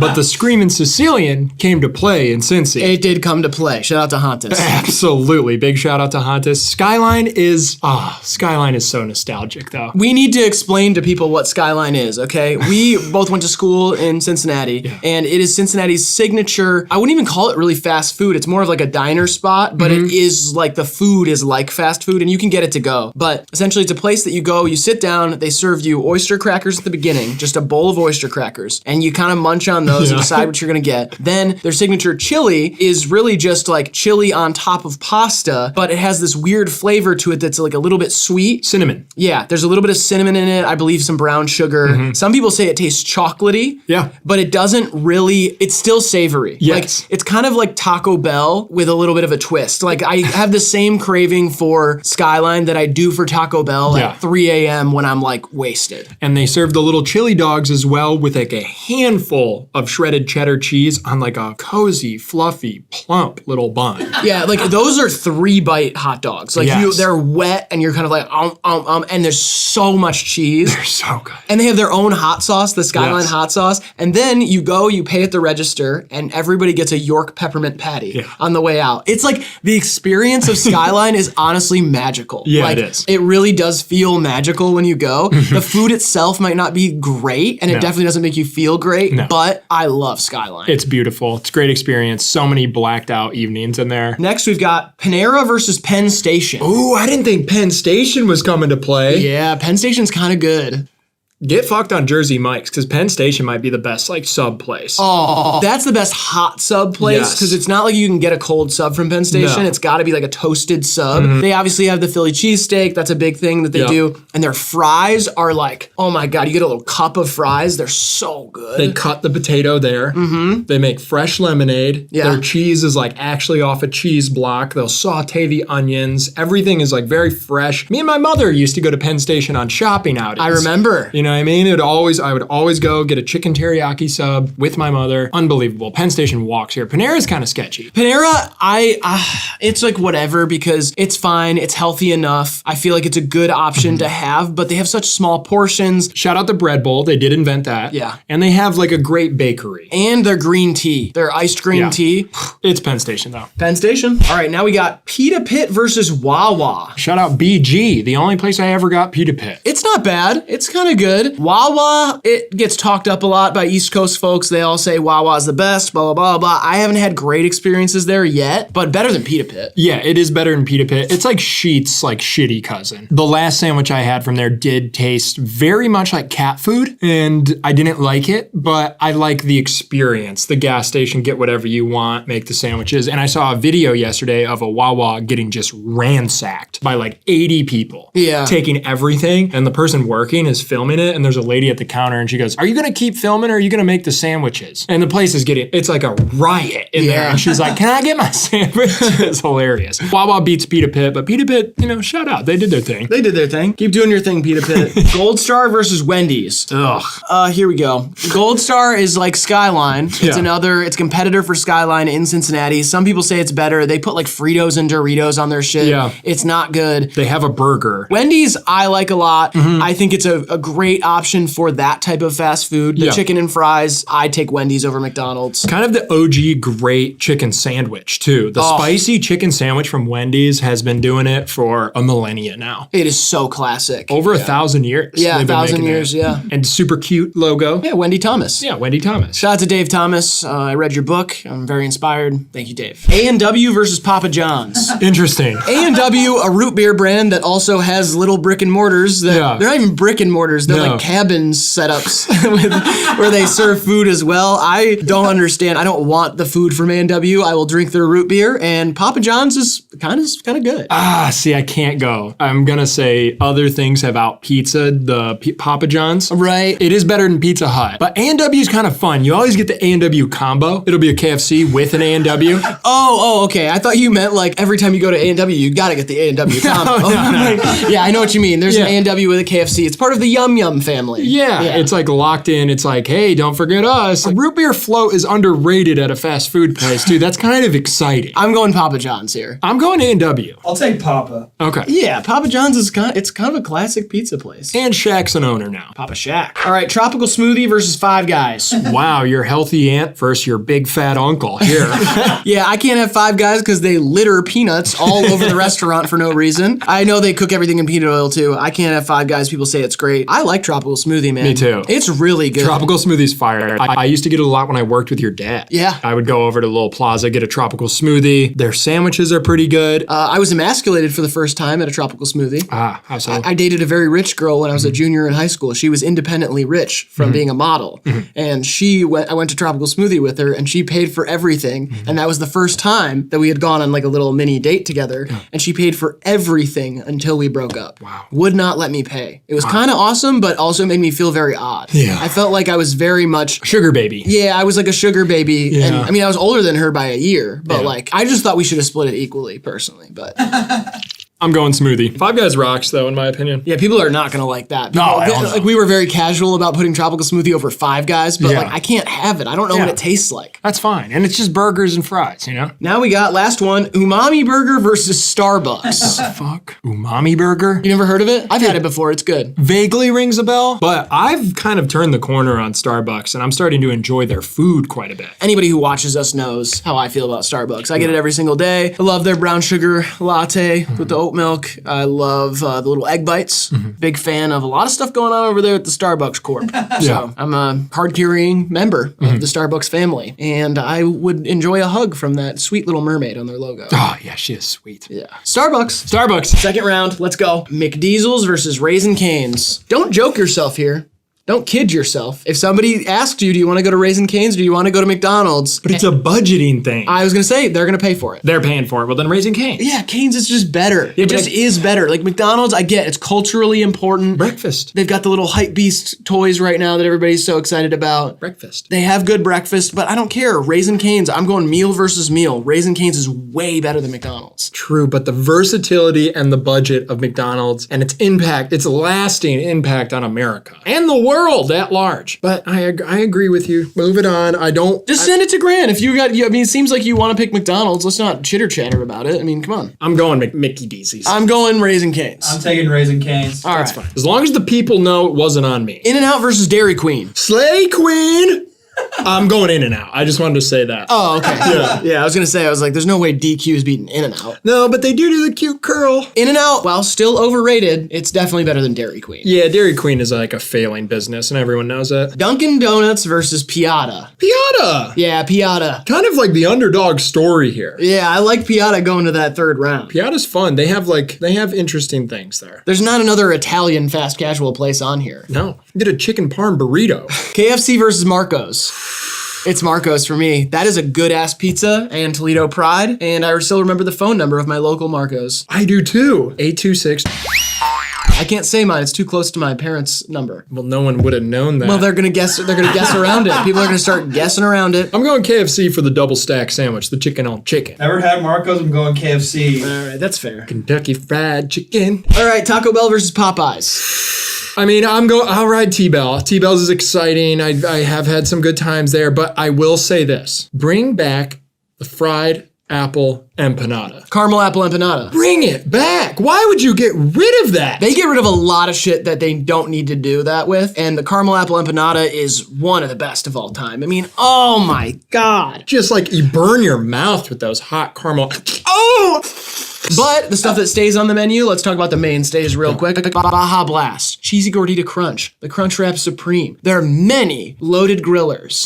The Cinnamon Twists, and I know they're not amazing, but they are a weird little delight. A mini churro, if you will. They're literally like fried pasta with cinnamon. Like it feels like you're eating air, but it's like tasty little air. And it's like, I believe it was one of the first places to have the fun coin game. Oh, I was a master at the coin game. I got banned from a Taco Bell. I remember because that. I used to beat it so much Yeah. that they'd say, you gotta stop coming in here and getting free food every day. Yeah. I would literally go and I did the tap method. Yeah, you tap Everybody the would side. try to spin, whatever, you just go, bing, bing, bing, bing, bing, bing, bing on the top little knob. So it's one of those games where it has like a bunch of little platforms, like 4 platforms, and you drop a coin onto the first one, and then you have to get it to the bottom one, which is smaller and closer to the actual like rod in there. Yeah. And depending on which coin you got on there, you got like a free taco, a free bean burrito, or cinnamon twist. Yeah. It's like a donation thing, whatever. I would just rock that game and get free food every day. Shout out Taco Bell. Panda Express, El Pollo Loco. I gotta ride the Panda all the way to Funky Town here. I'll go Panda X on this one. I've only had El Pollo Loco twice. I've never had Panda Express, but I respect you. Thank you. Means a lot to me. Sheets versus Little Caesars. I mean, we stood up for Detroit in the first round. It is the official pizza of the NFL, but Sheets is like Sheets. If I see one, I'm going to Sheets. Yeah, and I'm gonna sheet myself. Right. You keep saying that. It's not really like a... Gotta take a Sheets, boss. Yeah, it's not really... I don't like that much, but... Oh, sheet. Yeah, I get it. It sounds like shit. I get Rasheed's Wallace. That's cool. Yeah, because that's like Rasheed Wallace of the 2004 championship winning Detroit Pistons. Now we got Wingstop versus Culver's. I mean, I don't want to play this game anymore. Honesty's important to me. And listen, I love Culver's. Love it. I can give it all its flowers all day. I absolutely love it. But I like eating Wingstop more than I like eating Culver's. I just do. So that's my vote. And I understand that it's going to ruffle some feathers here. And I don't like to ruffle your feathers. Like I said, I do respect you. But who would I be to sit here and say I like Culver's more? I'd be some sort of fraudulent freak. If Culver's loses, I'm going to flip out. Grant? I'm taking Culver's, dude.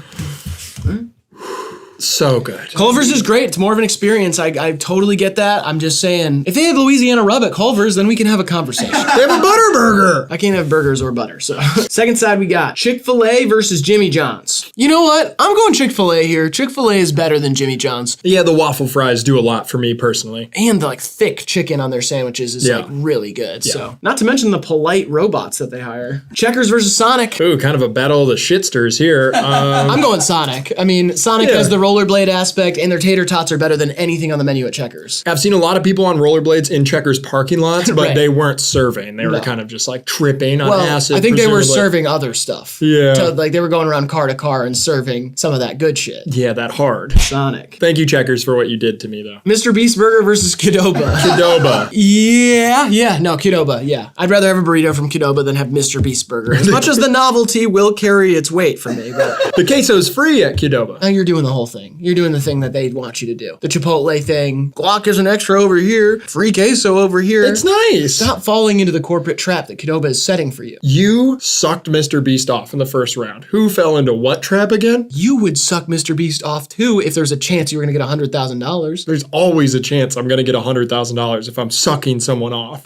Del Taco versus Whataburger. Whataburger. Come on. Del Taco, I'm sad that it even made it out of the first round. Yeah, I still haven't had Whataburger, but that freaky, groovy little logo. Yeah. All right, Chipotle versus Skyline. I'm going Skyline. It means more to my life. Yeah, Skyline means more to my life as well. If Skyline didn't exist and Chipotle didn't exist, like, I would be more sad about Skyline not existing, even though I eat Chipotle far more often. Yes, and this isn't about you. This is about us. That's true. Skyline means a lot to us. And if you haven't had Skyline, book a flight to Cincinnati. Easy. Terrible airport, by the way. Oh, but one of the worst. It's in Kentucky. Yeah, it's awful. Go there, though, and then drive over and get yourself some Skyline, and then talk to us. Yes. Penn Station versus Wawa. Penn Station. Yeah, I'm going Penn Station. Easily Penn Station. Yeah, it's way nicer. It sucks because they're like Penn Station is kind of like the phony chain version of a Pennsylvania place, and everybody from Pennsylvania actually loves Wawa. Mm-hmm. Like we're picking the corporate copy of the thing over the thing itself. Isn't Penn Station a New York thing? Oh, yeah. Like Penn Station? I guess I was just thinking like Pennsylvania. No, I don't think so. Pennsylvania Station. I think Penn Station's like a famous subway stop, like an area in New Wait, York. it's a subway ripoff? Yeah, well, I guess, kind of. Man. Yeah, I'm gonna go Penn Station though. Again, they've never served me cat food, which Wawa did in Florida, so. Right. And everybody knows cat shit much better than cat food. Absolutely. Wendy's versus Papa John's.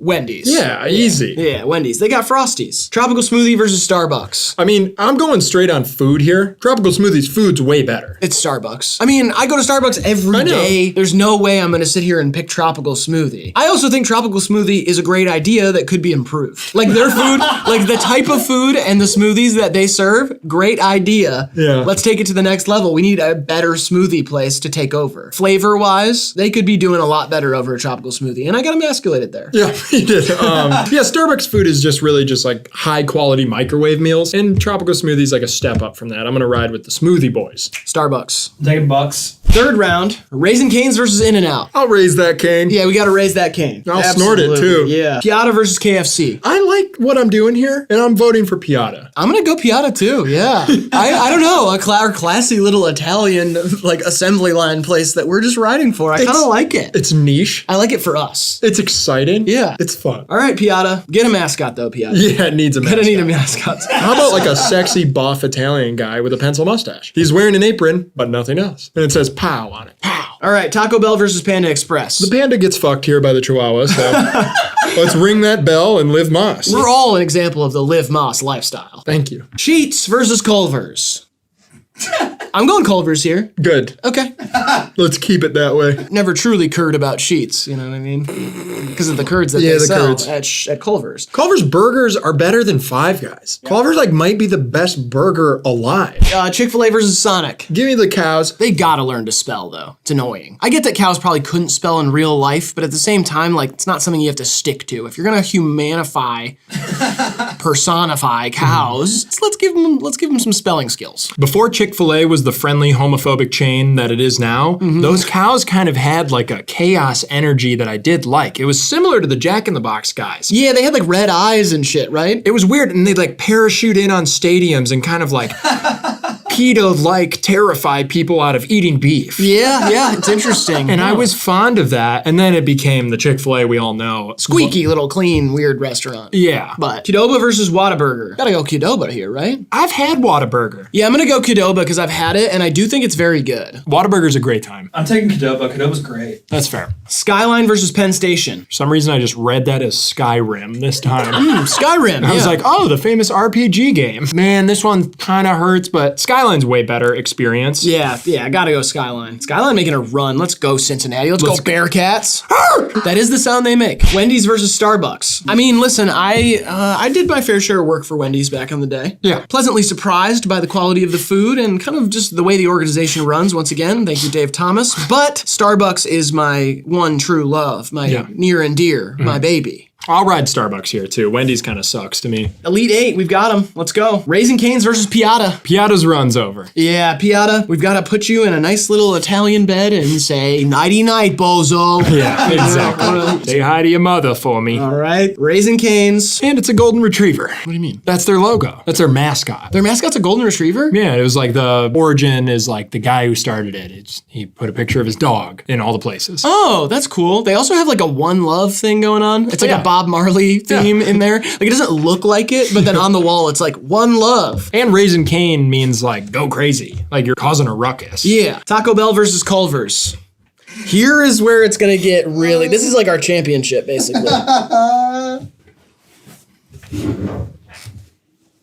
Taco Bell. Yeah. Let's talk about hours. When's it close? Late. How late? Fourth meal hours. 4 a.m. usually. 3 a.m., 4 a.m. Let's talk about menu. Curds! Yeah, you got curds, okay. Curds for you. Americana. The cheesy gordita crunch. I understand you can't have a lot on the menu. Doritos Locos Tacos. It's a crazy taco. Think of how the meat looks there. I don't care how it looks. Think about how it tastes. Hot dog food. If you put cheese curds inside of a taco, you'd also be like, what the fuck is wrong with this shit?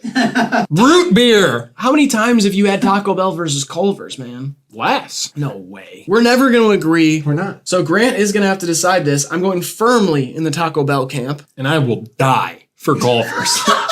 I will take a bullet for Culver's. If I had a non-lethal bullet wound and it meant that I got Culver's for the rest of my life, I'm taking that shot. Grant. Oh, they're both so important to me. Think of which one you'd rather eat, Grant. Okay, yeah, I would probably rather eat Culver's, so I will take Culver's. Wow. Whatever. Taco Bell. I love you, baby. I'm sorry.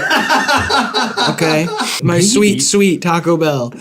You've done so much for me, sweetie, and I'm sorry it had to end this way. I did what I could to save you, and you bled out in my arms. All right, Chick-fil-A versus Qdoba. I don't know how Qdoba made it this far. Yeah, it's Chick-fil-A. Yeah. Chick-fil-A is great. And Skyline versus Starbucks.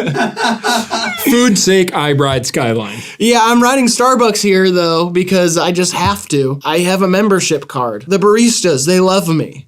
Every time I walk into Starbucks, it's like I'm walking into like a family reunion. I said I like the people. But you're telling me you'd rather have an egg bite than Skyline chili? No, I'm not saying that. Okay. I'm saying I'd rather have this drink that I have right here every single day for the rest of my life. And if Skyline didn't exist, I could survive like that. You know what I mean? Skyline doesn't exist here. I can't get Skyline in Detroit, and I've survived. It's a bummer. I wish I could go to Skyline with you guys. Like we all get plastered. We're at the club, and then we pop over to Skyline. We have a great meal. We go home filled with joy and a York peppermint patty. I'd love that, but it doesn't exist here. And this I get every single morning. I wake up with the thought of this drink in my head. Boring. Skyline. Starbucks. Skyline. Fine. Skyline moves on. I do love Skyline. It's okay. I'm sorry, baby.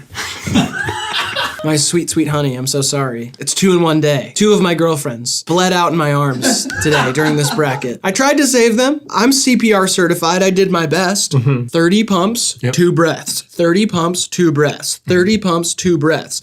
30 pumps of brown sugar syrup in that coffee of mine. Final 4. Raisin Cane's versus Culver's.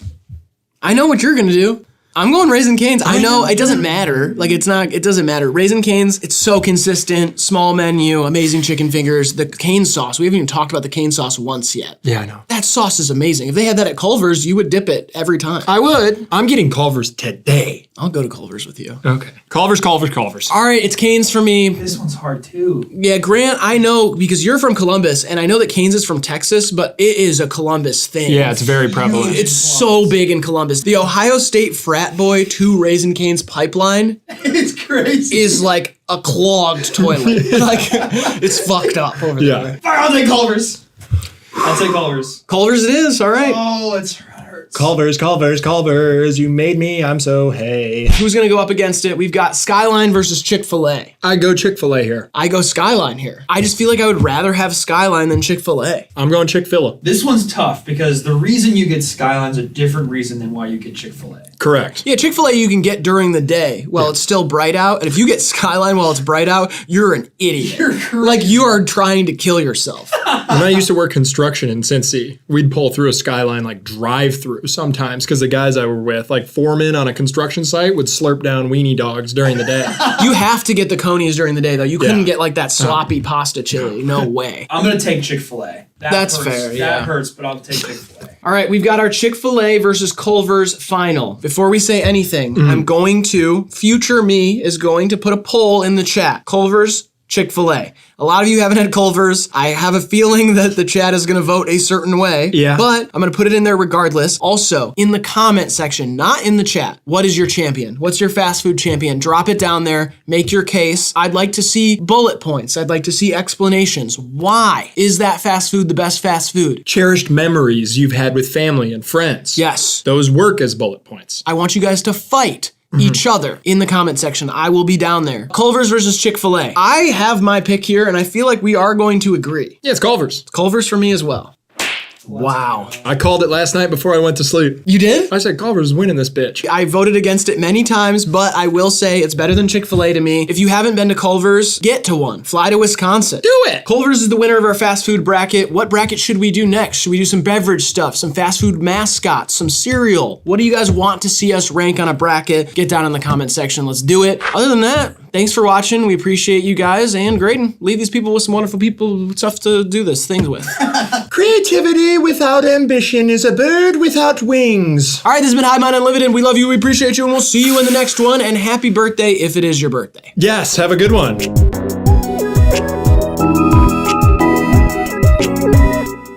Number 1.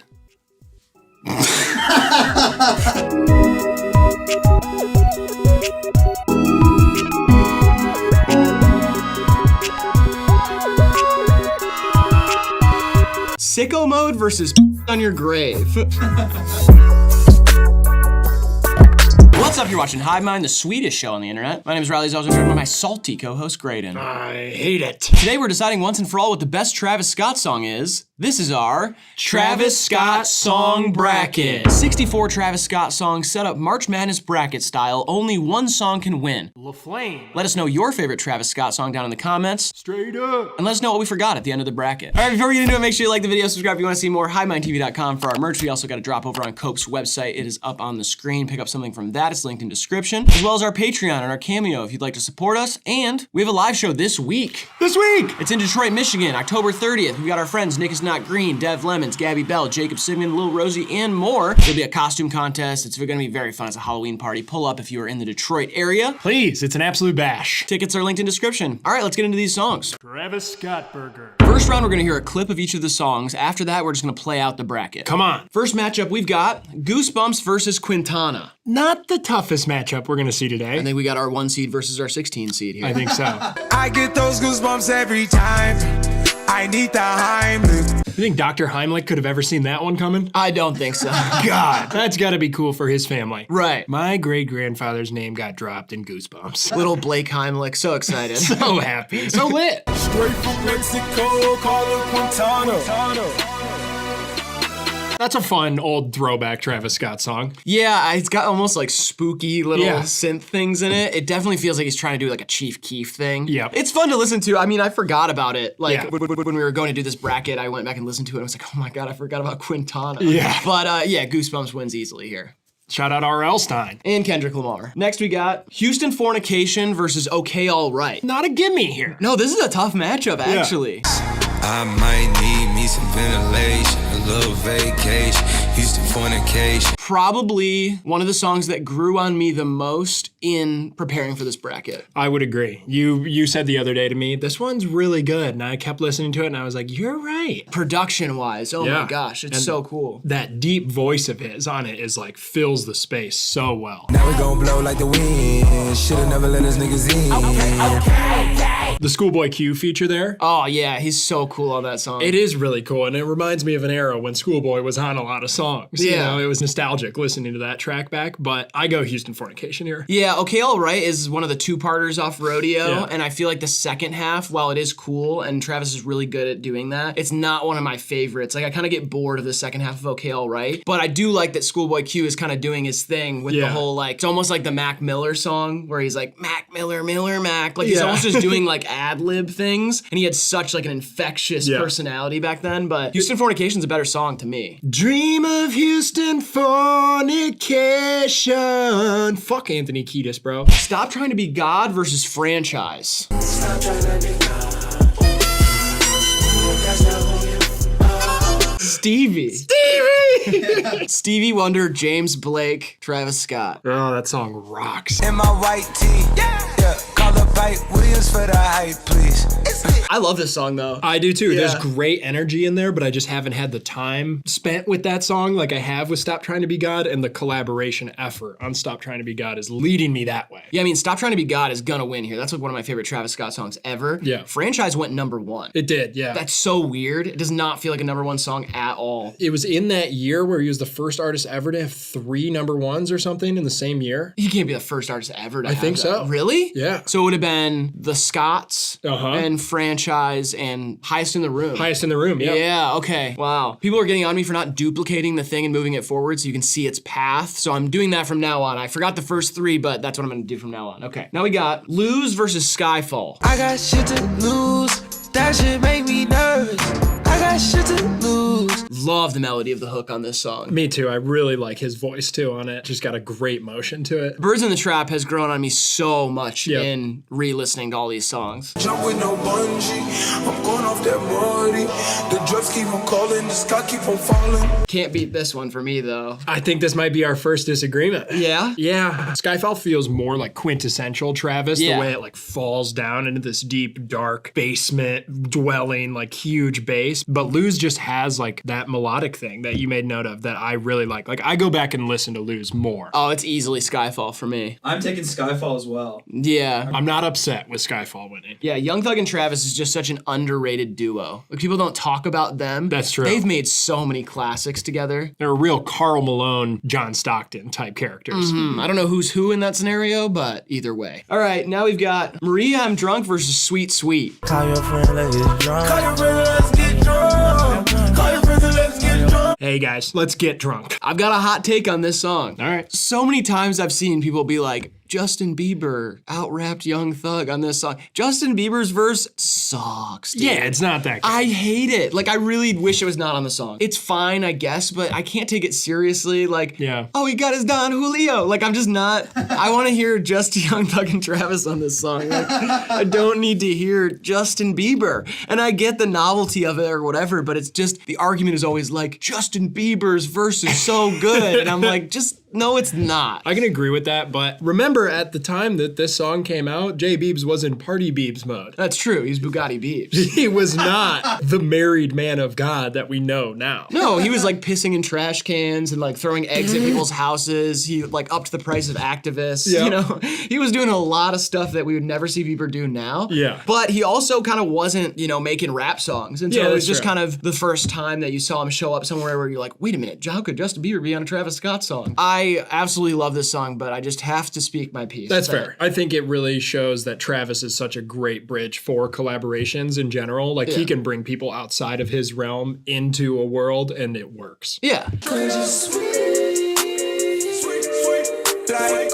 This is what Jack Harlow was talking about? No, that's different. Yeah, he's with Sweet, Sweet, Sweet. Oh, yeah. Hate to see this song go out first round because I Yeah. do really like it. I think the production is awesome. Like, actually very different for Travis too. It has like a really weird bounce to it, but it can't beat Maria, I'm Drunk. It cannot. Mafia versus R.I.P. Screw. This one's not easy. Oh, this one's easy.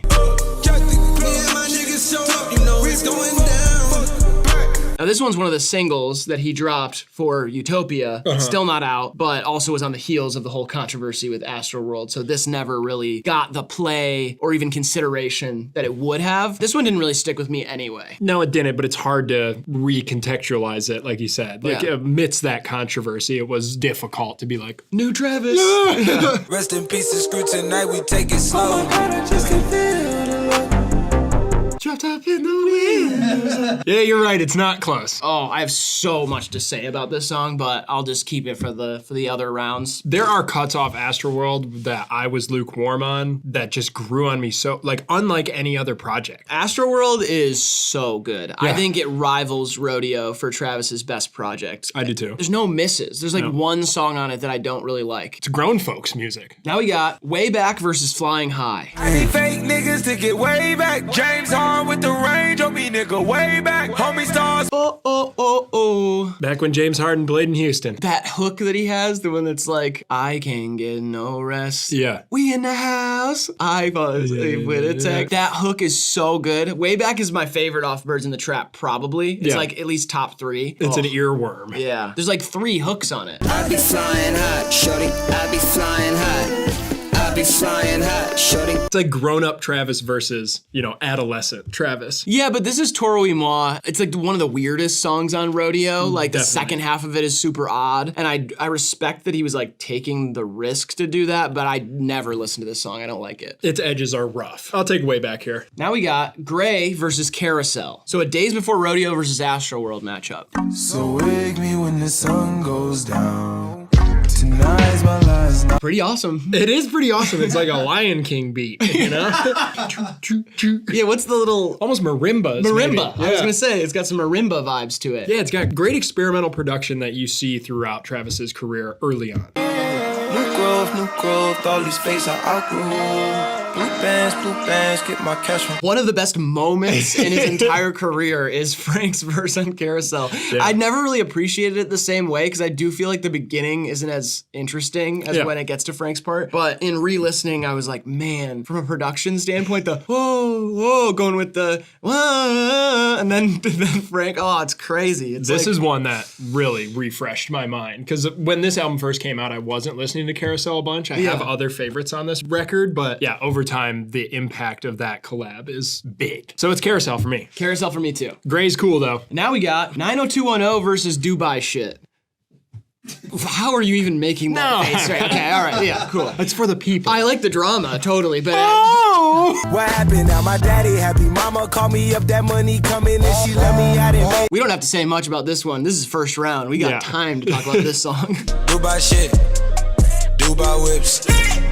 Ted on my ribs. Like, I would not know what permanent is. I was just gonna say it's the same cadence. It's the same cadence. It's from the Huncho Jack project because it's Quavo. You know, it's fine. It's listenable, but it sounds a lot like that Drake song, and it's against 90210. So enough. Enough is enough. Enough is enough. Now we got Gotti versus Astro Thunder. My Astro World bias is really gonna stand out after this first round. You cannot say pop and forget the smoke. I'm from the floors where niggas told they couldn't be crib. It's a Pop Smoke song. It's a good one though. It's one that you remember. I kind of forgot that wasn't a Pop Smoke song. I absolutely did. Upon re-listening, I was like, wait a minute, how Grant fucked up the playlist? It was a Pop Smoke song. How'd this sneak in here? Well, that does speak to Pop Smoke's presence on any song. Just makes it his own. No, like he was, I get so sad, man. Yeah, R.I.P. Pop Smoke. For real.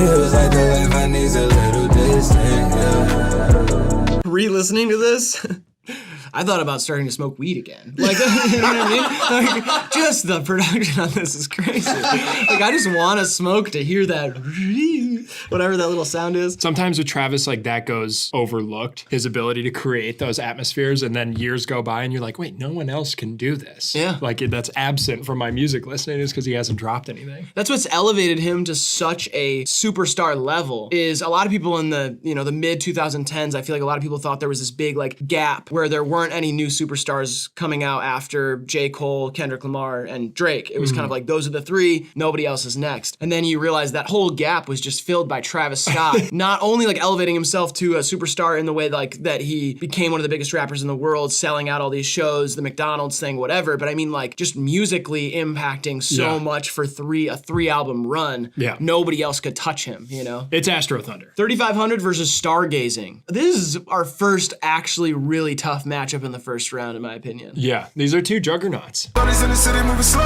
3500 for the coat. Only real niggas keep you flow. This song's better than most movies. People spend millions on production and shoot for 6 months, and Travis Scott can drop a 2.5-minute track. That's more entertaining. Emojis, sad faces. Rolling, got me stargazing. Sipping on perfume like It's weird because like right now, I think I'm gonna play Stargazing just for myself. Right. Because 3500's had a longer life. But inside of the bracket, thinking about Travis's discography as a whole, it would be unfair for Stargazing to beat 3500. There are other songs on Astroworld that you can kind of get what you get from Stargazing out of, and 3500 is very singular. Like, you're right. There's no other song like 3500. No, yeah, make a good point that I have to agree with. And not because I work with you, but because you made such a good point that as a man of logic, I have to agree with you. Okay, yeah, sure. You don't have to explain it that much, though. No problem. Doing it for the viewers. Would you consider yourself a real rager? Oh, yeah. Yeah? Yeah, check this out. Okay.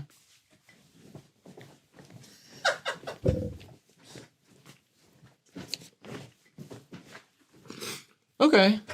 Don't play versus pick up the phone. Pick up the phone. But let's listen to him. No, I need my dollars. No, a nigga need my. I don't know. It's a great one. Don't Play is great. It is great. And it brought back a lot of memories listening to it. It has that spooky carnival vibe that a lot of early Travis does with this harpsichord thing going on in the beat. But pick up the phone is pick up the phone. Well, okay, actually, you know what? I just remembered something. Okay, we're just listening to a small clip. The 1975, that's the hook on this song is the 1975, which is so funny to me. But there's also a Big Sean feature on the end that I do not ever want to hear again, which is like most Big Sean features. And I'm sorry. I know we're like, if you've never seen us before, we live in Detroit and we should like Big Sean, I guess, for hometown pride or whatever, but I just can't stand the way he raps. I don't like it. I don't root for the Lions either, so come and get me. The fact that there's a Days Before Rodeo song that just has a 1975 hook is incredible to me. And the hook is just money. Got enough money to spend. I'm just picturing Travis opening up a pit at a 1975 concert. Pick up the phone, baby. I know you're home, baby. I mean, probably the people's choice for a song off Birds in the Trap, wouldn't you say? Well, it's kind of weird because this song is also on Jeffrey. It's Right. like a Young Thug song and a Travis Scott song, and they both put it on their albums. And so I feel like it gets kind of like left somewhere in the middle where they wouldn't consider it a true Birds in the Trap song. Fair. I don't know. I don't think people really love this song the way that I do. I listen to this one all the time. I think it's like one of the most fun Young Thug and Travis Scott just bangers. But I agree. I don't think people respect it as like one of Travis's better songs. That's the echelon I consider it in, is one of Travis's best songs. Pick up the phone, maybe. Wish my girlfriend would do that too. Pick up the phone? Yeah. She always answers when I call. What the? We do business and stuff, I know. though. It's not like that. I don't want you to get any ideas or anything. You but- guys run those Airbnbs together in Cabo. Well, yeah, that was the first thing. And then now we were working on like an Uber competitor, but it's all school buses, but ones that have been like, we're refurbishing school buses and turning them into like little taxis. That was my idea. Well, it was, I think you planted a seed and, you know, me and Eden are kind of out in the garden together watering the plants. And you guys never include me in anything. Well, I mean, we're busy. We got a lot of projects going. That's just two of them. Yeah. And then we got a few other things going as well, but we'll talk about them later. I mean, Cool. Let's keep it pushing, I guess, or whatever. We're opening a casino that's all crane machines. Great. It's gonna be awesome. Now that one I know was my idea. Well, you probably said something that maybe like got us in the direction of the idea, but I'm pretty sure the idea was me and E, kind of half and half. I think I started the sentence and then she kind of finished it. Like I was like, what if we did a casino that's all, and she said crane machines, and I was like, yes. Now we're on the same page. Now I'm remembering my idea was one big crane machine, and I see now how logistically that wouldn't work. No bystanders versus coordinate. Coordinate. Good word. Coordinate.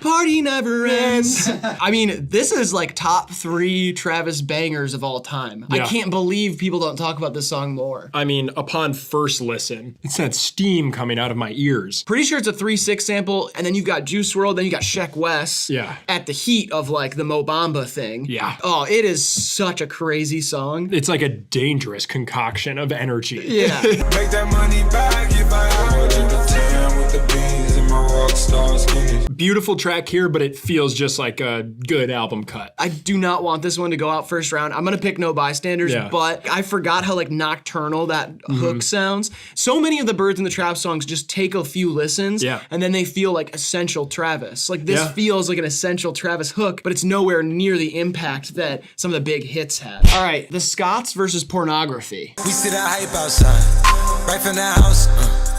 Took it straight from outside. I can't help but imagine the two of them in a submarine. Yeah, I was gonna say it's a submarine signal. They're looking through the little periscope. I see the party. I see the hype outside. Bing!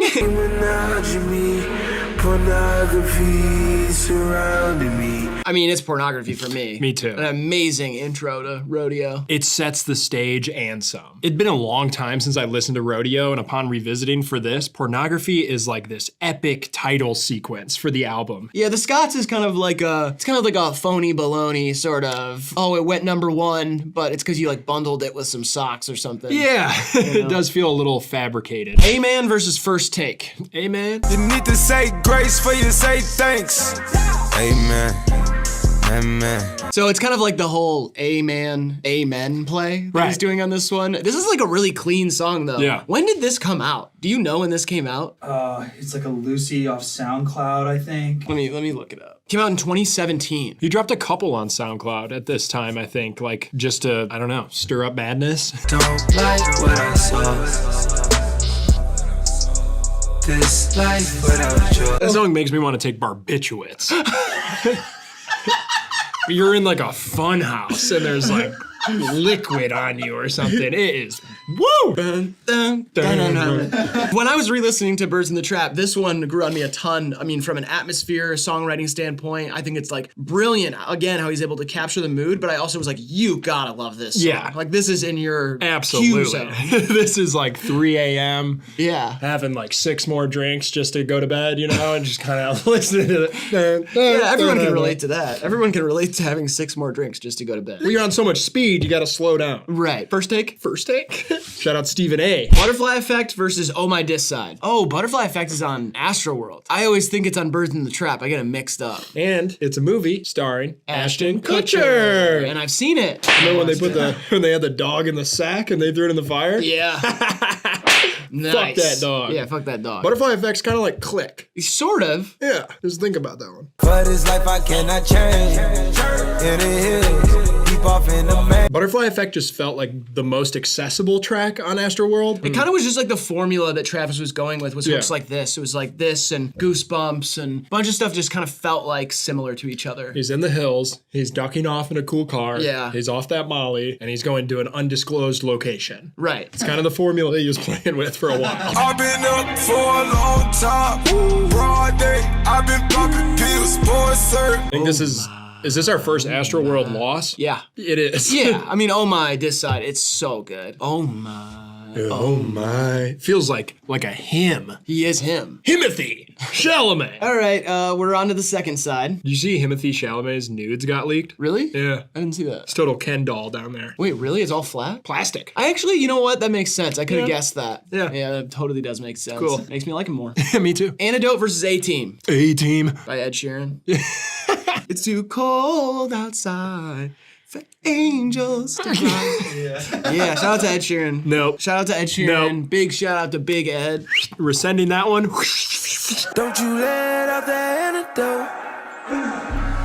Popping pills is all we. Oh my God. Kind of the first real huge Travis Scott hit. Like you had songs like Mamacita and you had like whatever, but this sent him to a different level. Yeah, I feel like it captivated an audience that wasn't quite in tune yet. Yeah. And this hit like frat houses and dark nightclubs. It went everywhere. You could play this at a football stadium and people are going crazy. 18. God, I love that wormy little trumpet beat though. It's like almost sidechained maybe. It like really rocks your brain around. If it were going up against something else, I would root for it. It's just Antidote's too big. Yep. You gotta go with Goliath here. It'd be illegal to let Antidote lose in the first round. Yeah. They would burn my house down. Wonderful versus Wake Up. Oh my, what a wonderful time. Been a minute since I pulled up outside. See, not one of my favorites on Birds in the Trap, to be honest. Yeah, I mean, strong melody, and I do like, I know that's not like a live drum, that like snare, but anytime he has like a kit sound that is somewhat live feeling to it, I think he can supply like a different atmosphere that is kind of outside of his regular comfort zone that I do enjoy. I wanna wake up. I want you spread out on the sheets. Pussy so good. Pussy so sweet. I mean, this is an electric combination here. Imagine those two a night out on the town. Yeah, I wouldn't want to be there. Get out of the way. But yeah, it's Wake Up for me. Next we got Rah Rah versus What to Do. Rah Rah. This is kind of a fan favorite. I love this one.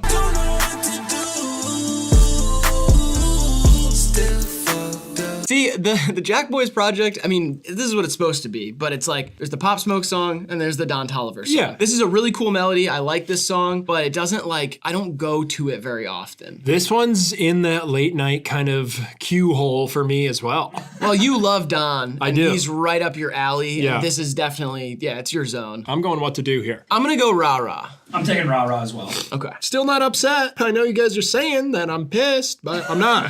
Now we got Skeletons versus Impossible. Have you heard of that parasite that'll infect a snail and it lives like in its eyes? It controls the snail's brain. Yes. It's And kind of like Plankton used to do in SpongeBob. Yeah, it controls the snail to go into the open in hopes that it gets eaten by a bird because that's the next stage of the parasite's life. That's so cool. That's fucked, man. It's awesome. It Nature is so cool. Yeah. Like it's literally trying to climb up the food chain by getting eaten. It's crazy. And then it'll control a bird's brain. And then I think it makes it fat or something. So then people eat it and then we get it. That would be so cool. I'd love to have a little guy control me. I'm sick of making decisions.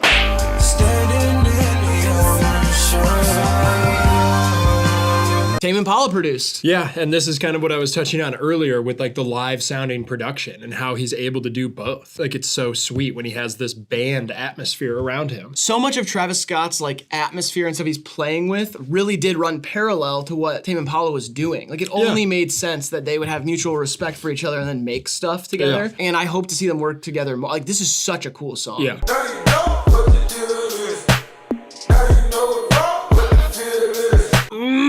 One of the weirder ones on Rodeo. I mean, it's like you can't find a song that sounds like this in Travis's discography unless it's this one. This is like a great cruising around song though. Like someone throws this on in the car. Yeah, it's got that Memphis influence, you know. I prefer Skeletons. I do, just like out of respect for song making, but Impossible's a really, really good song. I go Skeletons though. The least disagreeing we've ever done. Yeah, it is kind of strange how we found an artist that we just agree on for the most part. Well, I think I have a theory going into this, which is Travis Scott's like baseline of quality is pretty high. Like I don't think there's a lot of songs that are gonna be like, this is just downright not good. He's been good for a really long time. But I also think the fan consensus of the best Travis Scott songs is the most accurate of any of the brackets we've done so far. Yeah, I would agree, and I don't really know why though. I don't know why either, but I think generally the best Travis Scott songs, everybody kind of knows what they are. So let's just wrap it up. Coffee Bean versus I Can Tell. How would you feel if I had you? Trust me, you would be mad too. Oh man, it's probably my second favorite on Astroworld, honestly. That's so interesting. It's kind of like his Bound 2 moment, you know? It's kind of like, I'm gonna do this album that all sounds like this, and then I'm gonna prove to you that I can still rap, you know? And I'm also gonna be very like introspective. I'm gonna say a lot of stuff that, talking about my real life, you know? Travis Scott can be very like hidden behind a layer of smog. It's like, you know, vague lyricism. And then when you get stuff that's really about his life, it almost feels like, should I even have this? Like it's almost like, it's very revealing, even though this song does not say that much. That's super crazy. It's like, whoa, I'm learning about what Travis Scott actually feels. Yeah, you know? rarely that vulnerable, but when you do get those moments, it feels super impactful. And I just love the palette here. Yeah, the production is awesome. It's so cool. I can tell, baby, I can tell, baby. Really juxtaposed here on songs. You have like uncorked enthusiasm versus that little introspection, kind of laid back Travis. I Can Tell could easily have been a Trippie Redd song. Yeah. You know what I mean? Yeah. I can tell, baby, I can tell. I Can Tell is awesome. I love that song, but I'm going Coffee Bean. Bean me. Wow, our Astroworld bias is heavy. Oh yeah, it's bad. I only think one's lost. Literally Butterfly Effect, that's it. Yeah. Now we got Saint Laurent Mask versus Biebs in the Trap. What a weird matchup. Ain't giving out no freebies. Swipe with a digital CC. Come get out my TP. The little ringing that exists in the background is hypnotic. Yeah, I just never listened to Huncho Jack. It's not my thing. I didn't like it when it first came out, but not just upon revisiting that album. Like as I've reheard them, you know, years later, I've started to really, I guess, appreciate what they went for more than I did when it first dropped. I just put an 8 in a liter. Throw some Jolly Rancher in, make it sweeter. Versace my clothes, I with a white hole. Just a Nav song. Yeah. He kills Travis on this song. I'm sorry, but it's just a Nav song. Nav and him go really well together. It's not that this song itself is incredible, but Nav's performance is just great. It's like quintessential Nav hook, but it's just on a Travis Scott song. I think Saint Laurent Mask is a solid track, but I will take the Nav feature over Quavo. Yeah. Next we got Can't Say versus Green and Purple. You can't save, I'm not enough. Smoking hella weed, I'm on that. This is like my bachelor party kind of vibe, is what I'm picturing. Yeah. Night before, I tie the big knot before I get the old ball and chain. Me and the boys are listening to this. This could not be more in your exact Q zone. Like, Can't Say is like your version of a Travis Scott song. Like, if you wished for one, it would be this one. Yeah. I will admit that when Astroworld came out, I was still kind of on the fence. I wouldn't like identify as a Travis Scott fan. Then I heard this song. Hepatitis, hepatitis. Cardi feature. I hate to say this. This might be the worst on the list for me because it really does feel like it's like out of key. Yeah. The vocals are like off on this song. It's cool to hear Cardi like in the Cash Cardi zone, do like the lower voice and like an old Cardi verse type thing. But I'd rather just listen to old Cardi. Yeah, same. And Can't Say, I'm going to say a lot more about it as this goes on, but that's upper echelon for me. That's coming up probably. Yeah. Now we got Nightcrawler versus The Ends. Ooh, Jake Gyllenhaal's movie. Creepy little videographer, man. God, what an awful dude. Yeah. Order more bottles. Order more models. Order more hours. I love that hook. Top 3 or 4 on Rodeo for me. Yeah. I love that song. So catchy. Like Instagram caption hook, you know? To them I'm a big dick, a check and some laughter. This is soul survivor, but please be careful. I hate to see this one go out first round. I think I would have to take Nightcrawler. I will say I like Travis much more on the ends than I do Andre. Same, yeah. Like Andre doesn't do it for me on that song, which is weird because I've never not liked an Andre feature. Yeah, I have to agree with you. I don't know, it's always a moment when Andre's on a song and this doesn't feel like a moment. It feels pedestrian in a way. And when comparing it to like Andre's 2 appearances on Passion, Pain, and Demon Slaying, the Kid Cudi album, which could be considered somewhat similar. They're both atmospheric. Obviously, Travis is hugely influenced by Kid Cudi, but he fits on those songs in such a unique, momentous way where you're like, oh my God, those songs are crazy. And this one feels very like, just kind of plain. Yeah, I'm gonna go with Nightcrawler. Same. Great movie too. Now we've got Sicko Mode versus Piss on Your Grave. Sicko Mode, Travis Scott and Drake. Piss on Your Grave, Travis Scott and Ye. I did half a Zen, 13 hours till I land, had me out like a light. Hey, yeah. One of the best beat switches in all of history. It's like the first beat switch. I know it happened before, but like the time starts there. Every other beat switch it's a pre or post Sicko Mode world that we look at history. I have been saying I kind of want to do a beat switch bracket. Yeah. 32 song maybe, beat switch bracket. If anybody has any beat switches that they think are very iconic, a la Sicko Mode, a la Nights by Frank Ocean, a la many of the Baby Keem songs, comment them below. Let's see if we can get that cooking. I think that would be fun. Piss in your grave,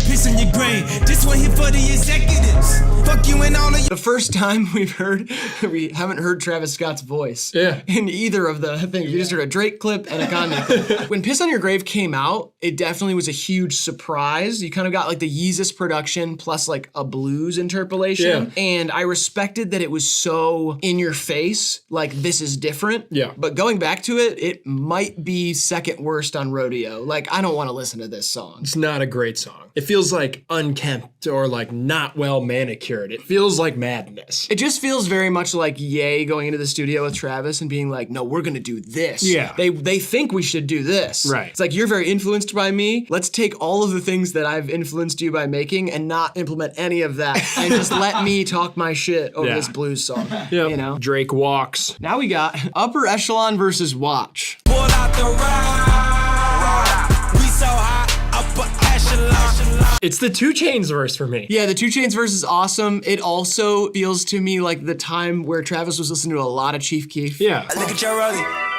Look at my rollie. That's a small face. This a big face.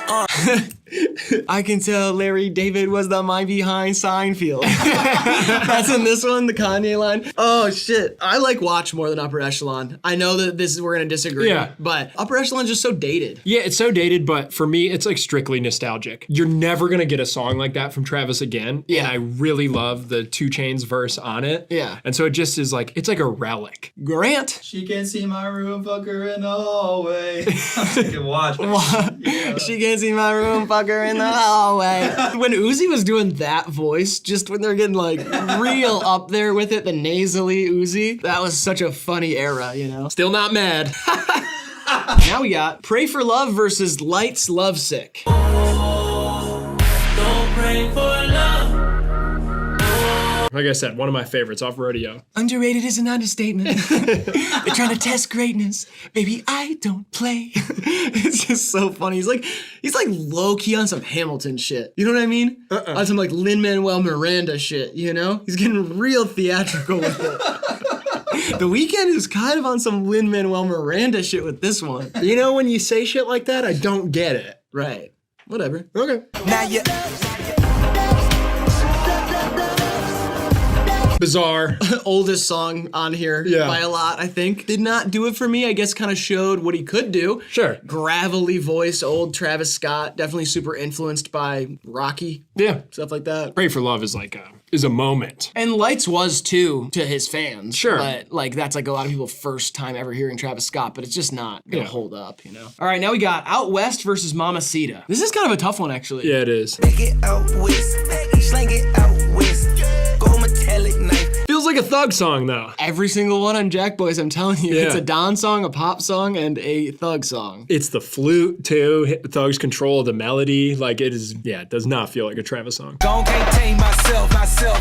Mama, she does. I think this is the first Travis Scott song I ever heard. Really? Yeah. I like Mamacita, and it has a cool sample in it, and it has a quintessential Travis vibe, but I'm listening to Out West like way more. Yeah, you know what? Yeah, that's fine with me. It's weird because it doesn't feel like a Travis Scott song, but if we're just going song for song, I'd rather listen to Out West. But Mamacita, it is cool that it's got the Bobby Bland sample. If you want to see, as we talk about how that's sampled in Pusha T song, a 50 Cent song, and this song. Yeah. The same sample in our last samples video on this channel, so check that out if you'd like. But I'll take Out West. That's an upset. That's a big upset. Guidance versus Yosemite. Nav. More like... You need some guidance. You stay wildin'. I'ma guide you. What a weird one for him. He was trying something with this. He was like, let's do my little dance number, you know? It's almost like a house rhythm, but it's cool. I mean, he can compose himself on pretty much anything. No, he pulled it off, yeah. That's on my knee, flawless big hits. Hop off a jet, barely get rich. Catch through the mud, I get a check. Yeah, the story of when Yosemite came out and Nav's verse was just so quiet. It's funny because Nav has the tiniest little verse on it too. It's like 4 bars or something, but it was so quiet. It was like comically quiet. And I almost feel like it was on purpose to kind of like have a moment so that people could be like, what the heck? But then they fixed it. I forget that Travis Scott is even on this song sometimes. Yeah. He's like barely on it. It's basically a Gunna and Nav song, but it has the atmosphere kind of the same way. Like, okay, so on the Jack Boys songs, it's like the Young Thug production and song. Don Toliver production and song. Pop Smoke production and song. This is more like when Kanye is barely present on one of his own songs, but it feels like a Kanye song. Yeah. This feels like a Travis Scott song to me. Yeah, and this is probably my least favorite on Astroworld. Really? To be honest, yeah. Oh, this is like top 5 for me, I think. But going up against Guidance, that song means very little to me. Yosemite's not even close to one of my favorites on Astroworld, but I will pick it in this matchup. Okay, Backyard versus Highest in the Room. Backyard we chillin', backyard we drinkin', smoking, homie bought out the liquor. He was in a different bag for this one. He was like, I don't even know. This is like a kickback song. It's a really well-written hook, but it just doesn't feel like one Travis would come up with at all. No, it is strange. She fill my mind up with ideas. I'm the highest in the room. This song has grown on me so much. Yeah. When it first came out, the video is amazing. It went #1 and everybody's really hyped on it. And then I feel like people kind of like turned sour on it because of its success. They were kind of like, this isn't as good as his other, like whatever. People started to just have like a weird idea about this song. And I kind of fell into that. And then as I came back to it, I was like, this song's incredible. Yeah, it's really good. It was so hyped so quick that I refused to tune in. Yeah. I was like, no, too much hype, but it's just aged so well. Yeah. And Backyard, it is cool. In the other samples video on the Unlimited channel, we found out that the chip crunching at the beginning of that was sampled in a Trippie Redd and Juice WRLD song. Yeah. So that's kind of a cool little fact about it, but it doesn't go anywhere near Highest in the Room. Nope. Now we got Apple Pie versus Through the Late Night. God, I'm hungry. I don't want your apple pie, mama. Yeah, I ain't trying to die. Just a rock and roll guitar riff going on in there. One of my favorites on Rodeo. I love the sentiment of this song. Yeah. It's really interesting because on a lot of Travis Scott songs, I feel like I don't really get like a focused message from it, but this one's really cool of like, I don't want anything given to me. I've got to make my own. You know, like I don't want, it's kind of an anti-nepotism song in a certain way. Is that Mike Dean shredding? I mean, probably. Probably. Or one of his little minions, you know, one of his little guitar goofs he brings in, somebody to shred. Sleep through day, then we play all through the late night. Sleep through day, then we play. Ooh. Yeah, this one heavily plays into the Kid Cudi day and night thing. What I like about this one, like compared to like the Scotts or other collabs, this feels like the moment that Travis was working for because he is so influenced by him. It's in his name or whatever. And this feels like he was like prepared and ready and he wanted to make this song. I don't know, it feels natural and it feels organic and it feels really good. Yeah, I can see how he basically took a really famous Kid Cudi song and then recontextualized it with his big like cinematic and atmospheric thing that makes it like this big hit. And I like that about it. Me but too. at the same time, I like prefer Baptized in Fire, the Kid Cudi song featuring Travis. It feels a little bit more like a new song. This to me feels like a rehashing, but it is cool. Sure. But I much prefer Apple Pie. We're gonna disagree here. Grant? I'm gonna take Through the Late Night. Really? Yeah. Woo, finally Whoa. happy. Apple pie's like top 10 for me. Last one in the first round, we've got 5% Tint versus Drugs You Should Try It. I think I'm going against Astro World here. Who's that creeping through my window? Before you come outside, I got the info. See, this, I will say, Travis has a tendency to come up with an idea and a mood and not really like fully go all the way into making it a song. Yeah, no, production carries for me on this song. Yeah. It has all these interesting dynamics, and then the vocal melody just feels a little absent at times. I love the vocal melody and the hook and stuff. It's just the verses don't do anything for me. It just feels like once you hear the first little part, you've heard the whole thing. Yeah. And I like it as a little vignette, but as a whole song, it's just whatever to me on Astroworld. And this is one of the most beloved Travis Scott songs ever by his fan base. Yeah. And I see why. Yeah, there's some sort of magic here with that track. So. Drugs You Should Try It. Yep. First round is done. No more clips of songs. We're just gonna play it out from here. Let's go. Let us know which song you're rooting for in the chat right now. Travis Scott fans, stand up.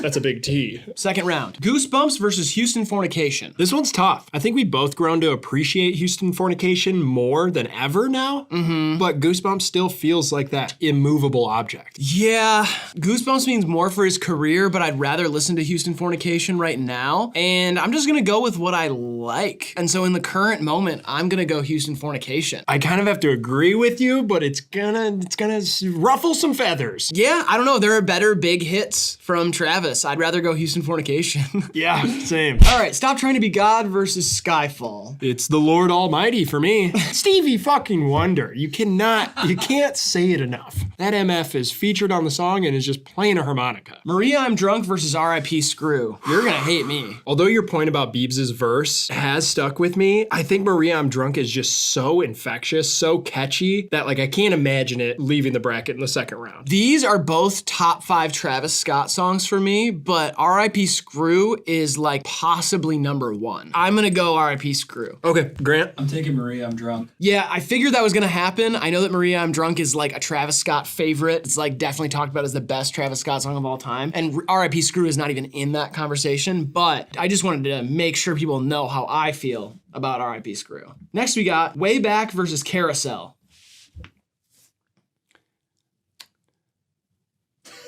I'm going Way Back on this one. I just think that hook, like, I can get no rest. We in the house. Yeah. Like, it's just so hype. Like, I don't know. It is hype, but I gotta go Carousel here. Carousel is like a smoother, more enjoyable, like repeatable listen for me. Before you get to Frank Ocean's part, I don't really like Carousel, so that's what's pulling Way Back there for me, but. Fair enough. I agree with you, Riley. I'm gonna take Way Back. Way Back? Yeah. Okay. Now we got 90210 versus Astro Thunder. Are you... You're looking at me like you have an opinion. I do. Go ahead. I'd rather listen to Astro Thunder. That's insane. I'm sorry. That's just like absolutely crazy. It's me. That's me. Yeah, that's you. My thoughts. Right. My emotions. Right. My feelings. And they matter. 90210's played out at this point for me. I mean it. It's 90210 for me. I'm taking 90210. And that's fair. I'm not upset about that. I need my piece to be out there. Okay. I do appreciate Astro Thunder more. Now we got 3500 versus Pick Up the Phone. I know what you're about to do. You're gonna pick up the phone. I'm going to. Yeah, this one's very close for me. Honestly, I probably like them exactly equally. Impossible. Exactly. Everyone is a favorite child, Riley. I'm gonna go 3500. We finally started to disagree a little bit into the second round. Yeah. Grant, what are you picking? I'm taking 3500. All right. Bunch of numbers going against each other in the next round. Yeah, it's confusing. I don't like it. No Bystanders versus Pornography. This is causing you a lot of physical pain, it seems like. Your face is really taking a toll. I'll take the porn, boss. Oh, I'm taking No Bystanders pretty easily here. Grant, what are you going with? I'm taking No Bystanders. Me and Grant kind of like twizzed up. Wait, what?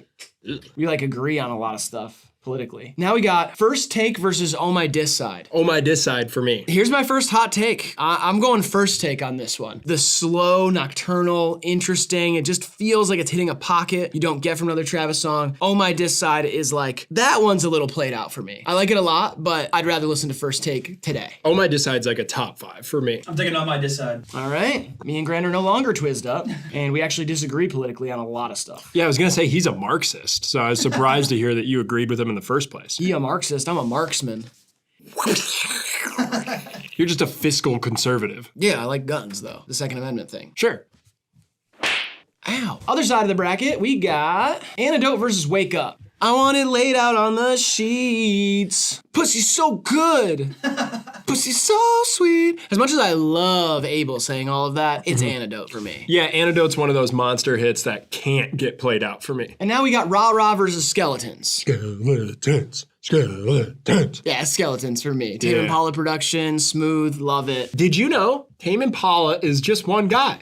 It's Kevin Parker. He's from Australia. And although many of his songs, in fact most, have almost like a full band sound, they'll have drums, bass, and guitar, and sometimes synths and all this other crazy stuff. It's just one guy. Right, yeah. No, yeah, thanks for telling me. It's a fun tidbit I like to kind of whip out at parties. Tidbit, yeah. There's other things I whip out at parties too, but it's not as fun. Right. It is a tidbit though. Yeah. Coffee Bean versus Biebs in the Trap. God, the Nav verse is so good, but Coffee Bean it's special to me. Yeah, I mean, it's Coffee Bean here.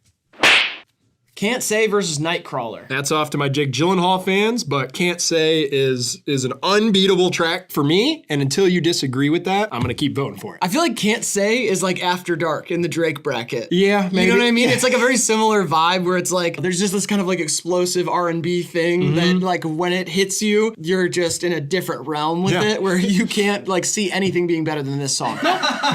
It's very close for me. Let me think. Smoking hella weed, I'm on an alcohol. The way she sucked me off. I do like that he says, did he say suck me off? Yeah. Did he say suck me off in that song? Who says that? And he says it and it sounds cool. The way she sucked me off. That's hilarious. I never really thought about that. I'm going Nightcrawler, Chief Keef, Sway Lee. Such a big movie of a song where Can't Say is like a perfect little moment. You're wrong, but yeah, Grant, go ahead and decide for us. I'm taking Nightcrawler. I was saying I wasn't pissed before when the ties didn't go my way. I'm pissed now. See, this is what happens in these brackets. Neither of our favorite songs win. Yeah. Because if I was doing this bracket, R.I.P. Screw would be in the final, and Can't Say would be in the final if you were doing your own. Yeah. But instead, they're both out now. It's Grant's world, and we're all just living. Sicko Mode versus Watch. Can we agree? Sicko Mode? Thank you. Okay, sorry, jeez. Jeez, man, I'm so sick of fighting. I will say, I almost wanted to pick Watch just solely for the Larry David Seinfeld Minefield line. Pray for Love versus Out West. I mean, a Weekend song versus a Thug song. Pray for Love is much better than Out West to me. It's more entertaining, but Out West, I think, to me, is like a little more catchy. Yeah, but Out West, like, you would get the Out West feel on a song like Liger, Thug and Carnage, you know? There's like a lot of stuff from that era where you get that kind of like bouncy young thug thing. Yeah, Pray for Love is better. I'll agree with you. Yosemite versus Highest in the Room. I feel like we're gonna disagree. You wanna go Highest in the Room on it? I do. This one's really close for me, actually. The Gunna verse just doesn't do anything for me. And I don't care if that upsets people. I gotta say it. Yeah, I don't know. I think Gunna kind of floats on it, but I think these songs are kind of similar. Yeah. Like, they do have that little guitar thing. It's just Yosemite feels like somewhere in a forest. There's like all these little sounds that make it feel very like atmospheric, like whoa, like you're in a different place than a normal Travis Scott song. I don't know. I'm gonna go with Yosemite. I'm just gonna give it to Grant. I'm taking Yosemite as well. All right. Yosemite Sam. Wasn't he that crazy guy with the guns? Yep. Yeah, those tight little pants. Last one in this round, Through the Late Night versus Drugs You Should Try It. I gotta go Drugs You Should Try It. Me too. Through the Late Night's great, and I do like that organic feel, and I don't know, it makes me happy to hear Travis on that song. It feels like a real career definer, like a marker in his career. Yeah. But Drugs You Should Try It is like more hypnotic and like interesting to listen to. I will say some of the edge that old Travis Scott songs have on the newer ones is definitely an implementation of personality that you did seem to kind of lose as he became more of a phenomenon and a culture. Drugs You Should Try It feels like you're sitting much closer to Travis in the room than in his career now. You're sitting pretty far from him. You don't really know, like, there's a distance now. There's like kind of a thing that surrounds Travis Scott where it doesn't feel like you're getting like him. You're getting like Travis Scott, the culture. Yeah. You know? Drugs You Should Try It's like a 50-person venue, and Travis now is like selling out arenas. Yeah. You know? Cactus Jack sent me unsolicited nudes. What the fuck? He did? Messed up. Yeah. Try saying that in the McDonald's drive-thru. Houston Fornication versus Stop Trying to Be God. Houston Fornication had a good run. We've grown to appreciate it. That being said, God wins. Stop Trying to Be God, dude. Now we got Maria I'm Drunk versus Way Back. Being drunk right now, I have to go with Maria I'm Drunk. You're drunk right now? Oh, plastered. You actually have good composure. Thanks, man. You can hold your liquor. I've been working on it for the greater part of the last 15 years. I hate to continue this trend. I like Way Back more. No, actually, no. No.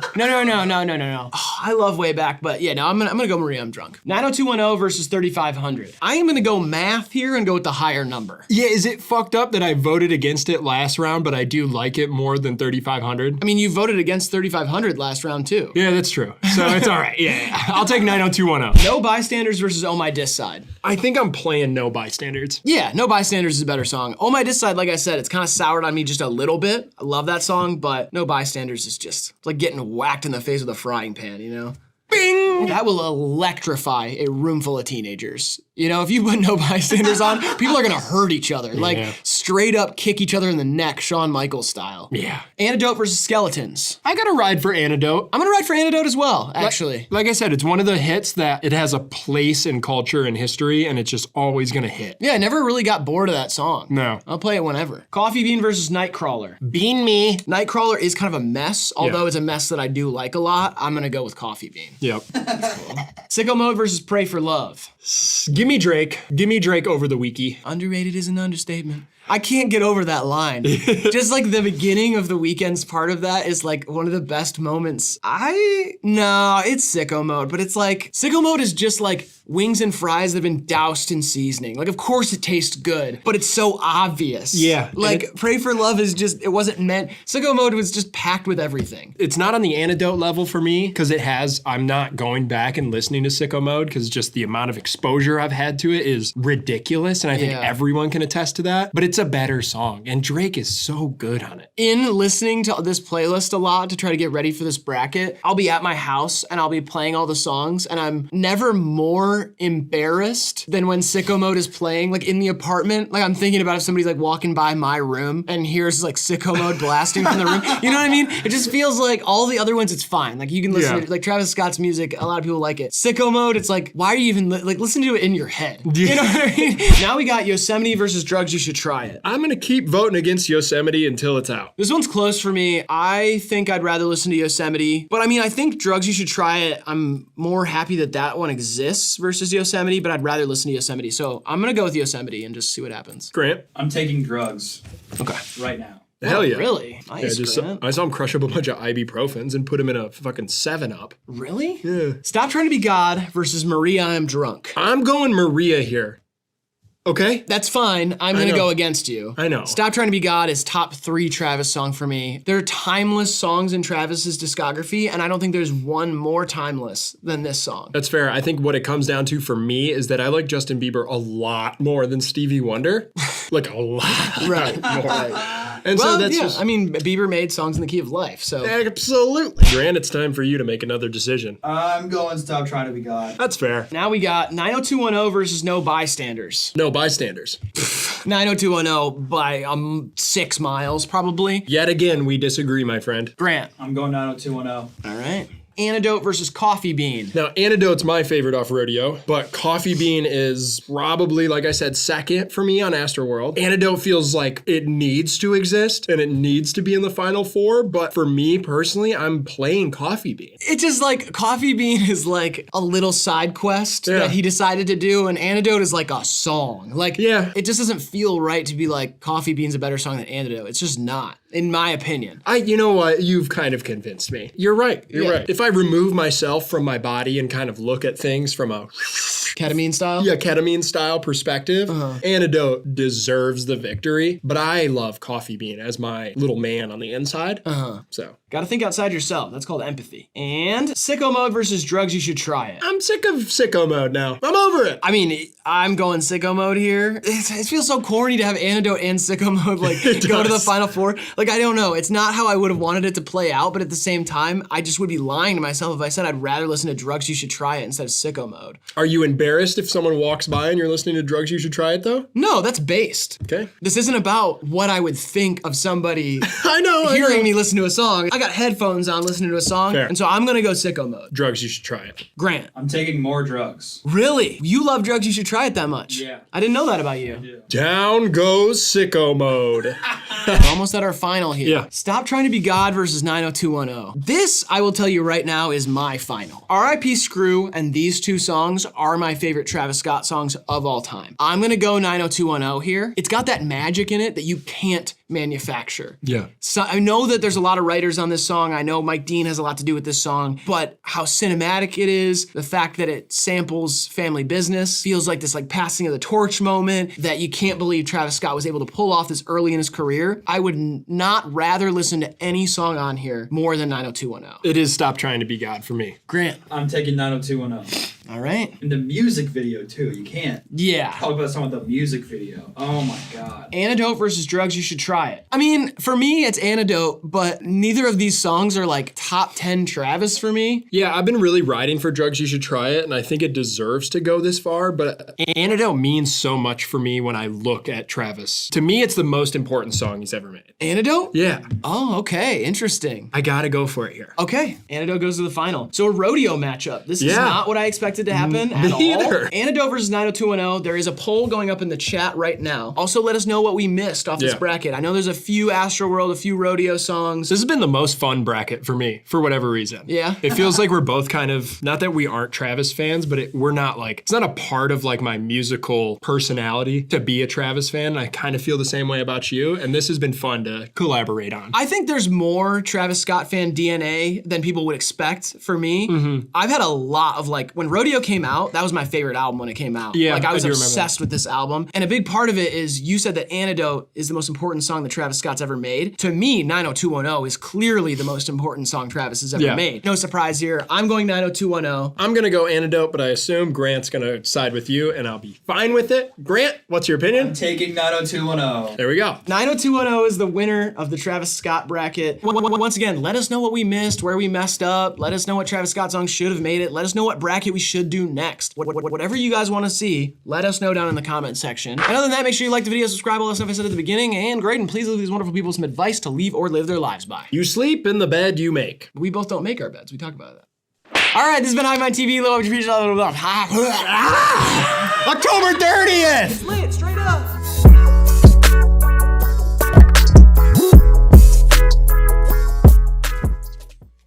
Is this okay with you? Don't look at me while you do it. Cactus Jack. Well, it turns out that Biebs in the Trap is actually spelled B-E-I-B-S, although Justin Bieber's name is spelled B-I-E-B-E-R. Yeah, it's weird. That's so funny that got out the door at the label. Everybody, nobody cared. Nobody checked. Maybe they didn't want to associate Biebs. Maybe it's a different Biebs. Maybe it means drinks in Spanish. It's drinks in the trap, like beber. It doesn't. To drink in Spanish. Instead of saying they've got cocaine in the trap by using the euphemism of Bieber because he's white. Uh-huh. It's lit!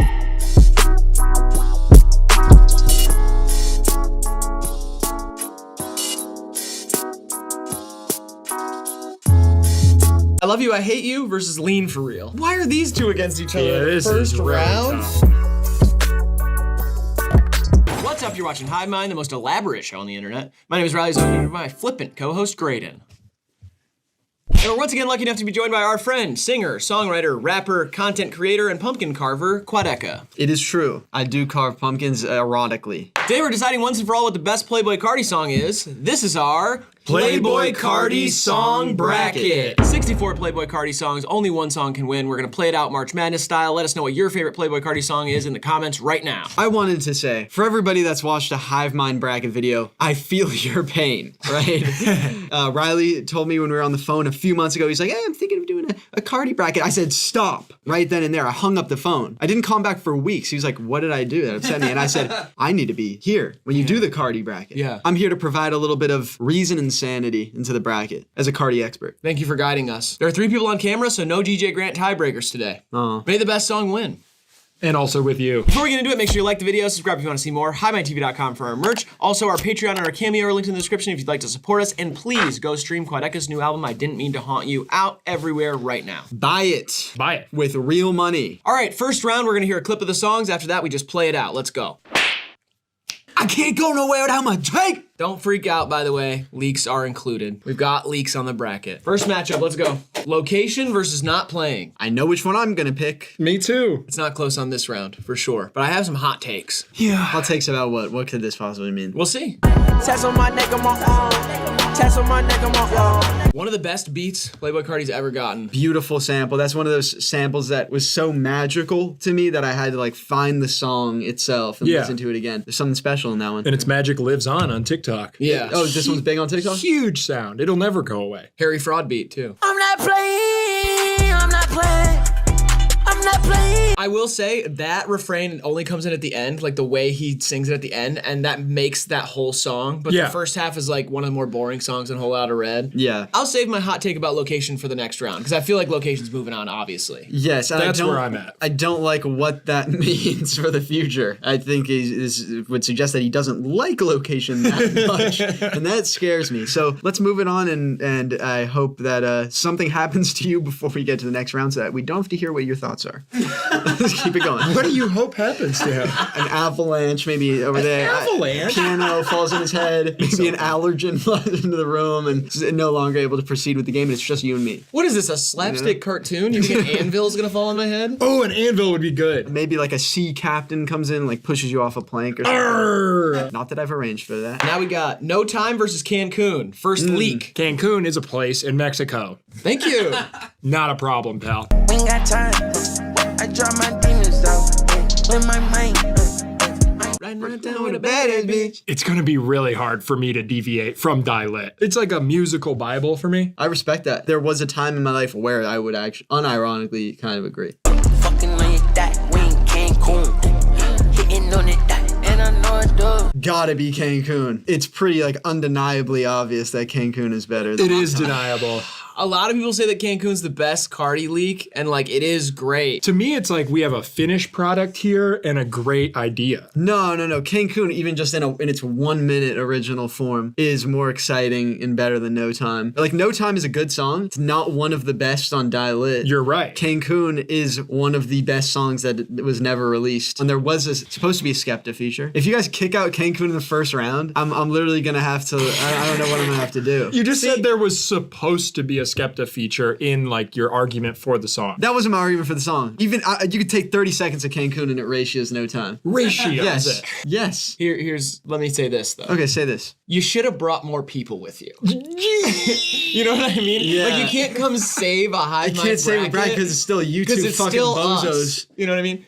Yeah. Just like Grant can't save a bracket. Do you understand that Grant is very much praised in the context of these brackets? People like DJ Grant is the sane one behind the camera who saves songs from oblivion, whether it be him or Are you actually gonna do that? Yes. Are you actually getting like rid of Cancun? 100%. Not even, like, no doubt in my mind. Can I get like one golden ticket? Can I like? I think that's fine, but not on this one. We've established the rule too late, and so now you can have a golden ticket later. All right, I want one golden ticket if this is gonna happen again. But go ahead, make the wrong choice. You get one hill to die on. Sorry guys, I'm trying. It's moments like these that just make me feel so close to my co-host here. Yeah, despite this like hunk of man meat in between us and like how we're usually sitting much closer for the videos and I can kind of like actually touch you. You are my little baby. And you're my gunna. Give me a kiss on the cheek. We drip way too hard. Yeah, we drip do. too hard. Yeah. We drip so hard. I mean, it is kind of better like this. You know, you think about it? Yeah. What's up? You're watching HIVEMIND. Let's just put Die Lit into the Elite Eight. Now we got Love Hurts versus New Tank. This is a good matchup.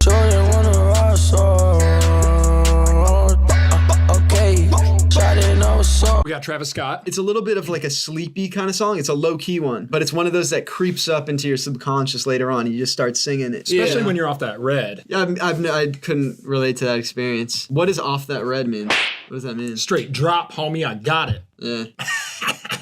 I'm robbing the bank. I'm robbing the bank. I'm ready to take. I'm ready to take. I'm not getting parked outside. It's for like, oh, this is actually hard, this one. Yeah. This is a hard matchup. This is a very hard matchup for the first round. Yeah. I will be happy with either one. I think just hearing that snippet, I kind of want to go with New Tank. I just kind of lean away from the overly aggressive Cardi. Like, it's fine, and I do like the purpose it serves, but like, I don't know, the smoothness of Love Hurts has that in my favor. Personally, I'm leaning 70% towards New Tank. Your Love Hurts. I am. I'm about So 70% there. I'm like 51% Love Hurts. Yeah, that's this a is close, a really that's tough so one. close, but Yeah, do it. Now we got Punk Monk versus Kelly K. This is a very personally tough matchup again. Don't talk to me. Don't talk to me. I mean, oh man. Great song. Crazy. It's like you're rolling up a toothpaste that's almost empty, and then his vocals come out. It's like, That's a great way. That's a really good way of describing it. yeah. It's like he's in the studio and nothing's coming out, and the producer came in and was like, up his legs, and then we got up here and he said, Don't talk to me. It's very funny that you say it because I actually did a Cardi like Whole Lotta Red impression. The way that I recorded it was I would just hold my breath and like talk and then do the line I wanted to record after. So I'd be like, don't talk to me. Like right when I was in that, that's how he fucking does it. Come and get pipe for the night, ho. Old designer drawers and I need some ice, ho. Maybe my favorite on the self-titled. Really? I think that Kelly K is like a uniquely special vibe. It has a lot of nostalgia. I think one thing that is also interesting about this bracket, not to be mean about, you know, how old you are, because you guys are very old, but this era of Cardi, you know, 2015 to 2019, those were my high school years. Yeah. And so, you know, if you go on any of those old Cardi leaks and you read the comments, it's all people being like, man, I remember sophomore year, me and my boys used to stay up till 2 a.m. and smoke a bowl, and like we listened to all these leaks. Like I had those experiences. What do you think happened in college? It's just different. There is something different about the Cardi high school thing. Yeah, the drug of choice is different. We were like sipping lean and doing listening to acid. Cardi. Exactly. It's a different feeling. You know? Yeah. We had like real money to spend, and like we were allowed in strip clubs and that kind of stuff. Exactly. Yeah, we just had to imagine that, and Cardi was like the window to that. We lived that life. Yeah, we lived that sort of life. Yeah, I was in Philly playing PlayStation with those. That I was there. I'm going 100% Kelly K on this one. I mean, I love that beat, but I just have grown with his delivery where when I hear his old stuff, it feels so reserved. It doesn't excite me the same way. It feels so visceral to listen to the new stuff that when I go back and listen to the old stuff, I wish that there was more energy to it. Like, I am taking Punk Monk 100% because I just think it's just explosive. I hear what you're saying. I think that Kelly K has a special energy. You know, you're driving home late at night and Kelly K comes on, and it's just, you're transported to a new dimension. Yeah, see, I don't drive home late at night anymore because I'm just kind of like, I'm like comfortable with myself. What does that mean? You can't drive late at night because you're comfortable? It means he's chilling at the crib because he's got a nice pad. Yeah, I got a nice place. You don't got to go nowhere. The party comes to him. All right, bro. That's what I'm saying. That being said, I rather listen to Kelly K despite the iconicness of Monk. That's cool. And again, I'm comfortable. I got a nice place. So it doesn't matter if it's like, you know what I mean? Thank you for saving Kelly K, dude. Hey, no I appreciate problem. it. Great song. I was in high school once too. Teen X versus Atmeh. I'm on the X, I'm on the code. That's one of my favorites on Whole Lotta Red. So good. It's crazy. What's that ninja Tashi? Them pussy nigga ain't about that shit. My controversial opinion is I have loved that song since it came out. I mean, I have too. I Yeah. think that beat is incredible, but I'm still going Teen X. I'm gonna X, I'm gonna codeine. But when he goes to that low and he's like, I'm gonna X, I'm gonna codeine. Oh yeah, 100% Teen X. Great song. I'm gonna vote Atmeh, and I just want to paint the visual real quick. That song makes me feel like I'm deep in the water, and then I find a cave, and there's somehow air in there. You know what I mean? Like I found an underwater cave that I can like. I breathe. There's like plants and animals that you've never seen before. Yeah, totally. That's all I'm gonna say about it. Cool. Yeah. You weirdly are very good at describing music. Thank you. I'm a writer. All right, now we got Shawty in Love versus Long Time. Easy. Shawty in love with the geek. Shawty in love with the geek. Popping the motherfucking pill. It's a good leak. I ain't had shit in a long time.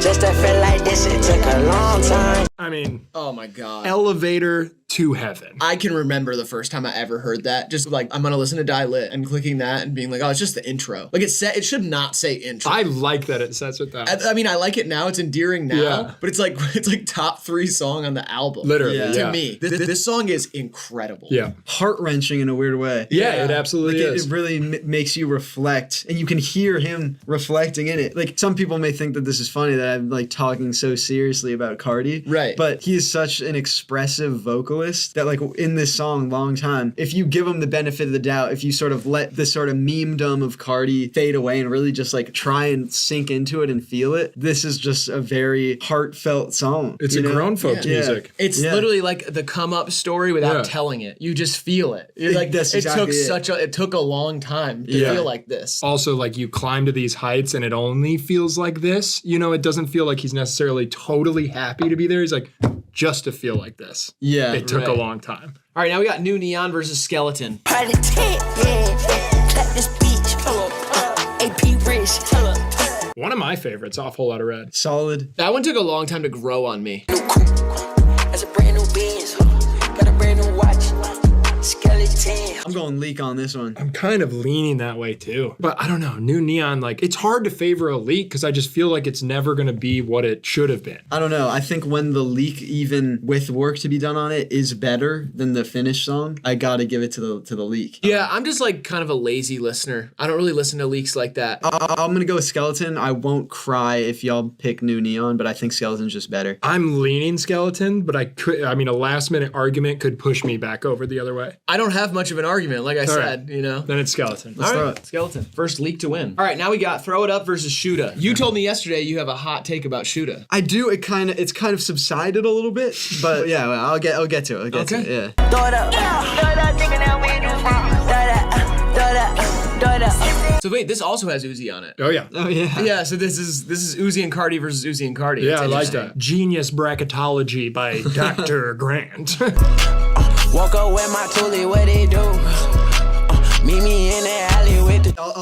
I'll do my Shoota thing. Yeah, I'm go gonna ahead. ruin it for some people. I'm gonna ruin the song. But next time you listen to Shoota, when Cardi comes in, imagine Lil Skies singing it. It just sounds like Lil Skies. And I love this song. It's one of the goated ones. Yeah. But it sounds exactly like Lil Skies for some reason. And once you think about it, it just makes life worse. Well, this song already exists in like a different context for me. Even on Die Lit, it feels separate from the album to me. A little bit, yeah. But it's such a good pop rap party song. Oh, yeah. And I love it on its own, but it doesn't feel as like cool or stylish as the other Cardi songs, even from the Die Lit era. It's the build and payoff in Shoota that is just so crazy. Yeah. Yeah, it doesn't even drop until Cardi comes in and like Uzi's whole verse is on a build up. And it's very different. Like there was a time where I was like, I wish Uzi wasn't on this song. I wish it was just the Cardi part. I agree. Now I've grown to love both parts, but they even feel separate from each other in a certain way. It's whatever. I love that song. Yeah. All right, now we got Stop Breathing versus Looking. Take my shirt off and now the whole stop breathing. Take my shirt off and now the whole stop breathing. Oh, I was about to take my shirt off. My favorite delivery on Whole Lotta Red of any song, I think. This is like a, Final Four kind of song. You know what I'm saying? Yeah. It's just, ever since my brother died, I take my shirt off and all, like just him breathing excites a crowd. Everyone's going, Look at in it, what? Look at in it, what? Look at in it, what? Fuck in it. I think it says something too that song can be beaten so easily because that is one of the better ones off the self-titled. It's okay to me. All right, Home, KOD, and Meh. Bring that money on, daddy waiting for it. Bring that money on, daddy waiting for it. I mean, that is like top 2 on this album for me. I love that song. It's dark and so sad. This is like a mood he hasn't really tapped back into either. Got this ball, take it, yeah, for free. I'm rocking on Javici, yeah, for free. wait. I mean, this one's sick. Yeah, it's so good. This one's sick. This is kind of a good matchup. It is a good matchup. And Meh's so explosive, but it's the emotion in Home that keeps me on that side. Yeah, Meh has like steadily gone up my ranks of like Whole Lotta Red songs, but it can't beat Home for me. It's a great one though. I want to give it its shout out to any Meh fans that are watching this because that is a very good song. All right, now we got number 9 versus Mileage. I mean, I don't know what to tell you. Yeah. Number 9, keep it tall. Number 9. One of the early doors of entry for me. Yeah. I mean, you had that doorstop wiggly dingly sound in there. It's like ethereal trap Monte Booker beat. The way it's got zips and zaps and zings and zangs in there. It is a weird beat, and it has grown on me a lot. Like, even from going back and listening, I was like, damn, number 9 is really fire. The flow is locked in. The problem is it's a guy who works out 5 times a week fighting a tiger. Yeah, exactly. It's like, man, you're shredded, but this thing is born to kill. Don't care, your pussy got some mileage. Don't care if that pussy got some mileage. I have a crazy mileage bias. Top 4 Cardi song for me, probably. I love this song. And just conceptually, like, what the song is about is just so cool. Yeah. It's like him being like, hey, I don't care that, you've been around the block. Yeah. That's fine to say. Like, I don't care that you've been around the block. Yeah. I value you for who you are, and I'm not going to look at you in that sort of superficial, misogynistic lens. You know, it's pretty cool. Cardi walked so Drake could run as our feminist hero. I don't think Drake is running as a feminist hero. He literally said, He spent blow half $500,000 on these hoes, I'm a feminist. And then he stood up against the ruling of the Supreme Court against Roe v. Wade. Oh, that is true. He's kind of undergone a bit of an arc on that recent album. Kind of. I mean, he literally says the guys who never got pussy in school making decisions for women about what they could do with their bodies. Yeah. I mean, he's literally like a savior. He's like the saint of women. Oh, I'm in like a fever dream right now. I mean, it's Drake. I just went out and bought some flashbangs, so Right. let's get mileage moving. Chief Keef's verse too. Oh my Yeah. God. Looking for me, I'm at Saks Fifth Avenue. Now we got Rockstar Maid versus Young Zanho. Very close one here. I got some bad shit. I got some bad shit. Never too much. Wow. The standout on first listen. It might have 5 hooks. It's got the never too much. It's got the Rockstar Maid. I'm gonna say something right now. Say it. The live version of Whole Lotta Red with the crazy like over the top guitars and he just comes out and screams on it and shit is so crazy that like Cardi, if you're watching this, I'm not sure if you're. I think Cardi's more tapped into like internet shit than people give him credit for. Like he's very self-aware and like funny about his shit. So if you're watching this, drop a live version on the anniversary of Whole Lotta Red. Yeah. Drop that live album because that's gonna be like a cult classic. We saw him at Rolling Loud do that set. Yeah. He only did 5 songs because he came out like a half hour late. Yeah. But there were 4 trucks parked on stage. He is performing on top of them, and everybody's out there. All of his crew is out there smashing the trucks with bats while he's performing. And then there is a guitarist out there, and every single song had an intro and outro that was pure, authentic black metal. Yeah. Like yeah. no joke, it was like actual black metal, and he's just shrieking. You know, it feels like when you read the Latin backwards on that old book you found in the basement, and like a gate to hell opens up, and a little demon comes out, and you're like, "Wait, what the fuck?" And he's like, "Ah!" And you're like, "Jesus, I can't stop." You say to the demon, you're like, "Hey, can you please do flatbread freestyle?" Yeah, Subway's got to do it. The base for the money schemes. Got my wrist at the car. If you like this, your nostalgia is lying to you. Yeah, I mean, shout out to Lil Xan though, for real. Lil Xan, if you're watching this, please release a live version of Betrayed. I think it really recontextualizes the song for a lot of people. Now we got Hofa Show versus Vamp Anthem. Put that bitch up on the bus, I told her get the butt. Got it home, yeah, for sure. Insanely catchy. Crazy beat too. Crazy beat. Yeah. I wanna take my time, little bitch, you know I'm ready. I want it right now, little bitch, you know I'm ready. Go! Makes me want to suck your blood. Yeah. I picture him just collar popped up on an organ, you know what I mean? Yeah. A bunch of gargoyles in a church with an upside down crucifix. It also does literally sample like the classic. Yeah. I guess I have a hot take that I don't think Vamp Anthem is that good. I love it. I would put Hofa Show through, but yeah, I don't really care about either of these songs if I'm being honest. So do whatever you want. I mean, it's Vamp Anthem for me handily. Yeah. That's fine. Yeah. I think it's like a cute song. It's kind of funny. Cute. Like, He's going Nosferatu I mode listen to it on and this. I'm like, this is like a cute little quirky song. Oh! All right, we got R.I.P. Fredo versus Do That Shit. Not that easy. No, not that easy. Not that easy of a matchup. Yeah, hitting that boy at the 5. Ooh, nigga didn't nourish me. Yeah, I'm hitting that bitch was a 5. It might be pretty easy actually. If someone cracked my back right now, I'm afraid I'd have like the craziest acid flashback. Those bells in that song specifically take me to a dark psychedelic place. I'm not sure if I'm ready to go back. That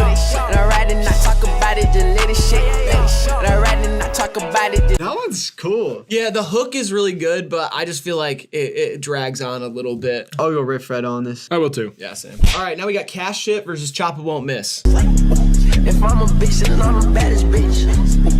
Can't. That beat is crazy, and you know it's the famous "If I'm a bitch, then I'm the baddest bitch." You know, like that's like one of the most famous Cardi quotes ever. Chopper won't miss me. Always running with my gun. Young nigga show for fun. Put some money on your head.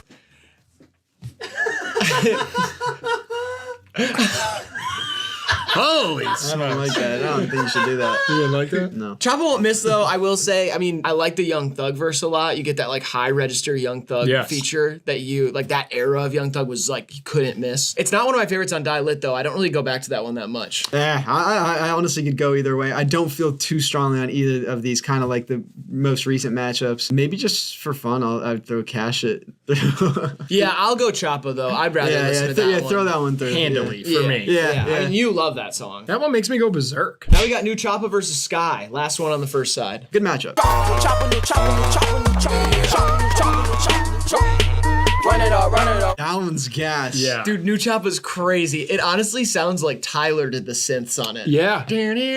Like early Odd Future synths on the Cardi song, but Sounds like you're locked in an insane asylum. I told my boy go roll like 10 blunts for me. I told my boy go roll like 10 blunts for me. This is probably my hottest Cardi take. I think that Sky is like the most overrated Cardi song ever. I think he does Sky on Die Lit like 8 times better. Yes. And it's just because Sky was the song that was what people wanted from Cardi leading into it, that it matched their expectations, and they're like, yeah, more of this, even though the experimentation on Whole Lotta Red is much more exciting and better. I didn't think I'd say this today, but I really agree with that. Yeah. With what you just said. Yeah, that's my hot take on it. I can agree to an extent. If I'm looking at it analytically, yes. But if I'm like gonna play a song in my car, I'd rather listen to Sky than New Choppa. I respect that. So Yeah. I'm picking Sky. Choppa. I wish I didn't have to do tough stuff like this. It's Sky. Whoa, what? I agreed with what you said, but I am one of those people that still had so much appetite for shit that sounded like Die Lit. And so when he gave it back to me, I was like, yeah, fuck it. I could do 40 more of these tracks. Can I make an argument? Please. Nothing else in the Cardi discography really sounds like New Choppa. True. Gives you the energy of that. The A$AP Rocky feature on that is so special. You could get what you want out of Sky in so many other songs that Cardi has made, but New Choppa is original. Will you flip it for me? You're right. You're right. I will flip it. Okay. Thank you so much. I'm happy. Really good. I'm happy with that too. As someone who picked Sky, I'm Yeah. happy to see New Choppa move on. And but, I'm not sure if that'll be maybe this is the one that the fans start turning on me, because I know people love Sky. Of course. That's just my thoughts on it. I don't know. all right, let's move on to the second side. Let's do it. By the way, I just want to say thank you so much for allowing me to join you on this channel.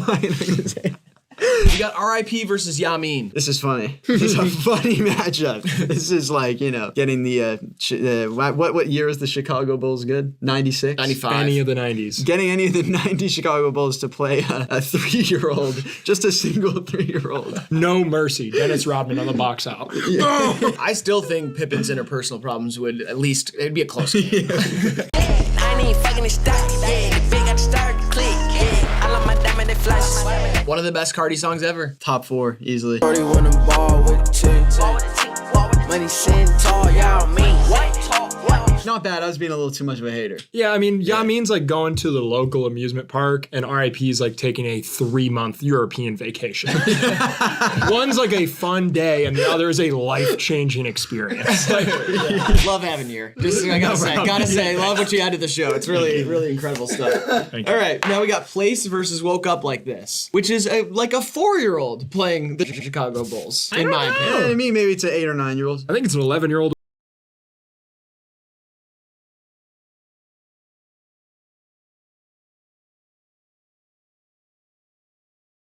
Oh, really? Yeah. It's just so boring compared to everything else. It also doesn't have that new delivery, but it feels like it just comes and goes. I'm just kind of like, it's fine. It has some catchy little clever lyrics and shit, but Woke up to niggas sounding like me talk.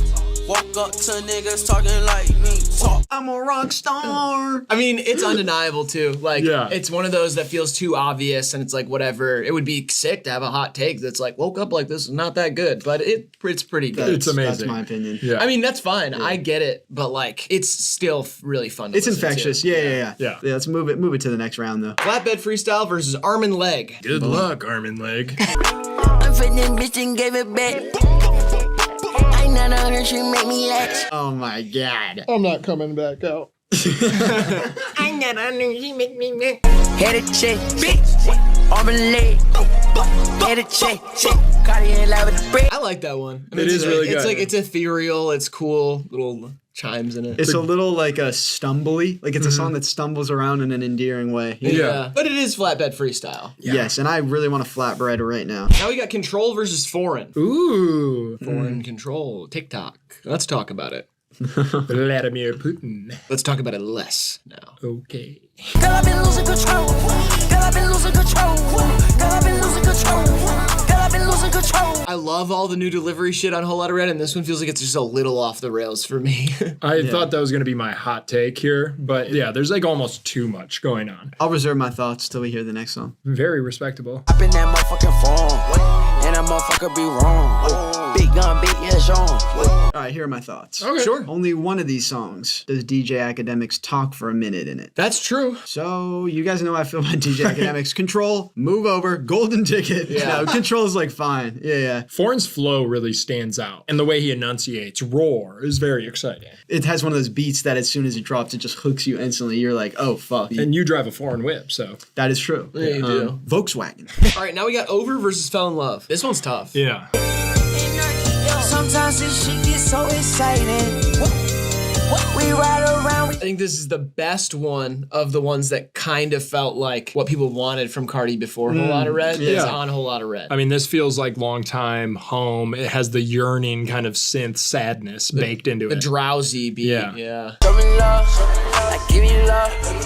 Fell in love, I fell in love.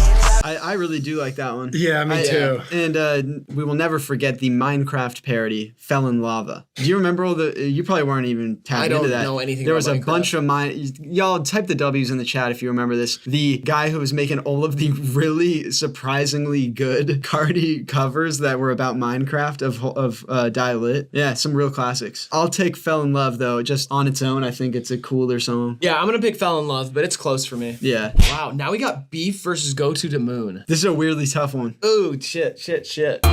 Who got beef with me? I got niggas in the streets who 7 years for me. Classic. I mean, legendary. Was on our SoundCloud Classics bracket too. Absolutely. If you haven't seen that, check that out on our channel. This is one of those songs that I was listening to when it came out type shit, and I thought I was cooler than everybody. Yeah, exactly. And now it's not special, but... You're still special. Nah, not anymore. That's one thing you learn when you guys grow up. You think you're special, and you learn that you're not, and you've sort of just been bred to exist in a corporate machine that is the, whatever country you live in. Wrong. You can be special within the corporate machine, and it's actually pretty awesome, and you can get a nice apartment like mine. You're a shill, bro. Yeah. H&R Block makes taxes easy.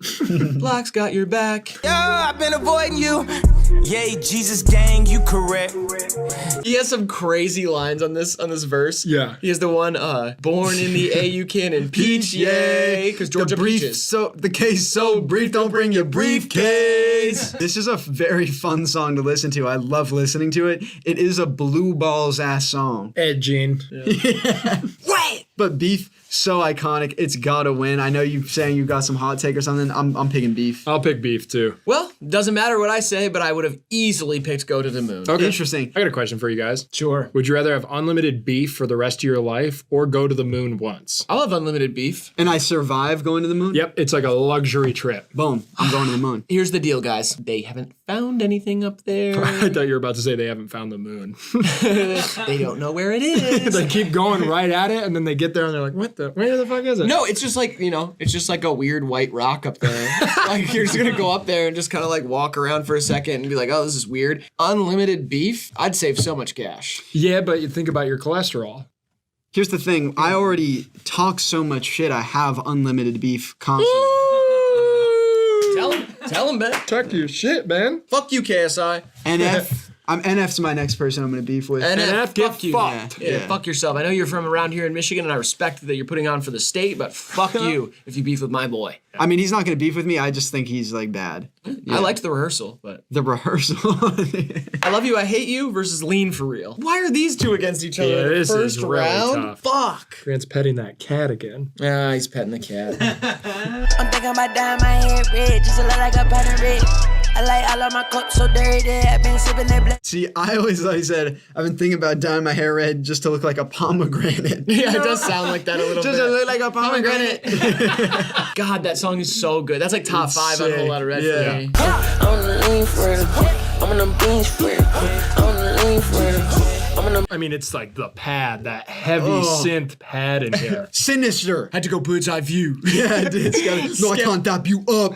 Had to go super sane, like a computer game. Like, he's just like different. I am actually very conflicted about this one. And we have been really, unfortunately, biased away from Whole Lotta Red just with the way the bracket is lined up. Yeah. So with sort of grading it for a curve to try and be nicer to Whole Lotta Red, I kind of want to take I Love You, I Hate You, even though Lean For Real is one of my favorites. You can set this bracket up however you want. I'm biased towards Die Lit. I do think it was set up different. We'd have more Whole Lotta Red songs moving on though. Because I Love You, I Hate You beats like anything that I even see on the screen right now, except for Lean For Real. I'm kind of conflicted too, because I really, if it weren't for Skepta, I'm not even considering Lean For Real being better than I Love You, I Hate You. Yeah. Like I love Cardi's part. I love that song, but Skepta's verse takes it to a new level. It almost comes down to whatever song I heard last. Yeah. Like that's how good both of them are. Yeah. Full disclosure, we just listened to both songs almost in full, trying to decide what to do here. Grant, what do you think? I think I Love You, I Hate You is the best on Whole Lotta Red. I don't think Lean For Real is the best on Die Lit, so I would take I Love You, I Hate You personally. It's Lean For Real for me. I'll go Lean For Real. Yeah, it doesn't matter what I do then. Now we got Broke Boy versus Slayer. Hey, Whole Lotta Red gets a W. Broke Boy is like considered like one of the best Cardi songs ever. Pussy, don't cross your partner's pussy. That's so pussy for some pussy. Wait, always talk about me. I mean, it's a classic. Yeah. It's just like old Cardi delivery, so it's like harder for me to like love it the same way I like new shit, but Hasn't aged great. It's kind of like one of those, you know, classic movies from the 1950s where you're like, whoa, like this did a lot for film, but you know, I remember when we did the SoundCloud Classics bracket, we had just filmed it, and then Graham from Snow Strippers was at my house, and I told him that we did it, and then he was like, oh, did Broke Boy win? And I was like, Broke Boy wasn't even on the bracket, and he's like, oh, well, that's the best SoundCloud song of all time. And I was like, damn, I didn't realize it was like that for a lot of people. it is really good, actually. It is quite good. Whole lot of mob shit. Whole lot of mob shit. One of my favorites off that album. Oh, that beat is crazy. Yeah. It's just like one you wouldn't expect to be there Yeah. with like the high register bells and shit. Like it's just sick. Damn. It's Slayer for me. Same here. Whoa. All right. Well, like nothing I do. I'll vote for Broke Boy. Do you want to die on that hill? I won't down the hill. All right. Now we got Pissy Pamper versus Lame Guys. Pissy Pamper. Why did Hate they that why, fucking title. Why did they have to do that to us? Yeah. She wanted me cutty. That bitch is a baby. I'm a fucking house. I'm 730.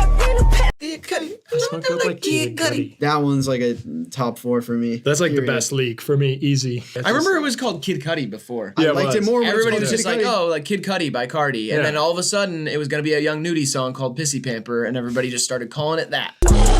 I see you walking with that lame nigga. Hello? I heard you stalling with a lame nigga. Love the roars. This was one of those where, you know, when you looked up a Playboy Cardi type beat on YouTube in 2018, you got those roars and it just sent you to a new dimension, you know? But then you got Mileage, which did it the best. Yeah. This is like a predecessor. No, totally. Those roars are loud. I love the dynamics of the ad-libs in this too. Definitely like a sign of what was to come on Die Lit. I mean, it's like just a little too staccato for me. Like I like that song, but it's like middle of the pack on self-titled, Yeah. and Pissy Pamper is like easily the best leak. That feels like the one leak that I've constantly wanted. Throw that on to the next one. Now we got No Sleep versus Right Now. Ooh, shit. When I go to sleep, I dream about murder. I can't go nowhere without my Drake. What a song. Yeah. Every song, he's got 3 things that stick with people that could be their own, like, TikTok thing. Yeah. You know what I'm saying? Not that I don't think he goes in the studio being like, I'm going to make 3 TikTok songs. Right. No. But it's, like, just very infectious. And nobody else could do it because it's the way that he delivers it that makes it just so fucked up that you just want to listen to it again because it just sounds like nobody else doing it. You know? Yeah. Ooh, nah, right now. Nah, right now. That's got the Pure Born feature too. Trying to CP right now. I'm going no sleep on this one. Right now is like bottom tier Die Lit for me. That's a bad take that it's bottom tier Die Lit, but I think No Sleep's probably better. Yeah. And I will take No Sleep, but right now is like... You know, it's great. I just really love Die Lit, and there's other songs that I prefer. Now we got On That Time versus Ouch Yeah. Okay. Oh, easy. Fuck these flips, gon' push up, bitch, little bitch. We gon' push up, bitch, little bitch. Put up, and I'm taking shit. Ain't no reason. So fucking good.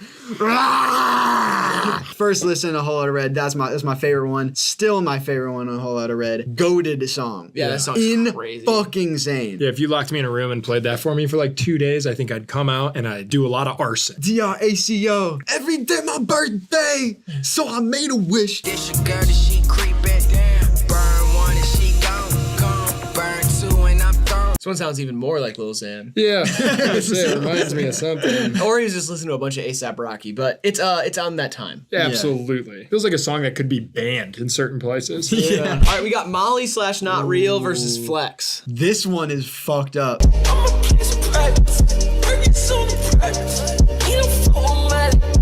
Damn. Do you remember this one? No, that's crazy though. You want to give it a full listen just so Riley gets it? You need the full Yeah, yeah.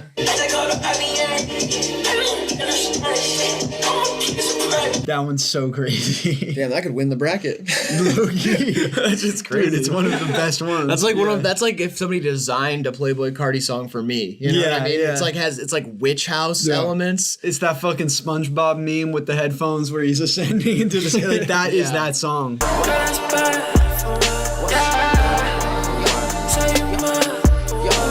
It's gonna be Molly, but I do like Flex. I like Flex. Molly wins though. Yes. Yes. Molly always wins, especially the next day.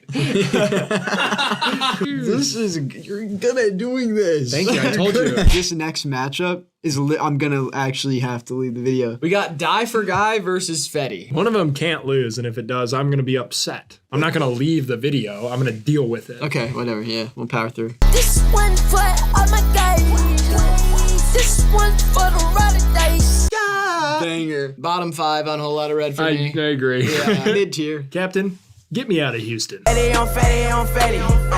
I can't go in, I ain't ready. I can't go in, I ain't ready. I'd flip a cop car to that MFR. We used to say that when we would be freestyling. Yeah, We would I can't go freestyle in, and we I'm just not go, ready. like if we didn't know what to do, we'd go, Fetty on Fetty on Fetty.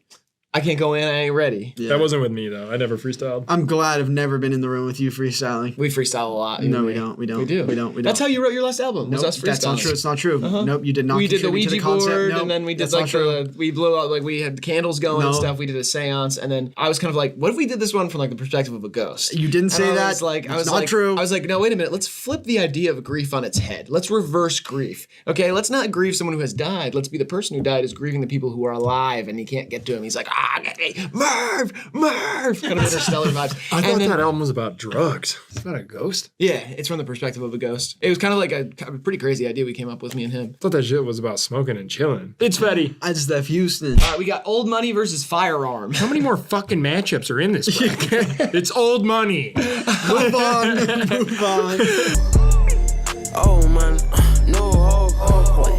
Oh man, no hope. That synth line is crazy. I mean, what a hook, too. I can't believe someone like hadn't said that really before. Old Money. New hooks. The money is old. I've been done, had it. But the women I'm hanging out with, they're new to me. Hello! That's smart. That's catchy. I with the squad. I with the squad. This song is like a Mario Kart level. They're on the island. Yeah. All right, now we got Middle of the Summer versus Feel Like Dying. I'm so excited. I'm in the hood when niggas don't bother me. 3500 my cardigan. Shot it gon' fuck, shot it gon' swallow me. I'm in the hood with young Cardi, riding around with the top down. It's a great song, but I mean, it's going up against Feel Like Dying. So. Let's hear it. I done met different type of girls. I done been all across the world. It's Middle of Summer for me. Wait. Now it's time to show them what I learned. We've been doing that all week, ladies and gentlemen. All week. Us. Me and Riley, not him, not Grant behind the camera, just me and Riley. Ben. Everywhere we go, we sing that. We meet strangers. They say, "How it's so nice to meet you." Da, da, da. We go, "I am different types of girls." Yeah, that's right. Bon Iver sample. Heartbreaking, beautiful, triumphant, euphoric, funny. Cardi is he's a funny guy. People don't give him his credit for being self-aware and funny. People think he's just accidentally funny. He's very purposefully funny. That's the GOAT. Top 3 on Whole Lotta Red and the different types of grrr. That shit, whatever he did there, that changed everything. That changed my life. I'm not joking. That changed everything. It's not even like I'm being 0% facetious. I'm being 0% sarcastic. No irony, deep latent irony somewhere in that. Talk to him. Like legitimately mean that. It changed everything. It's feel like dying. Yeah. We can find out. We can find out. We can find out. Yeah. Doesn't matter. All right, now we got Beano versus Magnolia. Last one in the first round. All right, come on. I pick you up, nigga, I get you. I said I don't fuck with these niggas. We see on the punch on them niggas. That's top 3 on that album for me. Are you serious? I love that song. Maybe my favorite on first listen and stuck with me. I don't know. It has a great atmosphere. In New York, I've been the rock. Had it in my sock. Used to Savvy Rock. Running in front of cop. It's a classic. If you don't put Magnolia, you're on crack. Even though I know maybe you want to be like, okay, Beano's underappreciated, yada yada yada. Come on. It is Beano for me. I hate to do it. Magnolia it's great, but it's just fine now. You throwing Beano to the next round? No. Yeah, it's Magnolia. But I was building suspense for the audience. If you didn't put Magnolia, I would have to golden ticket it. I don't even feel super strongly about Magnolia. Like there was a time where it was like incredible to me and it was one of my favorites. It's grown off me a bit just because of how much I've heard it and it's kind of been played out. You know? But it's just, you got to move it to the next round. It's against fucking Beano. All right, second round. We made it. Hey. No clips anymore. We're just going through it. We got Location versus No Time. No Time for me. And this is where I can give my hot take on Location. I wish he got that beat later. Amazing beat. His delivery does almost nothing for me on that song. It's good, but it's not great. And No Time, actually, I like much more. I'm golden ticketing Location. That's fine. And I figured you would do that. Location is considered one of the best Cardi songs ever. I feel that. It's just the beat does everything for me and his delivery. I just wish he got it later. I think he would have done a better job with it later. I don't disagree with you. I just think it's a special song and No Time isn't as special to me. All right, now we got Love Hurts versus Kelly K. Kelly K. Love Hurts. Love Hurts. Yeah, Kelly K better and everybody knows it. But it would have really broken my heart to have Location versus Kelly K in the next round. Now we got Teen X versus Long Time. Long Time. Long Time. Okay. Oh, thank you. There we go. Yeah. I thought I heard you babbling about how Teen X was one of your favorite songs ever. It's not one of my favorites ever, but it's one of my favorites on Whole Lotta Red, but Long Time is one of my favorites on Die Lit, and it's just another special one. Skeleton versus Shooter. Shooter. See, second round going easy. Yeah. I think we're going to get to the tough ones, but for now, it's going smoothly. Stop Breathing versus Home. Stop Breathing, 100%. Home for me, 100%. Come on, Riley. You know it's Stop Breathing. Suspense. Okay. It's a lot to think about here. Don't do it, Riley. You Don't know do what it. I mean? Please don't do it. A lot of people to think about. You know, got a lot of friends on both sides here. Good people on both sides, by the way. Fuck. He's pandering. Oh, no. I'm somewhere in the middle on this one, and I don't want people to think that I took this decision lightly. He's tiptoeing around it. There are parts of each bill that I like. Yes. I respect people with either opinion here. All right, that's good. Come on. Yeah, it's Stop Breathing. Thank you. Oh, fuck. That's a fucked up matchup. We got Mileage versus Rockstar Made. Mileage, baby. It does feel more special to me, so I'll pick Mileage, but I love Rockstar Made. Oh, that is like, I love both those songs so much. They're probably both like top 8 Cardi for me. Yeah. But Mileage just has to take it. I think so. Vamp Anthem versus R.I.P. Fredo. I'm going to go Fredo on this one. I go Vamp on this. Really? I'd rather listen to Vamp Anthem than R.I.P. Fredo. I think I agree with you. Again, I don't really feel strongly about either of these. Why couldn't one of these go against Kelly K? I don't know. Now it's Choppa Won't Miss versus New Choppa. Oh! Choppa versus Choppa, yeah. I'm going New Choppa. Yeah, I'm going New Choppa on this one. Nice. I'm going Choppa Won't Miss, but... Well, Riley and I are better, so we pick New Choppa. All right, second side of the second round, we got R.I.P. versus Woke Up Like This. R.I.P. Easily. Yeah. Flatbed Freestyle versus Foreign. Flatbread Freestyle. Yep. Finally, we're getting some Die Lits versus some Die Lits. Yeah. And that'll get interesting. Fell in Love versus Beef. Beef. Fell in Love for me. Come on. Beef is nostalgic and great. No, Beef is better to listen to right now. If It's it not. both came out today, It's I would not. rather listen to Beef. It's not better. It is. Right now. It's not. To me, it is. It's better. No, it's not. Can each of you like give me some sort of compliment for like I'm gonna pick Huge cock. Cool. I love that. Go ahead. You try really hard. Fell in Love wins.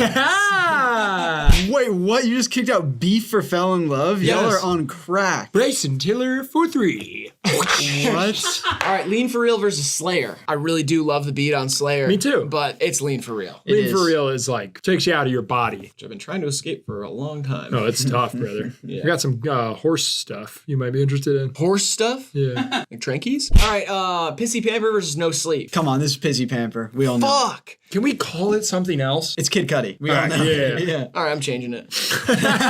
I hate the title. Yeah, shit, me it makes too. me shiver. I'm All also right, going to cool. change it to white. I want to be able to see it a little better. Get in there. Get away from me.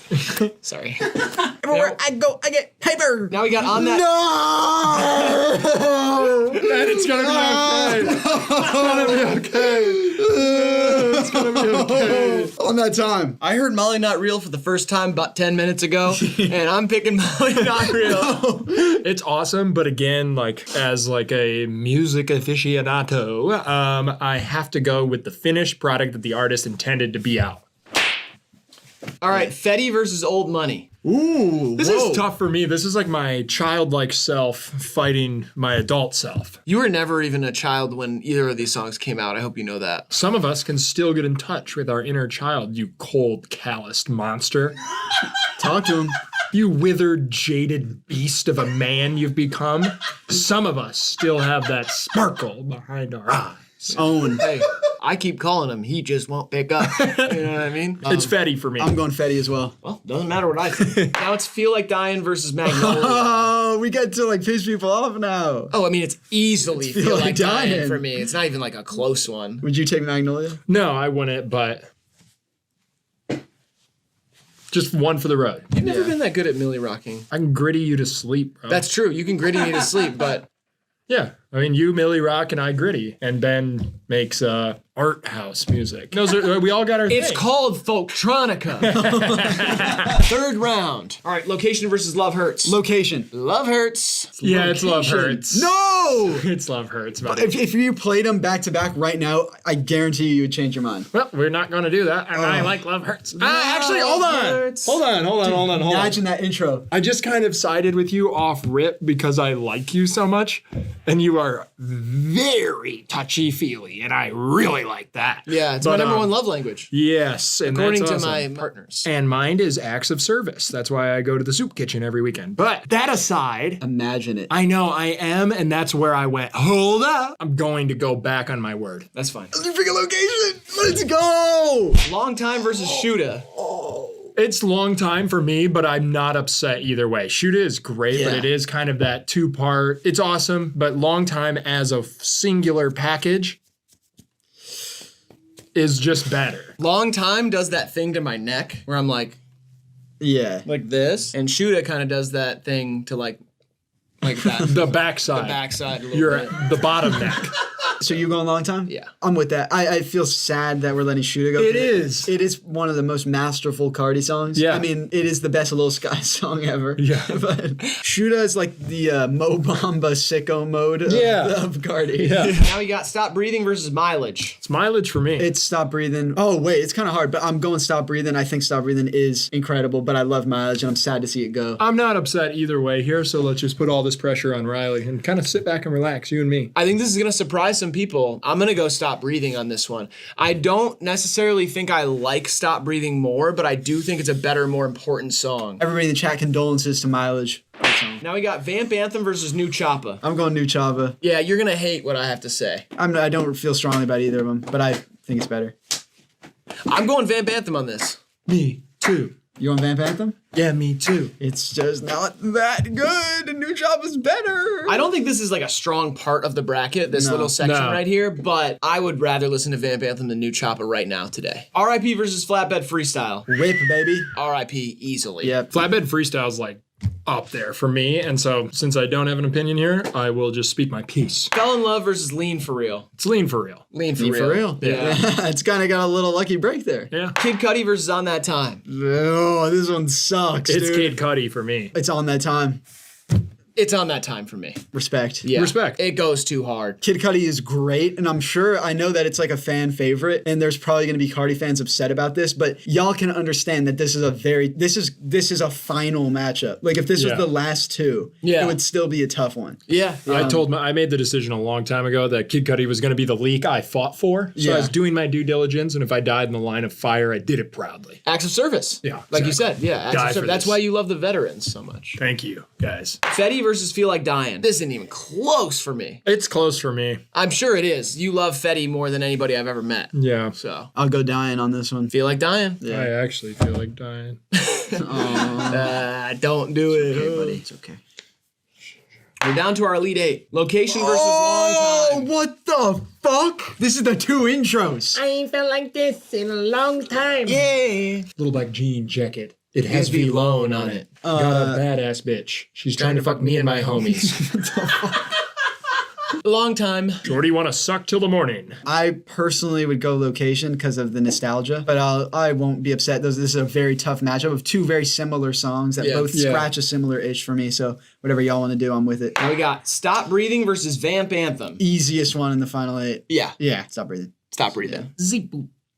All right, Stop Breathing to the final 4. Now we got R.I.P. versus Lean for Real. Or RIP. Yeah. Yeah, it's R.I.P. It's Yeah. R.I.P. It's a better song. It's more well crafted. All right, now we got On That Time versus Feel Like Dying. On That Time. Feel like dying for me. It's Feel Like Dying for me too. I'll take the, Really? the aggressive On That Time. That's great, but Feel Like Dying is like legendary. On That Time is low-key my like winner of the whole bracket. Well, but- your golden ticket is gone, Charlie Yeah. Bucket.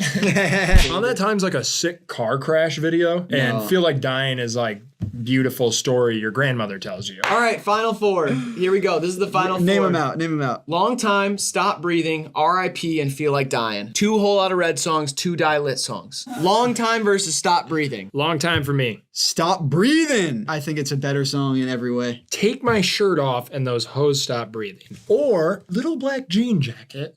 It's got V-Lone on it. One is poetry, the other is obtuse. Do you support V-Lone? No. But I support Cardi kind of normalizing the fact that a man of his stature can wear a little jacket. Yeah, I'm going to go with Stop Breathing. That's fine. Respect. I love both of these though. Yeah. R.I.P. versus Feel Like Dying. I think Feel Like Dying has had a cute little fun run. I've enjoyed it. I love the song. It's a great one. But R.I.P. is a Cardi masterpiece. It's a golden goose. It has the aggressive shit. It's like weirdly pretty. Like it's got a nice melodic thing to it. The lyrics are great when he's like, bought a crib from my mama off that mumbling shit. Every lyric is actually poignant. Like there's no filler bars in it, which is rare for a Cardi song. Feel Like Dying, I'm like, hey, that's cool. He sang with Bon Iver and he sounds funny on it. You know what I'm saying? Yeah, no, it's R.I.P. for me as well. R.I.P.'s got that beef in its pockets. I had to do the oversell. Just to make sure. You know? Yeah. Here's our final. Now, before we get to our opinions, I'm going to put a poll in the chat. Polls in the chat. Stop Breathing or R.I.P. Best Cardi song on the Cardi bracket.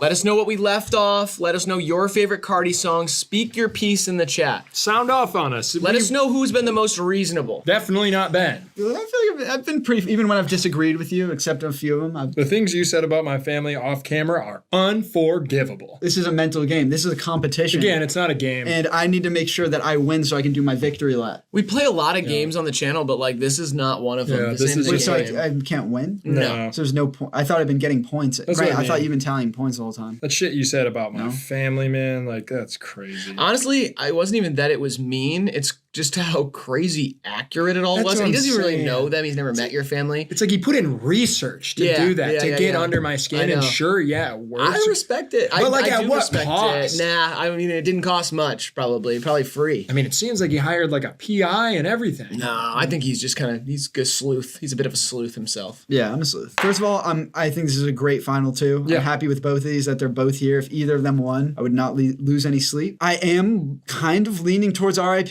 Me as as well. Let's just lay it to rest right now. It's R.I.P. It's Yeah. R.I.P. for Alright. me. I feel like Stop Breathing is incredible. It's one of my favorite songs on Whole Lotta Red. Probably is my favorite on Whole Lotta Red. It started a whole new era. I think it's like the most influential album of the last 5 years. But R.I.P. as a song, that feels like the best Cardi song. I totally agree. It's got that sample. What song is it? It's like that Jodeci sample. Yeah. The little, Mhm. you know what I'm saying? It's just like, It's nice to kind of all agree. R.I.P. wins. R.I.P. wins. R.I.P. wins our Playboy Cardi bracket. Let us know what got left off. Let us know your favorite Cardi song. We want to thank Quadeca for joining us for the Playboy Cardi bracket. thank you for having me. It was a fun time. I enjoyed talking about music with y'all. Mm-hmm. I think that that's something that we haven't done. We played a lot of games. Played a lot of games, And yeah. this was it was a cool time because I'm very passionate about music. Yes, you are. I got a little music thing going in case some of you didn't know that. You know, Yeah. it's just like a little bullshit thing. It's like a hobby. That's not true. Stream the album. It's unbelievable work of art. I Didn't Mean to Haunt You is my favorite album of the year of 2022. So please thank you. go stream it. Check it out if you haven't. Like if you're just like a rap fan, if you're a Cardi fan and you watch this, you know, and you've never heard of Quadeca, listen to the album with an open mind. It's a great album. Yeah. Or even if you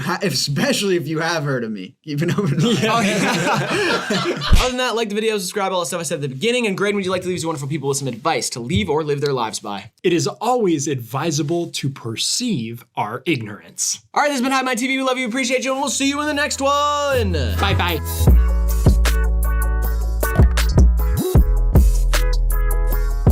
I can't go nowhere without my drink. All week. We've been doing this all week. Just been going. You have. Riley has too. I have. Just been talking like a normal person. You know, at least like 25% of my things are just posted with my brothers. Hey, we got a mop. Cuddy.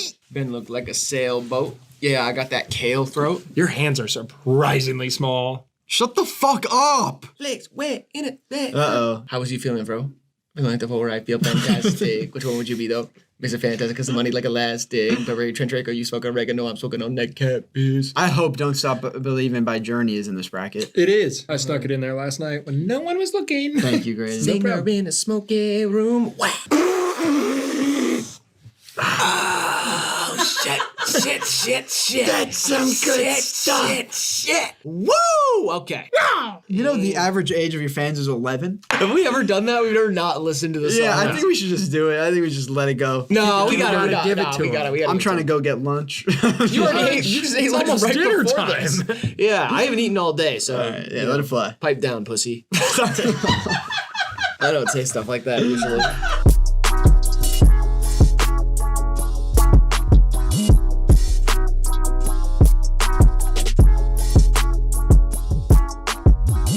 All right, now we got Fabio Foreign Bow versus Designer Get. Man. Oh, first round? Yeah, most of these have been tough. What's up? You're watching Hive Mind, the most precarious show on the internet. My name is Riley, joined by my nefarious co-host Graydon. My heart is rotten. And today we're deciding once and for all what the best ad-lib of all time is. This is our Rapper Ad-Libs Bracket. 64 iconic ad-libs from the world of hip-hop. Only one can win. We're gonna play it out March Madness style. Before we get into it, make sure you like the video, subscribe if you want to see more. HiveMindTV.com for our merch. We also got a drop with Copes. It's on the screen. It's linked in description. Makes great Christmas gifts or post-Christmas gifts. We've also got our Patreon and our Cameo linked in description if you'd like to support us. Also, HiveMind memberships are now open. Click the join button next to the subscribe button. You get 8 exclusive emotes. You get members-only chats, members-only polls, and exclusive content. Thanks to everybody who's supporting us. We really appreciate it. All right, let's get into the bracket. Drop your favorite ad-lib down in the comment section right now. Come on, baby. First round, we hear a clip of the ad-libs. After that, we just play it out. Oh, I've been waiting on this one. First matchup, we've got Travis Scott, It's Lit, versus Lil Pump, Ooh. Ooh, this one's not fair. No, we got our first seed versus our 16 seed. This is how it always starts. That's how it's got to go. Someone's got to get beat by 40.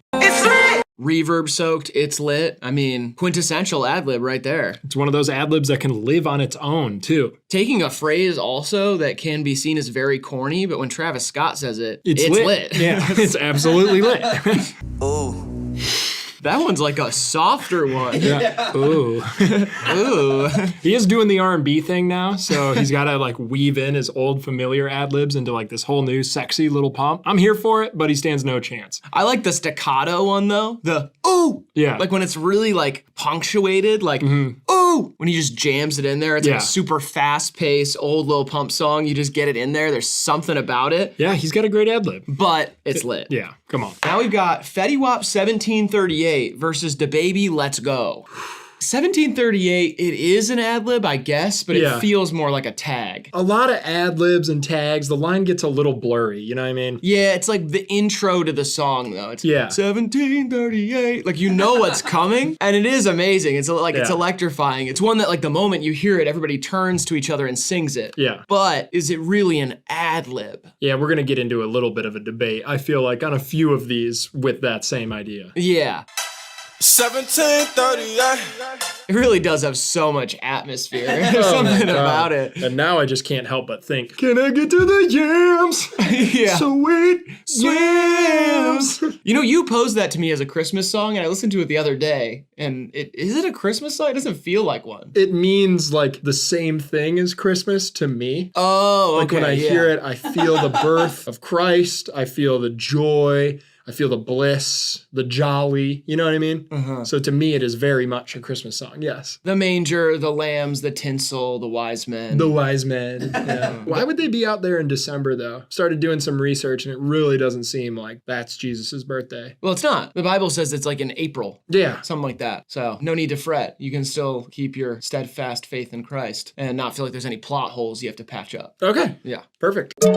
Let's go. I mean, that one's good. Say what thou wilt about DaBaby. And you shall. That is an amazing ad lib. I mean, taking another phrase like that, let's go. You know when people have said that in a song? Nobody said it like DaBaby. Nope. Let's go. When somebody says let's go to me, I immediately think of DaBaby's stupid face. I picture his big dumb bald head. Yeah, same here. Wow. Yeah. Specifically when someone made his whole head like a car in Grand Theft Auto. Yeah. That's like the one I immediately go to. Let's go. Yeah, I'm gonna go with let's go here. Easy. All right, now we got 21 Savage 21 versus Waka Flocka Flame Brick Squad. Completely different energies here. Very different, and this is the toughest matchup so far. Absolutely. 21. Wow, is that like, what was he, 17 during that one? In a church. This one is so versatile. Yep. Because you can do 21, or it can be 21. They're not that versatile. Never mind. He gotta say it the same every time. Never mind. He does use it a lot. He gets a lot of use out of that one. All of his ad libs he does. Yeah.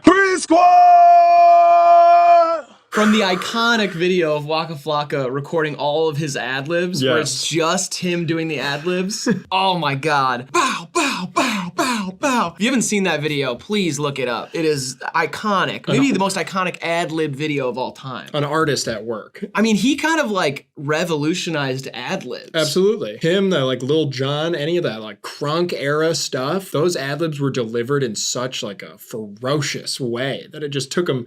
They got a life of their own, you know what I mean? I feel like Waka Flocka's like post-crunk though. It was like in the same Gucci Mane into the Chief Keef era. You had Waka Flocka like right parallel with all of that. And then eventually kind of went into the whole EDM thing and everything. But I feel like Brick Squad has too much energy for me to take 21 by 21 Savage over it. I agree. Yeah, and I think it's a bit of an upset here. Yeah. I don't want to imagine a world without Waka Flocka screaming Brick Squad. Yeah. Next we got Juicy J Trippy Mane versus DJ Khaled, We the Best Music. As much as I'm rooting for the Juicy J team here, because Trippy Mane and Yaho are some of my favorite ad-libs ever, We the Best is going to be tough. But We the Best Music is again an intro. And I'm gonna have a little bit of a bias against those ones, only because I want an ad-lib to be versatile, like in the song, enhance the verses, enhance the hooks, you know? Part of the music. And Trippy Mane, I mean, come on. It's so good. Trippy Mane. Ooh, clean, isolated right there. That's nice. That's like your text alert. I could put that on my own song. Yeah. As is. We the best music. Oh, the echo out. Oh, hearing it, there's just so much vibrance in DJ Khaled's voice. Yeah. But we're gonna hear him do other ad-libs, and I think I gotta go with Trippy Mane here. I'm glad we can agree on that and just move on. I think our chat is not gonna be super happy with us about that. Hey, but Juicy J is a very important figure in hip-hop to me, and those ad-libs are golden. All right, Trippy Mane it is. All right, now we got West Side Gun, Boo Boo Boo Boom, and Flo Milli, Ew. Yeah, these are two good ones.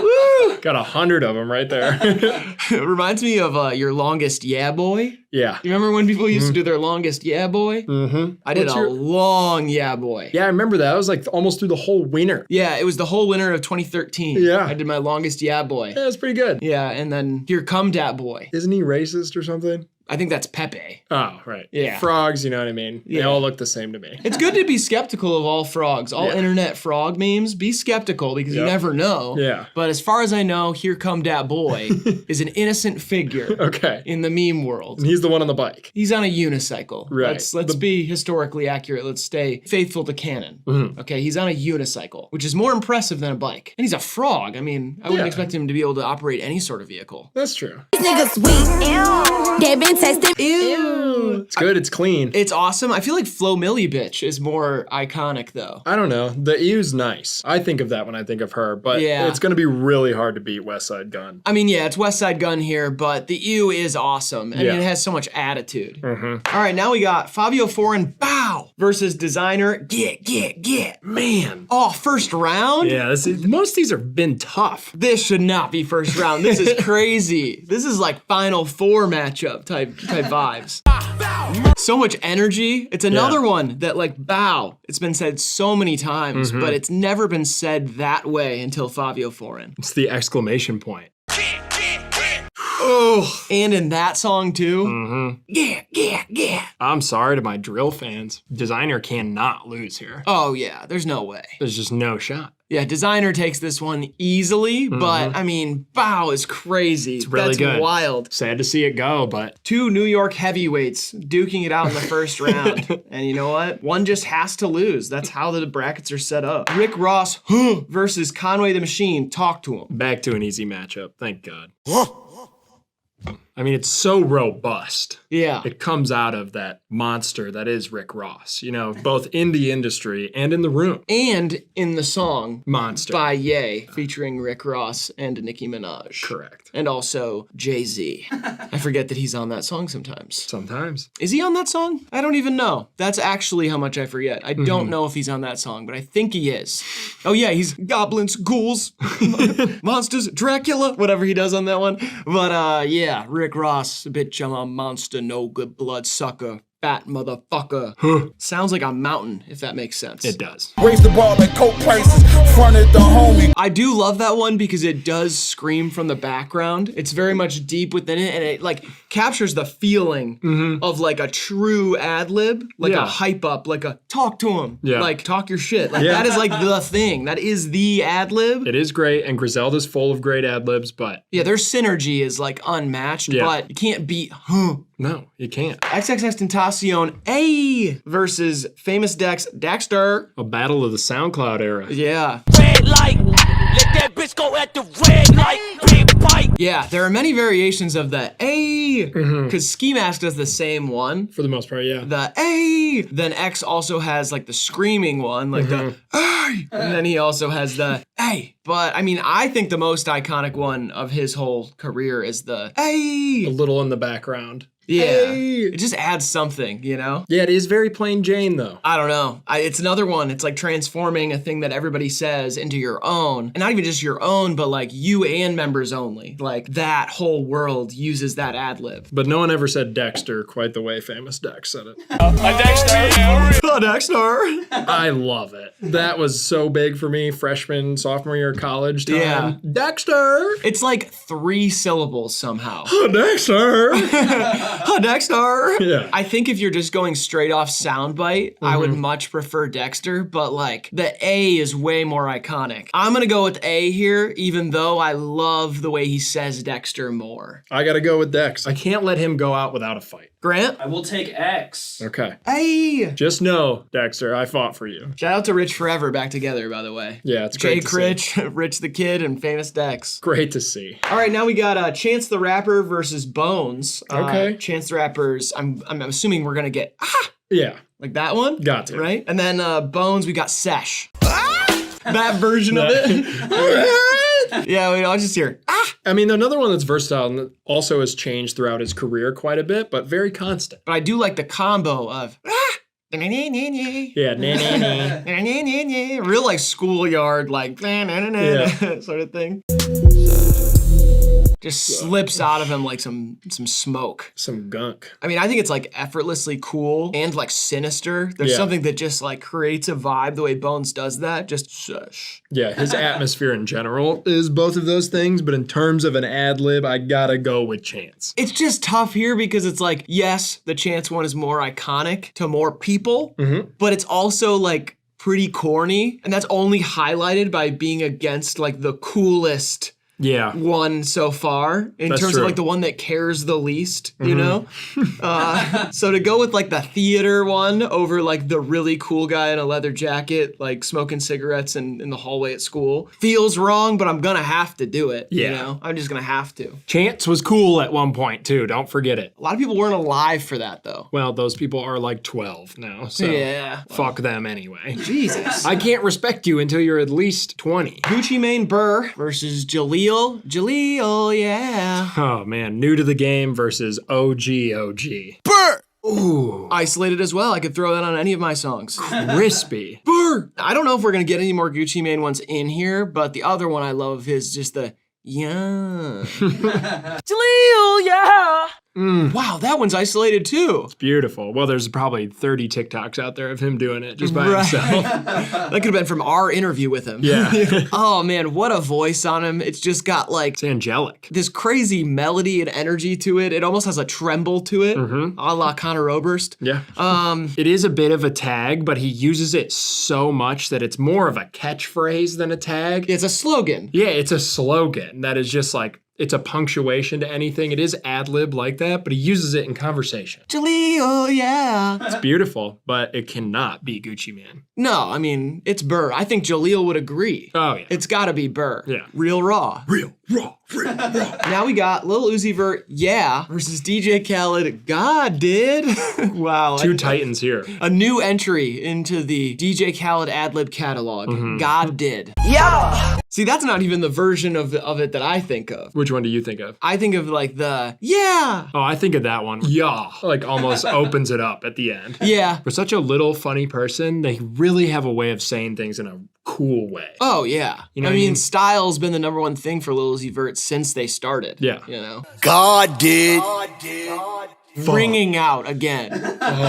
It's just so versatile too. It's like God did, but it also is like other people did. Yeah. Not just God did it. No, Justin Bieber did. Yeah, I mean, Juice WRLD did. Yep. Lil Durk did. Anyone who's willing to step in the studio with him did. And I love Uzi's, yeah, but I gotta go with God did. It's too versatile. It's too like, it's like a grandiose phrase compared to just like a cool way to announce, yeah. It almost feels like All the Way Up by Fat Joe. Yeah. And then it's like a late era hit for DJ Khaled. You know what I mean? Like there's cemented ad libs in the legacy of DJ Khaled, and there's so many of them. But this one is just like, it's a new one that is like universally loved and used, even by people who I feel like doubted or thought DJ Khaled was corny. Yeah. They saw this and was like, well, that's just genius marketing. I mean, that's fantastic. It's really like a accumulation thing. His whole career is worked up for the God did ad lib. Or in our chat, Quad did. Yes. I mean, it's weird to not give Uzi this one, but I really do have to give it to God did. DJ Khaled's like a favorite in this bracket. He's probably got 4 other ones to come. You know what I mean? Now we got Migos, Mama versus Lil B, Swag. Oh, this is a tough one too. I mean, first round, this is a tough one. Ooh, I like that higher register one too. The auto-tune. Yeah. Mama! I believe that was Quavo. I believe so too. R.I.P. Takeoff. With Absolutely. Possibly the most iconic Mama ad-lib of the Migos. Mama! Nowadays, when you say ad-lib, that's like what pops into people's mind. Yeah. It's just, Mama! The triplet flows are so well punctuated with their ad-libs, specifically Mama. And Mama's just such an unlikely one. Yeah. Because it feels like it would have come out of one bar where you're repeating the last line, where you say Mama, but then it just resonated with so many people that you just had to keep using it as one like in the arsenal, you know? Swag. Swag. He says it a lot, probably more than like actual lyrics. And Lil B's awesome. I don't want to come off as anti-based, but I could live without it. Swag, swag, swag. Yeah. I don't know. I mean, I think they're like almost even here. I will give the slight edge to Mama because I think of its cultural impact, but I don't know, maybe not. I'm gonna give it to Mama. I think it's a better ad lib, but I do not want people to think that I take Swag lightly. I mean, clearly I don't. Right, sure. All right, now we got Playboy Cardi, wah, versus Blueface. Yeah, this is another one. Like 2 absolute juggernauts in the first round. Go to the moon. A new one too. Only a whole lot of red era. No, he does a little bit on Die Lit. I feel like it just reached a whole new level of velocity. I think it had a T in it during Die Lit era. It was like wet. Yeah, it was still wet. Wet, Then it just wet. went full. Yeah, it just leaves the mouth open. Yeah. Leave the mouth open. No. I'ma leave the mouth open, babe. You don't think so? I wouldn't say stuff like that. Why? It just implies a lot of nasty stuff. I'ma leave my mouth open, baby. I mean, pretty good singing, but like, Thank you. again, the parody is disgusting. Wah! That's better. I'm trying to get even deeper in the throat. Sorry again with the stuff I'm saying. Wah! Gonna hurt yourself doing that. I know. Blueface, baby. Yeah, Chase a bag. Don't worry about what I'm doing. Yeah, Blueface, so baby. I mean, yeah, paired with Blueface, baby. Some of my favorites of all time. Yeah. Sitting in that whole like West Coast, you get to be funny and smooth and breezy and like everything about it just has so much style. It's just sadly, I'm being attacked by the visceral wah. Yeah. Like I can't escape that. No, it's like a rabid energy. It's like a bat bit him. I literally couldn't choose, if I wanted to. Yeah. Too much wah in my life. Mm-hmm. All right, now we got Jay-Z, Hove versus Lil Jon. Yeah. You know what? I'll say it. Jay-Z's never been known for his ad-libs, man. No, he's like a breath guy. His ad-libs are like, Cause he's talking like this, like that's like the way his voice kind of, you want to hear everything. Yeah. If ad-libs are there, it's like Biggie on an old song or something, you know? Mm-hmm. Him, it's like Hove doesn't even, I'm not like, wow, what an iconic ad-lib. I'm like, that's just his name. Like, he will say that because he's about to rap, you know? It's like if Drake was like, Drake, and then he's about to rap, you know? Drizzy. I mean, get the fuck out of town. Oh, jeez. Pack up your shit and move to the next town. Yeah. Because this one's done. This is about the only contest between Lil Jon and Jay-Z where Lil Jon is the no-brainer. Like, has to win. DJing. You're telling me if there's 2 DJ sets next to each other, one's Lil Jon and one's Jay-Z, which one are you gonna go stand at? Well, I've already seen Lil Jon numerous times, so I guess I would check Jay-Z out just to knock it off my list. But in terms of skills, I would have to like reconvene after I saw Jay-Z's set. It's gonna be tough to beat Lil Jon. That guy can really spin those fucking discs. One of the worst DJ sets I've ever seen. Absolutely. Yeah, it was absolutely truly terrible. abysmal. It was like Green Day and Nirvana Strokes. and the Strokes, and then all of a sudden it was like Ice Ice Baby, Yeah. and then he did a little bit of Asher Roth, but I he feel like didn't belong to it. Someone just gave him a flash drive. And then he did Wes Walker's hit song Jordan Belfort, which was pretty awesome. Yeah, I love that song. Into Sweet Caroline. I don't know. It was confusing to say the least, but he was pouring up those shots of Don Julio. Mhm. Sadly, I am not a young hot woman, so I Yeah. was not able to get one of those shots for free. Nope, but I did buy a $20 water in that club. I spent $128 buying shots for 2 girls, and I felt like a piece of garbage. Like a king. I felt both rich and poor at the same time, is really what happened. I felt rich that I could do that and just go, uh-oh, this sucks, but like it'll be fine. Yeah. And poor because I just spent $128 on like a moment. You could have bought a swordfish. Yeah. Could have had the nicest dinner I've had in a long time. Yeah. Yeah. Turned down for what? I don't know. Now, Megan Thee Stallion, versus Trippie Redd, Big 14, which is barely an ad-lib. Let's That's go, what I was Megan. gonna say, yeah. Ooh! I mean, we talked about this before, but like you see her tongue coming out of your mouth. Yeah. Or, no, it's like my mouth. What the oops, fuck? oops. You see her tongue coming out of her mouth when you hear that. Yeah, and that's a visual I don't mind seeing. It's like the Rolling Stones logo for now. Oh, but now it's like when I see the Rolling Stones logo, I hear Megan Thee Stallion's voice. Take that, Mick Jagger. Big 14, bitch, yeah. See, I'm used to hearing Big 14, know what the fuck going on. Yeah, that's like the opener tag, but he jams it in a lot of places. It's cool, but one, it can't beat Megan Thee Stallion, and I feel like it's not like the greatest ad-lib. It's like a catchphrase. I do like to hear it. When Trippie's on a song, if he's not gonna say Big 14, it's not a great song. I mean, it's easily Megan here. Absolutely. I'm happy for everyone who's turning 14. You know what I mean? Like in Trippie's era, yeah, all their friends get to say, Big 14, know what the going on. All right, now we got Comethazine, boom! Boom! Versus DJ Khaled, Another One. Oh, man. Well, actually, you know what? I spoke too soon. Another One is kind of newer too. It's not like new, but it's a couple years old. Yeah. Whereas We the Best Music is like from the beginning. From the dawn of time. Yeah. The chopper eat his liver. Comethazine's great. Yeah, I mean, I feel like he's almost like a slept-on designer type of thing. Like Sure. the way he has so much charisma in his ad-libs, so much like violence. Like Yeah. there's like a violent energy to it where he's just like, boom! Yeah, he's good. And hasn't faded, you know? Another one. Was that royalty-free music behind him? It sounded like he was doing like a car ad or something. He was like, you've got a car, how about another one? Come on down to Ray Latham's. Doesn't feel like an ad-lib to me, but at the same time, it's like, you can't beat it. I don't know, I kind of want to go boom here. Another one. Boom! It's tough for me. I'm gonna toss this one to Grant. Yeah. I think that that's fair. I don't know that Another One feels like an ad-lib that could just be like in, actually, I don't know. Another One is in songs too. Yeah, I feel like absolutely. he does use that as an ad-lib. Everything he says is an ad lib. He's not a rapper. Right, but like We the Best Music only shows up at the beginning. That's true. Grant, what do you say? I'll take DJ Khaled. That makes sense.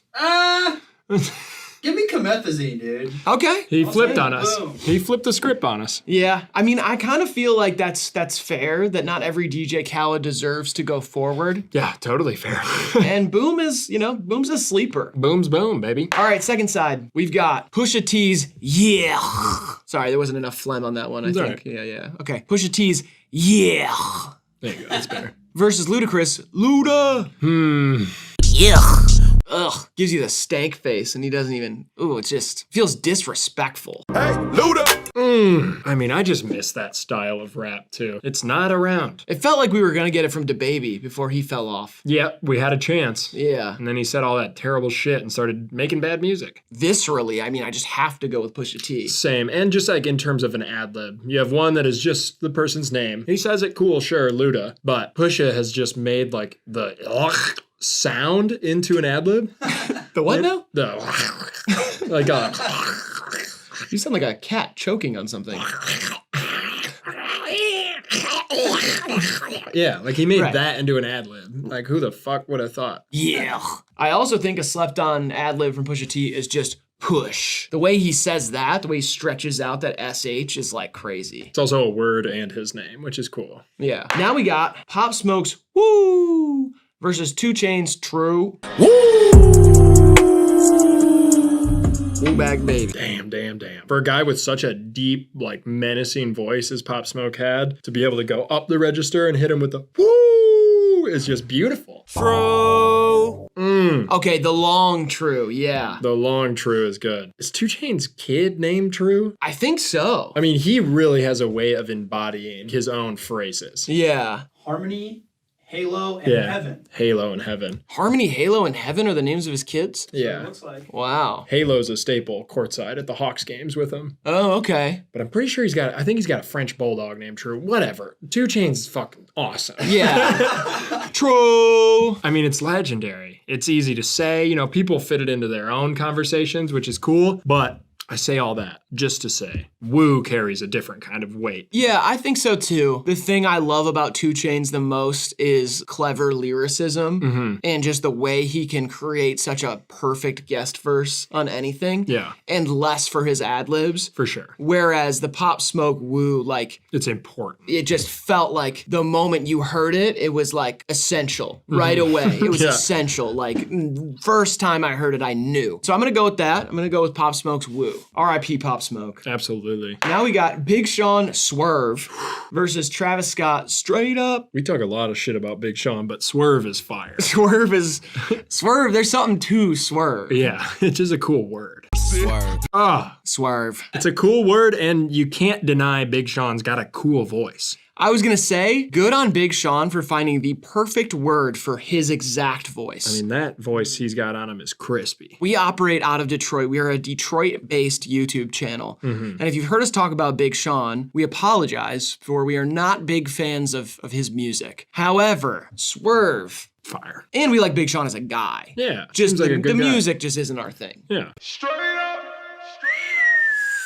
Not as cool as that. Oh, yeah. It's tough because I want to give like a bit of a curve Yeah. to Swerve here. A swerve curve. I want to give a Swerve curve, but at the same time, like it's because Travis Scott has cooler ad libs. Like Yeah. I'd rather hear It's Lit. I'd rather hear La Flame. I'd rather hear Pop It. Pop It. Pop It. Straight Up is kind of lower on the rung for Travis Scott ad libs and carries the same charm with the reverb and everything. It's kind of the same thing. Straight Up's high. A high up for me. Well, okay. I'm gonna go with Swerve here because Okay. I think it's more unique. I want to hear Swerve more. Straight Up, I could do without. If that was not in Travis Scott's arsenal, it'd be okay with me. Fair enough. I gotta go Straight Up. I'm taking Swerve too, man. Hey! Let's go. Big Cinderella story. Maybe the first Big Sean W on this channel. Oh, okay. Now we got Chief Keef Bang Bang versus Playboy Cardi which I always did imagine it spelled like that. I don't know what he's trying to say. I always picture it as like a bullet ricocheting off something. Yeah. It's so mean. His ad-libs when he first came out, Yeah. that was like the thing everybody was talking about. It was like, these are the best ad-libs of all time, Yeah. which is bang, bang. The balance it adds to that music is just insane. And this, I don't know, Bang Bang is so serious, so mean. It's perfect for his music. That one didn't even sound like Cardi. That one was almost cute. I'm going Bang Bang here. Yeah, pretty easily. Yeah. I mean, Cardi ad-libs are goated, but at the same time, He just plays with noises too. yeah. He really narrowed in on the wah. But he'll use like any noise as an ad lib in a song. You know what I mean? He'll boop, he'll bop, he'll beep, he'll swoop. He'll say his own name. He'll go, Cardi. Yeah. But yeah, Chief Keef Bang Bang's too iconic. All right, now we got Tupac West Side versus Anderson .Paak Yes Loud. This is like a fire old school, new school matchup. Yeah, West Coast, old school, new school. West Side. I mean, an OG ad lib right there. Yeah. Every banging Tupac song, he's hollering out West Side. And when ad-libs weren't even as prominent in rap, like Right. you didn't really have ad-libs back Mhm. then. You didn't need them. Well, and you had to record everything one take on tape. Right. Everything was recorded by whispering into a boulder in the desert. Yeah. Back then. So And then you just wait till like a lunar eclipse, and then you can like kind of hear the stone speak back to you. I don't know how they did it. you held a calculator up to it. Yeah, and then- something. Why would they have well, it was an calculators? abacus. Yeah, Sorry. an abacus. Sorry. It's more for you. I'm far from a pimp, but I'm Yes, loud. I mean, his voice is just so good. High register, raspy, melodic. Didn't even feel like an ad lib at first to Right, me. It felt yeah. more like the Jaleel Yeah thing, kind of like a catchphrase, a slogan. I don't know. This one's tough for me. I kind of feel like I just have more experience with Yes Loud. I'm not, admittedly, not a huge Tupac fan. Yeah. Just not as experienced with his catalog. I don't listen to a lot of Tupac. But Yes Loud, I mean, I just like what it does for ad libs. Yeah. So I'm going to go with that just so I'm not like a liar. I'm not like a fraud to myself by picking something that I'm not as familiar with. I would never pick Tupac over Anderson .Paak. Really? Never. In no situation. I like Anderson .Paak's music so much more, and the Yes Loud is like, it's Yes Loud.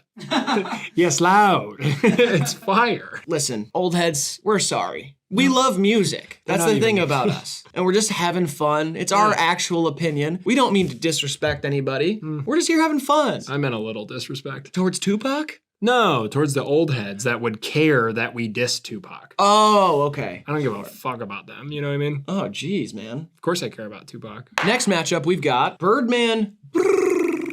Well done. What was that, Oriole?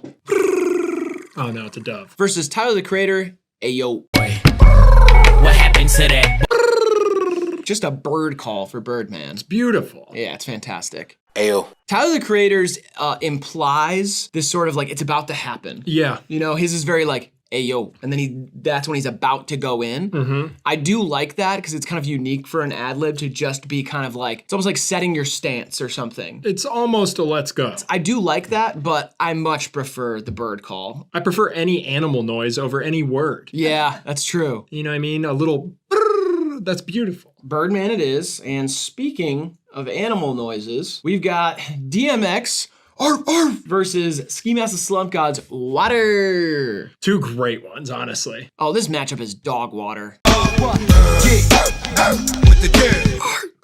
Just such a convincing impression of a dog. It's like kind of it's crazy. It is crazy. It really does sound like a dog.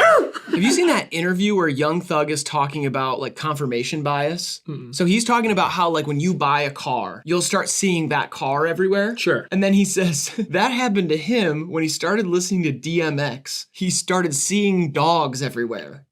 That's what he says in an interview. It is so funny. It's such a weird, like, it's not where I was expecting him to go. Yeah. Like he says, like, you know how like you'll see the car that you drive everywhere once you get it? That happened to me when I started listening to DMX. I started just seeing more dogs everywhere. It's so crazy. That is like one of the best ad-libs of all time. Yeah, rest in peace, DMX.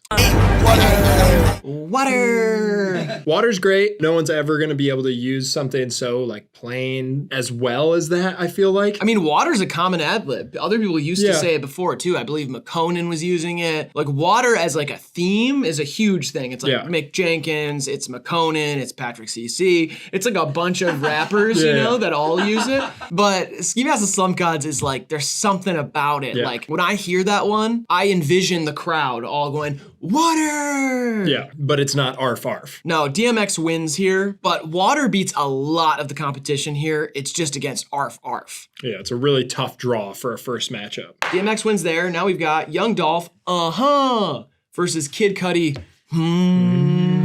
Just the Kid Cudi hum. Explosive. It's got the pickup. It like takes the whole thing up. You can really punctuate like, yeah, R.I.P. Dolph. Sound like your phone going off. I mean, there's going to be a debate whether the hums are ad-libs, whether they're backing vocals or whatever, but it's tough to beat for me. I mean, what a unique vocal addition either way. Yeah. There's no other ad-lib on here like this one because also the hums are different every time. And it's also so like ubiquitous. Like it's like I remember when Kid Cudi posted Scott Street by Phoebe Bridgers on Twitter. He just posted that he liked the song and her first response to him was a quote tweet that said, "Will you hum with me?" Yeah. You know, it's like humming and Kid Cudi, that's like they go together. Yeah. Like that is what he's known for. And that's such a unique thing because it's a thing everybody does. You know, you hum along to a song or whatever, but Kid Cudi made that like his thing. Don't even open your mouth and it's an iconic vocal. And I like when he does open his mouth, when he's like, yeah. Like that thing is like, feels like a campfire or something. It's got to be Cudi here. Yeah, I'm gonna go Cudi here too, but R.I.P. Dolph, iconic ad-lib. Yeah, huge. It's just too many hums. Yeah. Now we've got by the artist formerly known as Kanye West versus Lil Durk. Man, what? And that's a shorter one. Yeah. I like when he's like, I mean, used to like. Yeah, I used to like it. I used to like it before he was a awful anti-Semite and a bad role model for children and adults alike. Back when he was one of my favorite artists of all time and had what I would consider maybe the best catalog of music, period. Yeah. Back then, I loved when he would go, yeah. But now it's just soiled. Yeah, it is soiled. Man, what? Durk's fire. Unproblematic. Building a great catalog, but I'm going to give it to the bad guy. Yeah, you kind of have to. I mean, Man, What is awesome, and I saw this one posted a lot when I was looking through threads of like people's favorite ad-libs, especially now because Durk is a lot of people's favorite artist. I mean, Man, What is a fantastic ad-lib. I love it, but it's not gonna beat. No. We got Pierre Bourne, Hey Wait, and we got Sheck West's Bitch. Wait. I mean, it's brilliant how he fills space with just the most basic words. And the wait, something about telling me to wait, knowing you're about to rap. Yeah. Or like he's waiting to rap. I don't know. It has like this almost like tension to it. It builds like a beautiful tension in his music, but it's like the command, you know? Yeah. It's like, hey, wait, like I'm about to, it's like somebody freestyling. It's kind of like, wait, okay, yep. I'm gonna go in. Yep. Wait for me though. Wait for me. I haven't thought of stuff yet. Yeah. I'm still thinking. And Pierre Bourne stuff does feel like a freestyle sometimes. Like, I mean, he has crazy clever bars. When you really listen, he's on some like old Wayne shit. Lot of wordplay. And the hey wait, just in between all of it. It's awesome. It makes great pacing. Yeah. Bitch. One I wish I didn't like so much, but it's just so electrifying. It really is. The way he says bitch, it's just different. Bitch. He's getting every single ounce of energy out with that one word. I think bitch wins here, sadly. Yeah, I think so too. You know that ad-libs are good when an artist is on a song just for their ad-libs. Yeah. You know, Cardi did that on one of the Ye songs from his last album. Sheck West did that basically on No Bystanders. Yeah. That is like when you know there's something to the ad-libs that you just need that ad-lib track on there from that artist. Okay, now we got Blade's Laugh versus Waka Flocka Flame's Flocka. Makes me so uneasy. I wouldn't call it a laugh. It's more of a giggle. I mean, I think it's so cool just within the context of Blade's world, where it is like this mystical kind of up in the clouds, ethereal, like whatever the mystical, magical element of Drain music is, he really does capture it with like that one sound. Yeah. But I can understand how it would make somebody who's never heard Blade be like, I'm not listening to some guy moan, you know? No, it feels like a ghost. I'm like, what the? I'm alone in my house right now. It's like a ghost from a Mario game, though. Yeah. It's not like a ghost, like a scary one. It's scary It's to a me. cute ghost. I mean, this is like Sheck West's bitch on steroids. Absolutely. He gets every ounce of energy out. Fucker! Like, you have to push it out. Like, that is one where you're like, you're holding your bottom lip and you are letting it flap out. Like, you were like, fucker! You have to spit a little bit to do that ad lib. He's on DJ Khaled level in this bracket. Absolutely. Sorry, Blady. Sorry, Drainers. I mean, there's really no contest there. It's not even really an ad lib. It's more of an intro. All right, now we got Juicy J, Yeah Ho, versus Yeet Tonka. Fuck Yeet. Okay, well, at least put your head up if you're gonna say something so bold. Fuck Yeet. Okay. I mean, that's Tonka's. Does he even use that as an ad lib? It's just like something people say on Twitter. I mean, come on. That is amazing. That's one that gets sampled. Yeah. Like, you could throw that in a Memphis sample song, and that alone is like the punctuation for a whole new song. Yep. Yeah, ho. Like, it's one that feels like it would be preloaded on a sound effects keyboard. You know, like you have like, when you get a keyboard and you have all the different settings, you're like, oh, I'm gonna make it an old organ or whatever. And then you have one that's sound effects. It's like, and then you go, yeah, ho. Like, it just has it there already. It's stock sound effect. It really is. Listen, I am not a Yeet denier. I think Yeet is pretty good, but I mean, it's nowhere near Yahoo. Yeah. All right, now we got Young Thug Slat versus Designer. Man, we're seeing. Yeah. Okay, let's listen to him. Slit. Oh, I got 3 little versions of it there. That's cool. nice. It just means so much that I don't want to. Yeah. I don't want to like dive into. You know what I mean? It is a great ad lib, though. I'll say that much. Yeah. But how does one make that sound? You gotta hold your tongue back here. You know, you go. It's amazing. How did he think to make that? I don't know. I feel like when you see him even talk, I feel like he does a lot of non-verbal communication. Yeah. He's like a walking soundboard. He's like, oh yeah, it's awesome. He's such an animated character. Yeah. Like, we need another Designer hit. I know we've been saying it, but like, I want another hit from him. Designer can come back. I totally agree. He just needs the right producer. Honestly, like a hit boy Designer. Like, I want to see that happen, and we will get another Designer hit with all the ad libs, and it'll play everywhere, and everybody will be happy for him because he's such a good guy. He is a great guy. Yeah, it's Designer here. Free Young Thug. Now we got Lil Pump Esket It versus Lil Wayne Tunchi. I hate that this is a tough matchup, but it is. Is it? Yeah. He does not even pronounce all of the syllables in this. No. He lets it go. It just goes, Esket! He's even got a song titled it. It's like trademarked. He really ran with just this make-believe word. That's the version we have.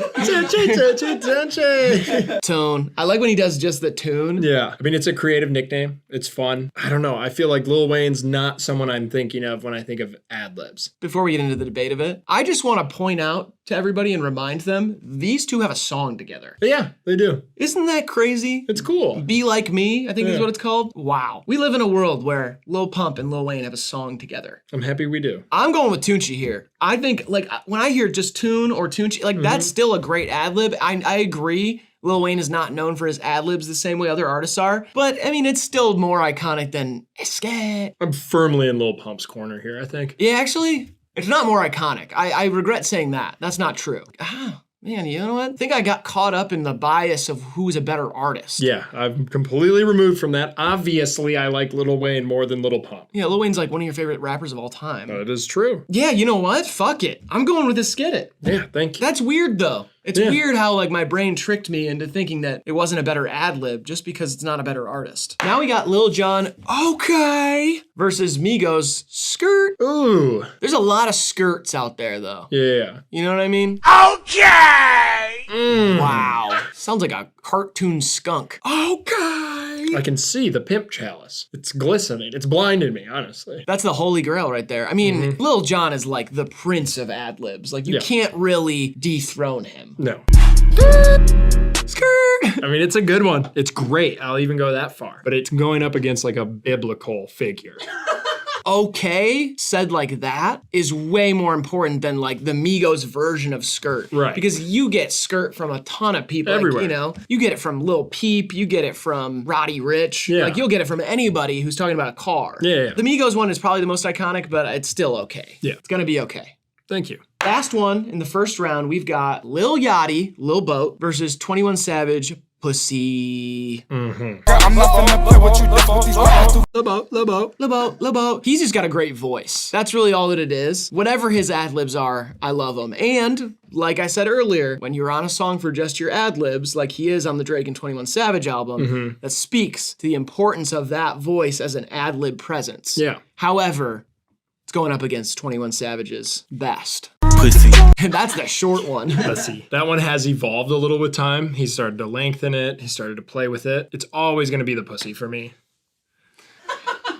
Wish he hadn't said it that way. Me too. Yeah, you know. Me too, boss. Yeah. There's an interesting post on Hip Hop by the Numbers where they talk about the amount of times 21 Savage says pussy on each project, and it just increases, and it's just so funny. But I love the length, but he just goes, pussy, like... The monotone drone. And then Drake kind of like christening it on the new album by saying like, Savage call you pussy and he hit it on the nose. Like that's, you know, everybody knows this one now. Yeah. And I feel like it was kind of a late entry next to 21 and On God. For sure. And On God not being on here does suck. I wish there was a space for that one too, because that's an amazing ad-lib, but pussy goes on. Yeah. We're into the second round here. We've got Travis Scott, It's Lit versus DaBaby, Let's Go. Oh, I wish this wasn't hard for me, but it kind of is. It's lit. Let's go. Yeah, this is actually really tough. DaBaby kind of lives and dies by the Let's Go. Travis Scott, you know, would still be a great artist without the It's Lit. I'm leaning Travis here, but I'm just trying to think of how important the Let's Go is for DaBaby. Here's my thought process here. I was kind of leaning towards Let's Go because I'm trying to live by the philosophy that it doesn't matter the artist versus artist. This is ad-lib versus ad-lib. But then I thought of Travis Scott's shortened, abbreviated It's Lit. It's Lit. Yeah. And that one kind of takes it over the edge for me. Yeah. Because you get the It's Lit. Like you're always gonna get that. But now that you have that added part to the canon of just like, It's Lit, I kind of feel like it's evolving. And so I'm gonna give the slight edge to Travis here. Yeah, same. Now we got Brick Squad versus Trippy Mane. This is not hard for me.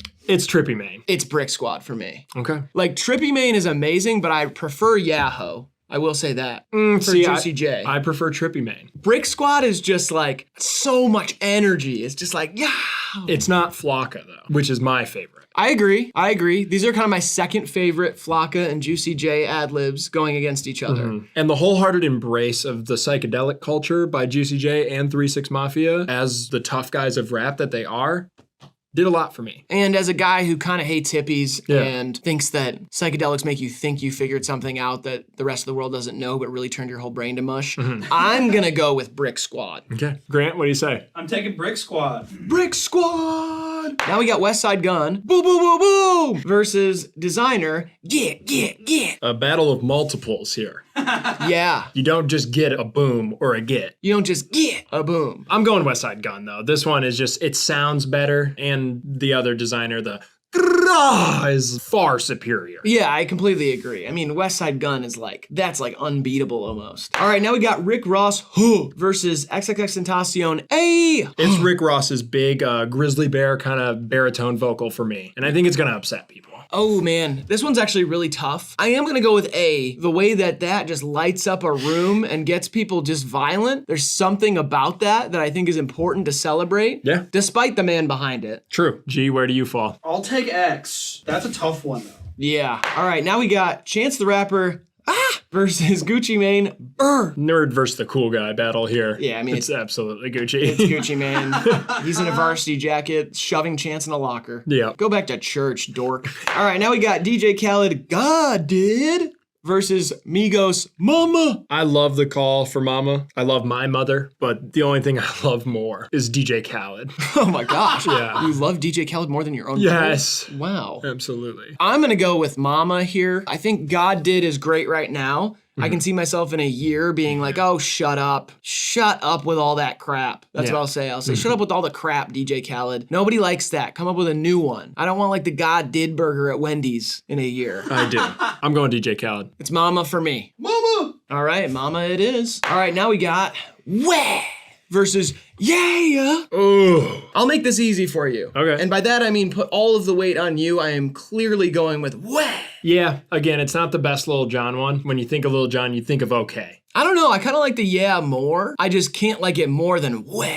I'll ride for the Vamps here. I'll go with Bacardi. All right, now we got Megan's Ha versus Comethazine Boom. Megan all day here. This one is very close for me, but yeah, I need that attitude. I need that Ha. It's awesome. And it's like singular in the world of rap right now. It's like nothing else. I'm with it. Side number 2, we got Yeah versus Woo. Man, I love Pop Smoke so much, but it pushes has just stood the test of time and is so gross. Yeah, Woo's so celebratory. I love that about it. It's like jubilant in a certain way. But I mean, the Yeah is like, it's like nothing else, you know? This is gonna be tough when we get down to the end with these, because some of them are just so good. All right, now we got Swerve versus Bang Bang. Bang Bang, come on. Yeah, we're not even gonna really talk more about Big Sean. We did too much like good Big Sean talk at the beginning. Yeah. I almost feel bad about that. I feel like I might cut some of it. I don't. I like him. I'm just joking. Shout out to Big Sean, but it is easily Bang Bang. All right, now we got Yes Lord versus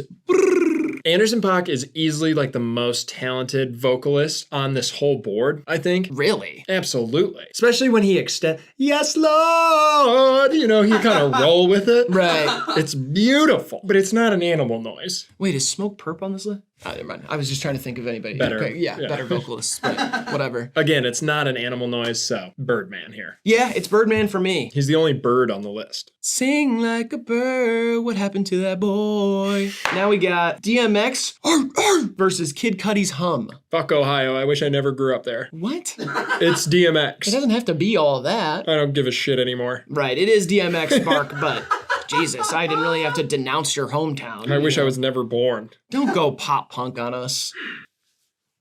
I don't want to be here anymore. I want to be at the mall. I hate this town and everybody in it. My girlfriend's dad's a dick. Walmart parking lot. I don't know what they're doing these days in pop punk. I'm trying to remember, but you know what I mean? The Midwest is a good place to grow up. They've like fully embraced it now. My dad's actually kind of cool when you get to know him. All right, now we got versus Bitch. I really wish the bad man could lose. Yeah, but it can't be this round. I totally agree not with this you. round, you know. Fuck, it sucks, dude. I know. I'm sorry to keep his name on here and stuff, and just want to let you guys know that we absolutely denounce everything he has said in the last 3 months. 100%. Or so. It'll lose at some point. Oh God, now we got Flocka versus Yahoo. Flocka! It's gotta be that for me. It's too explosive. Yahoo's great. It's cemented in the culture, but Flocka is like a thermonuclear bomb. True, yeah. It's like a sports car versus a monster truck. Yeah, it's like getting kissed on the lips by your grandmother or getting shot in the face with a shotgun. Getting kissed on the lips by your grandmother? Yeah, that's like Yahoo. Really? And getting shot in the face with a shotgun is like Flocka. Okay, I guess. I don't really see the analogy, but... We live very different lives. All right, now we got Designer versus Scat. Kind of similar ones here. Yeah, they both are just kind of sounds coming from a young, charismatic guy. But it's got to go Designer here. Yeah, the I mean, gra is crazy. Now we got Okay versus Pussy. I mean, that's like a final 2 matchup for me. Yeah, I mean, I'm gonna go with 21 here. I'd rather hear Pussy. I know I said I'd never not choose Pussy, but I'm going to not choose it here. You're gonna go with Okay. Yeah. That's fair. I mean, Crunk lives on through you and your pathetic little vote. Grant, what do you like to do? I will take 21. Me and Grant kind of on the same page with these ad-libs today. Next round. The round of 16. We've got It's Lit versus Brick Squad. Oh! It's lit. It's got to be Brick Squad, though. I mean, it has to be. It I does. feel bad, like, eliminating Travis from the ad-libs bracket seems crazy. It's important. It's Lit's great, but man. Yeah, I gotta go with Brick Squad. I just gotta go with what I think is true. Yeah. You know? Energy carries so much weight for me in ad-libs. All right, now we got Boom Boom Boom Boom versus A. Let's put it to rest. Oh, yeah. Okay. Yeah, it's gonna go West Side Gun here. It's got it to. Shout out Buffalo. All right, now we got Gucci Mane Burr versus Migos Mama. Ooh, the battle of the Atlanta iconic ad-libs. Yeah, but it's Burr. And you know it's Burr. Burr! It's Gucci. Oh, why is that one not on here? Yeah. Wow, I forgot about that. You know what? I'm gonna go with Mama. There's something about Mama. I don't know what it is, but like I didn't expect it or anticipate that going into the bracket that I would like fight for Mama, but like, Mama! Something about a grown man saying mama, too. It's like when an adult woman calls her father daddy. That is my least favorite thing of all time. It implies that you have his credit card in your wallet. Yeah, it does. You know what I mean? It really does. No girl over the age of 20 calls her dad daddy and does not have his credit card in her wallet. That's my new observation. Grant, where you lying on this one? Give me Mama. Oh, wow. Cinderella story for Mama. All right, now we got Wah versus Ha. Ooh, God, I'd love to hear these two make a song together. I wouldn't. I'm gonna go... No thanks. You can keep it. I'm gonna go with Cardi. Yeah, it's gotta be Cardi here. Next side, we've got Yeah versus Bang Bang. See, this? this is a tough no. one. This is like a final two matchup for me too. Yeah, I'm leaning Chief Keef though. Just I feel like ad-libs are more prevalent in his sound in general. The Pusha one is like the great point of emphasis, and when you do get it, it hits in a special way. But Chief Keef is like, he's up there with Lil Jon and Waka Flocka when it comes to delivering ad-libs. That's true. I think as a whole, Chief Keef is a more important ad-lib artist than Pusha T by a mile, but Pusha T's singular yeah is perhaps better than any Chief Keef ad-lib, which is a bit of an anomaly, you know, statistically speaking. Yeah, I don't really know where to go here. I think I'm gonna go with Pusha T. Just nasty. Yeah, I'm still with Chief Keef here. All right, Grant, what are we doing? Give me Chief Keef, man. Wow, okay. All right, now we got versus okay, a bird versus a dog. If we're talking about a physical fight here, it's gonna be the dog. The dog is gonna take down the bird, unless we're talking about a hawk or eagle and a tiny little dog. A little Yorkie getting swept up by an albatross. Very easy. Could probably grab two Yorkies. Albatross's claws are bigger than your head. And a turkey vulture once picked up a golden retriever from my neighborhood. Just took it, and everybody cried collectively at our neighborhood flamingo party. No one thought about the vulture's happiness? Generally, I feel like if the people in the neighborhood had created a bond with the turkey vulture, there would have been some more empathy there. Yeah. But instead, it was Scruffy or Daisy or whatever dog got snatched up. They were more worried about the dog getting snatched up. Yeah, I mean, if it was opposite, if the family raised a vulture and a stray golden retriever came over and devoured it and there are feathers scattered about the yard, who's crying then? The vulture owner. Yeah, the turkey vulture the same owner. family, I guess. The same family would be crying, yes. It just depends on what they raised. Give me the dog. Easily DMX. Now we got the bad man versus Flocka. And we know what we can do here. We're finally laying this to rest. Down goes the devil. Flocka. All right, now we got versus Pussy. I'm back on the pussy train. This is where you hop back on the pussy train? Yeah, it is. This is where I'm hopping off the pussy train. And I gotta go ride with Fair enough. I feel like we're getting down to a bunch of really like phlegmy, kind of like masculine, like junkyard shit. That's kind of what we're getting down to in our favorite ad-libs, which is interesting. It's I didn't expect it to go there, but I gotta go with Where do you fall, Grant? I'm taking Designer. Okay. Oh, wow. Okay. Elite 8, and they are elite. We've got Brick Squad versus Boom, boom, boom, boom. I'm easily going West Side Gun here. Yeah. Because we got Flocka on the other side. I think Flocka is the stronger of the two Waka Flocka ad-libs. Agreed. I think Boom, boom, boom, boom, boom is just more singular, more speaks to a vibe. Yeah, there's nothing else like it. Now we've got Mama versus Wah. It's gotta be the Vamp Lord killer bloodsucker here. You're a mama's boy though, so. I am a mama's boy. God, I love both of these so much for different reasons. You know what? I'm gonna go with Cardi, but it was like neck and neck, hair's length win. And RIP Takeoff. Yes. Because that is like, that's what I think of when I think of Mama. It's a tragedy, yeah. Yeah, okay. Cardi to the final four. Now, Bang Bang versus Arf Arf. I don't think you have Bang Bang if you don't have Arf Arf. Absolutely true.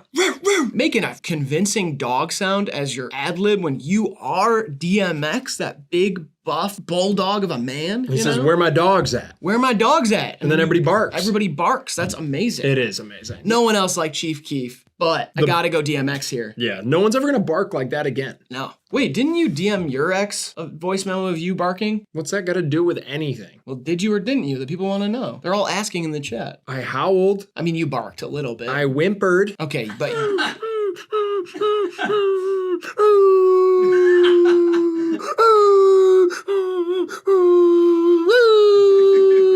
I did that. Don't just conveniently leave out the barks though. You bark. I didn't bark. You did bark. No, I will. I'll growl at you. You like that too, don't you?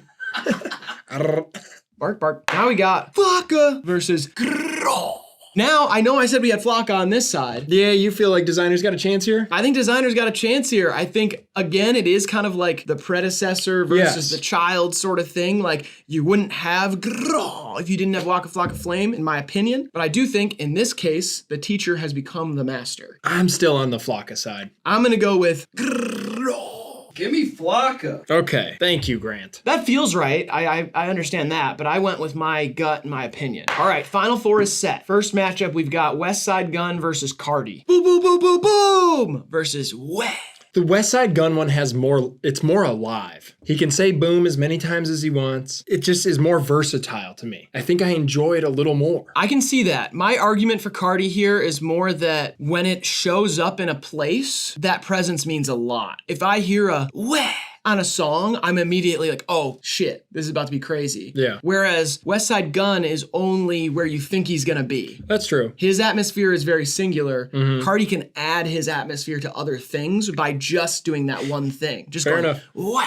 I'm gonna go with Cardi for that reason, but it is like, these are two of my favorites on the entire bracket for sure. I'm sticking with West Side Gun. Grant? Let's do West Side Gun. I think that's fair. I was like 50-50 on it, so. All right, now, what's gonna go up against it? We got Art versus Flocka. Where are you leaning? Man, I gotta go with the bark, I think. I think I gotta go with the bark. Flocka is... It's great. But I don't think it holds the historical significance or the straight visceral energy that the barks do. Like, it's just a different level. Yep, going DMX. Where are my dogs at? Our final is set right here. Kind of an unlikely one, I feel like. Yeah. We have got West Side Gun, boom, boom, boom, boom, boom, versus DMX's barking dog sound. Okay? There's gonna be a poll up in the chat right now. Get your votes in. Get your votes in. What do you think should win our ad-lib bracket? While we're deliberating, also think of what you're gonna comment. What bracket should we do next? We're gonna do a lot of brackets in the new year. Lots of them. Artist brackets, types of songs brackets. We could do producer tag bracket, blah, blah, blah, blah, blah. Let us know down in the comments. We will be checking to see what we're gonna do next. Also, once again, let us know what we left off. Here it comes down to kind of what I said when West Side Gun was going against Cardi. Yeah. It's just that it's so singular and sits in its own space. I think the bark is more culturally wide, just more important. You can't really beat a DMX bark. No. We'll leave that in, I guess. Yeah. Hank even getting his vote in. Yeah, Hank got his vote in for the bark. He's out there. I don't know if you guys heard it, but my dog started barking when I asked where my dogs were at. What are you doing here? It's not even close. It's DMX. All right. Sorry, Grant. What would you have voted for? I would have voted DMX as well. Okay. Nice. DMX wins the rapper ad-libs bracket. Can't say I 100% expected that, but it makes a lot of sense. Yeah, the more I sat with it, the more it became clear. All right, so that's the winner of the rapper ad-libs bracket. Again, let us know what bracket we should do next. Thank you for watching and doing the bracket along with us. Shout out to the chat. Shout out to the members. Also, make sure you like the video, subscribe, all the stuff I said at the beginning. And Greg, do you want to leave these wonderful people some advice to leave or live their lives by? To read without reflecting is to eat without digesting. All right, this has been HIVEMIND TV. We love you, appreciate you, and we'll see you in the next one. Thank you to our armed services.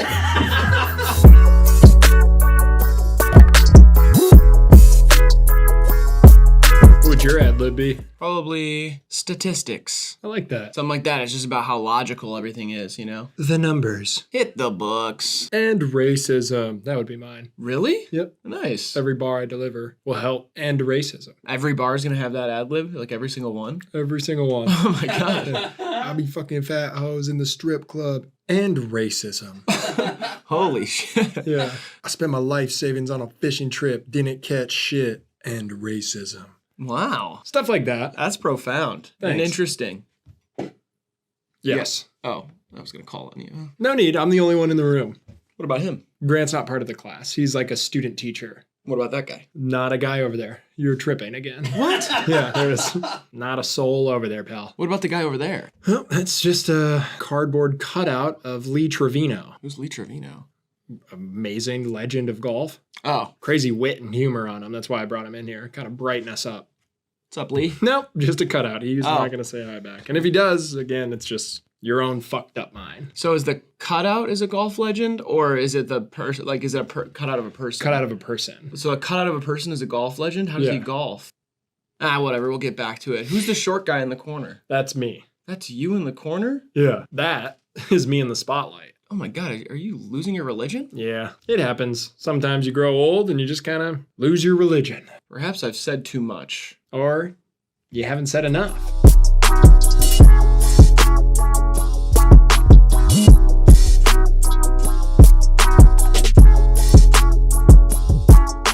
Silly Putty. Dental floss. Jack from The Incredibles. Your mother's mother. Kids Bop 5. Vodka Diet Coke. Rock, paper, scissors, gun. Welcome back to HIVEMIND Unlimited.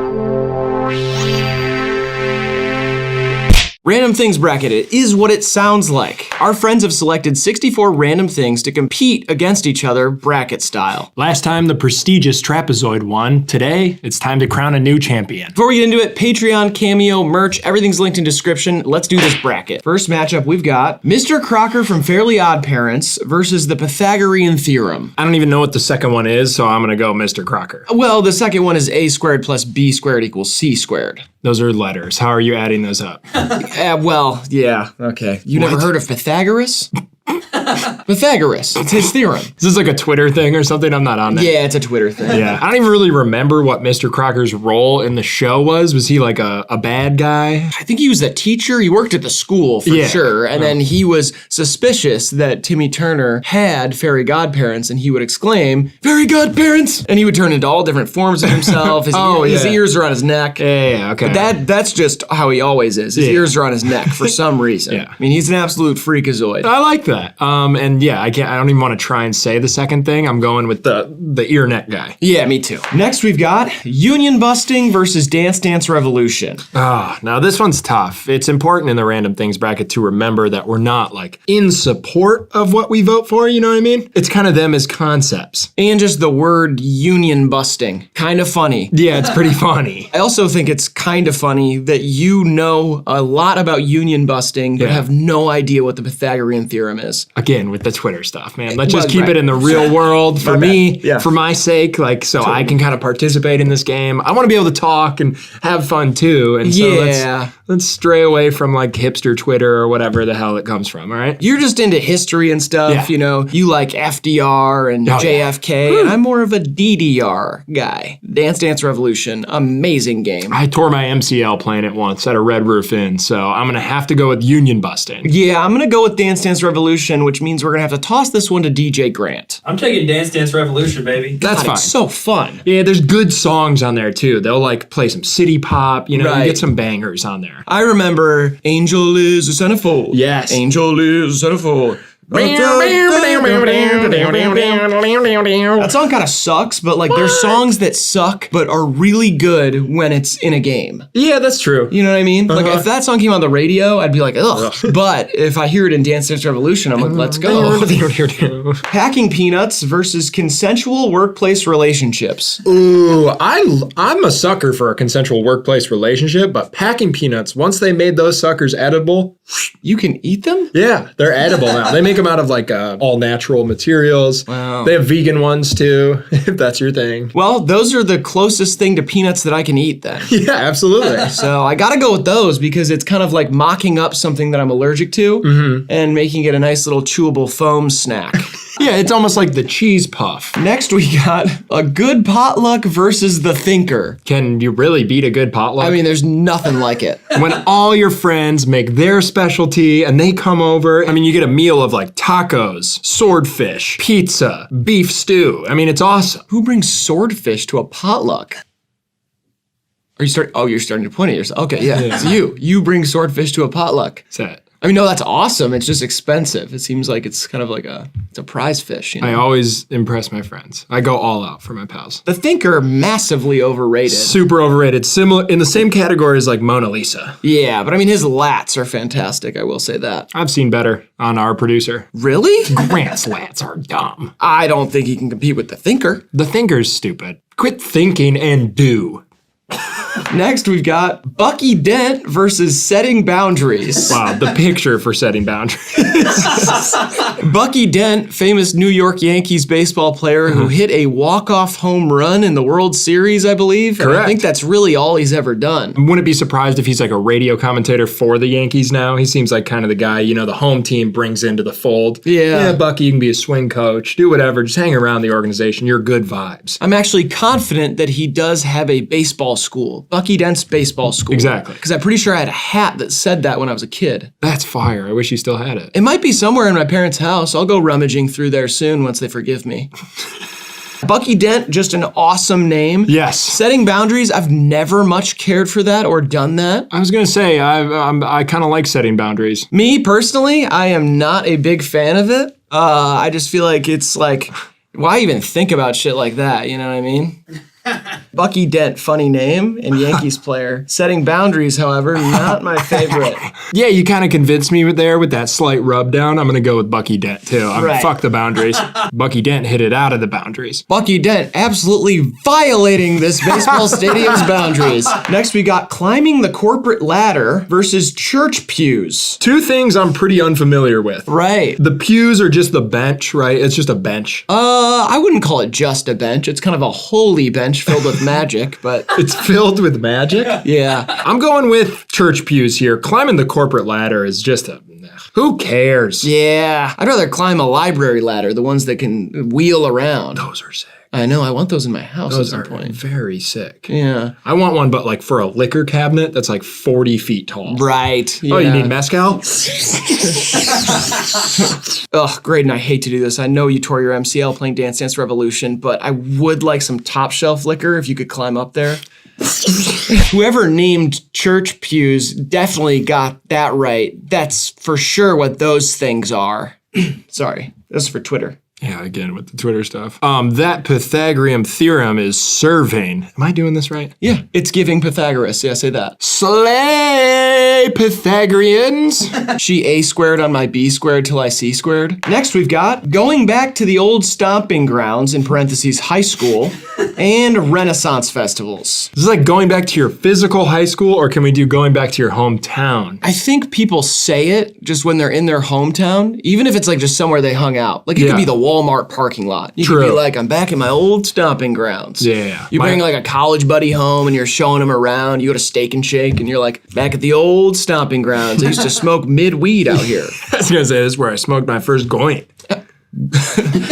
You say goint? Yeah, like, you know what I mean? Cigarette paper, roll up some weed. It's where I smoked my first joint. And then your buddy's like, it doesn't mean that much to him. And he's like, I remember where I smoked my first joint. It's not even spelled with a G. Like, it's not like up for interpretation. It's a J. It's joint. I mean, it's GIF kind of deal. It's not. That's what I'm saying. Yeah, no, it is. Okay, I have a question then. When you get married, you get a what bank account? Joint. A goint bank account. Yeah. Are we gonna die on this hill today? This is like a dumb one, man. I'm not dying. I'm smoking joints with my guys. You've never heard that? Goints? They say it in rap songs. No, they don't. Yeah, Wiz Khalifa doesn't smoke blunts. He smokes joints. What? Yeah. When Spike Lee makes a movie, what is it called? A Spike Lee joint. Really? Yeah. All right, I'm gonna leave that. Well, we're gonna put a pin in that. We'll circle back to that at some point, I'm sure. Put again in that. Again? Yeah, man. That's not even, it's a P. That's like G, J, you know, whatever. Yeah.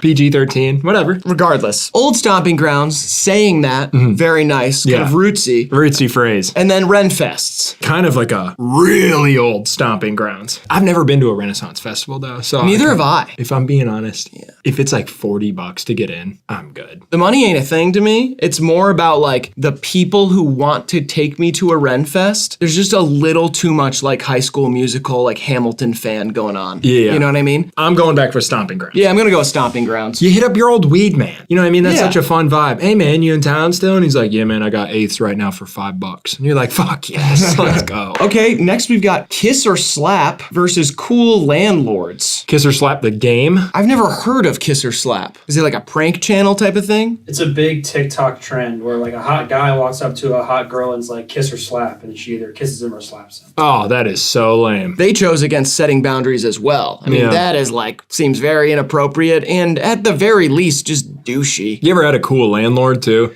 I've had cool landlords, but they're still landlords. It's really nice when you got a chill landlord. I'm going with cool landlords. I am as well. Next, we've got W Riz versus finding a sand dollar. Oh, sand dollars are gas. The picture of W Riz is Mr. Beast. He said, Riz is really taking the globe by storm. I think we have to address it though. Yeah, I think so too. When are we gonna stop? And when are we gonna set the boundaries for it? You know what I mean? Like, it's becoming too all-encompassing, and this is how words die out so fast, is like, I'll meet someone now, and that's all they'll say. They'll be like, Riz, Riz, Riz, Riz, Riz, Riz, Riz. Right. Riz, Riz. Riz, Riz, Riz. And I'm like, okay, it's not a joke anymore. Yeah, it's like possessed your brain like a parasite, and now you've come down like 12 rings on the IQ scale. Yeah, like Hogwarts School of Witchcraft and Wizardry. I like that it has no definition anymore. I do like that part. It's just that it is so overused that I know that 2 months from now we're gonna look back and be like, we really said Riz? Like, right. You know what I mean? And I don't want it to die that way because I do think it's kind of like a acrobatic term. I do appreciate phrases like that. Yeah, I like the vernacular. I mean, and it's just a fun word to say, Riz, you know? Lando Calrissian. Rizzard State by King Cruel. Rizzy and the Trinkle Twins. If you strike out at the bar, it's a disaster. But finding a sand dollar is pretty magical. That's a timeless activity. You get to show it to your cousins and be like, I found a sand dollar. And they're like, shut up. Nobody gives a shit. I got stung by a jellyfish 20 minutes ago. Somebody's got to piss on my leg. Yeah. With all that being said, I'm going to go with W Riz. I'm going with sand dollar. Grant? I'm gonna take the sand dollar. Yeah. See, I want a picture of me fanning out like 40 of them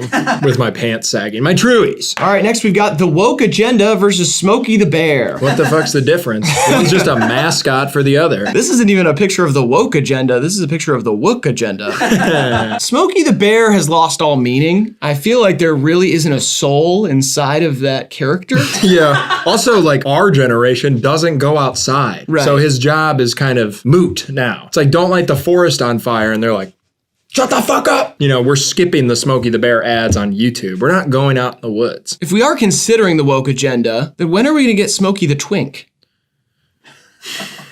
Is there any referees watching? I think that was a fair play. I think I'm allowed to use it in that context. Yeah, it's a wordplay thing. Twink, Bear yeah. and Twink. Okay, cool. Again, would like to reiterate my steadfast support of the LGBTQ plus community. And thank you for sponsoring this video. No. I'm gonna go with the woke agenda as a term. I like it way more. I don't know. There's something about like a personified forest critter trying to tell us to stop burning down his home. You know what I mean? He's a park ranger. There's something about the character I am kind of fond of. Seems like a grumpy old man. You should kind of just suck it up. Tuck back in that cabin and hope to God it doesn't burn down. That's what I say. You know, you're right. I'm going with the woke agenda. Woke agenda it is. And what they'll want you to believe is that we're burning down our national parks. Now consider for a second that we shouldn't have national parks to begin with. What business does the government have in funding camping spots for stoners and hippies alike? Tying a bunch of balloons to Hasbulla and watching him float away versus are you mad at me? Are you mad at me? If I looked like a spider and wouldn't stop throwing up, would you still love me? If all I could wear for the rest of my life was a Pittsburgh Steelers uniform with pads and all, helmet on too, would you still love me? Yeah, sure, whatever. Just let me play my game. I mean, one of these is such an image. But then we lose Hasbulla. He'd be fine. You think so? Yeah. Where would he float to? I don't know. The sun? All right. Hasbulla, you gon' float on, all right. Yeah, I'm going with that one. I'm going with are you mad at me? You like that shit? It's just such a potent phrase. It implies so much. It's a cultural landmark. I've heard it so many times. I've said it so many times. You know. Grant, what do you think? The Hasbulla one's funnier, so I'm gonna take that one. Yeah, that makes sense. Now we got that one guy versus corn maze. Easiest matchup yet. Corn maze. Kind of a redundant phrase. Corn maze? Oh my God. I do love corn mazes. I used to work at one. Well, it was at the Christmas tree farm that I worked at. They also had a corn maze and a butterfly house. Am I supposed to be impressed or something? You said the butterfly house, like, oh, he's gonna like this. I mean, what's wrong with you? Have you no wonder? Have you no joy? I mean, it's fine. It's just like a bug barn, though. Bug barn? That's what it's so much more than that. The butterfly house. They're little bugs. They're beautiful. I mean, my ass, they're beautiful. They're resplendent wings. Do you not enjoy their resplendent wings? It's like a Cinderella worm. They're vivacious creatures, symbolic of change and evolution. A worm turns into a tapestry. I mean, what more could you want from nature and from God up above? Sex. Jesus, man. That's all it's about for you? No, but you asked. Yeah, I asked and you answered, and I was not so happy with that answer. Some animals are hot. That's all I'm gonna say. I'm gonna leave it at that. What? That's not where we're going. That's all I'm gonna say. That one guy's cool though. I'm going corn maze easily though. I'm gonna go with corn maze, yeah. Now we got Ghouls and Goblins versus The Hustle. Another really easy one, honestly. Is The Hustle like a movie or TV show, or the idea of The Hustle? It's the idea of the hustle. Okay. The idea of The Hustle? Yes. Awesome. Love that. But Ghouls and Goblins, I mean... undefeated in my mind. Phonetically. Ghouls and Goblins. Ghouls and Goblins. It does generate quite a pleasing image in my brain as well. Green, goop-covered characters kind of screaming at you with crazy faces and stuff. I like that. The Hustle, though, is very motivating. It's good and all, but it kind of seems like this manufactured phrase for the capitalist society. The thing about The Hustle, though, is while I may not love it, I have to respect it. For sure. That term alone turns scammers into businessmen. Ghouls and Goblins turn children into soup, though.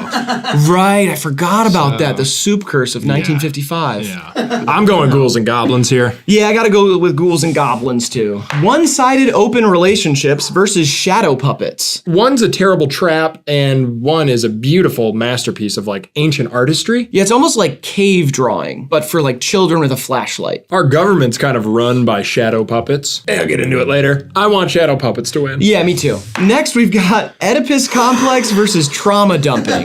This one's tough. One leads to another, you know what I mean? Oh, golly. For those not familiar with Greek, Oedipus complex is when a man feels sexual attraction towards his own mother. Really popularized in the theory of the, what's his name? Sigmund Freud. Sigmund Freud. What a stupid name. Stupid guy, too. Freudian slips. Yep. Those are kind of when you accidentally mistake one word for another and imply usually something sexual in general, but a lot of the time leading towards your mother. Nice rack, Mom. I mean, rack of ribs. I mean, boobies. Ah, shit. And then trauma dumping we're all familiar with. It's kind of like the entire internet right now. As an empath, I prefer to be dumped on with trauma. And as an avid gossiper, I like trauma dumping too. Yeah, I'm a big fan of trauma dumping, and I learned way too much of Sigmund Freud's bullshit in school, so get him out of here. Yep, trauma dumping. All right, last one on this side, we've got Coney 2012 versus a quick glance. A quick glance can imply so many things. It's a very broad term. A quick romantic glance across the supermarket, maybe, with a stranger. Oh, see, I had a totally different thing in mind. It's like we're talking and it's a tense conversation, and like I look over at your kitchen knives real quick.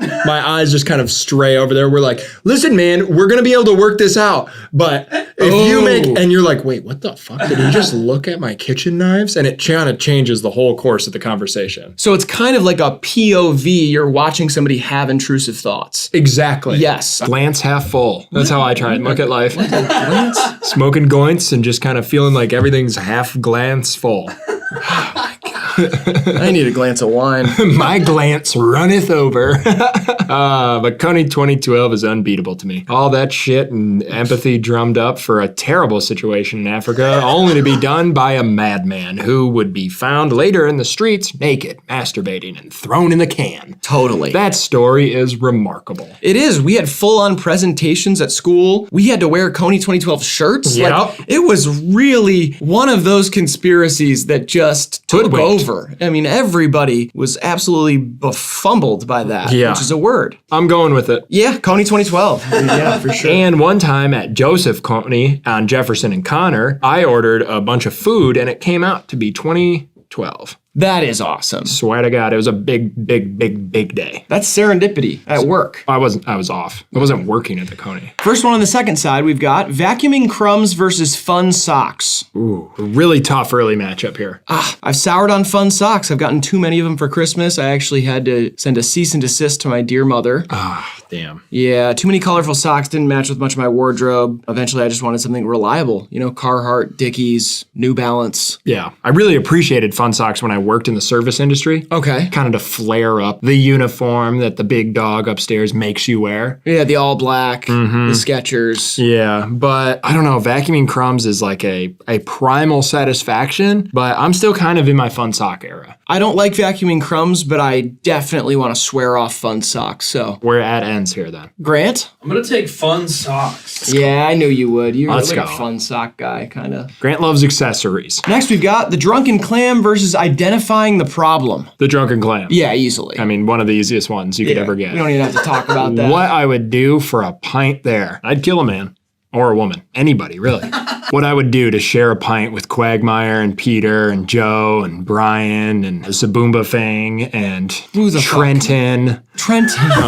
My cartoon boys, you know what I mean? I feel like I would fit in. You conveniently left out Cleveland. He's got his own show. Is he still on it? I don't know. Just wanted to put that out there and make of that what you will. And then, yeah, he has his own show. And then you got Trenton in there, and I don't know who Trenton is. Trenton, he's like the zany. He's kind of like you don't know whether he's a human because he has that tail. What? He's like the zany guy. He shows up in season 2, reoccurring character. Is this like a Mandela effect thing? Trenton. It doesn't matter.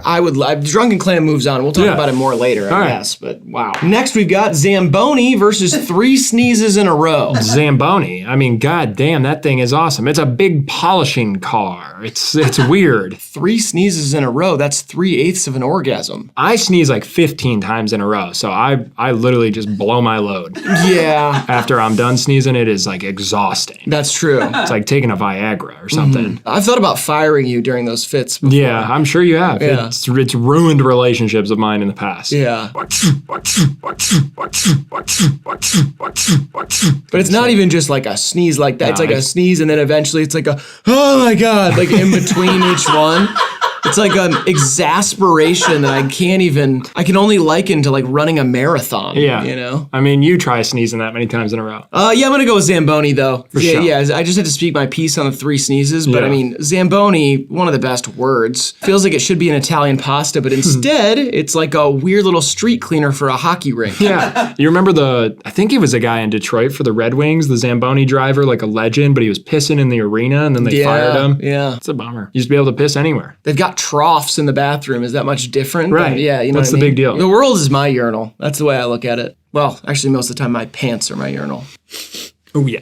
All right, next we got the Hump Day Camel versus Local Mall Santa. Local Mall Santa's too political. Yeah. You know, like, can he be skinny? Can he be black? Like, I just, I don't want to talk about that. Who cares? It's a fictional character, like, based on an old saint and then popularized and stylized by Coca-Cola. Yeah. Hump Day Camel. Hump Day. Hump Day. I mean, that's awesome. Oh, yeah, you could just say that. Hump Day. Hump Day. Yeah, and I got sucked into a Reddit rabbit hole about mall Santas and the terrible things that have happened with them. Right. Bad actors out there trying to be Santa, pedophiles, drunks, diddlers, all sorts of stuff. Anybody who's got the time and the desire to go sit at a mall and have kids come up and sit on your lap, you're not going to get the cream of the crop. I mean, it's like Boy Scout leaders. You know? Yeah, exactly. It's like... You're not getting ex-Marines. I had an ex-Marine who was not so awesome. Cheated on me. Semper with my Fi. own brother. Semper Fi, brother. Semper not so fi, that relationship. Oh, you know what I jeez. mean? Hump Day. Hump Day. Now we got colorblind glasses versus a comfy Eno. What's a comfy Eno? Is that like a type of bird? Sounds like an Australian animal of some kind. An Eno is those backpack hammocks you can like hang up. They're really popularized at like ADM festivals. Gotcha. Oh, okay. It's like the Bonnaroo hammocks. It looks like a camelback stretched between 2 trees. It's the Wook couch. Colorblind glasses, pretty awesome. I don't understand how that works. They make you colorblind or they allow colorblind people to see? I honestly do not know. I feel like it should be obvious, but then I just thought about it and I was like, I feel like it's got to be the one that makes colorblind people able to see color. Yeah, and that's awesome if that's the case. But colorblind people can see color. It's just all fucked up. It looks all stupid. They see like dogs or something. Well, everybody sees dogs, but it's like they see like yellows and purples a lot or something, and they can't tell red from green. Whatever. My dad's colorblind. Damn, I didn't know that. I'm so sorry. Didn't need the empathy. No.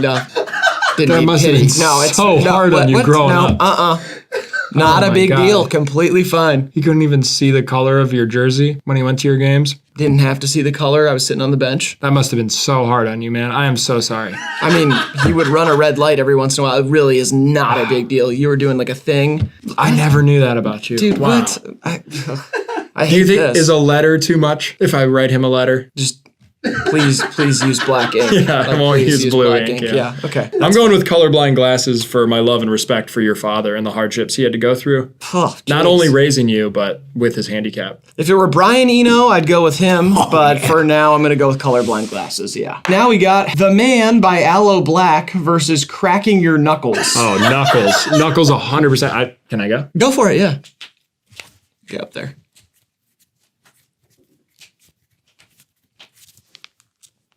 Ooh, that one did the little creaky thing. I hate that. Yeah, you can hear like the gas. When you're not able to, you can't get it fully to crack, you know? Yeah, I could do a little.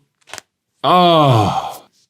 Oh! Sing a little song. Please stop talking over my cracking knuckles. Oh, okay. Like, are you serious right now? Yeah. I sat my white ass down and listened when you cracked your knuckles. And all of a sudden, when I start cracking them, it's yap, yap, yap. Listen, Don't do that. I get it. Your dad was colorblind, but you don't have to take it out on me, bro. The Man by Aloe Black sucks. How does that one go? I'm the man, I'm the man, I'm the man, I'm the man. Just Right. literally like that. Now we've got the ever-following snail versus our friend Quinn. Oh, Quinn! Oh, Quinn. Quinn's gotta win. But the ever-following snail is interesting. What is that? It's a snail that never stops following you.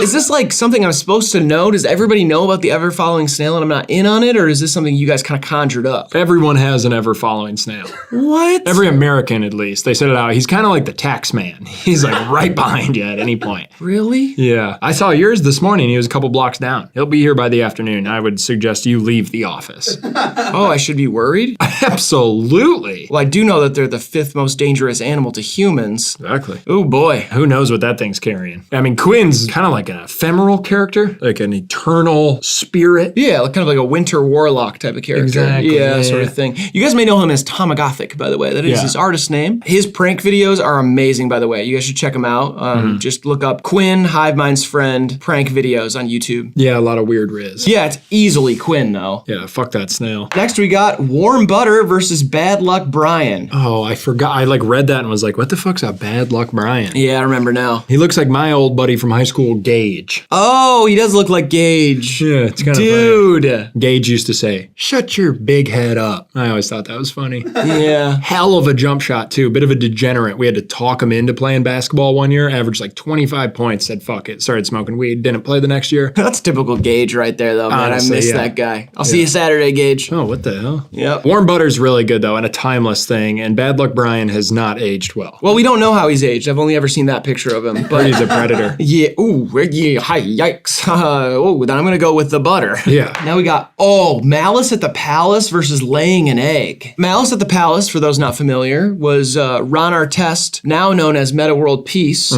got in a physical altercation with multiple fans inside of the Palace at Auburn Hills. Which was the Pistons' old home stadium. Yes, where they now play at Little Caesars Arena. They used to play at the Palace at Auburn Hills, about 45 minutes from Detroit. Yep. And it was a famous, you can look it up. Look up Malice at the Palace if you haven't seen that video. Players foul out, players get into a scuffle. Ron Artest is laying on the scorer's table trying to cool off, and fans start throwing beer at him, and he runs into the stands and swings on a guy who apparently didn't throw beer. He comes back down. Steven Jackson squares up with someone. Jermaine O'Neal was there. Really kind of left a scar on a lot of those guys' careers, especially Jermaine O'Neal's. That Pacers team was primed to win a championship that year. They were really going for it. Easily the best team in the league. All those guys suspended for the rest of the year. They obviously didn't win the championship that year. Pistons were defending a title that year. Had a lot of narratives and storylines going on there. And incredible sports happening. Laying an egg, though. Wow. You know where an egg comes from? Cloaca. The cloaca. Haha, yeah, the pleasure portal. The pleasure portal. So that means it does feel good coming out. Yeah, the all-purpose pleasure portal. Of most birds. Fouls, yeah. And it was more than a foul at the Malice at the Palace. So it was assault. Yeah, I'm gonna go with Malice at the Palace, though. It's just too special. Laying an egg, a lot of people can do it. Yeah. I have a few cousins who've done it. I mean, it's just like not that special after a while. Agreed. Now we got When You Just Up versus stealing prescription drugs from your grandma. Woo-wee. Gosh, the all lowercase when you just up. Because it means so many things. It could just be like you're up because you can't sleep and you're not doing anything. Like you're twiddling your thumbs, basically. Yeah. Or it could be like when you just up. Like you got your money up, you got your life together, everything's going well. And it's kind of like you just up. That's all there is to it. Like I'm sorry, but I'm up. Yeah, I'm up right now. And you suck right now. But stealing prescription medication from your grandmother, I mean, that's a free source. That's like the OG lick, you know? Before you start robbing people, you reach into your grandmother's medicine cabinet. And then you go, no, Grandma, you only had 10 left, not 25. I'm sorry,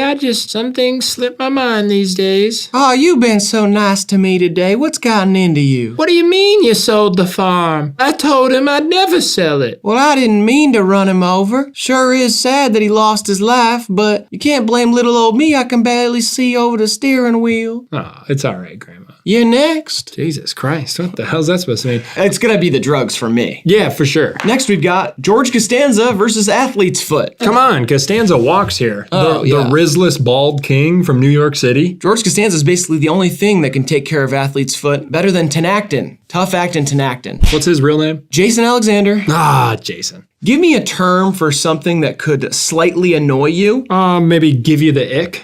Okay. She gave me the ick, Jerry. Jerry, she gave me the ick. The ick. What do you mean the ick? It's hard to explain the ick, Jerry, but you just get it. You get it in your head and then you can't be around it anymore. She got the ick. You always get the ick. Now we got gated communities versus tomfoolery. Tomfoolery. What a word. What an awesome word. I love doing it with you. I love doing it with anyone. I like getting up to it by myself. Shenanigans, hijinks, tomfoolery. Gaffs, forcing goofs. around, Yeah. gaffing and goofing. Tomfoolery in a gated community. I mean, that is the best. Perfect. If you get one person's 4-digit code and you sneak in there, you start jumping in pools, you start streaking through the streets, knock over a few mailboxes. I mean, that is the best. Turning stop signs upside down? Upside down? Yeah. Well, if you turn a stop sign upside down, I mean, it's an octagon, it would just look the same. The words, though. Bear traps versus Bikini Bottom by Ice Spice. Bear traps are so sick. Oh, they are so cool. You know, I've seen you shirtless lately and your bear traps are looking pretty good. Really? Yeah, up here. I mean, there's some mass there. It's awesome. You couldn't even put your whole hand around it. I couldn't, yeah. Bikini Bottom by Ice Spice, though, very good song. I love that song. Yeah. I mean, that slinky little sample melody is just something. There's some energy to it that just keeps me going. It's got that SpongeBob thing, you know? And all in all, jokes aside, I'm kind of against animal cruelty and trapping in general, so I'm kind of leaning Ice Spice here. You are definitely not against trapping in general. I mean... Let's go Bikini Bottom, though. All right, now we got Flexing Through the Pain versus Dodecahedron. Ooh boy, this is gonna be tough. You know what? I'm gonna come out and say it. Dodecahedron confuses me. Trapezoid, very simple. Yeah. That's what I like about it. There's too much stuff going on here. Like, this looks like a school project, and I get anxiety even thinking about it. I'm glad you said it because I thought this was going to be another thing like you got or like Twitter got or something, but yeah, I don't like it. It doesn't make sense to me. Too many sides. And it sounds like a legendary Pokemon. Low key sounds like what I hit on in roulette. Oh, the Decagon. Yeah. The Decagon was Kind awesome. of a Decagon vibe. But flexing through the pain is just like part of everyone's life. Yeah, word to field medic, you know. I'm going Flexing Through the Pain. Facts. You have to. Now we got palindromes versus putting turtles on their backs. Ooh, more animal cruelty. Palindromes is the thing where it's the same forward and backwards. Oh, nice. Like fire truck. Hey, I get it. Meow Mix. Dude. Woodrow Wilson. Those are all palindromes. And I like those because it's fun, it's clever. Putting turtles on their back is mean. I don't like that shit. Snappers, though, those fuckers can roll right back over. Tell you what, they are not getting slowed down by being put on their back. They are man-eaters. That's kind of like how I like to live my life, you know. You can put me on my back, but I'm going to get right back up and I'm going to bite your finger off. I like being put on my back. Getting ridden. Well, we're all just waiting for you to come out of your shell, you know? Being ridden. I don't know, putting a turtle on its back, spinning it around. If you flip it back over, like you just do it for a second, like it's like a funny little trick or whatever. It's like, I'm so confused, ouch. And then you flip it back over and you go, I love you, buddy, Henry. I'm more of a palindrome fan here. Well, it's palindrome. Whatever. Same forward or backwards, so. Palindromes are overrated. Who gives a shit? I'm gonna go with putting turtles on their backs and make Grant pick. That's what I'm gonna do too. Turtles on their backs. Yes. Fine. Last one in the first round, we've got spending Friday night alone, just you and your 6-pack of Coors Light versus clean silverware. First one. The drinking alone thing? Yeah, that's like my self-care night. Drinking alone is self-care to you? Mentally, yeah. That is not good, man. I'm either drinking alone or drinking with people I can't fucking stand. You know what I mean? We drink together all... Oh, shit. I'm gonna go with clean silverware, because I think about this often. When I go to my parents' house, they have so much clean silverware. And then when I live alone, I keep it clean, but I only have like 4 of everything. Yeah. So if I eat like 2 meals and then I got whatever, you know, there's a good chance that I gotta clean it off before. That's true. Not much these days. I live alone, so it's not a big deal. But I just love looking at my parents' silverware drawer. It's like, wow, you have like 150 spoons, you know? You are ready for a whole youth football team to show up. Straight up. I'm going with drinking alone, though. Grant? Clean silverware. underwear, baby. Yeah, you can see yourself in that shit. Second round. Ding dong. No more pictures, by the way. We're just going off memory now. Mr. Crocker from Fairly Odd Parents versus Dance Dance Revolution. I mean, one's a revolution.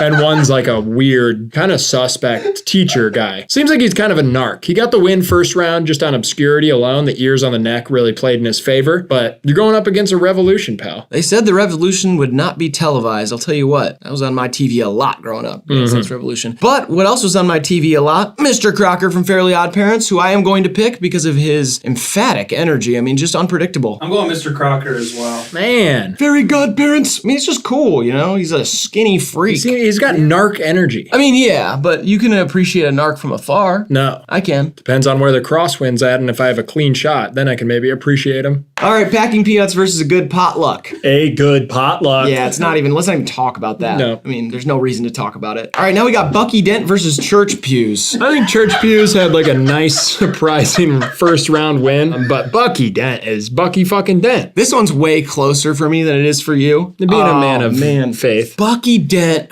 such a good name, such an obscure reference. I mean, it's just kind of our bread and butter. Church Pews, however, there's something about just like when you say Church Pews, you really feel something. And not that there's a God, like there isn't. I'm not saying that there's any sort of extracurriculars going on. I'm talking strictly physical memory of the space. Yeah. I'm gonna go Church Pews. I'm taking Church Pews. Jesus. Yeah. You guys. All right, now we got going back to the old stomping grounds versus cool landlords. There's nothing really like going back home. Cool landlords, like you can only be so cool. I think the coolest landlord's probably like Hannibal Buress or the lead singer of Waves. Yeah. But even them, you still gotta pay rent every month. Used to work at a coffee mill, and I went back to my old stomping grounds. Yeah. Now we got finding a sand dollar versus the woke agenda. Can the woke agenda lose, please? Yeah, absolutely. Finding a sand dollar is gas. Yeah, it is just magical. It's like the free activity you do on vacation that you still kind of remember. And sometimes you take a little bucket home with you and it sits on your porch for like 6 years. Life hack for you guys, by the way, though. Sand dollars do not work in vending machines. Don't try. And trust me, I have tried every vending machine. Coca-Cola, the Big K, the variety ones at the truck stops. I mean, everywhere I go.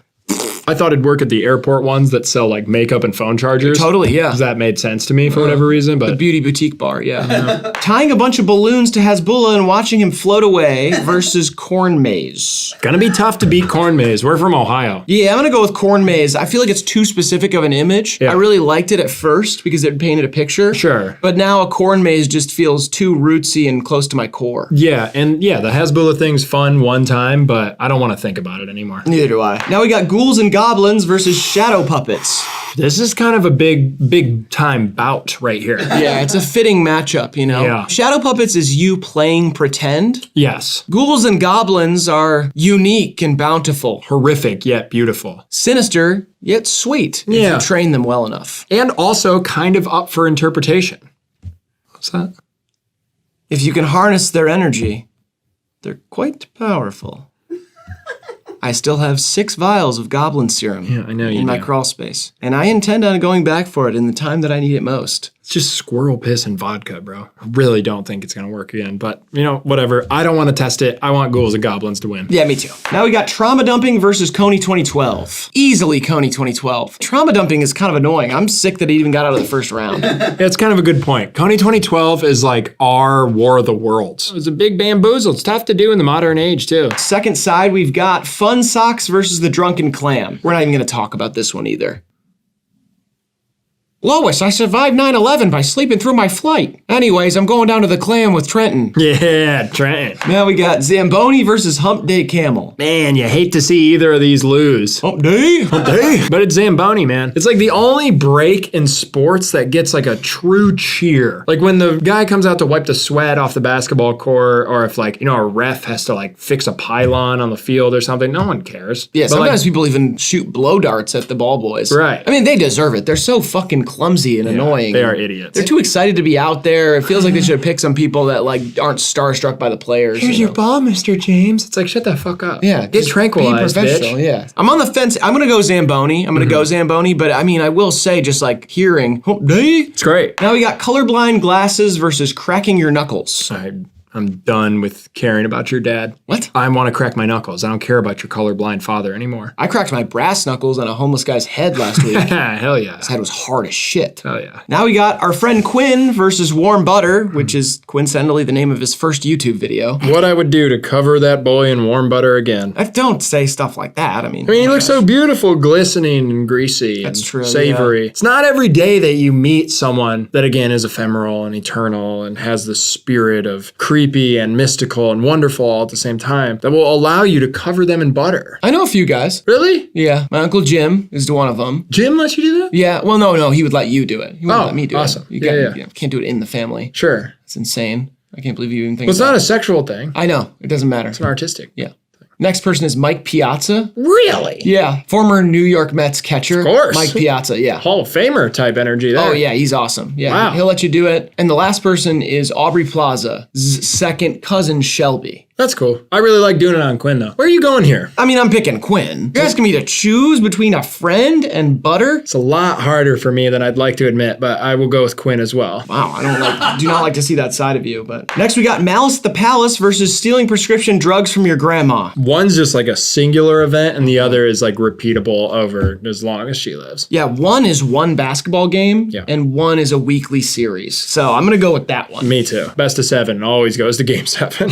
Next I got George Costanza versus tomfoolery. You know, a man who would not be afraid to partake in some tomfoolery, kind of incidentally. Right. He finds himself caught up in tomfoolery, not usually the instigator of it. He makes a lot of bad decisions when it comes to crunch time that lead him to more tomfoolery, but he doesn't pull the car off the lot. You know what I mean? Yeah. I think I'm going with George, though. I'm going to go with George as well. I think there's more there. Next, we got Bikini Bottom by Ice Spice versus Flexing Through the Pain. I'm going with Ice Spice again. Flexing Through the Pain kind of, gets a little old. Sometimes it's good to feel the pain and cry along with it in order to actually grow and move forward. I just think Flexing Through the Pain can kind of sound lame sometimes. I don't think either of these are going to age super well because I don't think Bikini Bottom by Ice Spice is going to necessarily be like the one that everybody's talking about in a long time. But whatever. Who gives a shit? I'm going to go with the song that's on my playlist right now, Bikini Bottom. Next, we got Putting Turtles on Their Backs versus Clean Silverware. I've kind of gone all the way around here on this one. I'm with Turtles now. Yeah, it's got to be the turtle because again, the spin. The spin. Imagine playing shuffleboard with baby sea turtles. Imagine playing Beyblades with turtles. Fuck yeah. You get one of those arenas, you spin them down in there, they're cracking into each other, squealing for help. I know I was like, oh, I don't like animal cruelty, but honestly, I thought about it. Turtle soup is gas. Like, right. Turtles are kind of stupid. Who knows what's inside those shells? Let's get in there. Let's check it out. I guess it'd be a turtle, man. I'm going with that. Clean silverware is whatever, but it implies doing chores. Third round, Mr. Crocker, Fairly Odd Parents versus a good potluck. Oh, this is like a crock pot. It's gonna be a slow cook too. I've got to think about this one. You take your time, buddy, but I am firmly in the potluck's corner. And I'm firmly in the corner at the potluck watching Fairly Odd Parents on my phone. Why would you? What the fuck? That's what I do. Terrible dinner guest. Yeah, I'm gonna go potluck. Church pews versus going back to the old stomping grounds. For you, they're really one and the same. Yeah, church pews are my old stomping grounds. I'm going with stomping grounds. I hate religion in most of all forms, especially the physical representation of a place of worship. Church pews. I'm going stomping grounds. Yes. All right, now we got Finding a Sand Dollar versus Corn Maze. Ooh, I'm gonna betray some of my Midwestern roots here. I'm gonna go sand dollar. I'm going Corn Maze. Why? Life is a corn maze and I'm gonna eat it till I'm out. Ooh, Corn Maze also reminds me of Field of Dreams. Yeah. Kevin Costner. If you build it, they will come. Shout out Iowa. Yeah, I'm gonna go with Corn Maze. I'm going sand dollar. I feel like Finding a Sand Dollar is more magical, so I'm gonna go there. I knew you would. You're a vacation boy, and you've betrayed your Midwest roots, just like Graydon here. That's fine. Fuck them. All right, Ghouls and Goblins versus Coney 2012. I think Ghouls and Goblins takes the cake here. I think so too. A little more vague. Again, we have this one instance in history. Sure, we were hoodwinked, we were bamboozled, the wool was pulled over our eyes yet again. But Ghouls and Goblins extends to the beginning of time. Yeah, so many stories have ghouls and goblins. I mean, any Halloween story, stuff with wizards, the House of Representatives right now. Oh, yeah. You know what I mean? And like cautionary tales, you know, don't stay out past 11. heaven, or the old sewer goblin will milk you dry. Yeah, I've heard that one. Never scared me, though. I wanted to be milked. Don't go into a stadium bathroom, for the goblin will eat your eyes. That one seems a little bit like you were being controlled or manipulated. 'Cause, I mean, stadium bathroom's fine. Just give me $5 more, or those ghouls will come and rip your toenails off. That's like an old tale my aunt used to tell me. Yeah, you were getting scammed by your aunt. I hate to tell you that. That actually doesn't surprise me. She was crazy addicted to gambling. Oh, really? Yeah, she took cruises around the world one year just to kind of recoup the losses of the last one. Didn't work out. Came back, got a divorce, lost her house, doesn't talk to her kids anymore. Went on the Maury show, found out she was the daughter of a really, really bad person. I won't name him, but it was Lee Harvey Oswald. No way. She comes out of her mind, continues to gamble with money that she doesn't have, gets swept up in this whole mob scandal. Debt from here and debt from here, kind of starts a mob conflict between two debt lords. Sure. And then she got a boot on her car. It's terrible what happened to her life. Hate to just kind of like make this all about one detail in there, but does that mean that you're related to Lee Harvey Oswald? Oh, yeah. Really? That's why I'm such a good shot. Dude, that is fucking awesome. Thanks, man. Yeah. I was hoping you Hell wouldn't yeah. like judge me my for God. it. Are you serious? Yeah. Can I meet him? Drunken Clam versus Zamboni. This is like a Final Four matchup right here. Fuck. I gotta go reality. I'm sorry. I'm going with the Clam. The idea of the Clam is more real to me than a real Zamboni. Every bar I went into in Boston, I was like, the Clam. I'm going Zamboni though. Grant, where do you lie? I'm taking Zamboni. Are we just gonna end up with another like funny word winning it? Like It's not just a funny word. like trapezoid, Zamboni. Like I get it, but I'm just saying like that Drunken Clam. Like, all right, we got Cracking Your Knuckles versus our friend Quinn. I'll go with our friend Quinn. I'm gonna go with Cracking Your Knuckles here. It's Okay. just something visceral about it, and I love Quinn. Don't want him to be wiped off the face of the earth, but in this case, I really don't want those like stiff hands. Oh yeah. The release means a lot to me, you know. I'm sorry, Quinn. I love you, buddy, but I mean, Cracking, you can understand, right? Grant, it's up to you. I'm gonna take Cracking Your Knuckles. Yeah. Now we got Stealing Prescription Drugs from Your Grandma versus George Costanza. Let's keep it wholesome. George Costanza should win this battle. I'm an adult. I can get my own drugs. My grandma doesn't need them though, and she forgets, and then it's like she's got the really good ones because, like, of course, she's in so much pain. You know what I mean? But it's fun to take meds with your grandma. Not for me. Really?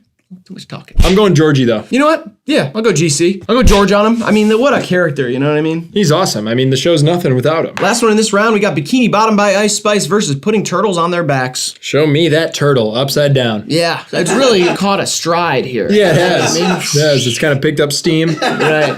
It's unnatural. That creature is not intended to be upside down. No. So much so that it gets stuck. Yeah, it's almost like a stop sign in that way. We're into our Elite Eight. Good potluck versus going back to the old stomping grounds. These can often go hand in hand. Yeah. I'm leaning potluck still. I'm leaning stomping grounds here. Okay, why? Potluck, too many new people, possibly. That's true. You might run into some neighbors and they might be unpleasant. Yes, that is absolutely true. I didn't Old believe it. stomping grounds, if they are unpleasant, it's usually a familiar unpleasant. It's the devil you know. Right. Yeah. It's the devil you know.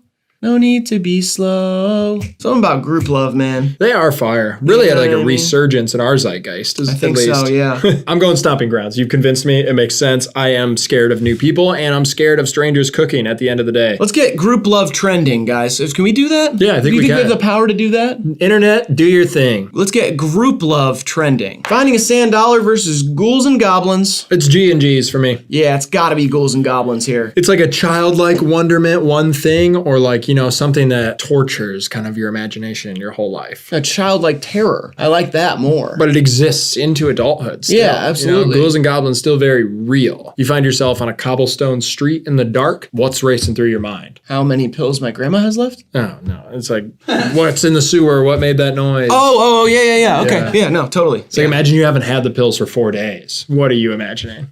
Strangling a doctor. Oh, God. All right, now we got Zamboni versus Cracking Your Knuckles. I'll take Cracking Your Knuckles. Every time you flip, I'm on the other side. It's really interesting. I'm gonna go Zamboni here. Weird. I've never done it. I think that's what it comes down to. You've never cracked your knuckles? You But- did earlier. Yeah, I guess you're right. What the fuck? I don't know. I don't really have... Did you forget the first half of the video? What happened to you? I don't really have like a strong reasoning for... I can tell. For choices.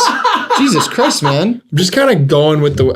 It's like you don't even believe what you're saying right now. I guess I don't care. Oh my God. Okay. I think that's the problem. I guess it's not a problem. I mean, it is a problem right now for the video. You can see it as a good thing. I guess. No real way to look at it that way. Do it matter? Jesus Christ, wake the fuck up. I mean, sure, Zamboni. There are thousands of people watching right now. Hi. How's it going? Hello. What are you guys doing here? Which one do you want to win? Okay.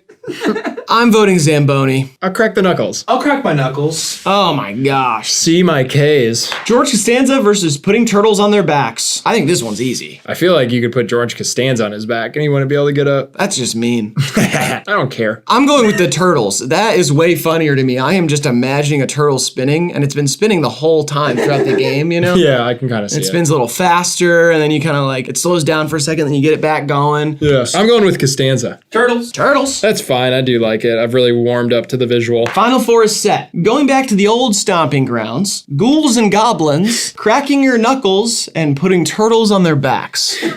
See, there's no funny word. There is no funny word, and I'm happy about that because I'm not. we're mixing it up. First matchup, going back to the old stomping grounds versus ghouls and goblins. Show me the ghouls and goblins. Yeah, it's gotta be ghouls and goblins. It's too wholesome, the other one. It always sounds so good in theory. Oh, I'm heading back to the old stomping. And then sometimes you find yourself at like a shitty dive bar, like some high school friends saying like some borderline things. Right. And you have to be like, oh, it's so good to see you guys. Borderline stuff is always tough. The immigration conversation is just not an easy one to have, especially with old friends you're not keeping up with. Yeah, some things catch you by surprise and you're like, oh shit, I didn't know you thought all that happened. Maybe the real ghouls and goblins are at the old stomping grounds all along. Well fucking said Riley. To the other side, we've got cracking your knuckles versus putting turtles on their backs. We gotta go TTs on their B's. Yeah. I don't know where the second T came from. There.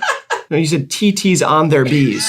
Turtle theirs on their backs. Yep. It seemed to me like you were doing a turtles. Yeah, that too. So tulls. I was doing that. Turtles on their backs. TTs on their B's, bitch. What's up now? He's next. Okay, so we have our final matchup set. Now, I'm going to be putting a poll in the chat. You guys can vote, but please let us know what you think should have made it farther, what should have been in the finals. And if you have ideas for the Random Things bracket, please comment them, send them to DJ Grant, and join our Discord, where he asks for those things. Also, shout out to Sam Aarons, Zach, and Levi for helping make the Random Things bracket. They truly are random, and they were born random. All right, get your votes in. Ghouls and goblins versus putting turtles on their backs. Ghouls and goblins really dominated its side of the bracket. Ran right through. Turtles on their backs had to gain some steam. For me, I think I did vote against it in the first round. Yeah, it was a rough start for turtles on their backs, but really made a run. So I will ask you first, Graydon, who shall you choose? Ghouls and goblins. Well, that's good, because I am picking putting turtles on their backs. So DJ Grant, you are deciding our Random Things bracket. Oh, baby. Give me turtles, man. That's cool. Yeah. That's cool, man. This is sportsmanship by me right here. Yeah. Cool, okay. I'm being a great sportsman. You don't right call now. out your own sportsmanship. Not being a sore loser. I'm just recognizing the win and congratulating it. Even though I voted for something else, I don't mind. I'm happy you guys are happy, and that's a good sportsman on me. Putting turtles on their backs wins our Random Things bracket episode 2. This is really an endless pool. We can always do this. There's so many things. Also, comment other brackets you want us to do. Thank you for playing along with us, having so much fun with us. Make sure you like the video, subscribe, all the stuff I did not say at the beginning of the video, and Graydon, please leave these wonderful people some advice to leave or live their lives by. That which is not good for the beehive is not good for the bee. All right, this has been HIVEMIND Unlimited. We love you, appreciate you, and we'll see you in the next one. Who the?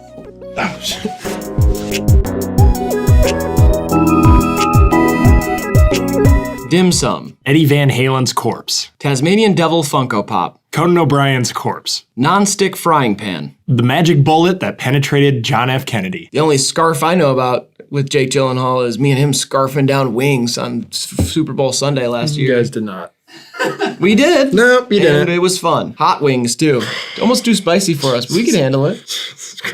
I go a-walking after midnight, out in the moonlight. I go searching for you, go walking. Ed. Yeah, it's kind of like that shrill voice, but it works in that old Yeah. time country jukebox vibe. Totally. Let's move on to the next one. What were you checking for? You thin wrist son of a bitch. I do have a thin wrist, yeah. But I don't have thin riz. Oh! How'd that hurt?